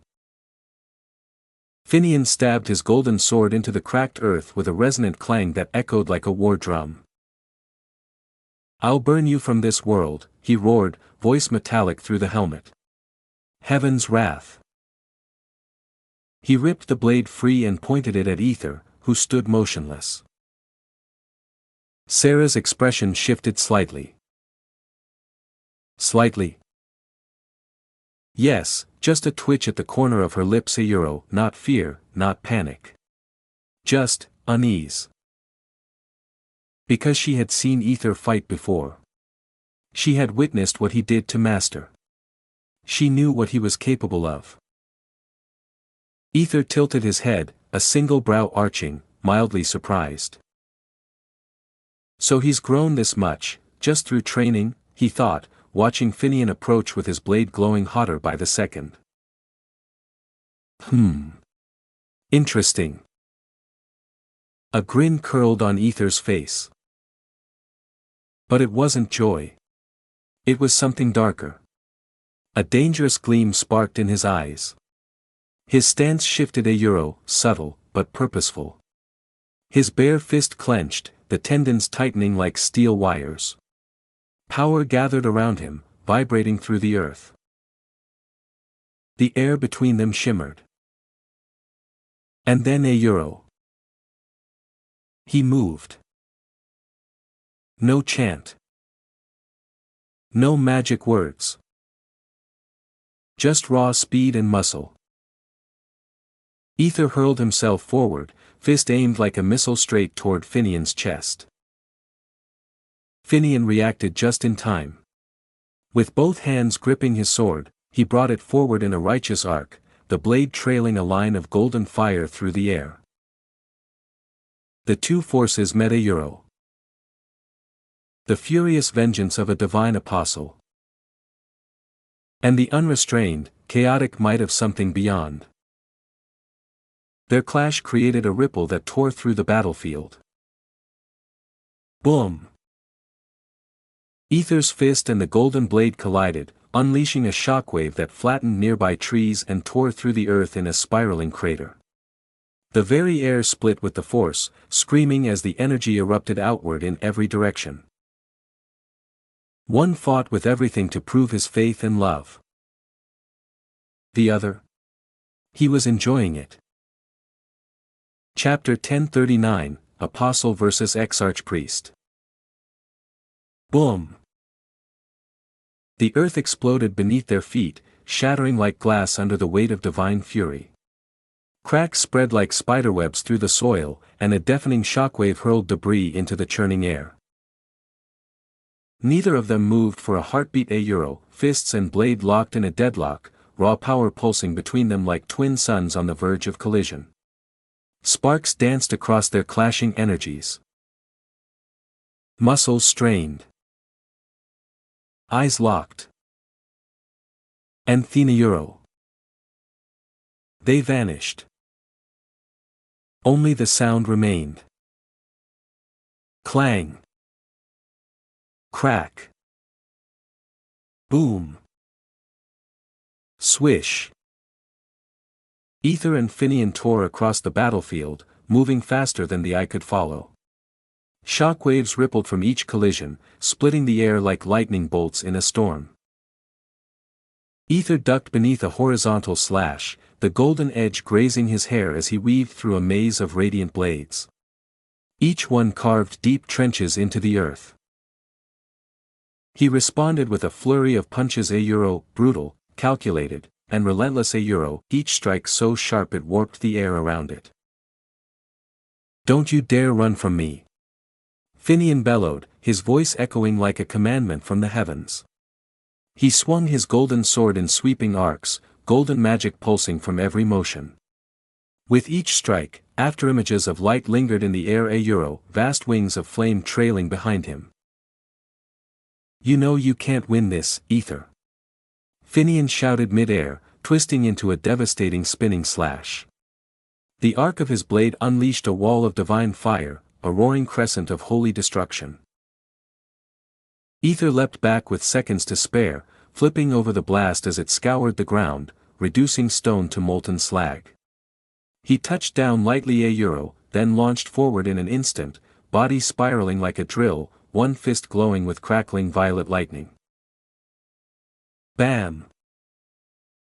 His punch connected squarely with Finian's armored shoulder, and the force sent the apostle skidding backwards, boots carving a long trench in the earth. The clash echoed like thunder across the land. Finian let out a furious snarl, jamming his sword into the ground to stop himself from falling. The blade hissed as it sank into the molten soil. But before he could even take a breath, wham! Ether descended from the heavens like a meteor, both fists hammering downward. The collision blasted stone into the sky, forming a plume of shattered rock and smoke. But Finian had already flipped away, twisting mid-air. His sword spun in his hand once. Then he threw it like a divine spear. SSSSHNNNGGGG. The blade screamed through the air, trailing golden fire. Ether twisted his body, raising his forearm just in time. Metal kissed flesh, sparks exploded, and blood splattered from his arm. But he didn't flinch. He grinned instead, voice low and taunting, "You missed." Finian's voice came from above, closer than expected. "I wasn't aiming to hide a Zrak. A golden chain shot out from the hilt of the sword, snaking through the smoke like a viper and latching around Ether's arm with a burst of holy light. Ether's eyes widened for a second. Too late. Crash. Finian yanked the chain, dragging Ether skyward like a hooked beast. They spun together in a chaotic blur, wind shrieking around them, until Finian unleashed him with a roar. Boom! Aether's body slammed into the ground with cataclysmic force, the crater glowing white-hot beneath him. The blast lit up the night like a false dawn. Finian hovered above, golden armor pulsing like the core of a dying star. His face was grim, but his eyes blazed with unshakable belief. "Stay down," he thundered. He raised both arms, summoning a circle of divine spears around him, each glowing like a burning star, spinning in mid-air, humming with celestial judgment. He hurled them all at once. Dozens of radiant spears tore through the sky, each one trailing a blazing tail. They screamed down like vengeful comets, aimed straight at the smoking crater. But just before the first one could pierce the ground, boom! Aether exploded upward from the dust, flipping through the storm of spears. His shirt was shredded, his skin bloodied, his breath ragged, but his grin burned brighter than ever. Not even close. He pivoted mid-air, foot slamming into one spear, deflecting it into another. His fist shattered another into glowing fragments. His body danced through the divine hailstorm like a phantom, moving by instinct and fury. And then a flicker. He vanished. Finian's head jerked, too late. Aether landed behind him with a thunderous thud, bare feet cracking the earth beneath him. "Too slow," Aether whispered. Crack. His fist slammed into Finian's ribs with monstrous force, denting the divine armor and sending the apostle flying through the air like a broken arrow. But Finian twisted mid-flight, planting his feet against the air as if stepping on light itself, and launched back with a roar of righteous fury. "In the name of the Mother!" His entire body ignited with sacred flame. Radiant wings burst from his back, forged from scripture and divine fire, beating once with the sound of mountains cracking. He rocketed forward, both hands gripping his blade, aiming it straight at Aether's heart. Aether's eyes narrowed. His chest rose slowly. He exhaled. The chaos seemed to slow around him. His skin glowed with an ice-blue aura, flickering with strange calmness. In a split second, Aether vanished again. Finian blinked, heart hammering. Thina. Boom. Crack.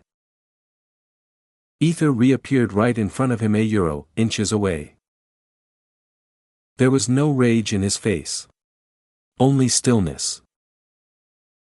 He raised one palm and pressed it against Finian's chest plate. Not a punch. Just a touch. A whisper followed. Cositis. The magic triggered instantly. A burst of cold unlike anything natural exploded outward. Ice swept over Finian's body in an instant, a wave of frozen blue that devoured the divine glow. His armor hissed as the frost encased it, locking joints, freezing breath, sealing flame. Finian's eyes widened as he tried to move, but the cold was too fast. Too absolute.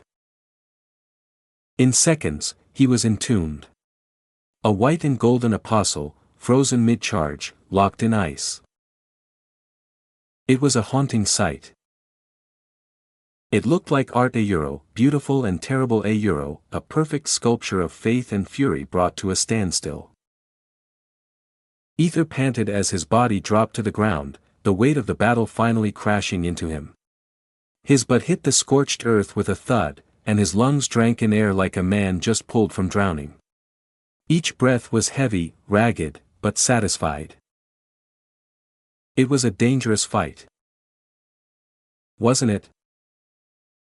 Yes. It was. But that was the strange part. Wasn't he stronger than Finian? Yes. Absolutely. He was leagues beyond the apostle now. In strength. In speed. In power. Then why had it felt dangerous? Because. Ether's eyes slowly turned, glancing toward the crowd of Euro, gathered in stunned silence. Their eyes were wide with awe, their mouths half open and acknowledgement. It hadn't always been there. Just moments ago, when Ether began overwhelming Finian, when he started dominating the apostle with raw, merciless power, he saw Euro, he felt Euro, the way their expressions twisted. Shock turning to alarm. Admiration turning to hatred. And fear. He realized something right then and there. This was wrong. Not the fight. No. His approach. Finian had been a symbol for Thema Euro, this empire's chosen light. A protector. A beacon. A name they whispered in their prayers. And now here comes Ethra Euro, an outsider, a stranger, smashing that symbol into the ground like it was made of nothing. No matter how justified, it didn't matter. If he crushed their faith so callously, if he humiliated their apostle in broad daylight, the people would never trust him. They wouldn't care about strength. They would only see betrayal. He had to change that. So, he did. He stopped dominating.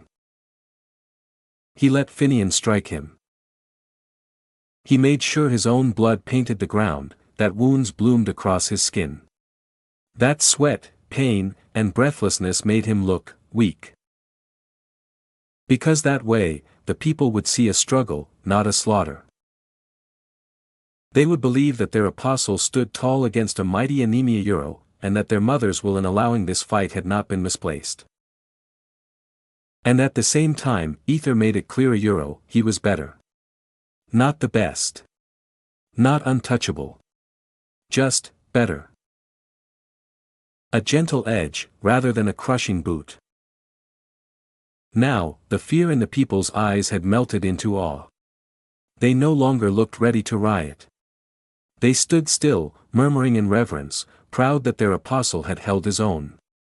Proud that the stranger permitted by the goddess was not some heartless man. This made sure that Mother didn't choose the wrong one as well as. Ether's name on this ground was solidified. Yet, a pair of eyes burned hotter than anyone else's.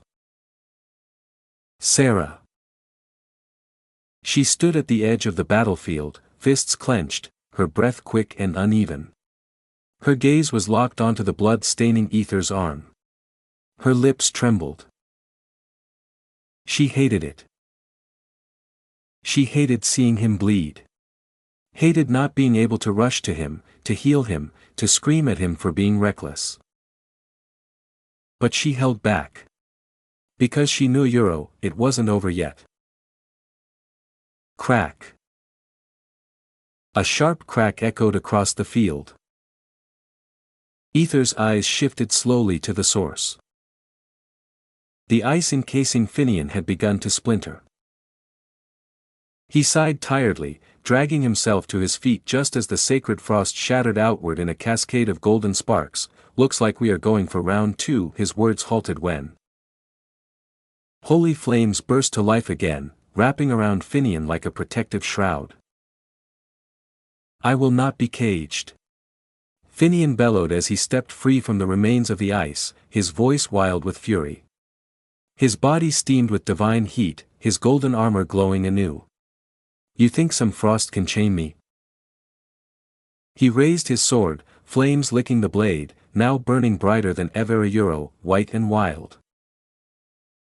No matter what trick you use, no matter what power you call upon. He pointed the burning tip of his sword at Ether, sneering. You could never wield these Euro, these sacred flames belong to the chosen alone. They burn only for those the goddess deems worthy. The flames roared, responding to his anger.